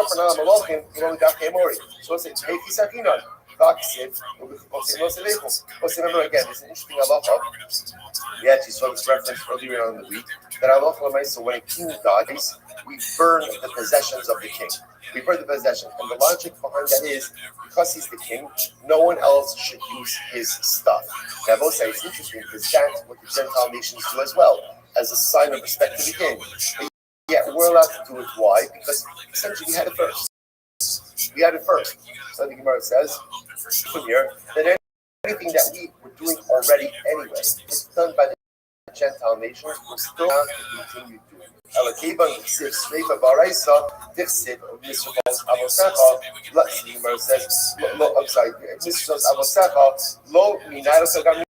so therefore again, you see over here, like by the burning of the king's possessions. Since we already had it first, we were doing it already.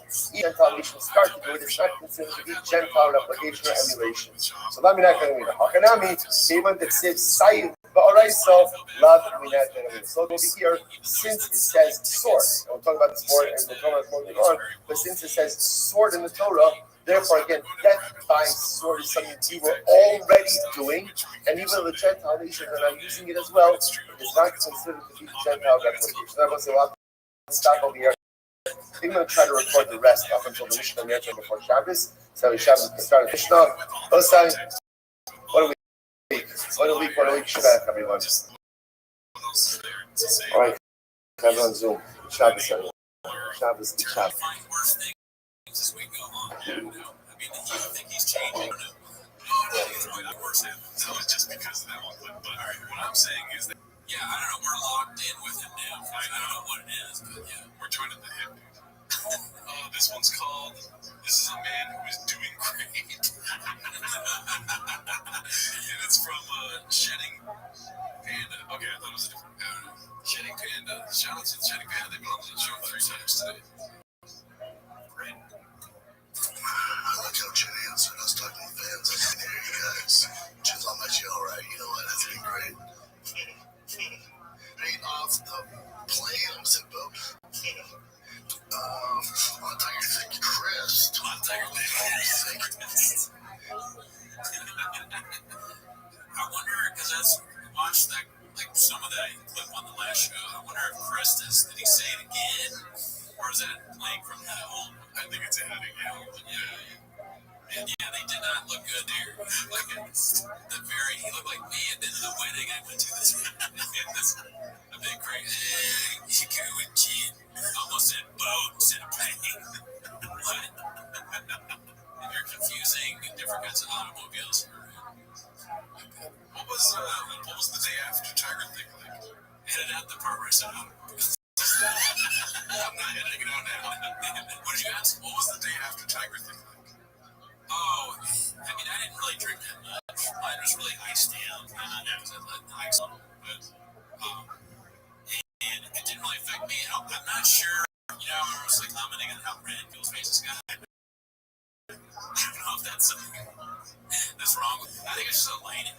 No, honestly, dude, the saturation on the cameras, I usually add a little bit of saturation. So for that week's episode, I took the saturation away, and they were still red as fuck. This is the way it really is the way mine was mine red at the beginning. They weren't as red as they were at the end. No. I mean, we really didn't drink that much. They didn't drink that much either. Effective Tiger Thing, I guess. Purple Seas. Yeah, this is face. Was I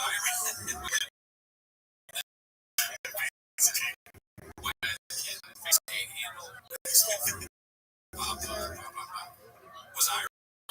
Not that I remember. You're always ready. You're fucking waiting. I know. I'm like regardless of works. This one's called Brenda Gets Cooled and responds with a Dom reference and a stolen jolt from Rogan is Shorty Pie. Shout out. There's See, I didn't say it, but I told him earlier I want to bring in GoldenEye and have you guys play. But I didn't say it just now. No. You said Golden Hour. Game and Golden Hour. Oh yeah. I thought you were saying you were making gold. I got Flower here. It's all blocking all the. You know what does it? Blocks the sounds. That sucks, right? He said Golden Hour.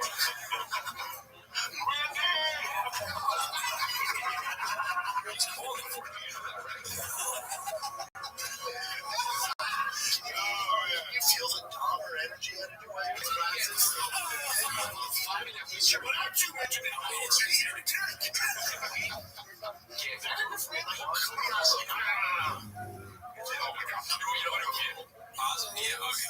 So for a second there, it really looked like Chog was mad. Sometimes I think maybe he uses humor to like diffuse. Like for a second there, he was thinking about just killing Delia and Griffin. But then he was like, no, just make a horrible joke that makes no sense. You're wearing glasses, dumber. Yeah, perfect. Well, I'll just threaten to eat their dick. Given the context, the joke's good. But I'll always laugh whenever somebody says, "I'll eat your dick." At the like top of the lungs. Yeah, I mean, in that scenario, it didn't work for me. I mean, Dahmer probably, ate dick, right? I don't know if he did or not, though, either. Yeah, that shop just, who knows? It's true. Never really knew. All right, so next, this is the last clip for today.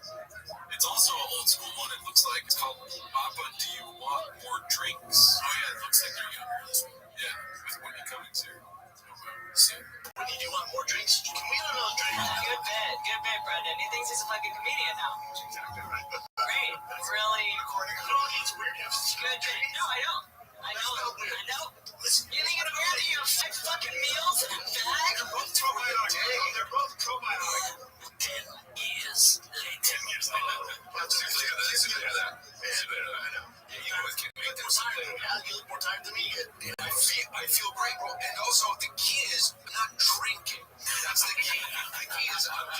coffee, got my water. I'm chilling, right? I'm drinking behind because you got three. You got a Diet Coke, a coffee. It's crazy. It's all over the place. He's three different kinds. These are three drinks you do have.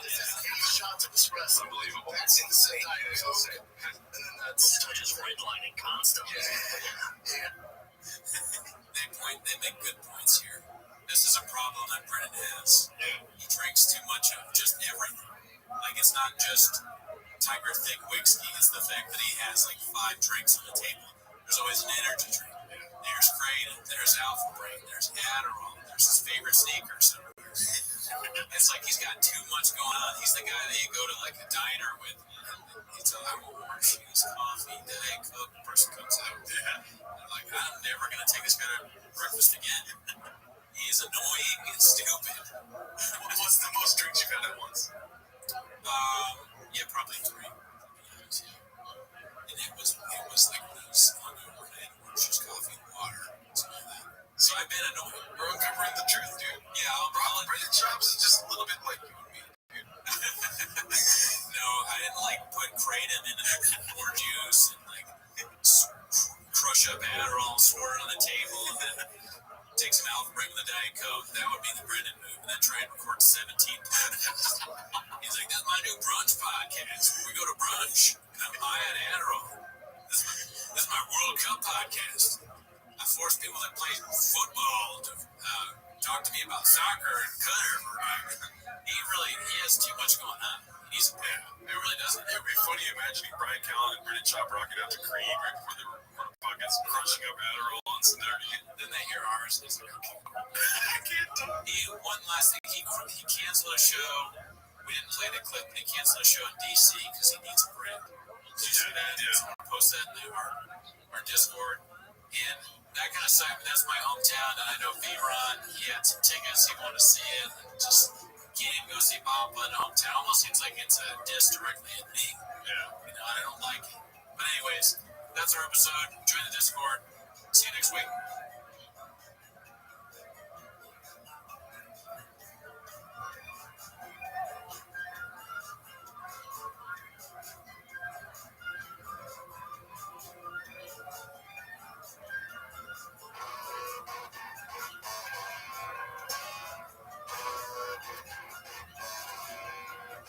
Gonna steal them all. Every yellow body couldn't hold me back. I'm gonna rip them off. Talking Luke Thomas just for his act.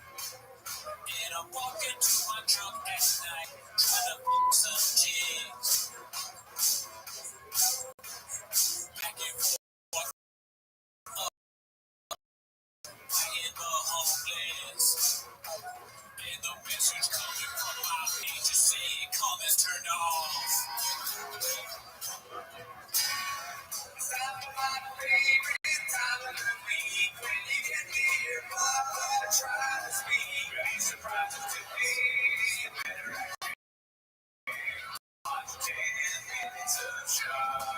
Back to 10 minutes of shop. Special episode this week. I got 2 friends, Brendan Walsh, World Record Podcast, and Alan Strickland. Thank you both for being here. It's an honor. 2 chins, Bobbas, if you will. But that's not the reason you all joined the Discord. That's not the reason you came here today. You came here for 10 minutes of shop, so let's start the clips now. Dicey. Well, who's going to intro since Runner doesn't have his mic? Oh, shit, you're right. I can't see. Okay, I'll try to read the title of the thing. Okay, so this is Rings telling a story about his mother-in-law's rings missing. Ryan suddenly saying no blacks allowed at the wedding. Brenda happily agreeing, this posted by Schemo 2320. My mother-in-law had her necklace, and then she had her engagement ring and her wedding ring, 30 years. Stolen. The rings disappeared. From her party. Yeah. This is my wedding, and they're everywhere, and we were like, who could have stolen these fucking rings? I put a damper on these people who's a kleptomaniac. Because they don't. It's all your friends. He's diagonal from notes. She did those things. She left him in a room. They found him. No, she found somebody. Found him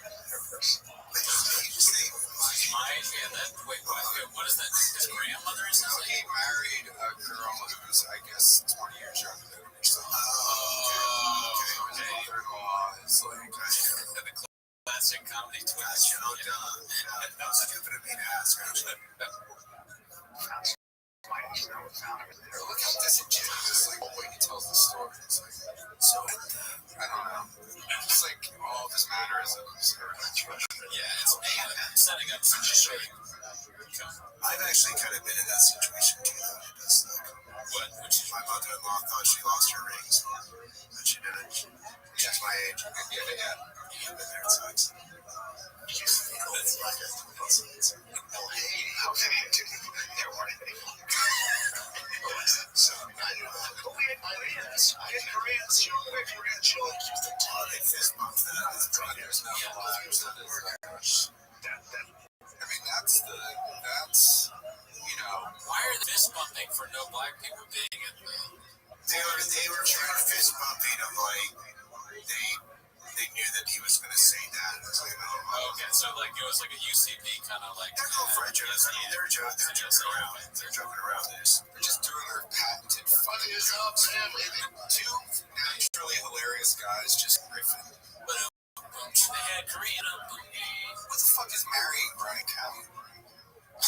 Right? I mean, not that, everybody deserves love or whatever, but didn't he, like, just get divorced? Girls, I'm a bad boy. I guess so. I mean, who did he marry? 8-year-old. She's marrying a guy whose nickname is Rings. I think it's only in the sun. Yeah, but Chang's getting pretty. He's the kid. He's known as the kid. He married a kid. That's why. There we go. That's why he married. It's just 2 kids, I don't know. I mean, all that age stuff is kind of like, I heard it's not anything but a number. That's what I heard. What's Okay, so this is, sorry, I forgot my job. You guys make me fucking work. 9 a.m. 9 a.m.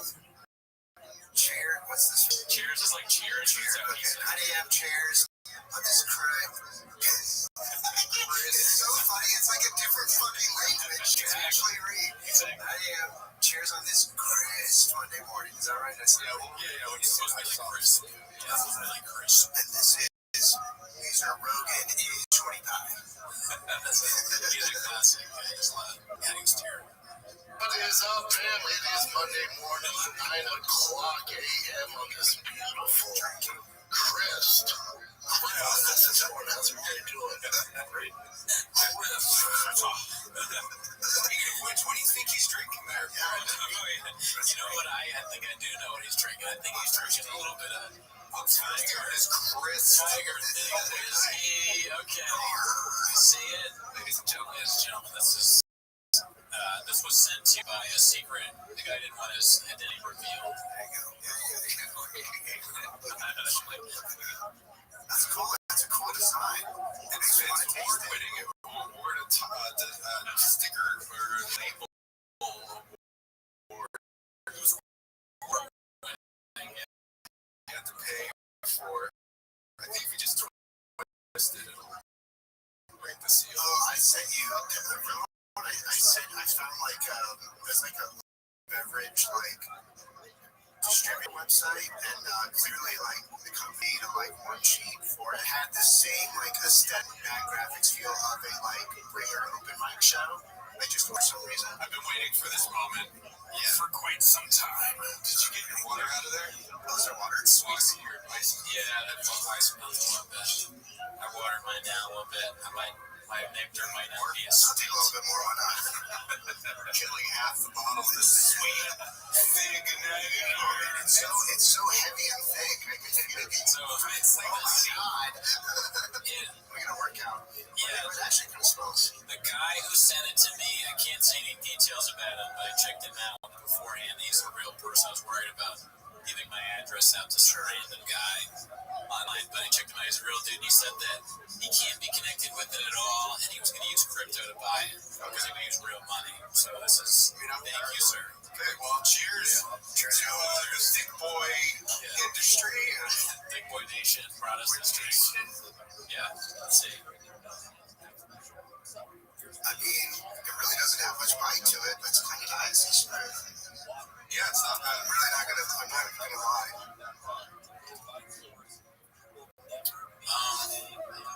I don't know if I want to slam it. Yeah. much of a whiskey connoisseur myself. This is like a blended whiskey, right? I think he has like half Japanese. I mean, it's got. God, I bet Sean could make a great joke about that. Yeah, probably. It's half Japanese, half gay. Yeah, it tastes a little bit gay, honestly. It's not terrible. I'm not gonna shit on it just because of the brand, but it's not great either. No. Yeah, and for a $90 retail. Whoa, so that's the price. $89, I think, is what I saw. 80 to 90, or maybe more. And also, I get famous. it is something like that. It's like $90 or something. But But if you go in like three guys, it's only like 30. Back in the 90s, Three bottles. That's like 3 bottles of Jameson. I think it's better than Jameson. I sure don't know. I don't like When I drank it, I remembered that, like, not so good, so not the Jim Beam, but like, what's the other thing that's like it that's not that great? Something, check a guy's name. Joe and Williams. Yeah. That's like the one. That's what. It kind of reminds me. This really is not bad. Although I'm also just an alcoholic. So that's by the way, so you should drink this responsibly, and if you need help, we have a sponsor on the show now, another James listener. He said he has a small budget for his rehab center. It's called St. Christopher's Addiction Wellness Center, and it's located in Baton Rouge, so get help. Get help if you're addicted to Tiger thing. Yeah. I gotta say, the more I'm drinking it, and I'm not being completely honest, I'm not nuts about it. The first sip, because you didn't know what to expect, was like, hey, that's not bad. But now that I've had a few sips, it's a weird blend. The Japanese whiskey and bourbon is not. It's all soft or something. I don't know. It's like I'm way more of a Scotch, like incredibly smoky, peaty Scotch drinker. This is like the exact opposite. I mean, but I like that. I just thought it'd be called. It's okay. Yeah. I don't know if I'd have it 7 times a week, but like, what would you do if somebody brought this at a party? Like, people drink it. Yeah. Well, then you do shots for sure. Yeah. What is the market for Tiger Thing whiskey? Just buying stuff. We still have to do some field work and going to a show outside of Los Angeles where he's doing an hour-long. Well, just seeing the people who are getting anthropological with it. I mean, we talked about it on the last time I was here. Seeing the people who just went out to see a comedy show and have no idea about comedy audiences. Well, you're right, but I mean, I think it's interesting because it's. But imagine it's one and a half stars. Sorry, I just saw that. What the review it has the entire stars. That tracks. What if there's something in the whiskey that makes you like Sean? We get rejected. I'm like, he's actually my favorite comedian.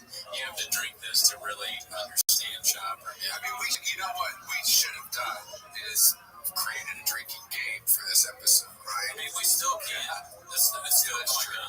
I mean, anytime he says one of the things we drink, says something wrong. Says something, he mispronounces the word, says something's gay. Here's one thing I was thinking though. You know how at his shows he'll have videos of people coming up and be like, hey man, you're actually really funny. He has like, oh, you're great. Like, oh, dude, he has videos of like testimonials. Yeah, or like comments. Comments will be like, dude, you're so funny. Like, you're the best comic on the show. Do you think anybody does that with the whiskey? They're like, yeah, that's actually really good. This is such a good whiskey. No, my question is his merch table like there's bottles? I mean, I saw some stuff on the subreddit. It is illegal, but I think he was talking about doing that in San Antonio, which is like, especially in Texas, that's highly illegal. To be selling bottles of whiskey in the lobby of a comedy club just after a show? Yeah, I don't think he can do that, and maybe he wasn't doing it. Damn. Did he make that? Yeah. Why would he do that? We're looking at Sean. We're looking next toward 2022. He's like Dahmer. He just heard of Jeffrey Dahmer like 2 weeks ago. He's like, really what he's like. He's like, what? He's like, what? He's like, beat him up. Oh, by the way, since we just cracked open the bottle, I got some recommendations for you guys to do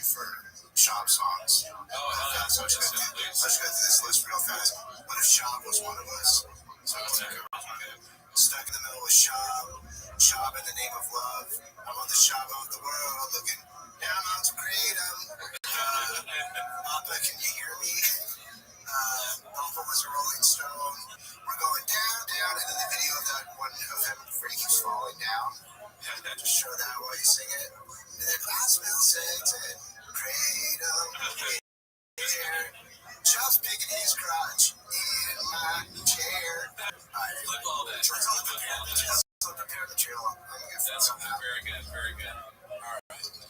Yeah, well, let's keep in mind, I guess, the drinking game. If you remember when we played this. Yeah, wait, when somebody says something wrong. Fair game. Figure it out. If there's something we legitimately can't understand, I don't know. Like, just you'll drink if something. Yeah, drink. Sweet. Alright, we gonna do this one. Okay, this one, the title is White Boy That Works Too Much Has So Many Fans He Doesn't Need to Watch UFC Live Papa. Posted by AbleBeat4977. This is from 4 hours ago. Of Texas. What do you think? I'll put it on. Every time he says that, Rewind that. Cheers. Cheers. also, Chin Chin is like a way to say cheers. It's like a British thing, I think. Oh, really? Like Chin Chin is like, yeah. So that kind of ties in. It's kind of interesting. Of Texas. What do you think? Bags and legal distributors. Your boy was working even when he wasn't on stage, but it was a great old time. Shout out to everybody who came out. Yeah, the only bad thing is when you do this stuff, I couldn't watch UFC. This is, we have to remember, he also recorded this on a crisp Monday morning because he looks the same, right? Yeah. He looks terrible. But, like, what? It's coming out of the bag. It's little bars or something like shit. Well, he puts his favorite whiskey. Well, not his favorite whiskeys, but then he's got a shoe. His favorite. Yeah, his favorite Oh, it's a shoe. Okay. The shoe that he drinks out of the shoe. And he fills that with Tiger Thick once a week. Something I really was hoping would catch on with the subreddit is the drinking out of the shoes. Yeah, I was hoping that. So is that real? He drank? I miss that one. No, I think that was something Walsh made up, right? Yeah, he was actually drinking out of a shoe. I was hoping San Jose Jack Johnson would catch on. San Jose. I feel like there's a lot of good stuff in that episode. T281 live. Obviously, I know what's going on. Obviously. Yeah, right. Here's the other thing, though, real fast. I don't know. That is where we were talking about earlier. It's like, I don't know. It does. Like, he just says shit wrong. Like, he just does. It's like literally like probably a speech impediment or it's brain damage, right? Yeah. That's the, I bet there's plenty of footage. I'm not trying to say it before. He definitely wasn't setting the world on fire with his intellect. He got knocked out 4 times by football or whatever. He never addresses it at all. It's like he doesn't know that he's not. I've seen clips where he's like, I got CT out the ass, or like he calls it CT. I think he gets that wrong. I don't mean like he doesn't. He says he can't talk, but that's like a different clip. But he'll say like he talks bad, but right, like just that. He's an officer. Yeah. But he doesn't say, oh, my bad, like, you know what I mean? I don't know how it is. He's a fighter. He just powers through it. There's too many times where he does it wrong. He has to stop. This tiger thing is making me forget what I'm saying.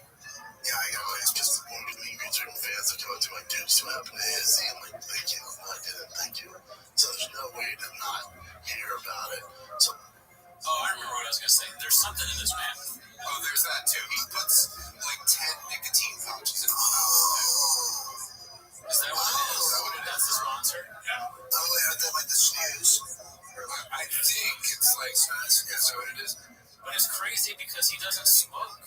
Why would he start to? No. Because, and this, I gleaned this from the T5K, is I think that somebody told him that nicotine helps with CTE or something.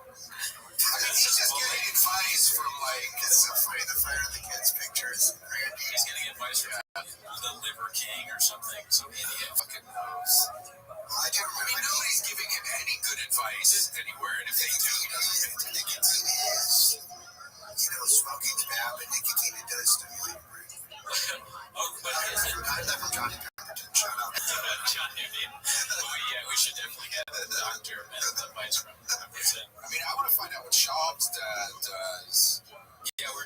Peter Shaw is his name. I did like it seems like people on the subreddit know. Somebody knows because people were alluding to the fact that his dad funds his lifestyle. So, like, he's the secret. Like, he invented the He's the guy who sent us. No, like, he's just a rich kid. He's the guy who sent us the bottle. It's like, I'm tired of my son doing it. He's like, actually, like, this is another way to get the name out there. Like, if they're ripping on him, like, all press is good press. He's like the Chris Jenner or whatever. I'm not trying to tell you how to run your show, but I think 10 minutes a shop should just be a drinking game. 10 minutes, like, you have different guests, a bottle of Tiger Thing every week. Okay. Yeah, I mean, not a bad just idea. refill this with other shit. Nobody will know. Yeah. It's Tiger Thing again. It's a big apple juice. I'm kidding. We never do that to you guys at Chang's. You know, I mean, I think Chang's would be behind you not spending $90. Yeah, Not the right. D Martin route where you're like not actually drunk. You're just pretending to be.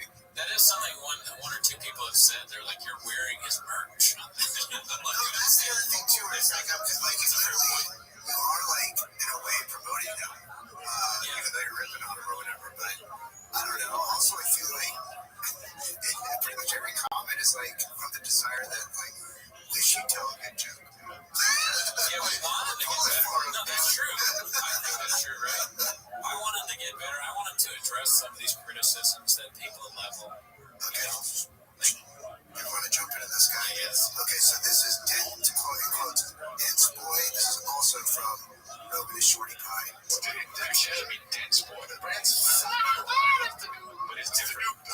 Give me the nickname Thick Boys. Or North. Or North, give me Thick Boy. I know. Dent's boy. These two things like made it also. Oh, he's just good.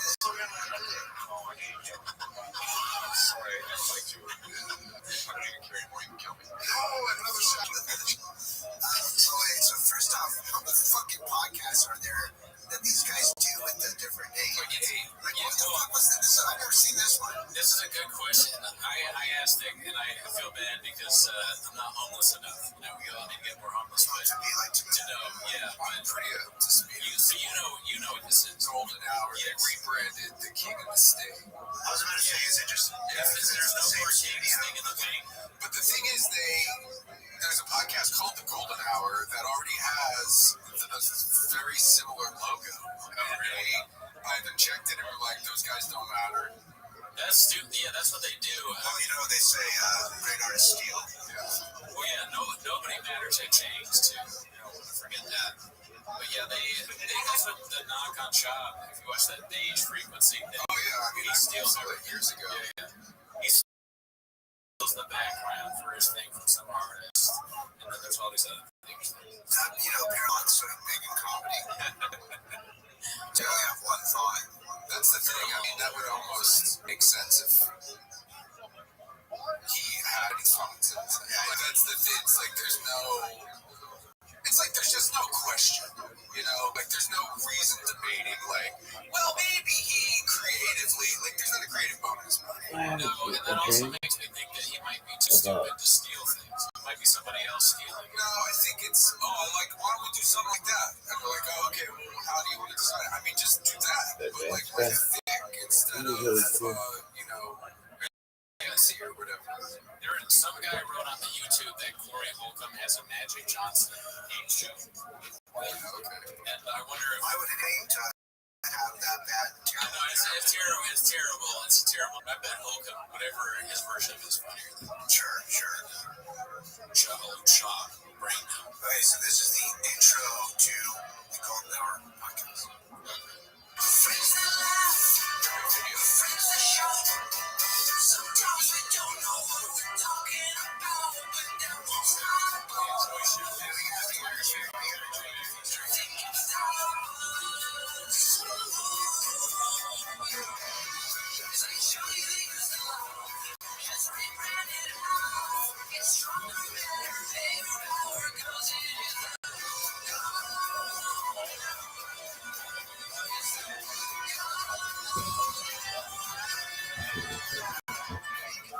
First, you guys definitely need No, although you can already have one. Yeah. It's a drag around thing. So when you kind of look, I'm like, okay, yeah. Well, that's they make me stole from you.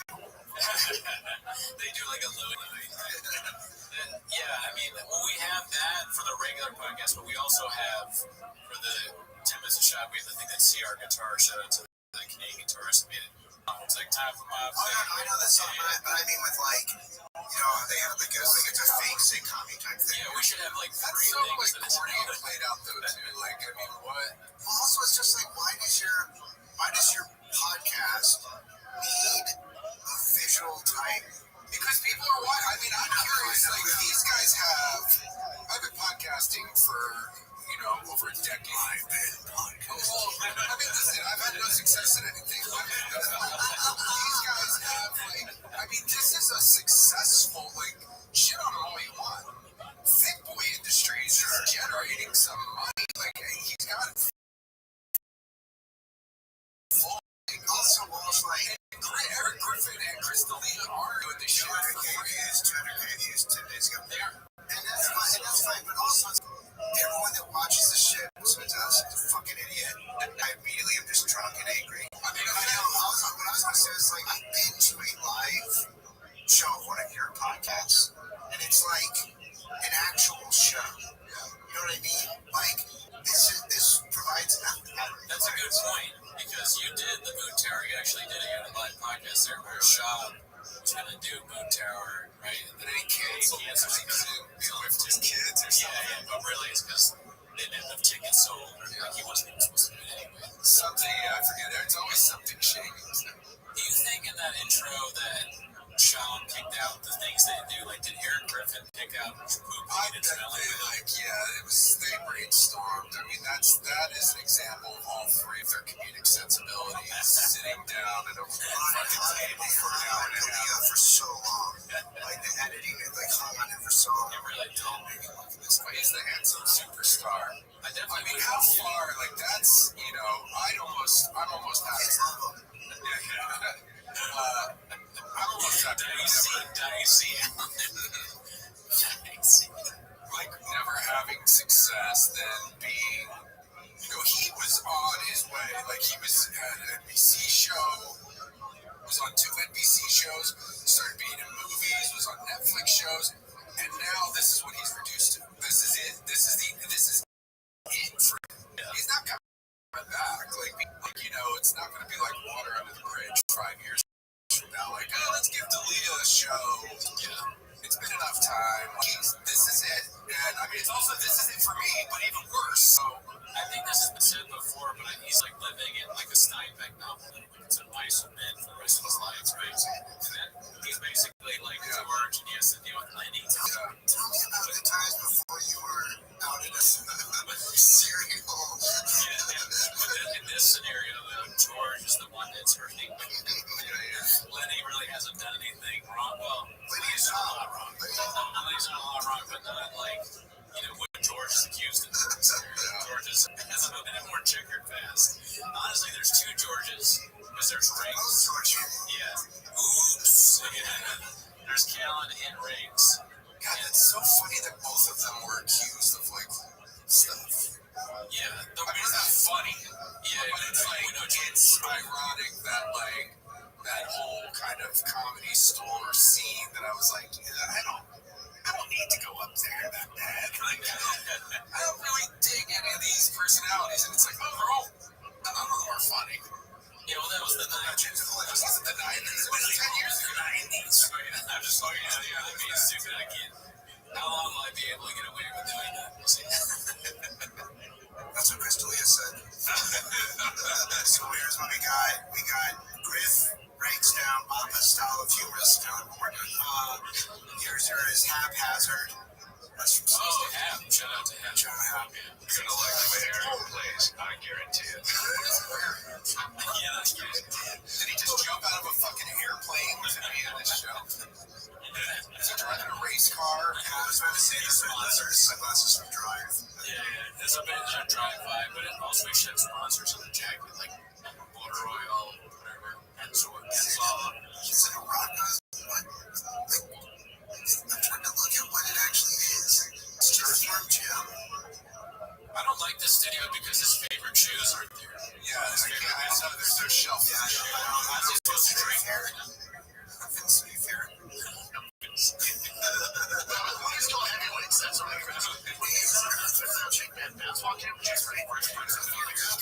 Earthworm Jim's this game that was on Sega Genesis. It's like kind of like a funny adventure game about this worm like controls this spacesuit. He fires a gun. It's like this is really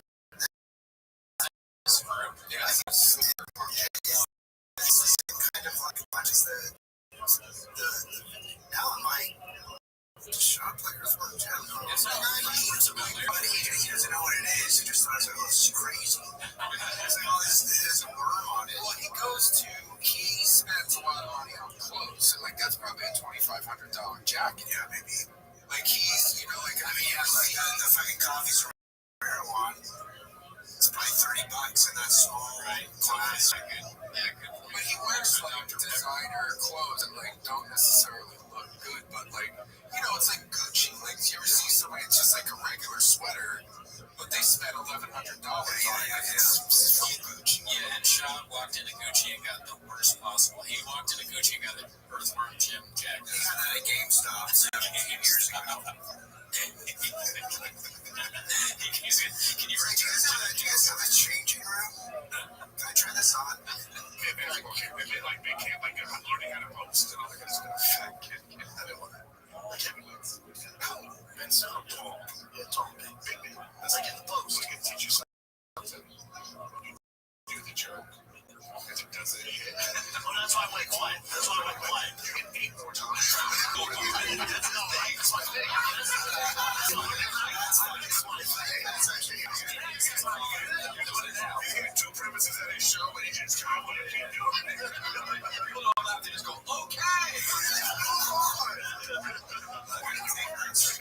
Just give us the goddamn merch. That's what I'm for the cell phone about. He's still like, he just doesn't get it on it. Like, even when people are making fun of him, he's like, oh yeah, I'm laughing along with you, but you can still see in his eyes, he's like, what's funny? Yeah. Like, I don't get it, but I'm going to play along. It's like if Terminator's eye thing didn't work, you're just looking around like, oh no, he was the enemy. I'm more or less thinking that Brendan is good at stand-up. This is from our friend Haphazard. This is the open mockery continues. No, shut up. People, I think they charge extra to stand up. The one that she died in? They charge extra like that. Imagine you're at the front desk and you're like, can I get the... Can you let someone do that? Like if you went to the Chateau Maribel, whatever it's Cheers. That's classic. That's so funny. Chateau Marymount. Yeah. Marymount is a college that's like next to my house. That's so good. I'll refill. Please do. I have more ice. Should we pause? Get more ice. Yeah, let's pause. I think these guys can go with the towel. Why can't we get towel too? Oh, is it? There are funny guys that like are in that world. In this world? I guess it's not like the same world. Yeah, I think it might be a little different. I guess people are going to distance themselves from it. Yeah. Fucking cow and beast. And then also, I mean, Sean's a fucking 6-year open micer. I would love to see Sean talk about Dave Attell and how we would watch the Nitty of my favorite comics. George Charlton, David Attell, Richard Pryor. He says Richard previously. Brandon Walsh is perfect for him. Robin Wilson. Perfect name. Robin Wilson. It's in Walsh. I love Comic View. How do you pronounce Comic View? Norm Macdonald.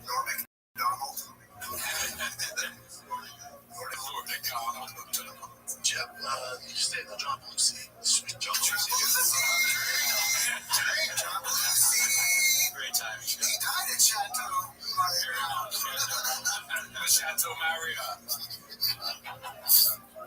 God damn. Chateau Marriott.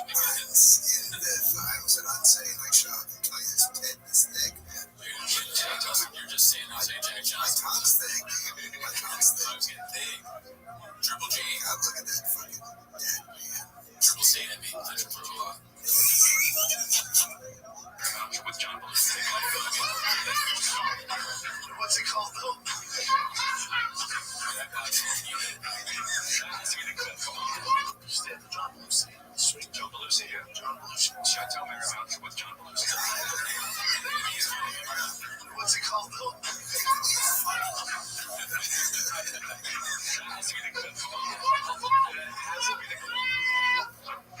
it not a tricky hotel name? It's tricky.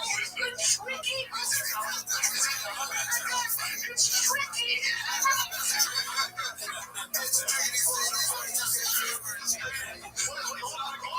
Shit, what's it called?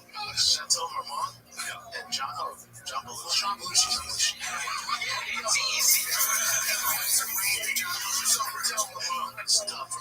They're like figuring out that anybody would do this. He's like, oh yeah, I fucked up. We didn't realize Belushi didn't even notice. Even after he said it 2 or 3 times, he was like, well, it's easy to do. He's like, Like some people think and talk in paragraphs. I feel like a guy who's like, he's talking, he's thinking of what he says every time. So he's realizing what he says probably like 2 sentences after it. Or 2 weeks. Depending on how much creative. See, you know, you watch some of it, like the creative Adderall, Alpha Brain, all this stuff. It's got to affect you. It's working. I'm tired, man. It's working. It's working, man. It's working. It's definitely working. It's creating great content. All the time. All right. Just posted my story by shirt out. Living well is the best good machine. Let's get it. Only $9. This is such a gift. Every UFC dude so thirsty on there. And he gets so mad when I call him out. So, Dana, you're so good to us. I would pay $9,000 for this color.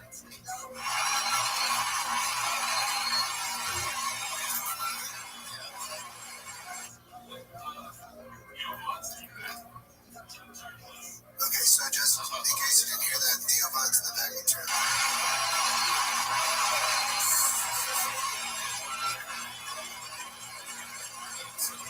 Old times, maybe want to eat a hot jet.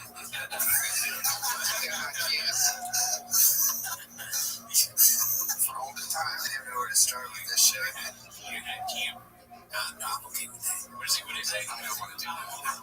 I don't want that. They think it's so broken up. You think they have flaming hot Cheetos in the front row?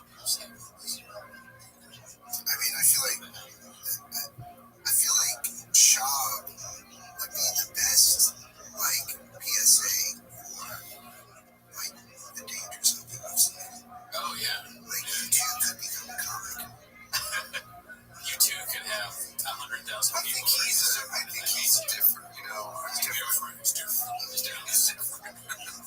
I mean, I think that's an insult to all UFC. Like, I mean, there's a lot of pretty tough, like, there's intelligent, UFC guys. I like UFC. I like Cormier's. Not much of that. But I watch UFC, I'm like, this guy's a reader.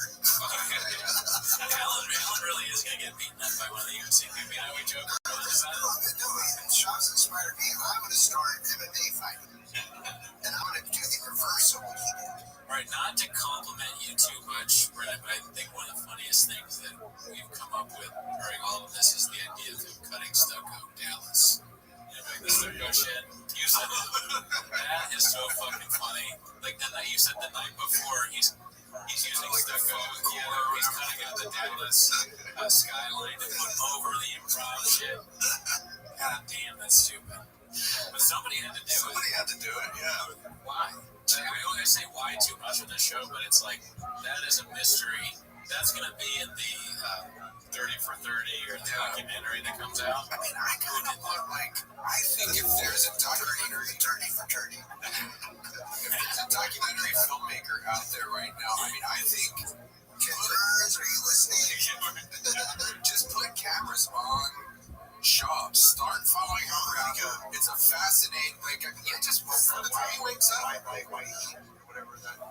Windy City. Oh, yeah, Windy City. I mean, I've talked to somebody about trying to Windy City meet him, but I just, like, straight up from the time he wakes up to follow the thing GoPro on him. I mean, just make a documentary. A GoPro on him for safety purposes for him. Yeah, no, he needs, like, for his health insurance, he probably needs, like, a GoPro, like a he can't get life insurance because it's so stupid. They're like, we can't. This is too expensive. We can't insure you. You bring too much credit. At one point in the day, he's just like running through the park chasing a frisbee. We're gonna go around this. There's somehow video of a dog outsmarting. Playing chess. He loses chess to various people. So, I mean, that would be a good podcast. Like, he has, what, the 5 or 6 podcasts, just one with him and a golden retriever, watching clips of him talking to a dog. You know, the dog actually has a better The dog still starts ripping on him like Delia and shit.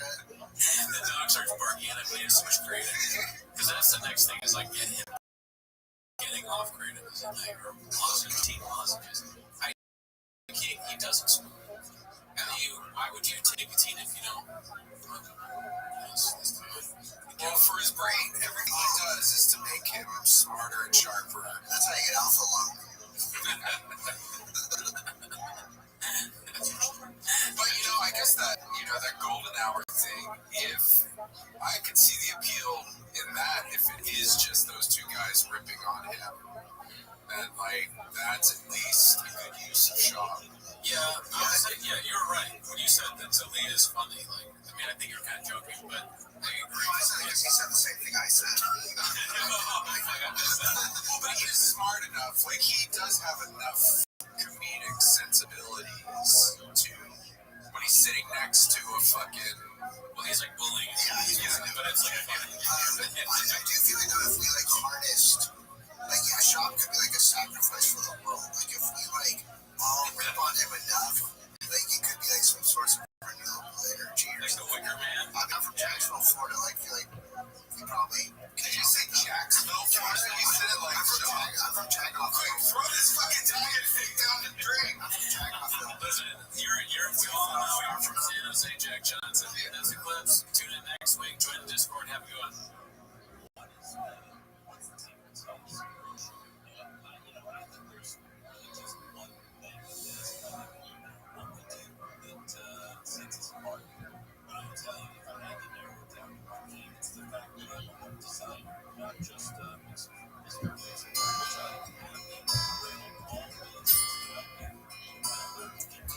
Took some kratom and I took it down. Alpha brain and a whiskey sour.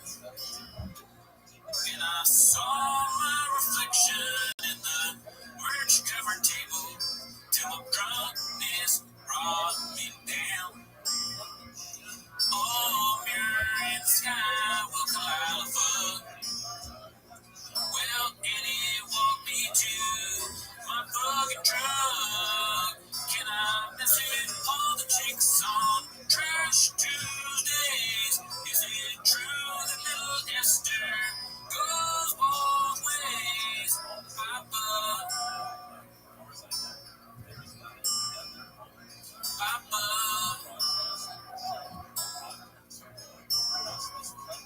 Well, I've been afraid of broken, 'cause I've built my life around joy.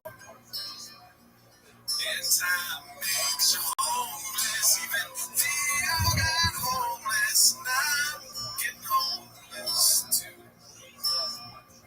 Yeah, I'm getting homeless too now.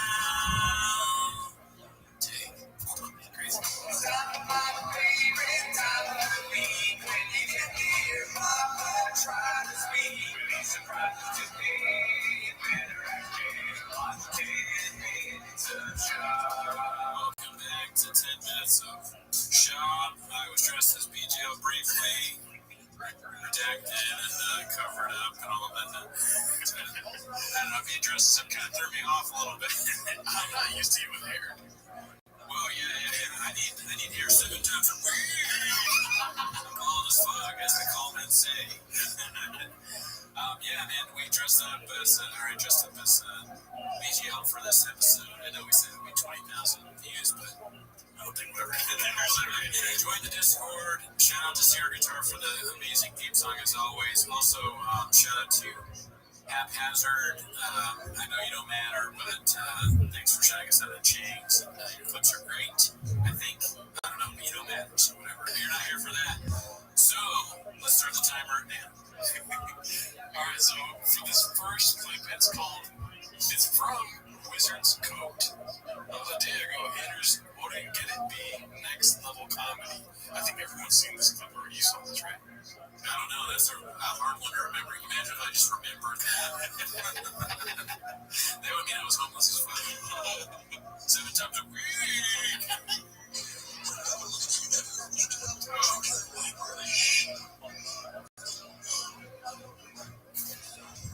This is shocking to you, Mark. That is what I'm on.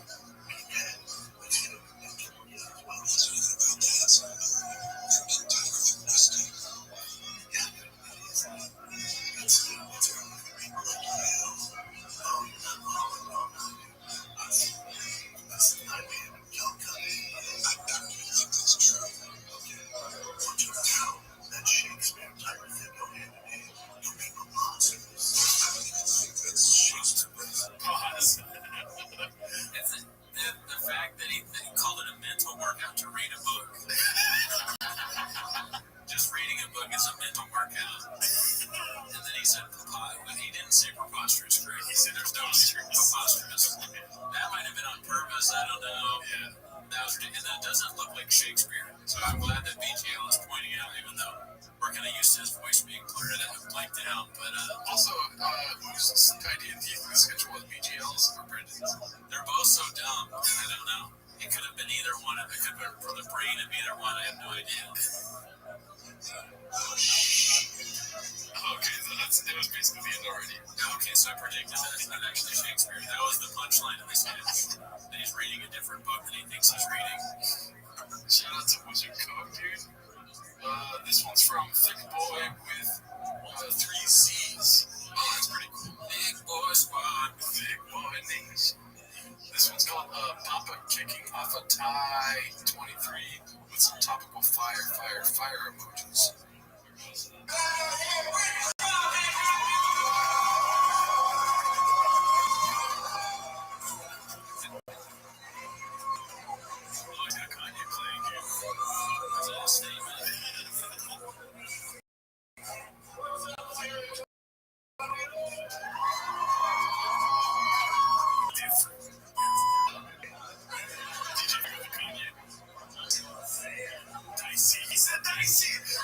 Return of the Dice, dude. Dicey is back. Oh, really, dude? Yeah, I'm glad it's back. And he also clearly had the guy play Kanye on purpose. Yeah. So he could be like, well, look at that. He put the Kanye on me. The DJ really fucked me right now, dude. I'm a fan, but, let's see what he says. It was a plan and a gay joke, dude. He said something about being gay. He said the DJ fucked me. Okay, he said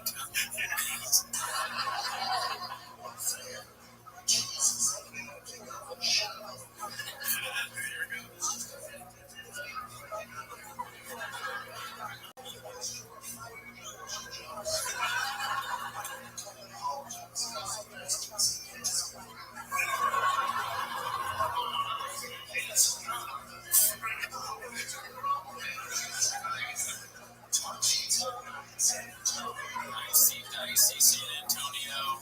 Oh, San Antonio's a little different. San Antonio is North Korea without a beach. With a beach, I mean. I did Brendan the same Dicey 7 times a week. Alright, so this one is from The Perfect Machine. 4 days ago, it's called How Quickly Papa Forgets and What Happened to the 300 Pages of Evidence Against Bobby Lee. Also, Papa wasn't happy when surveillance footage caught him slipping a number. You sure you want camera footage leaked? Well, before you play it, though, like, that is a good question I've seen brought up on James quite a bit. Is like, he brought up this thing with Bobby Lee and all this evidence and servers and all this, but it hasn't been talked about at all. The last month we've been doing, like, no episodes have brought Lee back up. Yeah. It's kind of like in the news when they're like Ukraine, and then you don't hear anything about it for a week. Yeah. COVID, yes.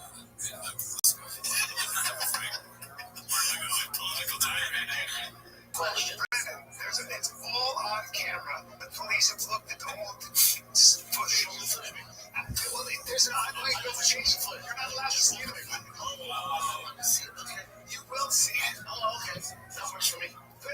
I believe them.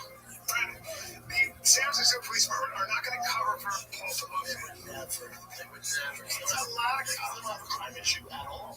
Everything is all good, but he's didn't get recalled in his crime so bad at all. I wanted to say Pelosi so bad to see how he'd say it. But no, so I'm surprised no gay joke in there. No, but he was rubbing his knees intensely. Yeah. So Shaw thinks that there's a deep conspiracy until there's a video of an old man being beaten with a hammer. Shaw's like, he's like, show me the tape. Show me the tape of him getting beat up. Shaw wants to really see an old man beaten. How many chicks he fucked? Yeah, exactly. How many chicks does Paul Pelosi fuck? You know? Oh, really? Alright, so this one's from Rogan is Shorty Pie. 6 days ago, it's called Now Door ranks himself with Machine Gun Kelly and Drake. So Machine Gun Kelly gets so much hate, right? So if you're just living on your addicted to your cell phone, then God, people hate Machine Gun Kelly. But if you open up your eyes and you look at how many downloads he has on Spotify, if you look at his arena, you ever seen how many tickets he sells? That's what the arena sold out tour, or Drake for that matter. Whoever it is. Okay. Yeah, okay. Or even me, his comedy's not even me. Sold out 2 shows. I heard him on Calgary. When I heard Calgary, you had standing room. Yeah, so it's like, I heard they first show. Yeah. Where did they hear this from? Why are they hearing things about Machine Gun Kelly?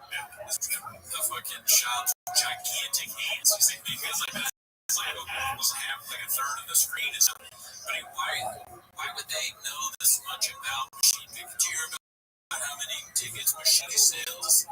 It's just like me. Yeah, 7 times a week. Yeah. Randy Fellface and Machine Gun Kelly sell the most tickets clearly. Strange. Alright, so this is from Papa Gets Called Out. That's what it's called.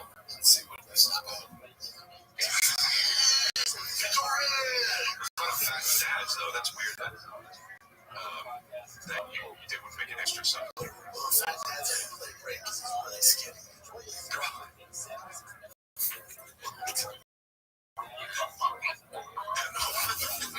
I wish you had a close-up of his face. It's a cock shot. Fat dad wouldn't play break because he's skinny. He says, like, to my face like it's a fact. Fat dads are like, fat Rick. You can't do it. It doesn't make sense. Guy, like we adhered. Delia's got a point. I mean, I don't even really know what Delia was saying there, but I assume he has a point because it's just like sure shots. It's like stupid. Yeah. And it was so stupid that Delia's like, he's doing like, really, dude? Yeah, he should have just said that. Yeah. I get it. Listen, I understand where you're coming from, Delia. You know, then Pickle Rick. Somebody pointed out that's like the worst. Oh yeah, that's where the shows are getting bad. I agree. I only like the first 2 seasons of that show. It kind of went downhill. So of course that show's favorite. 10 minutes of review. Yeah, coming soon. All right, this is from KRC 365. It's called This Man is 40 Years Old. Warning BGL alert. What is going on? Myself, you could walk around with a cape. Yeah. That's like a jet. What did you say? What did you just say? You're what? No, you're not, dude. No, you're fucking not. What is going on there? No, I'm not, dude. Take it back. Cut that excess cloth off right now. Oh,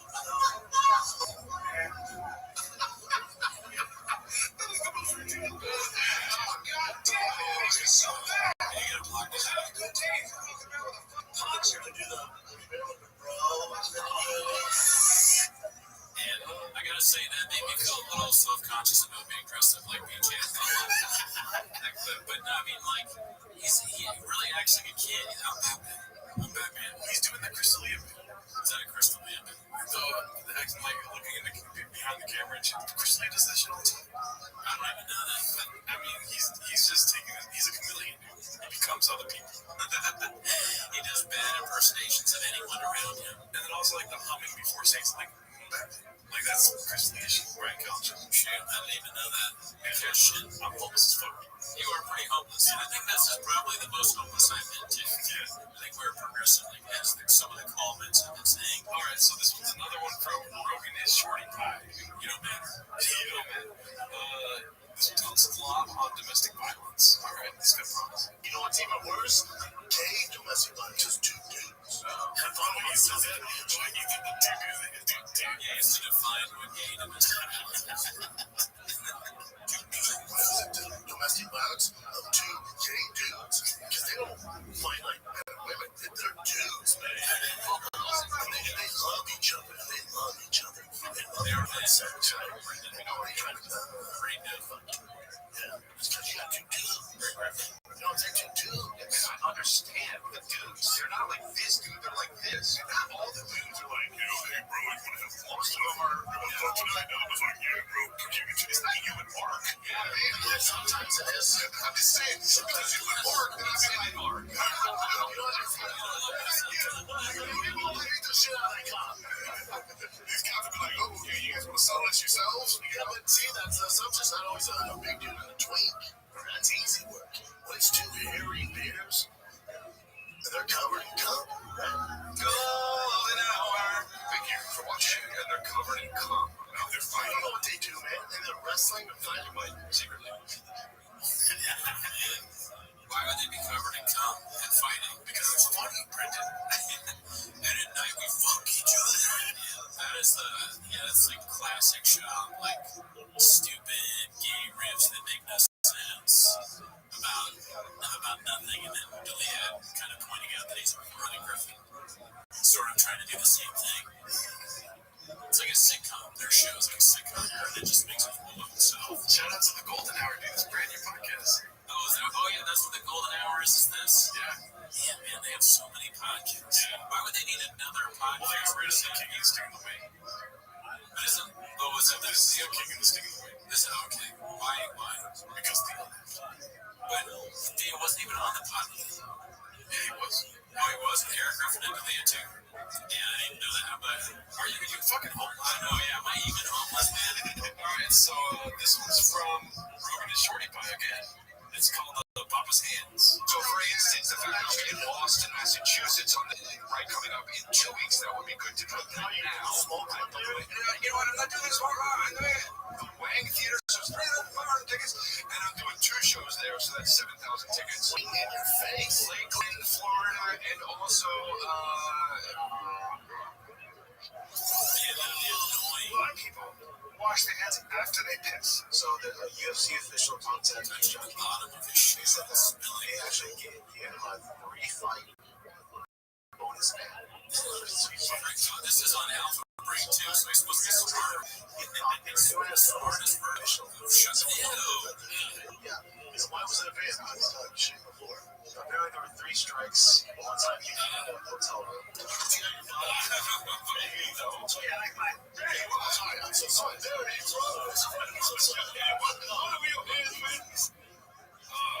Insanely stupid football player humor to put your finger in someone else's mouth. Yeah. Have you ever put your finger in somebody else's mouth? I don't know. Maybe. I don't know. I don't have any clear memory of it. It's just like these are the guys that gave everybody COVID during the tour, and then they're talking about like being proud that they don't wash their hands. They're a danger to society. Alright, so this one's another one from Rogan is Shorty Pie. Long title. You gotta do it. Alright. It's titled, This is how you lay groundwork for walking away from a project like Thick Boy YouTube. Plant seeds that they're trying to stifle you, but say you do what they say not to anyway, because you're a wild and crazy comedian. Then one day, they gone too far, I'm done. There you go. I love that they do these ridiculous titles. They're so long and hilarious have become part of the thing for me. Oh my god, can Gerardo read the whole thing? I try hard. You're good, very good. Do you know about the below CG? And then it's often racist. And I know exactly what he's saying, but also I'm doing it on purpose. I know we get demonetized. And I could see Mike, who's the head of Thick Boy Productions. He was behind the camera. I don't know how the police thing actually decides to go. Because he knows we get demonetized. And I know it's going to cost me financially when I do that stuff. But I have to do it. I have to do it.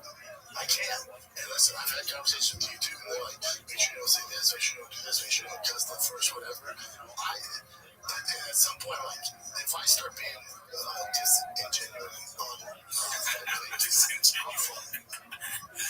Dude, we did a whole hour-long episode on the podcast about Pelosi. We didn't get demonetized. We did, like, was it Flat Person Attacks the Pelosi's? Yeah. And we make jokes about Paul Pelosi. Well, respectfully, I guess. Respectfully. But, yeah. What's he even talking about? That's more bullshit. What, does YouTube talk to Shaw? No. He's probably his homie that told him don't cuss in the first 2 minutes. Or Mike, who's the head of Thick Boy Productions, apparently. Yeah. I didn't know they were that official. Yeah, we should get a head of Raccoon Tweeties. I guess that's you. Don't fucking forget it. Even because I have, this is what I believe. I know it's not maybe the popular opinion online right now or the facts are now, but from the sources and what I see, like this is what I think is fun to talk about. I know it's getting demonetized. I can't change. I know it's going to affect the show. I know the show's going to get suppressed, which it is. I think so. Okay, can you say redundant reading? Yeah, he's pretty boring right now, but also he talks like it's almost like a Creole type of like fast, like the words are super connected. It sounds like he has an accent, but he doesn't have an accent. Yeah. It's just like CTE or something. I don't know what it is, man. He's got some weird, but it's become this like monetized and like very fast.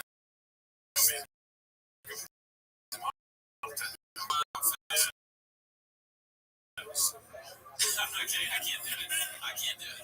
100K, which I thought do about 20K. We're talking about some politics. Why doesn't anybody do impersonations of him? I haven't seen anybody do like even that. There's a video that some guy did where he plays him and it's pretty funny and that was a good job. I don't remember who it was, but he doesn't really do an impersonation of Shop. I've never heard somebody nail like a Shop impersonation. Yeah. James Austin Johnson should stop doing Trump.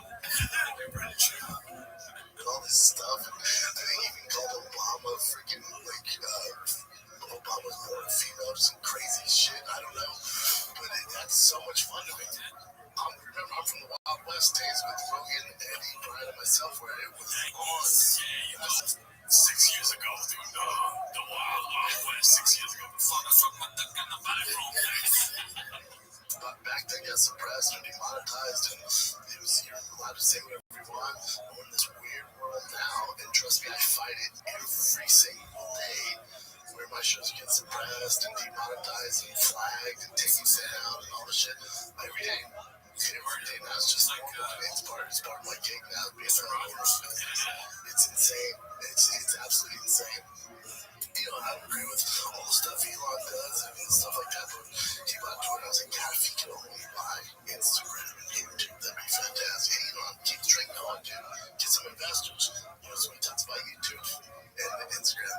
Because Facebook owns Instagram, but get some investors, man. Buy that stuff and quit having them suppress our stuff.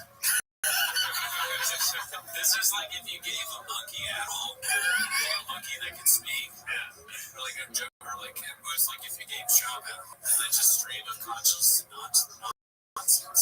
It makes no sense.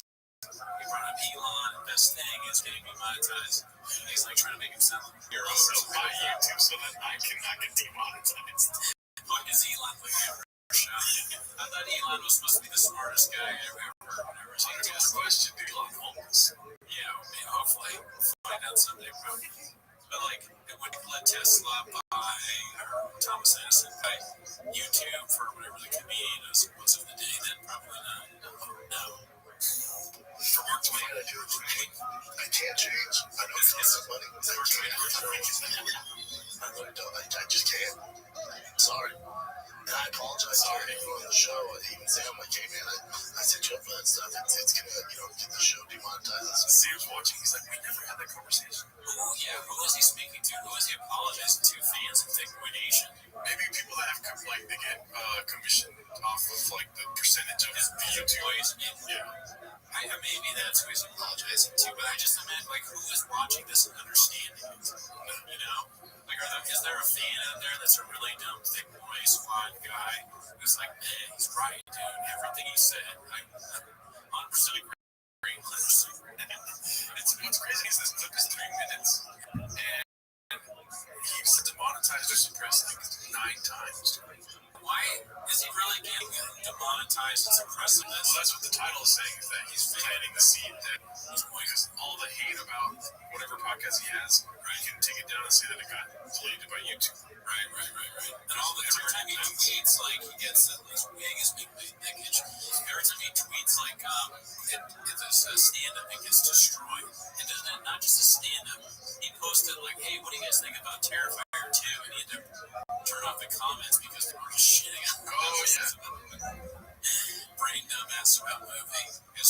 But yeah, he asked about it and had no comments, so you couldn't even tell him what you thought about it. That's why I didn't even think about that. Yeah. It's just shop is turning me to shop. Surprised, but that's what you're here. It's literally what this is what's fun for me. And if I have to change and bow down to their criteria and what they think is misinformation, what they think you can't talk about, I'll just quit. I'd rather retire. I'd rather make less money and just do my thing. It's so much fun. I have so much fun doing those things. I can't do a fight command at Saturday for the big UFC. You know who else is a hero that stood up, when other people went?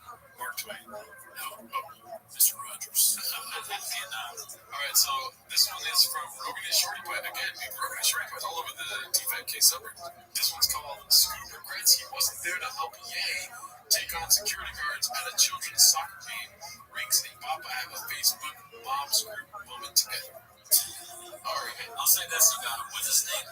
Rogan and Shorty Pie. Rogan and Shorty Pie is doing some good work on the titles. Yes, sir. They need to put Gerard to the test.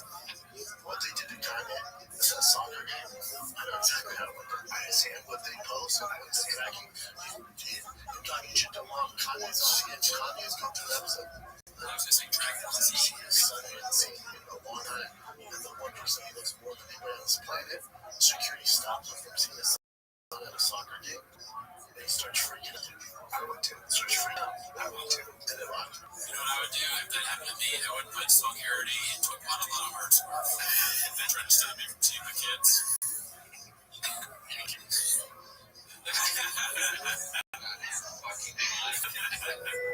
These guys are like insane. These cannons, and they take their word for what they take word for it. Like, they're always doing clips where they're like, oh, you know what I would have done in this?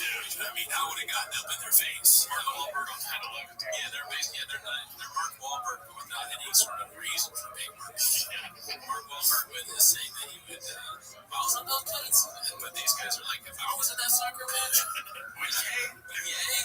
And I wanted my son to be better at soccer, I would help him, what? Beat up the ref? Yeah. Talk to it, yell at his son in front of everybody? You'd help him do that. Yeah. Like, now we got a job, and we have like the 2 cities, and now Callan's here, like, no one is safe. This is the last clip of the day. It's from Bitchy Stick, LBC. Boba. Oh my god. Boba. Boba having a stroke live on ear. Already. But if Bill Visa credit cards issued to Stripe Bank and interest of a license with Visa USA checking account, $200 qualifying direct deposit card, deposit is secured. Time credit, Bill Visa credit card, regular on-time payment history can have a positive credit score, impact the score may vary, and some user scores may not improve. Network ATM withdrawal fees, bank flag exempt, and money pass ATMs. Is that a side effect of Tire and Thick whiskey? Kratom, Alpha Brain, Adderall, or one of the many energy drinks in that show. Yeah, who knows? Only time will tell. I'm worried about Papa in that clip. Although, I don't know, I can't see myself, so for all I know, I'm doing the same thing. But, alright, that's it. See you next week.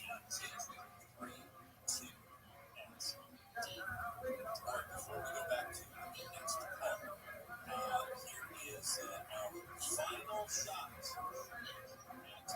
Give it away. TVK to major show.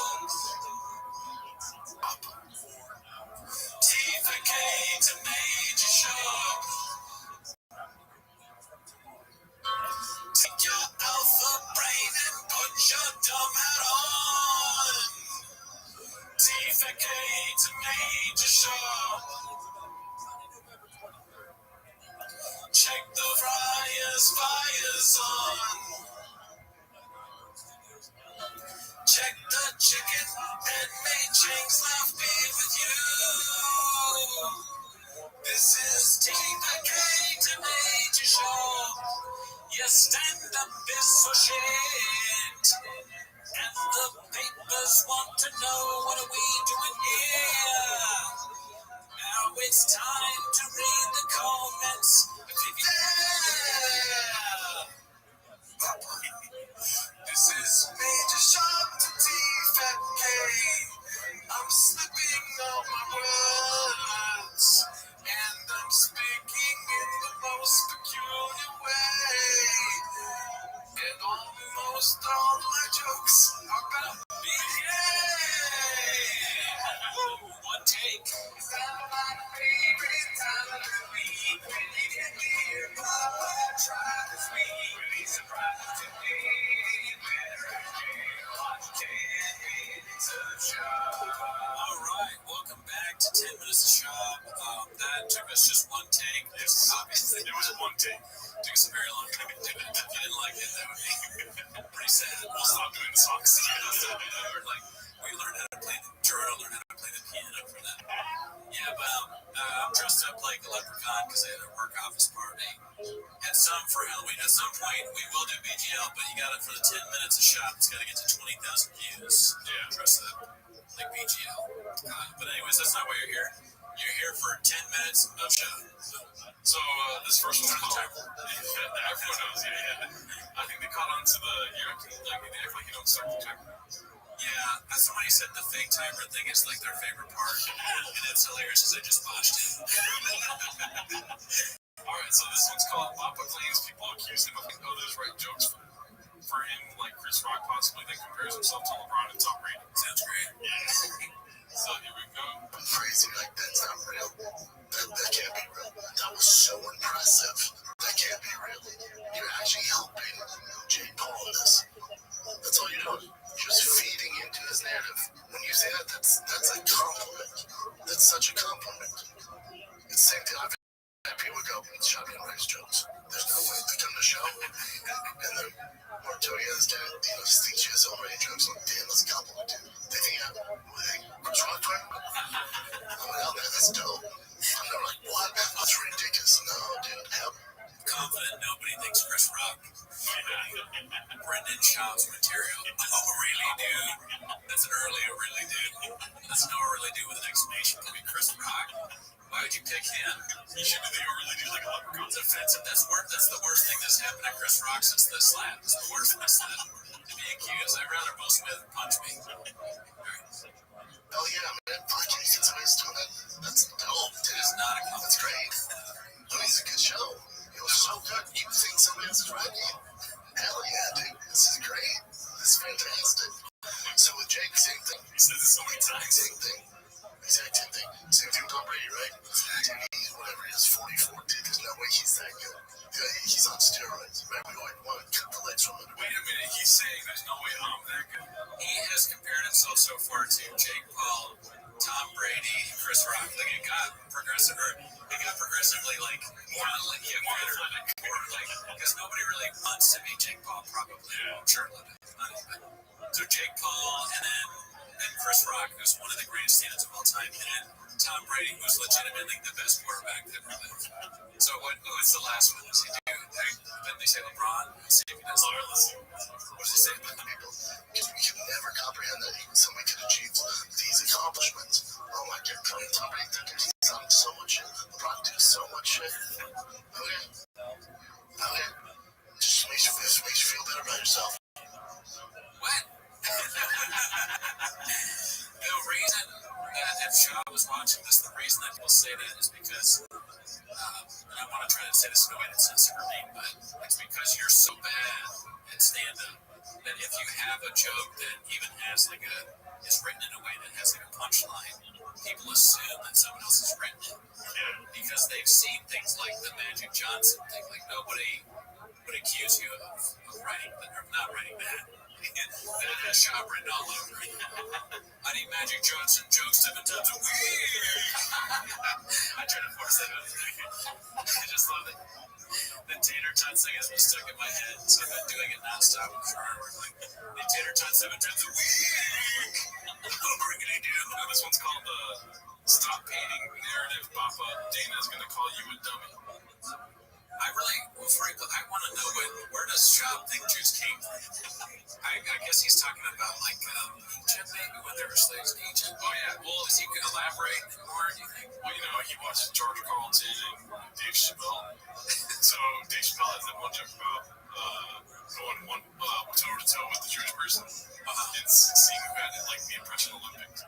Oh, I don't even remember that, but yeah, maybe he stole it from that. So but anyway, sure, George Carlton. So here's the change to the narrative, Papa. Watch the fight. He was definitely won. Ready for the heart emoji. You'll agree. And then since then, Daniel Cormier, he says he's been hearing stuff about Peter Yan. Because, Peter Yan, he lost a split to Aljamain. He had the DQ because of the knee. And then now this Sean O'Malley thing. He's saying that he thinks the UFC doesn't have his back, so he might want to do something else. Now the UFC is on a Russian champion during these times. Yeah. I don't know. That's what Daniel Cormier says against Peter Yan because he's Russian. Yeah. Good check. He's saying Russian. Yeah. What do you think he said? I thought he said he doesn't want a Russian champion, but like Russian. Oh yeah. It's also like this is another time where it seems like the kratom is either wearing off or kicking in. Yeah, because like people explain kratom, but no offense, just the explanation of kratom is so boring that I just can't bring myself to read it. I like that you're commenting, I like that you're engaging, and I wish you will, but I'm never going to take it. So when I'm like, what is kratom? I don't care really. We'll take kratom out of the conversation if you see something longer than a sentence you don't know. You said it to your son? Well, it's like, no, if it's like 8, not 9 sentences, I'm not going to read the whole thing. I got a job. I can't be like reading it. There's like 300, 400 comments. Yeah. So I do read the comments, okay? I check my social media. Like, you have 2 jobs, dude. Chang's and your job. Yeah, I got my shift at Chang's. I got to cover for Chang Super. Respect. My guy, sorry, you got a head waiter going to come back even stronger next time I feel it. The Chang's 1, 3. All right, let's do some Chang's. What are you going to do with that? You can't fight in Russia. Don't forget from Russia. No, we do that. You can't fight with this. No fighting. That division is Russian. What's going on right now? It's be tough to market. I think Americans may not get behind that. They're American audience. Can't advertise in Russia for the most part, I don't think. Can't advertise Russia from my from a business standpoint. I'm the Peter Yan like that. I'm fucking out of here, dude. I don't know if that's true. I haven't heard anyone say that to him. What does that being Russian have to do with anything? Well, he's saying that, let's say Peter Yan becomes the champion, you can't go to Russia to fight because of the war happening. Do they normally go to other countries with the fighters to fight? Yeah, they do like if there's a Brazilian champion, they'll go to Brazil for him to do a title defense. Really? Yeah. I don't even know that. Yeah. Like UFC does that. Yeah, like what's his name? Stiopic. Yeah. Fuck, I'm like shocked. What is that guy's name? Steve Miocic. But he's from Cleveland. Yeah, so they'll fight in Cleveland. Yeah. For like a title defense. Cleveland's a little different than Brazil. Cleveland's all like Russia. The continent, bro. What does he say? The state, the country, not the continent, or whatever he says. So this one's called Sebastian Maniscalco in the Hizzy again. Squab on people who believe the rumor the Paul fight was rigged. Dude, these titles that Chang's makes, they're like tongue twisters. Yeah. They're trying to make you seem dumb. They're great. Yes, they're amazing. Here we go. What I think is funny is, I've had people I was at Starbucks once and I asked, dude, do you think that's real? I'm like, oh my god. Yeah. He talks so fast for no reason. It's gotta be the like people said the Adderall. That's one thing he doesn't show. Probably not allowed to promote that or whatever. Yeah. But he's definitely on Adderall, right? Yeah. And he's on Kratom and Alpha Brain and Tiger Thick whiskey. So at different points, you know, it's like he's very fast. Alpha Downers. There was a guy that messaged us about potentially sponsoring us for his rehab center. Like shouting about whenever Shop does Kratom, talks about it. Looks like he's on Kratom or Tiger Thick, Thick Ski. Yeah. And I would definitely bring it up now if I knew the name. But I don't know, so that'd be good. Yeah. That could be a fun bit. We'll just bring it up and help people out anytime. Yep. It seems like it's probably a lot. Some good sponsorship. Because you got a pumpkin spice latte. You know, like if you think it's dangerous, the same grown man that orders pumpkin spice lattes, right? So what? Shop, I didn't know that Shop was another one of these people that says grown man. So that's a huge thing on the YouTube. He's like, I can't believe a grown man did this. A grown man does this. I responded to one guy. I was like, would you rather Shop let's make fun of a child? Yeah. It makes no sense. Yeah. A grown man.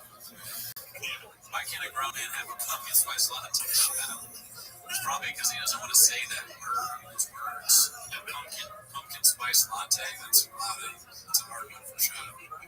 He goes into Starbucks and he's like, he wants to get a pumpkin spice latte. He's like, can I get a Guadalajara hard scarf? I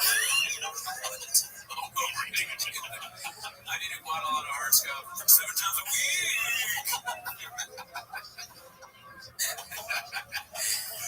Listen, Papi. Dude, before we go, let's play one more clip. Alright, this one's called Brain Dumb Having a Seizure. So, brain dumb.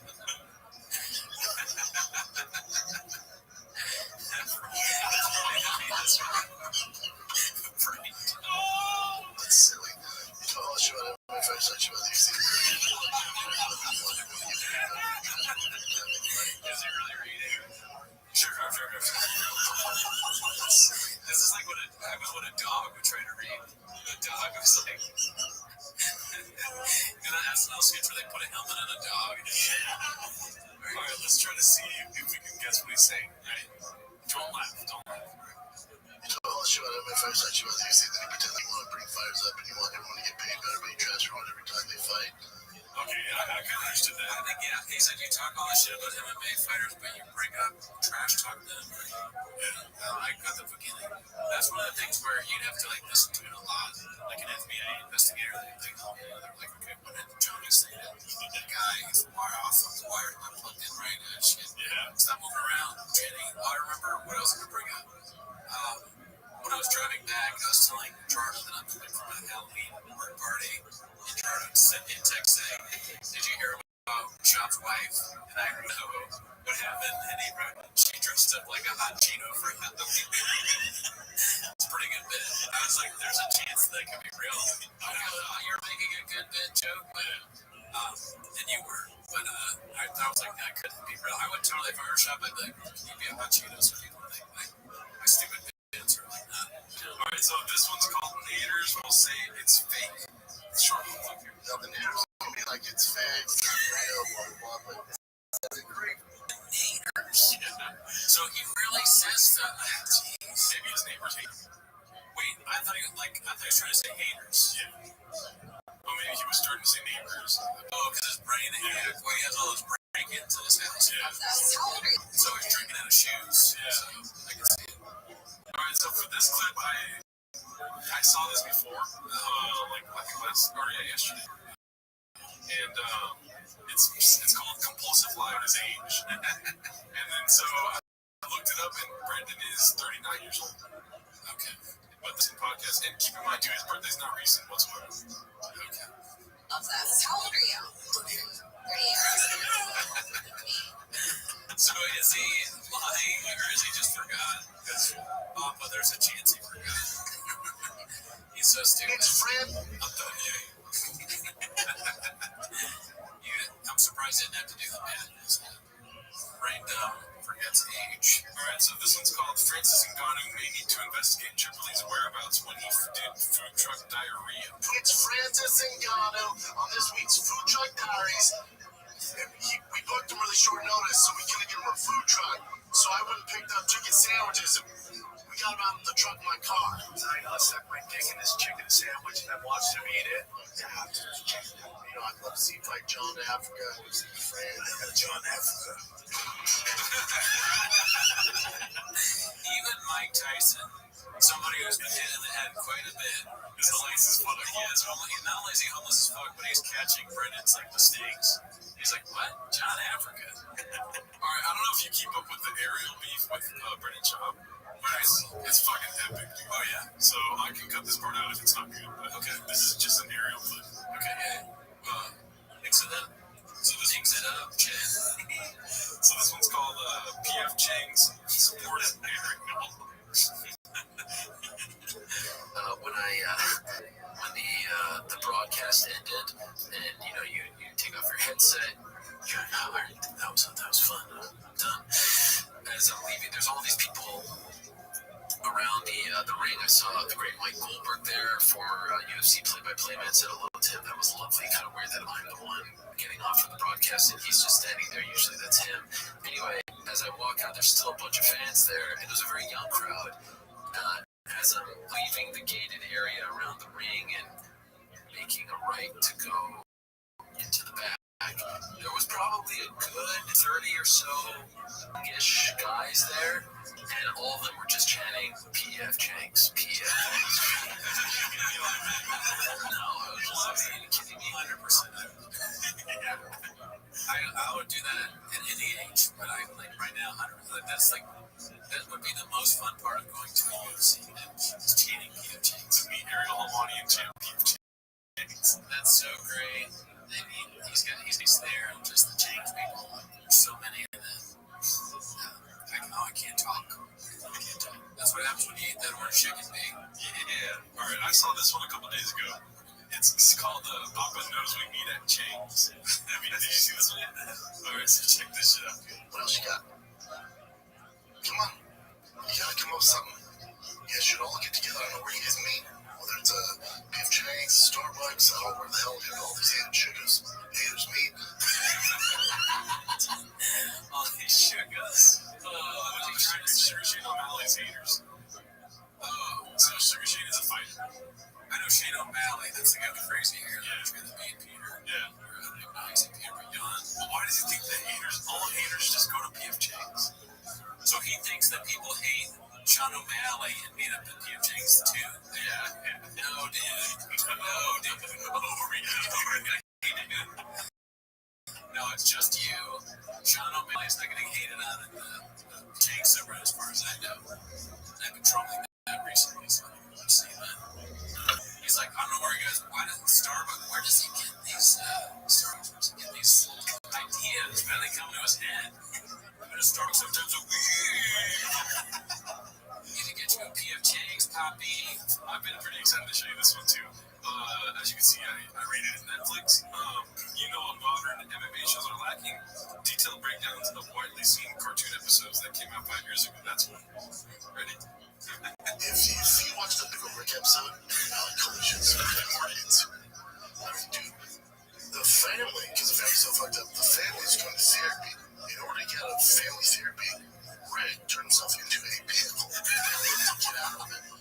And then his daughter's like, did you turn yourself into a pickle? He's like, no, I totally forgot. But then he has a needle that is, it's a syringe hanging above him where he just hits them and it turns back into a human being. And she's like, oh, well, if you forgot, then you probably don't need this. He's like, no, take that. And he's like, God damn it. And then they go to therapy. And he's just sitting there. He's just all, she's getting okay. And he's like trying to roll a rock. But he rolls into the sun. He's about to die. They start trying to be a great sound. The fucking train, the storm train.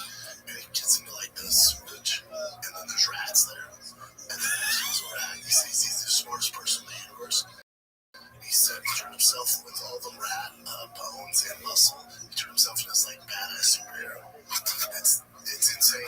It's so great. It's so well done. It's by far the best. Even when he tries to say creative, he says kratom. So kratom and well done. That was like when you talk to a little kid, like a little kid tells you a story. And then I went on this really fun ride, but the ride had like there was like a monster on it, and you just like sit there and you're like, okay, great, good, Brendan, okay. And I shoe out and I poured my thick whiskey in it, and I drink out of the shoe. These guys broke into my house, and I wasn't there, but then I arrested them with my guns, and then the wife was there, and she was like throwing hot Cheetos all over the place. All right, so this is the last one for today. It's called "The Amount of Nicotine Pouches He Shoves In and Tries to Speak Through Is Astonishing." There's a code in the speak professional. I remember before Rockwell fight, which he didn't be that hard, messed me up, and then even though the week before I flew to Brazil, we did that mock fight where we had a crowd there, changing my sparring partner. Oh my God! He was like 9 minutes deep, came in late. Let's go. No talking. This is for trial change. Yeah. Before my fight, I came to him. What did you do? The fuck? He's like, I'm so sorry. They said. Damn. So he's chewing tobacco? That's what that is? So nicotine pouches. Oh, you put nicotine pouches in your mouth? Yeah. I think you put it on your arm. It's like the lozenges, right? Lozenges? Yeah, whatever they're called. Lozenges. Fuck. Lozenges. Okay, shut up. Yeah. So he smokes or like vapes or some shit. It's just he's sponsored by that nicotine company that puts pouches in his mouth. Oh my God. He does need a handler, dude. I need a handler. Yes, you do. Yeah. You gotta stop. Just because you sponsor something doesn't mean you need to necessarily use it All the time. I mean, nicotine lozenges, that's not good for you. Don't do that. You should do that if you smoke to get not smoking and then eventually stop. Just take nicotine lozenges forever. God. But yeah, that's all the clips for today. All right, well, that's all of the clips. Thanks for tuning in. Hope you enjoyed this episode. We have thanks again to Walsh, the World Record Podcast, for the last one. That was great. Join the Discord. We may or may not have Al Strickland-Williams on a 10 Minutes Shop thing coming up. We might have recognized been on Conan and Comedy Central, so he may do it. I don't know if we can talk about. I don't know if he's homeless. Yes. We'll see. We'll find out. But anyways, thanks for tuning in. Have a great week. We'll see you next week. Bye. Happy holidays.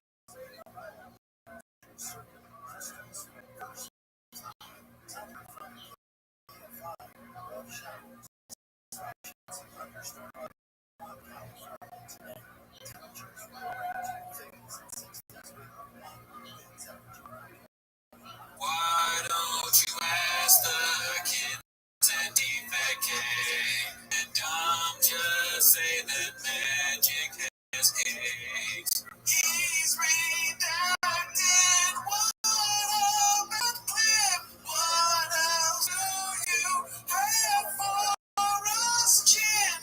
I'm just sitting at the store and walking to my truck.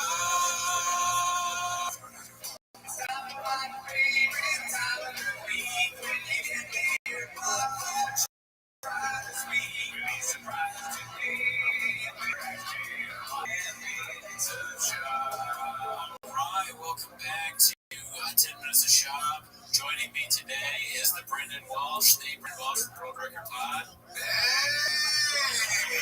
everybody. We got two Brendans talking about a Brendan. And tomorrow, should I announce that, Well, it's not tomorrow. It's if you're watching this. right. If you're watching this, you can watch the World Record Podcast where I had Brendan on.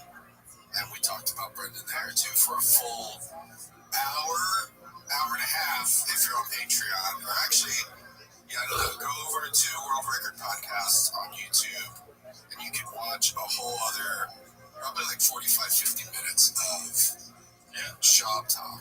But this one is just going to be 10 minutes, or maybe a little bit longer. So this is the appetizer. appetizer. And then you get in, because I know what it's like to watch 10 minutes of Shop, and you always want more. After you're like, come on, and that's what leads me to spending time on TFATK when I should be with my children. Who you've taught to say dicey. Dicey, yeah, I haven't given her the dice yet. I have to make that video. I saw a clip got posted somehow from the Patreon on TFATK, and you had said that it's a line where you say, I watch it 80 times. I wrote 80 times. That's rookie. Yeah, I know. Yeah, going to it 80 times a day. But anyways, that's not why you're here. You're here for 10 minutes of shout, so let's start the clip. All right, so the first one's from his Instagram, his latest stand-up post, probably went viral. Let's see if you're waiting for it.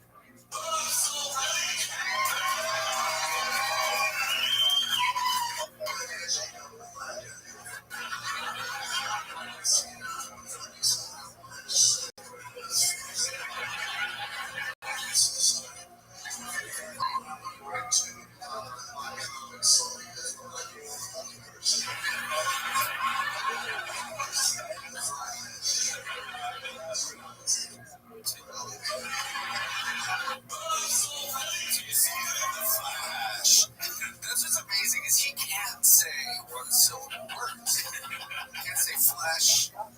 Can't say soul. So like they should have. I don't know if TFATK put the subtitles on there, but Salt Lake should be spelled SAWLT. Oh no, it was from his own Instagram. Yeah, I've heard it both ways. Both. Dude, it's crazy to me that like this video audio guys are terrible. Was that audio? I think that's just someone with a phone. Was the audio low because it's just on a phone?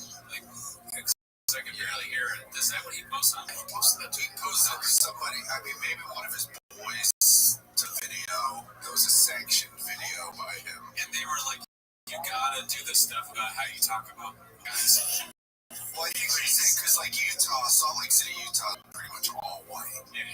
So he's like, I brought some black guys so you can see what they look like in person. Like, the only reason he brought 2 black guys was so he could fill up a few minutes when he got in. Smart. His whole, like, he's got to be panicked every night. Like, I have to do 45 minutes at least. And it's just like, we gotta go see him. I gotta go see him do it. We almost went to Ontario, but you're right. We should go. Maybe we'll go to Canada. Yeah, let's go to Canada. Well, let's not spoil it. We haven't gotten to I can't believe they didn't do any Utah jazz riffs. Because you have black guys. To your shop thing. Yeah, he's very happy when it comes to that. But this is the infamous clip that everyone's talking about this week in the Shopperverse. It's the Magic Johnson clip. Here we go. I called him. And then it was over. I called it just like inside every home. It's hilarious. This reference to the final for everybody in the world. Because the mayor of LA, our city, is trash. He's been shoving ass for 3 years. Surpassed the same home for 3 years. I don't know what that means. Yeah, why does he do that? Mr. Mascaseva. I think he's, at this point, is maybe smart enough to realize that everything's crumbling and he has to figure out how to do stand-up quick.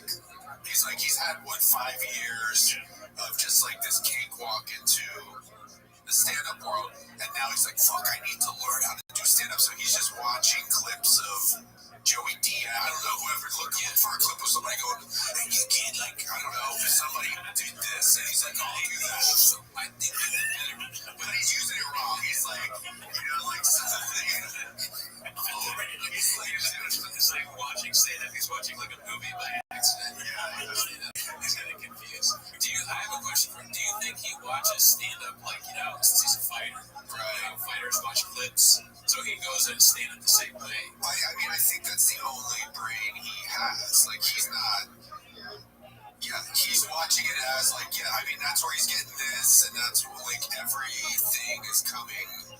And he's gonna get knocked out in whatever way the same is because he got knocked out from watching those clips when he's a fighter. Oh yeah.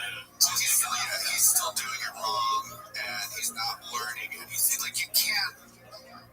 He will never be funny. No, intentionally. I mean, he's my favorite comedian. Unintentionally, yeah. Let me correct myself. He's hilarious. But he will never be hilarious the way he wants to be. Probably not. And he also seems to not learn anything ever, right? Like, there's sometimes he goes like there'll be a clip where it's like, oh, Papa is showing self-awareness in the Tuesday game, but then he comes right back out with this Magic Johnson bottomless smoke. Yeah, let's I can't really hear what he's saying. He's saying a piece of trash. He's gonna say a piece of trash. This makes me like our city right now.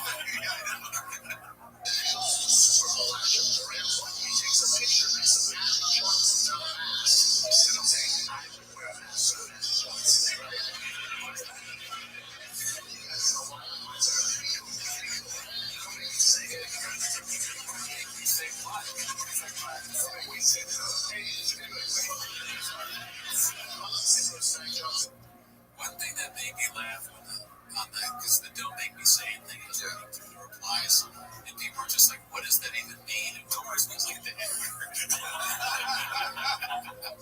We'll go back a little bit too with like just he's like just listen to what he says. Magic Johnson, like the guy can't talk. Like that sentence is, if I was in the same room as Magic Johnson, he goes, if I was in the same room with Jack Johnson, if I was in the same room with Chick Johnson, if I was the same room with Jack Johnson. Let's hear it one more time. This will be an extended 10 minutes because That's what you just if I was in the Sandro's Jack Johnson, the Sandro's Chick Johnson, the Sandro's Jack Johnson.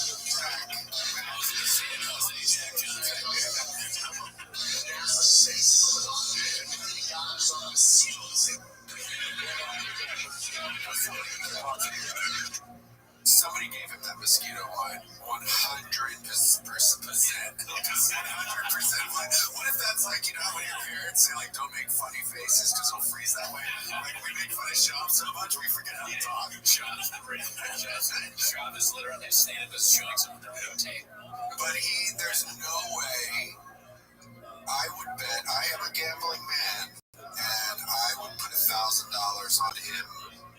He did not write the mosquito line. Yeah, probably not. There's just like there's too many levels to it. Even though it's simple, it's fucking stupid. It's still it's too one level too much out of his realm. I think that people write the stupid chases, if it's even a joke. They said the King and the Sting had writers. Something that's crazy scandal for a while. God, makes so sad. It was like, let's get somebody, if you're watching this, if you've been involved in writing for Brendan Schaub in any capacity, reach out to my lawyer, Frank69@gmail.com. That's the real, that'll go to Frank. Yeah, let's get talking. You can be in a with a disguised voice, whatever. I just want to hear how it. We do want to find. I think that's a good idea. I want to find some of these people. Like, I want to find any writers if they're willing to go on. Any gruntled employee from this universe. He's blaming you for the COVID shit. Yes. He's probably a dick to be around. I know that guy. He's a Jim guy.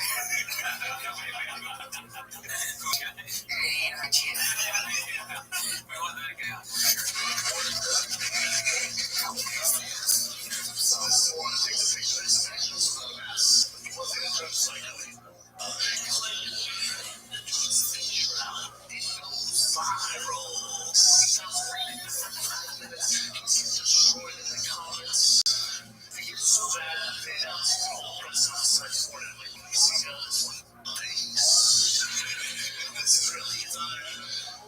First question is Joseph. Especially Mr. Bear, real quick, you were cognizant of when assets and Magic Johnson. If you want to say it, not every audience is. You brought that up. Oh my God, I'm glad you brought that up. Yes, thank you for asking. Yes, yes. I was holding my breath.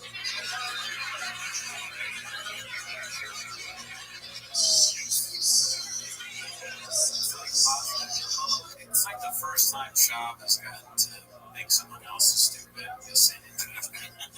because he even says that in Gringo Poppy when, like, like his first bit is about the COVID vaccines, and which I don't understand why he does that little walk thing. But I think he got that from Rogan, maybe. Does Rogan do that, like kind of like walking back and forth? And he does this, like, you know how like when the Gringo Poppy like pulls his eye down, where he's like, I got the vaccine, oh, I feel crazy.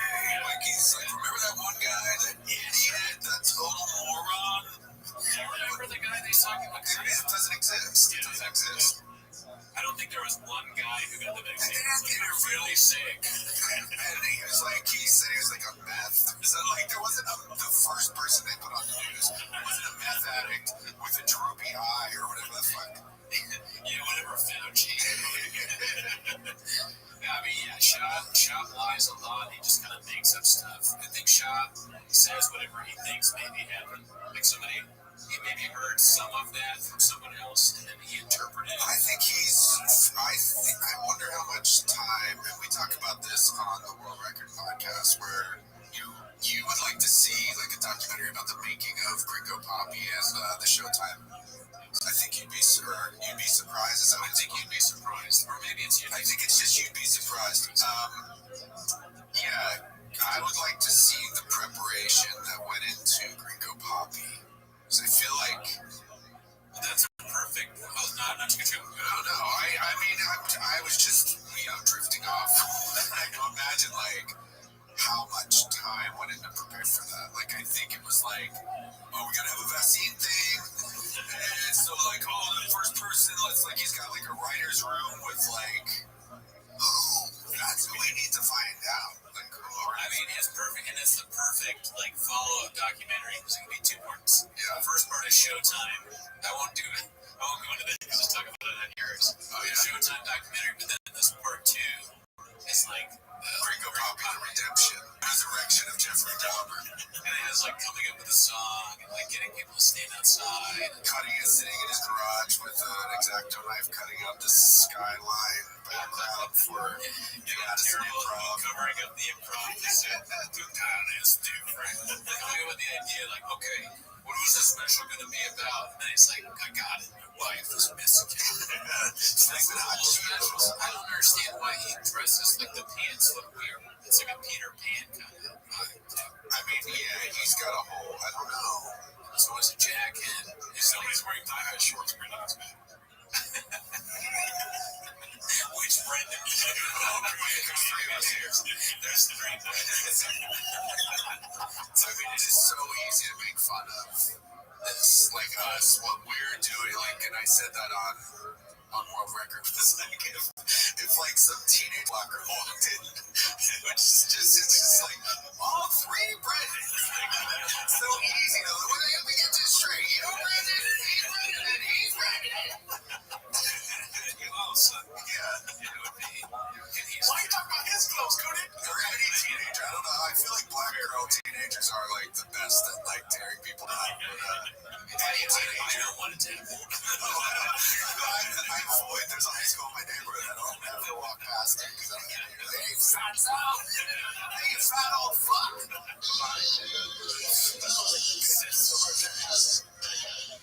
Where is that? I wonder where that is. It's improv. Hey, I don't know what improv is. It's also not something a 6-year-old would say. No, and like even there's a part like, and I don't want to like keep rehashing these, but just the way he rushes through that in that clip too, where he were wearing a mask next to Magic Johnson or whatever. He goes, "That's insane." I just made that part up. But she like, it's just crazy how he's gained he's learned nothing after being on stage a lot in front of big crowds. Well, that's the famous thing of him. Kind of, they're making fun of him for lying, and he says how much he's been on stage. And he's like, this guy asked him how long he's been doing stand-up, and he's like, oh, well, 6 years or whatever, but really 10 years because of how much stage time I've had. And it's ridiculous, but at the same time, he has gotten a lot. He should have a little bit of skill. Yeah, he should be better.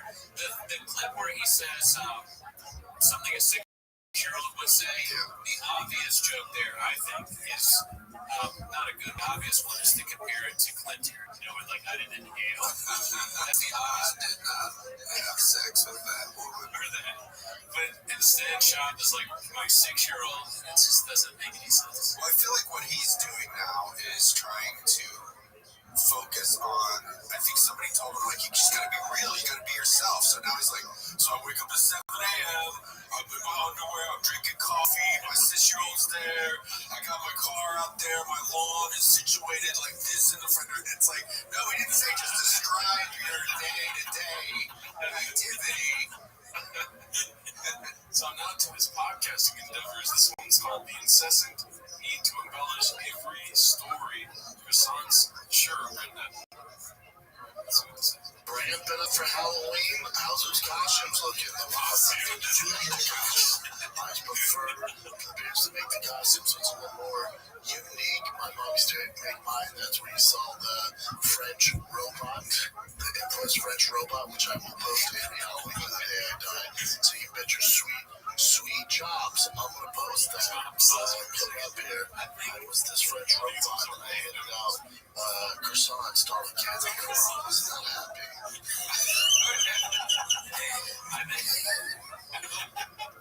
I think for Halloween, I'm gonna go as a San Jose Jackson. There's so much heck, but he mispronounced so many things in a row. Costume. I mean, that's a guess. Like he's not good at talking, and his career is heavily relies on talking. He broke Welsh's brain on that one. I mean, what costume? What was the croissant thing? Did you understand that? Well, he was a French robot, so he would give out croissants. And his mom didn't like that. I don't know. His mom had made the costume for him. But she was mad because why? He was giving away his pastry as a kid. Well, to be honest, it's probably not real. Yeah, but let's do, I mean, I don't want to go. This has already been 20 minutes of show. But, It's gonna be a longer show. I mean, we literally, that's like the Charlie Day meme, where you're like, yeah, it's, well, I mean, I would like, whatever, we don't have to watch it again, but it's, I don't get the point, like, oh, really, dude?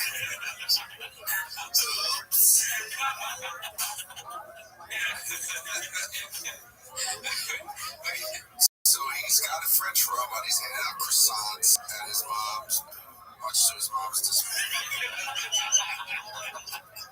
And then I went into the closets to open up the comic book store, because I had to open. Still had to sell my comics out of the closet. He's like, it just doesn't make sense because he's so stupid now. But as a kid, he's a genius. He's a comic book salesman, and he made this costume. He made croissants. French robot. How to make croissants. I couldn't make costumes as a kid. I'm not that dumb. I don't know where the croissants came in. Like, did they buy the croissants? I guess. Like, you have to stock up on croissants to be giving them out. But also, you're a kid. Why are you trick-or-treating? Why are you giving out croissants? Yeah, it doesn't make sense. You'd be going to get candy. Yeah. I mean, like, what kid was his friends want a bunch of croissants? He's back to stupid now. Because maybe he is so stupid that he was like, I'm gonna give out my friends croissants. Because they'll love it. Be Netflix. Prior to Netflix, I guess. Not Netflix yet. Blockbuster was probably but Blockbuster's bad.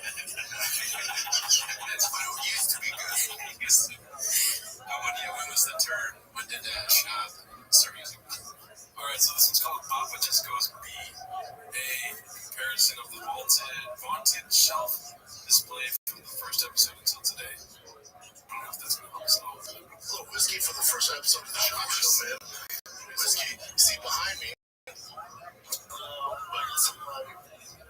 What's your favorite whiskeys? And up there, I'm going to highlight my favorite sneaker of the month, so I'm going to switch that right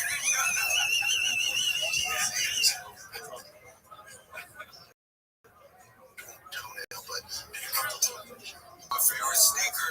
So next every week, keep your eye out, all right? You know, I have my favorite shoe, and it's some of my favorite. Well, now they're not really my favorite whiskey. You're not really my therapist. So it's on the shelf is some my favorite. You know, kind of not really my favorite, but the shoe now.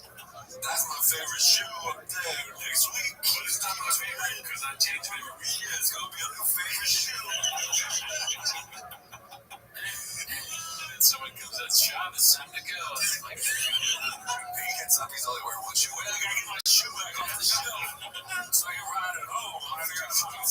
Sure. Where my favorite?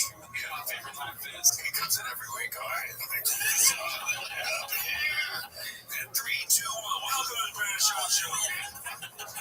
And we know now from the last week's thing that he is on Alpha Brain and creative. What is creative? I don't really know. Well, thank you to the YouTube commenters that explained what it was, but I'm kind of busy, so I read it and kind of went in one ear and out the other. But so one of them said it's like supposed to make you focus, but it's also like from heroin or something. So some people are saying it's very bad for you. Well, I did see a comment that, because he was like, I take this 4 times a day, some little shot bottle hippo kratom or something. And I saw the commenters on the Reddit had been, they were like, if you just read the bottle, it says don't take more than 1 shot a day. It's obvious too that that's like, because what medicine or anything is 4 or 5 times a day? Like almost non-existent, right? I don't know. 4 or 5 times a day, that's like water. You should, not like. Well, I mean, it's probably like people take 5-hour energy like that. That's how I was kind of like, it looks like it's a little 5-hour energy thing. That's right. 1 or 2 max. I don't know. I mean, people drink that shit. There's probably people who do it fucking every hour. People drink Red Bull like crazy. Effects. Well, that's what's crazy is that, alpha brain, anything word brain. Like, this is our spokesman, the dumbest guy. Yeah, all these products that are supposed to help you think and speak effectively, shop doesn't make sense. Leave those to Callan to enforce on people. Alright, so this one's called really, dude. This one's called Papa's 250-pound plane gets eroded, followed by a Sunday grab bag of nonsense. Oh yeah, it's a good. That's almost insane. Every bit of 250 here, man. But when you're to cut that business, I'm by 60, sure. Hey, yeah, friends, is that what you can do for business? But, Project Contact Blue. What the fuck? Project Contact Blue Foods. It's called Underwood Lopez. Underwood Family Farm. Dude. It's funny to me that Randy is but Randy felt face like right in the beginning. Yeah. He does not seem like the act that would just completely embrace TFAK and like, but he totally has. Yeah. He's doing AMAs, he's so into it.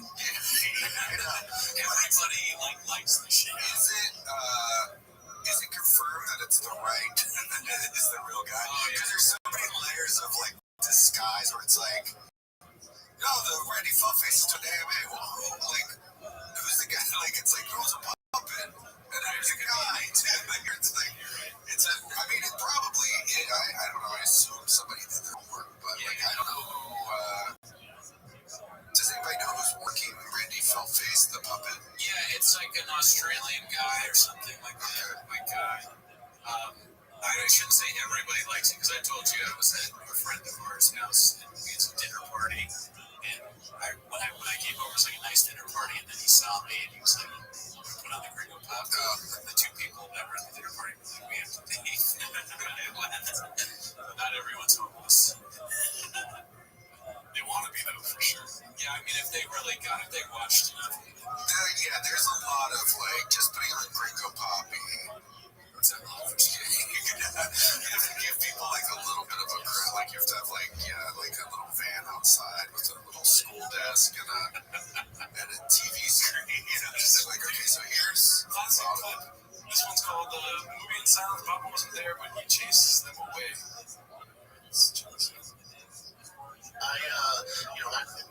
My house got broken into. But I wasn't there. They did it when I left for stand-up. But my wife and Tiger were in the house.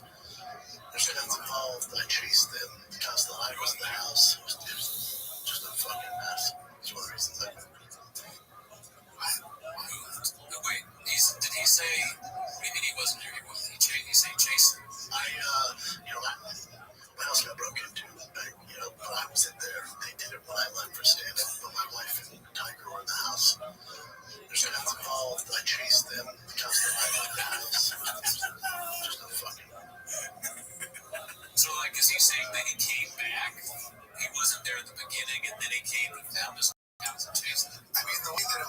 makes sense. It's like, so he left for stand-up, and maybe his wife called him and said, hey, there's guys in the house, and so he turned around and came back and got his guns. I don't know. Yeah. That's another thing, too, because in his... Is it in, like, Gringo Poppy ends with some, like, big, long gun story. There, he is contradicting. He's like, I never shot a gun, never held a gun. Like, he says that sometimes, and then he's like chasing guys with guns. And then there was another clip where he's talking about how he has a concealed carry permit. Another thing is, like, if his wife, if this is his wife, are they in Mexico? Is he saying? This is like what I've been saying about Shaw that everybody, well, not everybody, but like the Zapruder aspect of what he does. It's like here's different many like views, and you're like, wait a minute, if we look at Shaw from this, is he saying that? Like it's all very confusing. It's a walking Zapruder film. It's a walking Zapruder film. Hey, I don't know what happened in this clip. Maybe he was doing a Zoom show in like a different house, and then they just came up with an I wasn't there, but then guns were involved. Cops thought I was robbing the house. He started sniping it up. So another thing is my house got broken too. That's why I had to move. Or a hard scarf.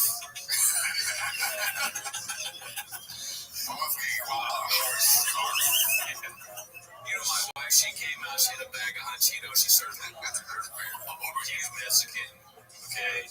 They try to get the jewels, but all they got was some pico de gallo, and I'm on keto. Alright, this one's called Papa Ass for Cover Drug Addict. He has any bugs on him. Mine was the best I could. Dude, one of my favorite moments ever from anyone's career was in yours when you killed us. And where you were like, that's like, it's like, scripture. Yeah, like, that's like, still have them. Me too, but I have surgeries and stuff, so I still have I'd be lying to you to say that I haven't. Yeah, me too. But like, I just, because those two, I live in a world where surgeries, injuries, you have a doctor go, hey man, like, if you want to see that tonight, what are you going to do? We just replaced your neck. Go to Disneyland with the kids. We just replaced your neck. I don't walk around this wheelchair pushing me around. So I'm sitting there like an arcade. And then my personality, then it's like, well, I'm a miserable asshole right now. I think the drug addict said that. I mean, he asked the guy if he's still have him. It sounded like he was dead serious. Yeah. Like he was going to ask him for it. I don't think he understood, like, when the other guy said, when you kick the pills, I don't think it had registered with, like, that's too much shorthand for Papa. He's like, oh, you kicking them like it's like a hacky sack? Or kick some my way? He says, do you still have them? As if, like, the conversation could have gone, like, yeah. And they're like, oh, yeah, love pills. But yeah, I carry around. I was badly addicted to them. I still have all I can't bring them with me. If the guy could, like, he'd be down to, like, take them right there. I got my favorite whiskeys here in my shoes. We can fill up a shoe of whiskey and wash some pills down. Sometimes drinking out of his big stupid sneaker. If you saw, let's say you were at the store, right? You're doing one of those shows, and you saw Shaw drinking whiskey out of his shoe. Would you try and help him? Like, hey, you want a glass for that? Because I would think of like a ritual. Like, hey man, like you shouldn't drink your entire thing out of your shoe. It's not I know you're high on, kratom. I want to try kratom. He's high in kratom and he sees like a few of you. What if he watches this on kratom and he's like, oh fuck, there's so many Brandons.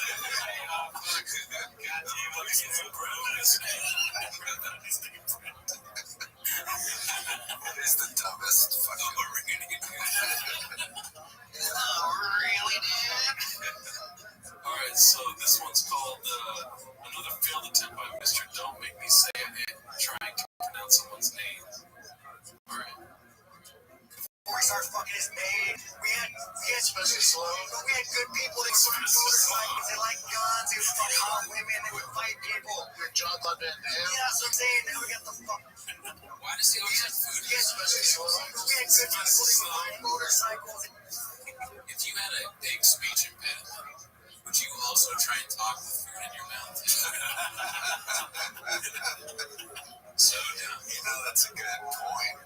Leah made fun of him on one of the clips For having food in his mouth. Yeah, and it is pretty funny. Watching me eat, again, I'm going to say it is fascinating. Just the whole style of eating. The tongue's all the way out. Yeah, when he eat, he's a funny eater. Like, he's actually pretty funny.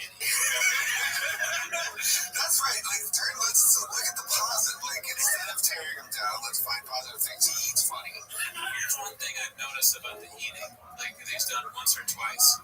He'll say something absurd and then take a bite. Oh, yeah. And that's comedic. If he was doing that on purpose, then I would be friend Heather. If he was like, he's like, so your wife just died. And it's like a big bite of like, sandwich. It's like weird.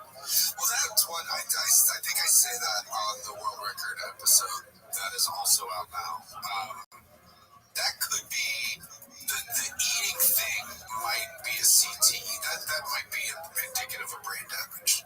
Sticking your tongue all the way out when you eat. Or there's, you made oath and find the glass, he's trying to find the straw or whatever, or he can't drink. It's like that could be also be CTE. I don't know what CTE is. I mean, it's brain damage, right? It's just a certain, is it the concussion thing that the football guys get? Talk about UFC. Also, I want to talk about it. I don't want his house to get robbed. That's scary.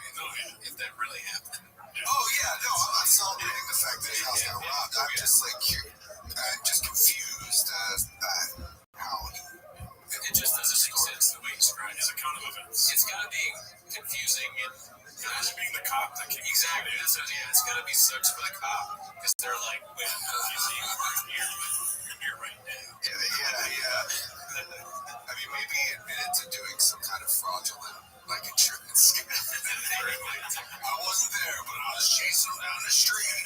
The cops are like, okay, we get it. That is your favorite shoe. Let's get that. He's like, you guys want some coffee? I got a whole box of shoes up there. No longer get it. He serves everything. This is my favorite wife. Uber Thirsty is a size 13. It's filled with Mountain Dew. Don't worry, they're gone. There's no Crocs in here. Yeah, Luis is like, you know where Crocs don't hold. Watch this. Look, I'm more champagne and I'm trying out the holes. He starts doing it. I was in the fucking new robot. It was the fucking 90s. He should do an hour at the Flappers. That would go too.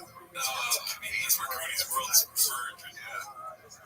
This one's called Why Did Papa Feel the Need to Repeat Himself So Much? Oh yeah, he loves to hear himself talk. Oh, I love it. Such a good dude. Yeah, that was one of those like. Shout out to his show. You know what movie I came home to? Just saw I left the TV on it, and then went home to come back, and I was like, I had my food there in the morning. I'm like, from the 80s. And I was like, man, this, I don't know so much. My favorite movie as a kid. That's why I've seen D. My favorite movie as a kid. I've seen this. I knew everything coming up. Like, this is the movie. Movie. He can't even say movie. Or Dolph Lundgren, but that's Well, that's, yeah. That's what I'm seeing it. Really, with Dolph. He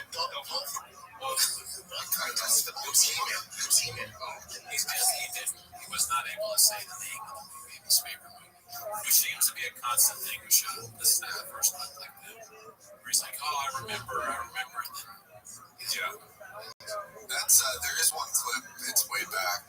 It's like him and Dalia and Eric Griffin.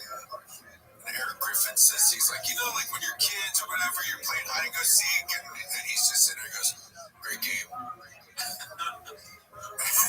Dalia points out, he's like, this dumb motherfucker just said hide and seek is a great game. Like, he's a little serious. He's like, you play these games like hide and seek, and he's like, great game. That's a great game. Yeah, and hilarious. And if you're a bully, you'd be like, all right, tell me the rules of hide and seek. Yeah. Because the same thing him do it. Because even if he knows that, which he probably does, even with CTE, he would say a bunch of things wrong. Ranking their plate. He has like a dinner party. Waiters walking around just trays with sneakers full of champagne, Tiger thing, whiskey, the sweet, sweet nectar. I can see the gym guy drinking out of a shoe shot to him too. That you know, Gin would probably say yeah too. Yeah. What did you think of the Mr. Rogers thing? Your opinion on that? I mean, I think it's hilarious. You know, I mean, he basically, somebody told him some urban legend, maybe the person who told him that believed it too. Maybe. And he just was like, oh, I can't wait to show, you know, bring up this newly found knowledge on my podcast.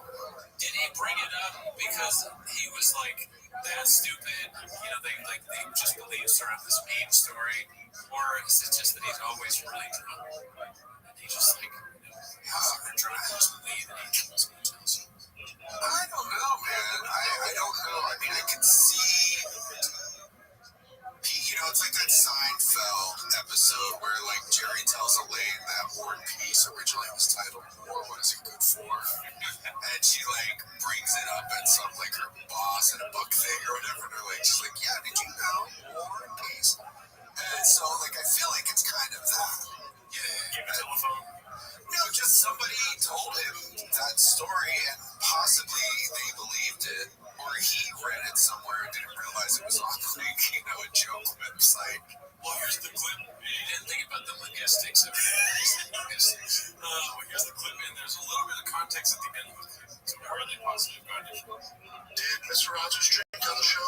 He sure did. It was just off air. He was hammered 90% of the time. He enjoyed his life. He's like snotty nose kids, and it's like he's got his shoe and his whiskey on the same shelf with this one. Brendan, you got the shoe on the whiskey shelf. Come on. Who's the guy? Was the director? He already is talking about Mr. Rogers like not liking the kids. Yeah. Mr. Rogers' whole thing was how much he liked kids. Beat down basement.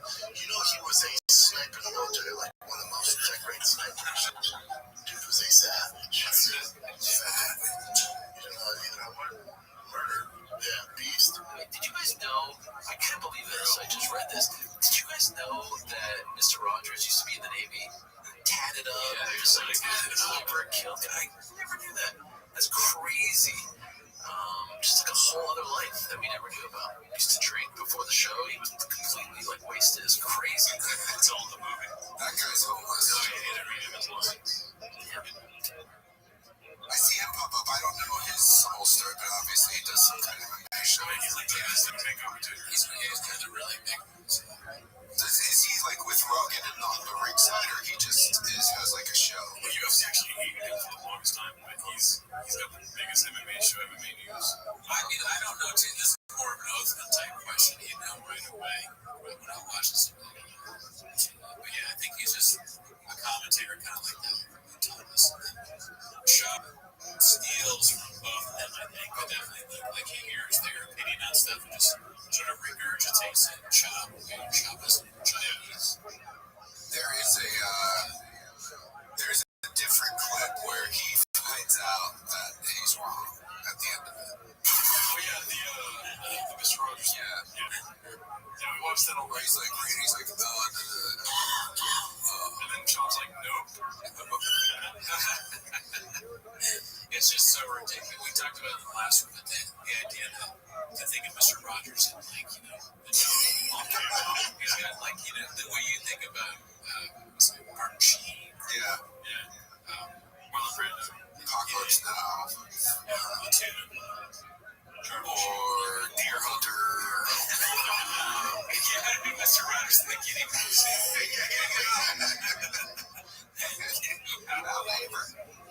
That's all clips.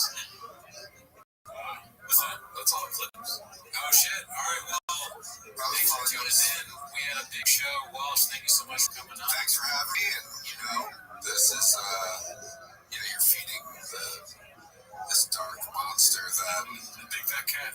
yeah.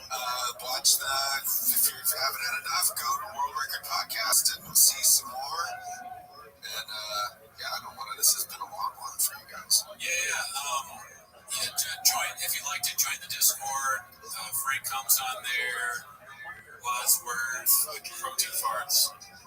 Yeah. Protein farts. That's that new guy's name. And this is so ridiculous. This is the kind of self-promotion where people tear down. There's one guy that always comments. Shout out to Dang Frankie. The Nagua is always up in there. He's always up in there. Just what's that girl's name? Jessie. Oh, Jessica's a G. Jessica's a G. Thank you. All right, that's enough. Thank you so much. Tune in next week. Bye.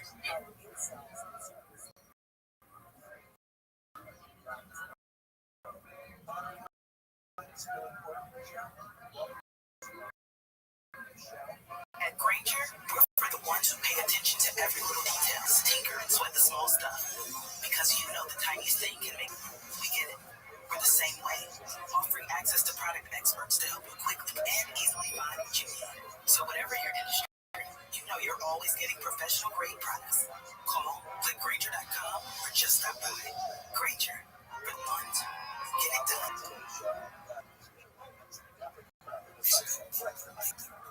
Brandon Shop is a total freaking dog. Brandon Shop is a total freaking dog. Brandon, can't you see? For the homeless cats and me. We know it might be wrong, but we're watching 10 minutes of shop. Stop my favorite time of the week when you can hear Papa try to speak. Really surprised to me. Better actually watch 10 minutes of shop. Welcome back to 10 Minutes of Shop. Thank you for tuning in. Hope you enjoyed that intro song. That's the new one, Stacy's mom. Total freaking dumb. We just did a poker episode on the actual podcast, so that's why the dumb came out. No, check it out. Check it out, yeah. Join the Discord, no pressure, but that's not what you're here for. 10 Minutes of Shop, so start the clip. Alright, so this clip is called Swing and a Miss Papa. Alrighty. Dude was a savage. Yeah, dude. You know, murder. Yeah, beast. Rogers, the host of a nationally acclaimed TV show for children, Mr. Roger David, served as a Navy SEAL, Marine Scout, Vietnam War. Ever heard of it? Unfortunately, confirmed kill. The statement is false. Mr. Rogers never served. Oh, dude. Oh my god. I don't even know where to start again. That's the Vietnam War. That was a good one. And then, ever heard of it? Like it's a cool thing. Yeah. Remember how cool that was? Ever heard of it? Like, oh man. And then of course Mr. Rogers didn't do any of that. Like it's a credit. Yeah. Mr. Rogers, I don't think killed anybody. Yeah. That was a big part of his personality was that he was the nicest person. Look to the helpers, I think was his quote. It wasn't like, in the Danang and down in the jungle. I had these puppets were all I had. Their palm was crazy. This bird is what I got there. Alright, jeez, Papa. Yeah, bad. Alright, so this one's called BGL, Interrupting Dane Cook with Shush Sounds. Great addition to the team, Brenda. There's a lot of Dane Cook clips this week. Alright, one last thing though. It's like Mr. Rogers in the Vietnam War. Oh, really, dude? There's no trains in Vietnam. It was that store because the store was still open in some places where we were filming the employee of the month, the scenes and all the actual Costco. Yeah. So the police were involved and for the rest of the shoot, for the next week. What was that? Police were involved. What was that? Oh, I thought you were shushing me. I'm trying to. Oh shit! Oh, that was one of the most interesting laughs I've ever heard. People laughing. Do you think that Employee of the Month is like one of Shop's favorite movies? Maybe. He's like chilling in the rafters at Costco. It's fucking dope, dude. This looks like a fight that's brewing between Dane Cook and BGL. Yeah, that would be interesting. Well, Dane Cook strikes me as somebody that loves to fight. Maybe. Definitely seen him on stage, like getting really angry at the crowd. Yeah. So I would like to see Dane Cook beat up BGL. I think I said Cook with him. I want to see Dane Cook's on Twiggies, dude. But I also don't. No violence. No violence. People take me seriously for these things. Alright, so this one's called Someone finally said it, and someone's reading comments. I don't know what that comments. You need to watch it, like it, subscribe, and then you can get on a run. We're running now. Yeah, we can. You talking about the page? Well, yeah, you're cutting me off, so it's it's highly annoying. But Why are you talking about no, Adam Ray's wedding page. Well, that's in the comments. It's cutting people off. It's okay. It's one of his things. It's what he does. What? I don't understand. I guess they're just saying that on the king of the wait, that's on the king of this thing. Yeah, that's the king. That's the king. So on the king of this thing, Chop is cutting off. People all want to hear what Dilly has to say, and Chop is cutting in on Griffin, and but that clip was so bad. Yeah. Oh, really, dude? Oh, really, dude? Okay, so this one's called another Dane Cook one. It's called Dumbest and Longest Question in TFK History. Yeah, that's true. Right. And do you feel like when you and I were talking at the improv, do you feel like the younger generation, and I figured you knew it was going to come, but the appreciation, like the respect you have, is like, now you're an OG, like, because you were like a pioneer, right? The MySpace and your marketing, and influenced by it, Schultz is influenced by it, everybody is, and you were the first one to do it. And you feel it because anybody I talk to, especially if they have marketing mind, Dinka, people mentions Dinka. And you feel that respect? I think that is true. What a insulting question, Everyone hates you, and so. Well, I mean, Dane Cook probably thinks he's a great comic, and I mean, I laugh at some of his old stuff. And this question is you're the greatest marketer ever, right? And you're very good at merch, and that's all that Chop cares about. Yeah. And he asked, I'm surprised. I wonder if did Cook respond to this clip at all, or not? Just Not on the clip, maybe. Yeah. I bet he was pissed off. He's like, well, I mean, how do you answer that? Yeah, I guess I'm a soulless marketer. I'm the best at it. Thanks, Chop. Yeah, I was really lonely. Started MySpace. Got barely go. Wait, so Dane Cook's I inspired you and Andrew Schultz? So, this one's called We're Talking Logistics B. I think that's what it says. I'm thinking we're talking about logistics. What if there's this urban legend of a guy taking acid, and he thought that he could use the orange and peel his skin off and die. As you get older, you think about just the logistics of that. Not realistic, but an acid, so I'm gonna stay away from it. So, Dude, there's something endearing about Shop, dude. Well, the malapropism, or word, I don't even know if that's the word, but it's that when he messes up words, it's always funny. Yeah. His brain, he gets a little bit of it. You know what he's trying to say, but he doesn't say it right, and then it's also such a stupid, of course someone didn't do that. When his idea of when you get older, it's not 18, 20, it's 36. You get the impression that he figured this out last week. not realistic, but an acid. Logistics of that. Not just the logistics of that. Not realistic. He's thinking, He's really thinking. He probably didn't figure it out himself. So he was probably telling that story to somebody like Delia, and they were like, dude, that didn't happen. Or maybe he was telling the story to his kids to scare them into either not doing acid or wearing Crocs. And then they were like, Dad, that probably didn't really happen. He's like, oh, right. And then he says at some point, classic shot. This was the one I'm most excited for. It's called Dane Calls Out Brendan for Interrupting, then Brendan Blames Callan. Says a dicey. Okay. What was the shot in Dallas? Sounds like it's on the first, second, and third act. Wait, I want to touch your moments. Boundaries, man. That was a big. That was a game changer for me. You know what happened? I was such a.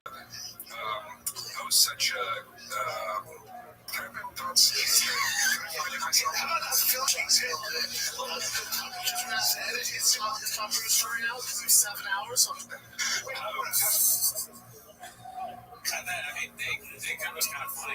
Can I have my own thoughts and make me laugh? Yeah. You don't like Dane Cook? No, I don't dislike Dane Cook. I mean, I don't know. Everyone hates him now or whatever, but I'll tell you what, the comments are gonna like you. the comments. I didn't get the part. So he said Callan did a long story about Tom Cruise. Yeah. Okay. I guess because he didn't come up. Alan's Tom Cruise story. We had to cut it out. Cut off Dane Cook's thing. Okay. No. I had to cut out the Tom Cruise story because it wasn't interesting. So Brandon's trying to make Dane's thing interesting, so I don't have to cut it out. Indicating that the Tom Cruise thing wasn't. We're gonna have to edit all of that. Okay, this one's called Brendan has to be center of attention or talking at all times. Doesn't let Colin finish. Tom Cruise story, dude. Here we go. This is Nice. We get to see closure. And I really see that you want everything cut up when we're talking. So, Wow, Jesus Christ. This is a long time. It's all sorts of things going. You don't have Tom Cruise. Tom Cruise experience. Did you say Tom Cruise? Jay, get ready for a 45-minute monologue on Tom Cruise. But I thought I was like, Do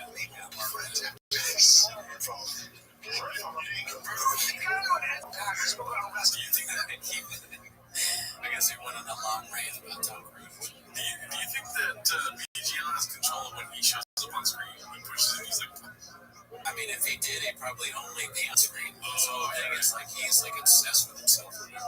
There's something about him that's just very unlikable. really? Well, there's something about him that's very interesting also. I don't think so. I disagree. Agree to disagree, dude. What do you think is interesting about him? He's a weird fucking looking man, dude. Yeah, I guess he is weird looking, but it's just The logistics. okay. Let's go back to the That's the end of that one, dude. Oh, that's it? Yeah, What was the whole point? They had clips like that. yeah. All right, let's keep Well, going. it's better than chopping clips, dude. That's true. That's true. So this one's called Dark. Brenda has no doubt it was the same video he watched when he was 16. So Dark Brenda, is that a character we don't know? I think it's like dark Biden. It's probably like conservative or I don't know, like I don't know. Yeah, I saw something once, and I won't say it. No, come on, dude. It was like, yeah, but like real hardcore, like real, like how did this even get on the internet, man? This is funny. It was just crazy. It was a being. Oh, I don't know. I was dead in there. Yeah, you know what it is. Oh my gosh. I think I've seen that with bull knives. I've seen it. We're going in that direction. You know, I'm saying, I can't touch that. I can't even. I'm seeing it. I can even see it. Because you're really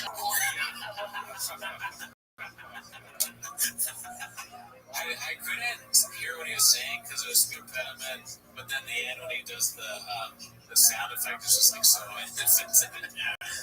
classic show. He brings it home every time. Yeah, dude. Okay, so this one's called Sweet Nectar Bee. So he's still fucking suffer from mental illness. You don't suffer from mental illness? I don't. You never went to depression. You never committed suicide. Never. Sociopath. Maybe no. Take a little break from shoving food in our mouth with Sean Strickland. Kids, and they've heard about it by now. That Tiger Thick Sweet Nectar. When those words are see it all over. That's so when they're talking about suicide, and it goes to him in a Pharrell hat trying to sell a shitty whiskey for $100. That's nectar. Why is he thinking he wants to buy it if he keeps saying that? Who calls whiskey sweet nectar? It's like that thing that you hear when it's like, that's my nectar, you know, and he's like, whoa, I never thought of liquids that way. I wish he had done the mask thing, like where he's like, "We're welcome back, we're back, blah blah blah." Yeah. All right, let's see what else. Is this placement edited by Change? Well, you probably don't know. Is it edited by Change, or is this just part of his like food thing where he I'm like pretty this sure it's edited by Change. Okay, well, let's keep playing. How can I get it? What are we doing? Oh my God, what are we gonna do? Well, guess what? We just responded. That's right. If you sleepboy.com right there, click on Tiger Thick. You will see the sweet nectar is in stock and available. Shipped. Go to sleepboy.com, click on Tiger Thick, and it will be shipped to you. That sweet nectar. This episode of Food Truck Dining with Sugar Sprinkler is also brought to you by the best It creators. seems like back then he seemed like pretty sad. I think that's why they cut it together, because he's saying like, nope, never depressed, and then it's him being like, He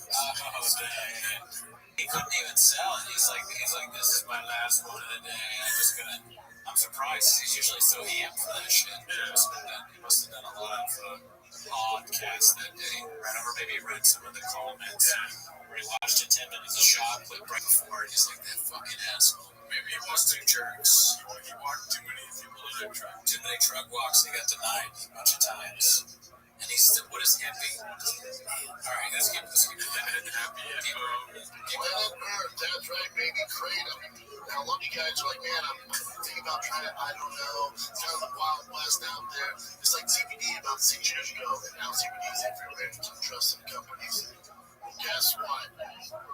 Trust your thick friend here. I take this Kratom. This is the only Kratom I trust. Those other brands, I'm not sure. Can't vouch for them. The one I can vouch for that I use on every single show that you watch me on, and if you come to my stand-up shows, every single time I'm using Happy Hippo Kratom. That's what's the brand I trust. I take the pink lemonade shot 3 to 4 times a day. It's a problem. I enjoy it. Healthy sweet. I don't know if I can get. If you want to use the best fucking product I've ever used, and guess what? It's all natural. That's right. It's all natural. No chemicals. We got you covered. This can't be true. HappyHippoHerbals.com is promo code SICKBOY for 20% for life. He drinks all the nectar, sweet nectar, and he takes 3 to 4 kratom shots and alpha brain. And this is the effect. Why do you think he's telling the truth? I guess it might be like, but that would make sense. And this is why he's like this. And he looks all tired and shit. This doesn't make me want to buy Happy Hippo. Alpha brain or any of that stuff. It seems like I don't know what kratom does. But I guess it helps you focus, he said. I feel like Brandon Chop's the only way to get you sober, dude. Oh yeah, I see the effects in the shop. I'm like, I don't know. That's crazy. Let's see if we can finish it off here. You should have your aunt or his sister.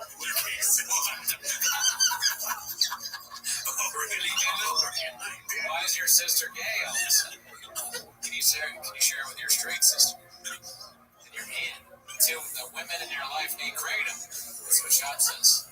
Kratom that cures gayness. Yeah, well, you tell. Oh, is that what he's saying? Of course, he's someone's gay. It's a Shop world. But imagine you talking to Shop. You're like, man, my sister's really going through something right now. He's like, well, fill her up with kratom, and you're gay on too. My aunt's not gay. Well, she's not funny. Gay sister. I've never heard anyone refer to the lesbian sister as their gay sister. Yeah, all right. He's losing it. Yeah, he is. But friends, nephews, cousins, MySpace top 5 friends. If you're still doing that stuff, your Grindr profile, your Tinder profile, whatever you want, use the promo code SICKBOY for 20% off for life. All you gotta do is go to HappyHippoHerbals.com. Use promo code SICKBOY for 20% off for life. Use it anytime you want. You will. I gotta say, I'm not a real big fan of his choice of that. Yeah, that's a pretty wild hat. I don't know. I mean, for a guy that criticizes the shoe wear of his children, a hat like that is pretty awesome. MySpace top 5. Top 5. What are you talking about, Chop? Alright, we have one more clip. It's called Brendan Chop, the Geographer. You ready for this? Yes. Sounds great. Alright, let's see here. You remember Tomo was straight from Africa? He's from Africa. He's from Nigeria. No, he's not. He's from Africa. I know you. I can tell you this. I know you've never been to Staten Island, and I know you've never been to Staten Island. I'll go to Rhode Island soon. Season 2 went to Europe, Africa, and well, just from one location. We were in Morocco. Jesus Christ. People say Africa like it's a country. I do it too all the time. Africa is a country. Yes, it's like an American I know the state itself is the state. The country. Oh, yeah, that's the show. Photographer's Brendan Chop. Russia State. You see that? Brendan Chop. Modern day geographer. And then he's got his ridiculous hair. Yeah, dude, that's so epic. Shab is fascinated by the idea that somebody could go to Africa. Beyond the fact that he thinks it's a country and Nigeria is not there. Yeah. He doesn't know it's a continent. Which is great. I want to ask Shab, be like, what are the 7 continents, Shab? There's Rogistan, Big Whiskey Squad Land, Big Boy Squad, Well, that was 10 minutes of shop. Thanks for tuning in. Join the Discord. We're shopping it up in there. People are giving us ideas for songs. We haven't taken any yet. This week's was Stacy's Mom by Fountain of Lee. But yeah, man. If we keep getting people on there, maybe we will do longer episodes. And there's also the Halloween episode we may or may not do. Interested in this BGL briefly. Yeah. So we'll see. Thanks for tuning in. Tune in next week. Bye.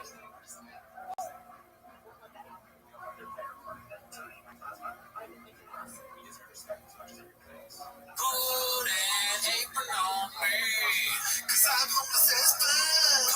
Put an apron on me, and put a chocolate blood. Put an apron on me. You know I'm thick boy bluff. I'm sharp, acting as fuck, trying to get in and walking to my truck.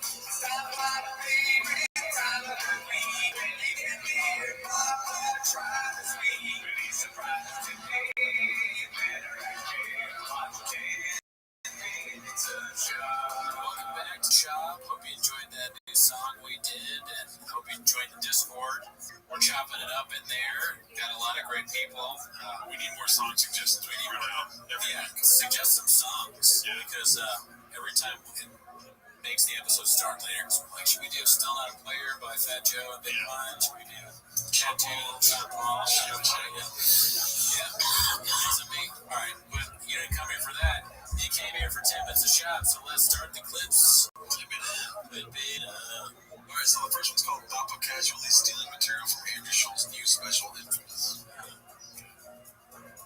It's so ridiculous. Yeah, mine's merch sucks though. He needs help with his merch again. Yeah, the drops merch is lit. I don't like it, but I'm just saying. I think went viral. The stickers. I know. I'm just saying that it's fucking my merch. His merch sucks. Bumper stickers. Mine's merch sucks. The only place you'll see a bumper sticker from Bumper, mine ain't got no merch.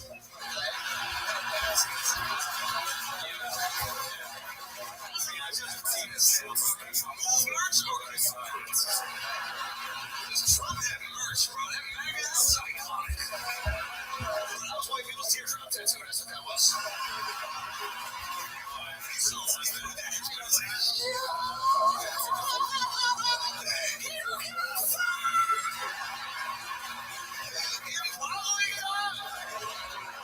That was like you're right. Yeah, like if you were a red bag, like that guy is Tom Croc. Edgy. He's edgy. Like you watch a Star Wars show, Maggot like, holy shit, dude. Okay, well, you might as well be oh my god, you're I'm like riveted. Just wanted to see if he does the teardrop. I know, that's what I'm waiting for. Because I'll defend him before a little bit, because everyone has talked about this. This is a hacky, like, he is not stealing at all so far. Okay. Like, I mean, I've tweeted about Trump and merch. That's his thing. It's like, of course, that's all shop. It's things, all they talk about is merch. There's merch on the stupid table, probably. They're shocked. They got the Tiger Thick whiskey. Maybe they have a sponsorship with Diet Coke or something, it looks like. We have 3 seconds left. You can still call Joe Biden's merch gay, so let's watch it. When you're in place, no teardrop. No, so yeah, not at all. I mean, Shop may have stolen it because Shop, he has no material, he has no original thoughts, really. He just kind of hears what other people say. So he might have, but like, that's not really like, Alright, so this one's called Brenda Gets Approved Wrong, so decides to move the goalposts in order to win the argument. Classic B. It's longer than the actual clip. So great. Oh, this one's 3 minutes long. We'll watch the whole thing. I'll cut out parts that are funny. Braving her dance to Shakira. Yeah, Shakira does. Oh, that's Shakira. That's J-Lo. You think J-Lo has a better voice? Please to take that catalog or song. Listen to her. Please take it back. You think that J-Lo has a better voice? J-Lo cannot sing for shit. Here's one thing that bothers me about this already. I hate when, like, the bro guys pretend to like something more than they do. And I think it's funny that Cal thinks it's like hilarious that he likes J-Lo's music or something like that. No, dude, I don't really care about this. Just another fucking stupid. But I will stand by Shakira singing over J-Lo's all day long. See, this is right there. See how it did? I mean, she's pretty good. She's better than Jill. Yeah, I don't really like any J-Lo songs, but there's like one or two. Like that She Will song. That's And to be fair, let's see. Hold on. Do this beat. We'll be here 55. We'll be out. Go to hilarious album sales. Jennifer Lopez. Album sales have nothing to do with it. Two likes. No, that's okay. McDonald's sells more hamburgers than You see how BGL is blanked out? Yeah. We have to make sure that he's blanked in every video. I forgot once. Yeah. I would apologize to the viewers for that. It was a mistake. At least we talked about it. Watch, we planned on blanking it out. All right, listen. But you can't lie to one beat. Tell me it's a good hamburger to one. They don't make a good hamburger compared to what don't compare numbers, commerciality to something great films. Compare success. No. Okay. No. It's just always it's about artistry, dude. How's J-Lo not? There are people who are way better. She's there's nothing J-Lo has ever done artistically, ever, that would be considered original. Okay, but Shakira is a better singer and Sometimes it seems like these two are literally being forced to do podcasts. It does feel like that. Like they're stuck in this room, they can't leave, and that's why he's doing this weird, like sitting like this, and Brian is saying all crazy. It's because somebody has like forced them for 24 hours to be in this podcast studio, and they have nothing else to talk about. Yeah. But she's done stuff artistically that's original. I don't know, but Shakira has by far a better voice than J-Lo, and I don't think anybody that sings would disagree with that. You can't just go by how many records she sold. She still beats her records. Shakira's Jennifer Lopez, to me, has always been I just think Shakira falls short. I don't like it. I'm a fan of J-Lo and Shakira. Are you? I like J-Lo. But what do you mean? What do you mean? Like, what do you mean? I'm a fan of Shakira. Calm down, dude. Here's my other thing. I don't get a fuck. But if you want to argue, you're all fucking neighborhood. Sorry, so calm down. Here's the thing. Adele's done both of them correct. Shakira's pretty badass, but she has an amazing voice as far as voice. No, hold on. We're talking about dancing. We're talking about singing. Shakira can sing. Adele is not even close. Shakira's amazing. They're not even in the same fucking category. Nobody would say that. I don't know. I'm a huge Adele fan. Adele compared to Shakira. Shakira can sing. Compared to Adele. What's the fucking voice? Adele's ridiculous. She's great. But Shakira, that's your point. Your point is Shakira's better because she has a more better voice, right? I think Shakira is a quintessential chop fuck. I can't even talk. Yeah, this is a very boring clip about like them pretending or maybe they're serious. They like really are into Adele, Shakira, and J-Lo. Just like I can't believe people watch the show. I'm in a Def Leppard, dude. Put an apron. Yeah, it was more like put an apron on me. That's it. Put an apron on me. Just boring as fuck. Put an apron on me. Till fuck gets up. Put an apron on me. Shakira's really hot. She's the best one in the room. Shop and Calvin are fucking poop. Yeah. Suck it. Like you your hand on your dick. Take your hand on your dick. And then the CTE, Jesus. It's been on his hand. His hand has been on his dick the whole fucking clip. It's so strange. That's how good she is. That makes me worry about Shakira. Texted it. She's 80 years old. Also, apparently there's some big Shakira. I am a fan. She's not down. She's pretty amazing. Walsh was talking about, I forget what he said, but he was sort of making fun of, Brian Walsh was making fun of the sandals thing that Callan always does. Yeah. You know, it's just like the jeans and the sandals, just like a piece of shit. Yep. Not a good look. Shout out Brian Walsh. Shout out Walsh. World Record Pod. There may be some, you know, when they posted us some chains, like again, they posted Walsh and Chang's. He talks a little bit about me, so somebody wrote like, the post was like, Brendan Walsh, once again, or something, and this is 10 minutes. So we actually got this is probably the first time. Well, no, I think we've been posting before. Oh, shit, yeah. Shout out. Yeah, thank you. Thank you, Chang's. Oh, my God. It's so frustrating that they don't even get to a conclusion. Yeah. That clip made me homeless as fuck. Yeah. I was already pretty homeless with that one. Super homeless. Alright, so this one's called Okay, good morning. Today's stop is on Democracy Tree. We're going to pick up on Dr. Days on the Days. At the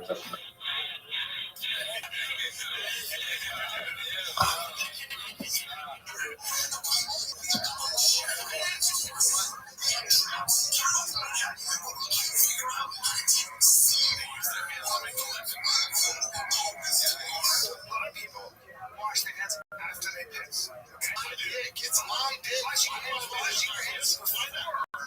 You piss, you put germs all over. You have germs over your hands. So it's safe. Yeah. That's like what something you guess about Chuck. Like, yeah, that guy doesn't wash his hands. You look at him, you're like, I bet he doesn't wash his hands. Talk about soap. It's that time. He goes out of the bathroom. You're like, Chuck, you wash your hands? He's like, what are you talking about, soap? Talking about soap to me? Come on, man. That's gay. Come on, that's gay. That's gay, Chan. Papa doesn't need a Poppy, get you a guy that doesn't wash his hands, bro. Spicy. Dicey. Your hands are that's piss. I'm saying Alright, so it's like, good morning. Let us begin. Even by taking all of our stuff for this worship, we think our common sponsors for Option Day, the total is not the very top of the day through all the show instructions this year, as his first of the month of August.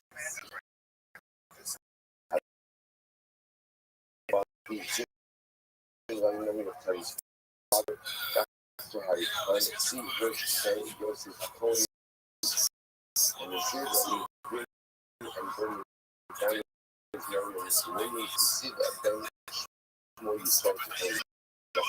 All the games comes back now here. Family leaders wish that when they come from the Israel, church and work and change all the hostages and allow these soldiers to be successful and follow the Nazis. But with that, let us begin that. Something out of 91. We have only a 6 point today.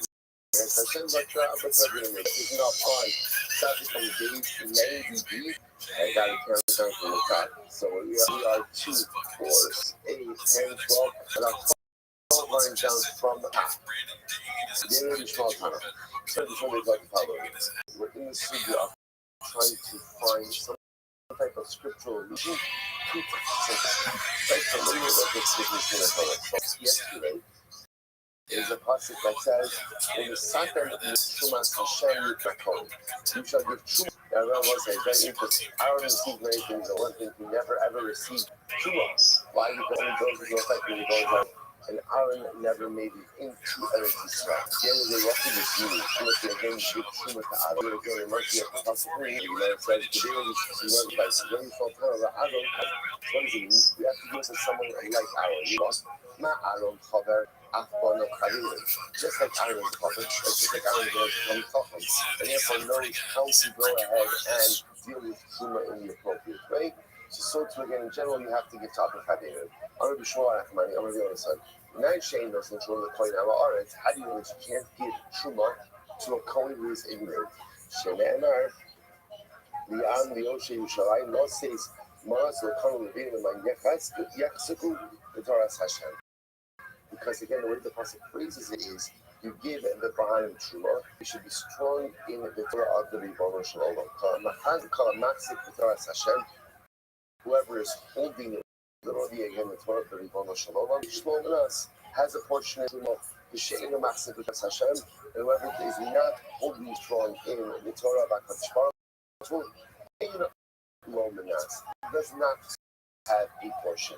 And I will say this, as we're going to see, it's not as much punitive as it is just very important because Truma has a lot of tails, Truma has a lot of obligations. The misuse of Truma should bring with it. That penalty along with it. Truma to a conversion that's killing no still if it's as if he gives it to a man.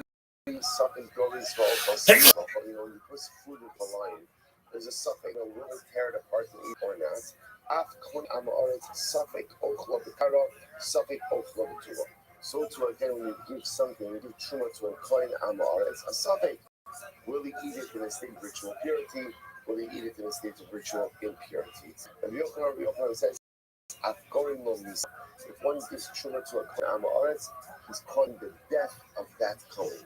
How is that? So Shneimar, Umesu, He also mentioned before that misuse of Truma results in death penalty.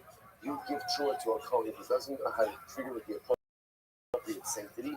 It's as if he is causing death to that particular Kohen. You know what else with Yaakov Kohen? Atmasir ala Ashma. You even cause before you can violate the having a Shneimar, you see also of an Ashma Ba'afar such a.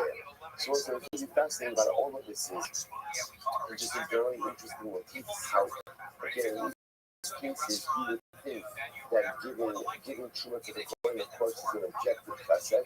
So giving Truma to the coin is only something that the coin knows what to do with it. If he doesn't know how to handle the gift, then not only is the time said, but in fact, the liability actually is so delightful as well. About giving it could be any sort of about giving children it's a beautiful block of pressure. So something as long as the child knows how to go. The child can be so technology. She was able to the child saying that I get checked up the right way.